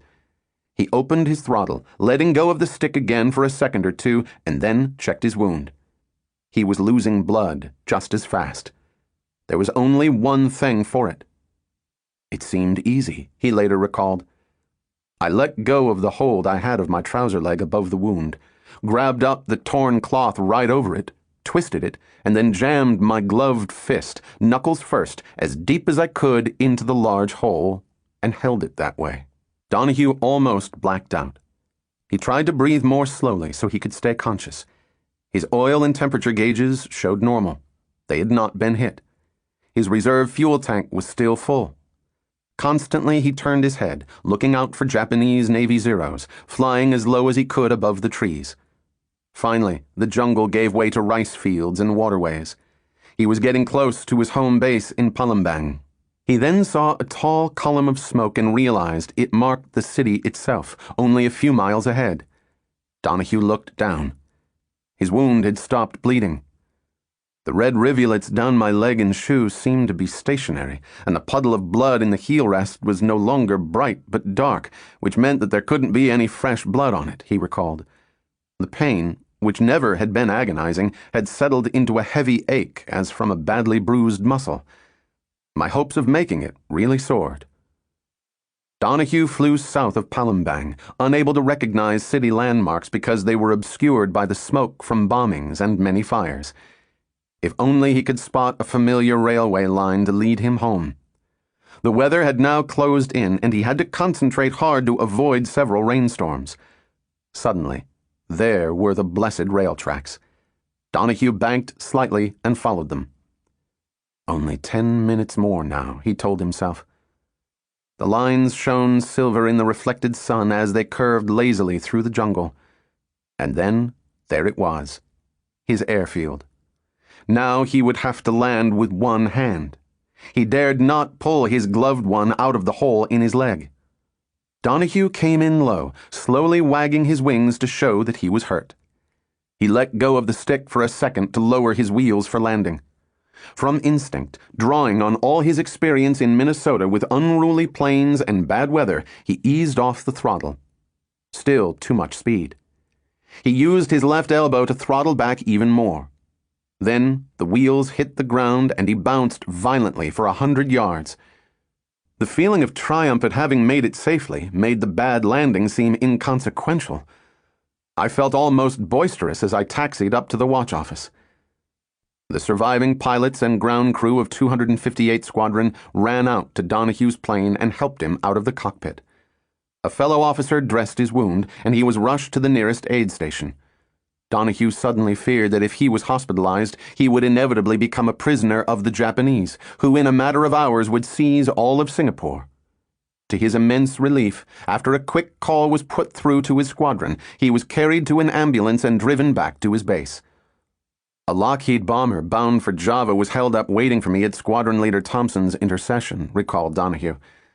2 hours later, I was safely in bed, 300 miles from the fighting zone, in the Dutch military hospital of Bandung, a beautiful city in the mountains of West Central Java. I had all that I promised myself. A bed to sleep in, with clean sheets, and the prospect of breakfast in bed in the morning. In addition, I had a very pretty nurse to look after me. From his extraordinary courage in attacking the Japanese invaders and then managing to bring his plane back, Arthur Gerald Donahue was awarded the DFC, the RAF's second highest award for gallantry. After recuperating for several weeks, Donahue returned to England and resumed combat with 91 Squadron as a flight commander, flying sweeps across the Channel once more, the words "Message from Minnesota" now painted on his Hurricane's nose. By August 1942, he had become 91's acting commanding officer, the first and only American in the RAF's history to lead an all-British squadron. By all accounts, he was a natural leader in the air. On most sorties, Donohue's number 2 was Flight Lieutenant A.C. Young, with whom he had flown the previous year before accepting Jock Thompson's invitation to join 258 Squadron. On Saturday, August 29th, Young recorded that day's mission. Went to Dieppe on the Dawn Recco again, and weather foul. Stooged around at 28,000 with Art Donohue, and jumped 2 Spits who were returning from France. We attacked them just for the fun of it, and they didn't even see us. On the evening of 10 September, Young wrote, "I'm on dawn patrol tomorrow, and Art is going to Ostend, and I to Dieppe. He is going to lay in wait for a Ju-88 that our listening post service warned us was shadowing me yesterday. Hope he gets it, and if not, he promised me the next crack at it." Young's entry the next day read, "Boy, what a tough luck day." Art went to the Ostend Recco as arranged, and I went to Dieppe. Art hadn't returned when I landed, and checking up, I found out he maydayed, code word for bailing out, 8 miles north of Gravelines. The whole story goes, he found that Ju-88 that was shadowing me yesterday morning. He attacked it and set it on fire, and our listening post service picked up the German crew broadcast saying their rear gunner was dead. The port engine was on fire, and they were trying to make a nearby aerodrome. Then, about 2 minutes later, they called saying they were abandoning aircraft. Evidently, Art got a bullet from return fire, and it hit his radiator, making the motor cease. I refueled, and Pilot Officer Eddie and I went to search the area. It was a terribly hazy day, one of the worst we've seen, and the sun made it almost impossible to see, let alone fly. We searched for an hour and 10 minutes, and all I found was some wreckage. Parts of a whirlwind, as Spit's parts don't float. The rest of the guys searched in turn until noon, when flying was cancelled due to the weather. Donohue had managed to report by radio that he had destroyed the Junkers 88. He had indeed been hit. His last communication had been that his engine was overheating. He was too low to bail out, so he was going to ditch in the channel. Then his radio had gone silent. Art Donohue's body was never found. As with Eugene Tobin's disappearance, for some time Donohue's family and friends held out hope that he might have survived. But by 1943, they had all come to accept the bitter truth. On November 16th that year, a tribute from Donohue's intelligence officer in 64 Squadron, A.W. Fagan, appeared in the London Times. Art had joined the RAF in spite of considerable difficulties, personal and otherwise, not from any wish for adventure or personal advancement, but rather in the spirit of a crusader who had no illusions about what lay before him, and had counted the cost. He had vision, and he had courage in abundant measure. Modest and reserved by nature, he came to live among strangers in a strange land, whose outlook and habits were in many ways widely different from his own. Nevertheless, he quickly made friends, and was at once accepted, and I know, regarded himself as one of us. I hope and believe that his short life among us was happy. He was a good friend, and a very gallant gentleman. Epilogue. They shall not grow old. Lord, hold them in thy mighty hand, above the ocean and the land, like wings of eagles mounting high, along the pathways of the sky. Anonymous. 244 United States citizens eventually flew with the RAF Eagle squadrons. By 1945, they were widely recognized as the progenitors of the finest fighter wing in the U.S. Air Force. But according to RAF rosters in 1940, just 7 Americans belonged to the few, those who fought for Britain's survival during the greatest air battle in history. More than 60 years later, in July 2002, the only one of the American few to survive the war, John Kenneth Haviland, died peacefully at his home in Virginia. After flying Mosquito dive bombers and Blenheims, Haviland had returned to Spitfires in late 1944 and had been awarded the DFC as a flight lieutenant with 141 Squadron on February 16, 1945. After returning to America at war's end, he had gone to college on the GI Bill and had never left, retiring as a distinguished professor of aeronautics at the University of Virginia in the 1980s. In 2005, there were 12 surviving Eagle pilots, according to 87-year-old Bill Edwards, a former 133 Squadron pilot, the current president of the Eagle Squadron Association, and the only surviving Eagle who still flies. On a bright May afternoon, he banked his Cessna over Colorado Springs, where he has lived since leaving the Air Force, and as we then soared above the Rockies, he reminisced about the happiest and saddest period in his 70 years of flying, his time as an Eagle pilot. He has maintained a profound affection for Britain and the RAF for well over 60 years. Some might call it love.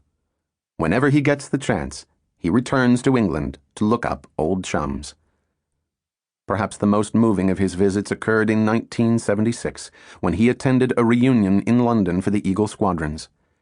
Edwards and his fellow Eagles were given the red carpet treatment wherever they went and were feted as prodigal sons who would return to the country they had helped save.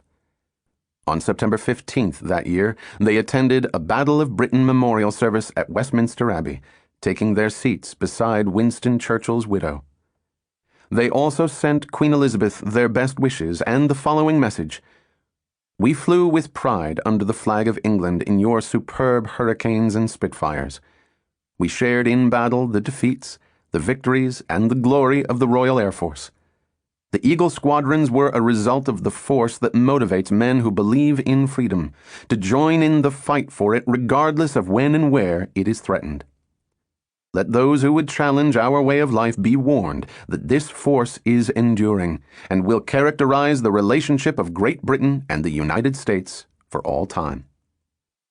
One of Edwards' friends, 71 Squadron's Bert Stewart, recalled leaving a final gathering of the Eagles in London that year before returning to America. "As I was getting on the bus, the escort officer called me over to a little lady standing there. She was in her 80s, he told me.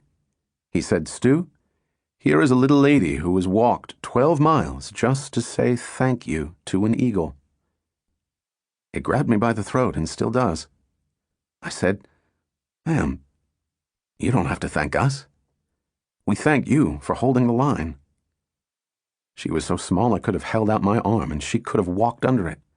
She said, 'No, we thank you because you came when we needed you.' I had her come on the bus and tell everyone what she had told me. She came up and made a few statements, and there was not a dry eye on that bus. Not one. Today, fewer and fewer of the few remain. As a result, perhaps, the significance of the greatest air battle in history has been downplayed. Many Americans do not realize that had it not been for the few, the Second World War would have had a very different outcome. And to this day, even in England, the role played by foreign-born pilots tends to be overlooked. Indeed, it is generally assumed that the British fought alone during the summer of 1940. But in Bologna's East Cemetery, on the RAF's Runnymede Memorial, and in many other corners of England, there are many tragic reminders that this was not the case. A fifth of the few came from foreign shores. Of these 510 pilots, more than a quarter never returned home.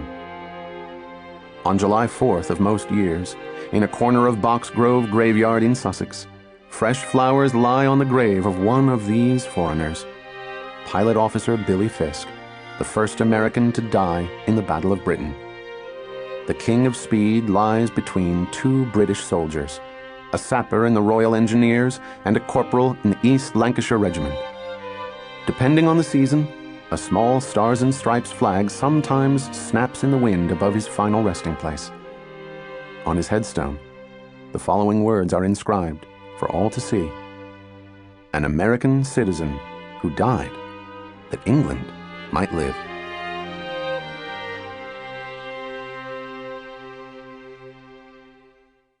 America's few in the Battle of Britain.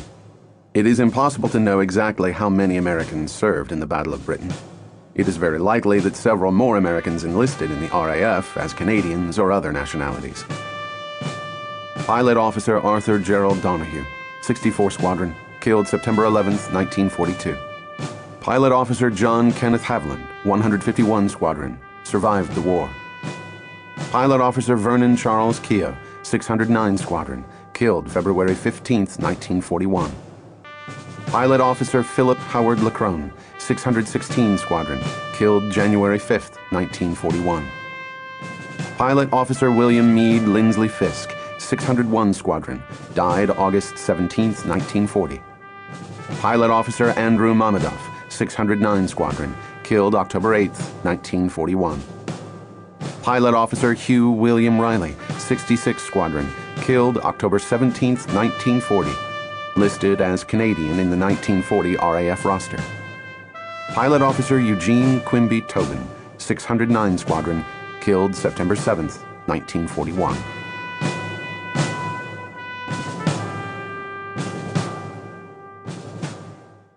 Acknowledgements. Over several years, many people helped enormously with the research for this book. I would like to thank the following relatives, pilots, experts, and institutions for their time and generosity. Frank Brinkerhoff provided clippings, letters, and other information on Philip Lacrone. Simon Lillywhite, an expert on Billy Fisk, kindly gave me a tour of RAF Tangmere and the surrounding area, introduced me to several people who knew Billy Fisk, and spent many days in the National Archives in England tracking down flight logs, squadron records, combat reports, and many other invaluable documents that allowed me to pinpoint where and when the few were in action. His advice and help were invaluable, and the hospitality he and his wife provided went far beyond the call of duty. On the other side of the Atlantic, researcher Alex Blanton kindly sent me many years of careful research on Fisk and his wife Rose. I also cannot thank him enough. I should mention two names among many people in Britain who have devoted themselves to preserving the memory of the few: the indefatigable Bill Bond and Ed Sergeson of the Battle of Britain Historical Society, whose magazine, Scramble, was also most useful. Philip Kane, the leading authority on the American Eagle's squadrons, spent an afternoon with me in the archive at the Air Force Academy in Colorado Springs, locating records and files and answering many questions. Former Eagle pilot Bill Edwards and his wife generously hosted me in Colorado Springs and provided great encouragement. Eagle pilots Steve Pisanos, Bill Geiger, Luke Allen, and Dusty Miller also gave me an insight into what it was like to be an American in the Royal Air Force, RAF, in the early years of the war. The following people also provided wonderful information about Billy Fisk: Battle of Britain pilot Jack Riddle, Dr. Courtney Wiley, Ben Clinch, Melanie Carver, Ken Bailey, Jeffrey Faulkner, and Pat Zabalaga, who sent many letters and diary extracts. I was extremely fortunate to find Helen Mayer, who gave me everything she could find about her brother, Eugene Tobin. I spent wonderful days in Olympia and in England with her, and will always remember her wonderful humor, the example she sets through her love of life, and her deep devotion to an incredible American, her brother. Tobin belonged to 609 Squadron during the Battle of Britain.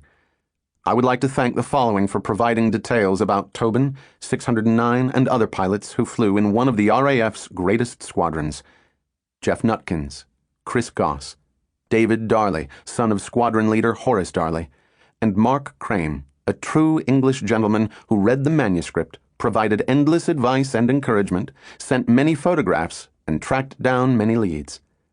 Thanks to a new generation of memorialists and enthusiasts like Mark, the few will continue to be remembered long after they have gone.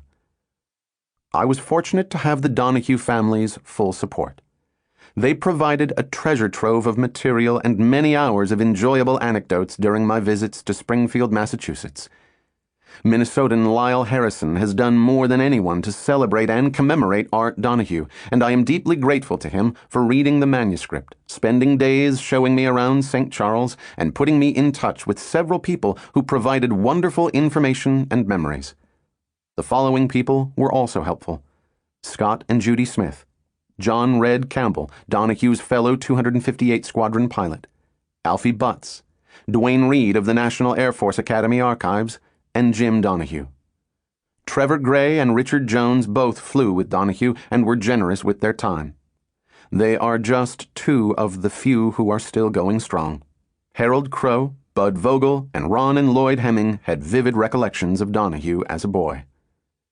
Joe Iamartino of the Thompson Historical Society helped me unearth the background of the remarkable Andrew Mamedoff, and Steve Poole on the Isle of Man gave me wonderful insight into Mamedoff's last flight. Dave Cassels also provided some insight into Mamedoff's teenage years. I am indebted to the following institutions for a great deal of research: the RAF Museum in Hendon, the National Archives in London, the British Library, the Imperial War Museum, the New York Public Library, Williams College, and the National Air Force Academy. I am also grateful to the following leading experts who kindly replied to my inquiries and helped point me in the right direction: Tony Holmes, Paul Ludwig, and Chris Goss, who also provided wonderful photographs. Deborah Sullivan was a great help in compiling the bibliography. My wife Robin transcribed countless hours of interviews and found most of the photographs in the book. Lindsay Sterling was as professional as ever in reviewing the earliest stages of the manuscript. John Snowden kindly accompanied me to Middle Wallop with Helen Mayer and took wonderful photographs. I will never forget visiting Runnymede Memorial with his parents late one summer afternoon. John's father was an armorer for many years in the RAF and served during 1941 at Middle Wallop. Again, the wonderful team at Da Capo could not have been more helpful and supportive. It has been a delight to work on a third book with my editor, Robert Pidgeon, a good friend and invaluable ally. I am also deeply grateful as ever to my agent, Derek Johns, and his colleagues at A.P. Watt, particularly Rob Crate, the most tolerable Arsenal fan I have ever met. In Los Angeles, the inimitable and beautiful Lisa Wachter and wonderfully cool-headed Keith Fleer were also helpful beyond words. I spent the first 28 years of my life in England before moving to America. Time apart has only made the heart grow fonder. I miss my oldest and dearest friends and family more than ever. I hope they will one day forgive my absence. Finally, I can only hope that my son, Felix, and others from his generation will one day be as grateful as I am to the men and women, past and present, of Britain's Royal Air Force.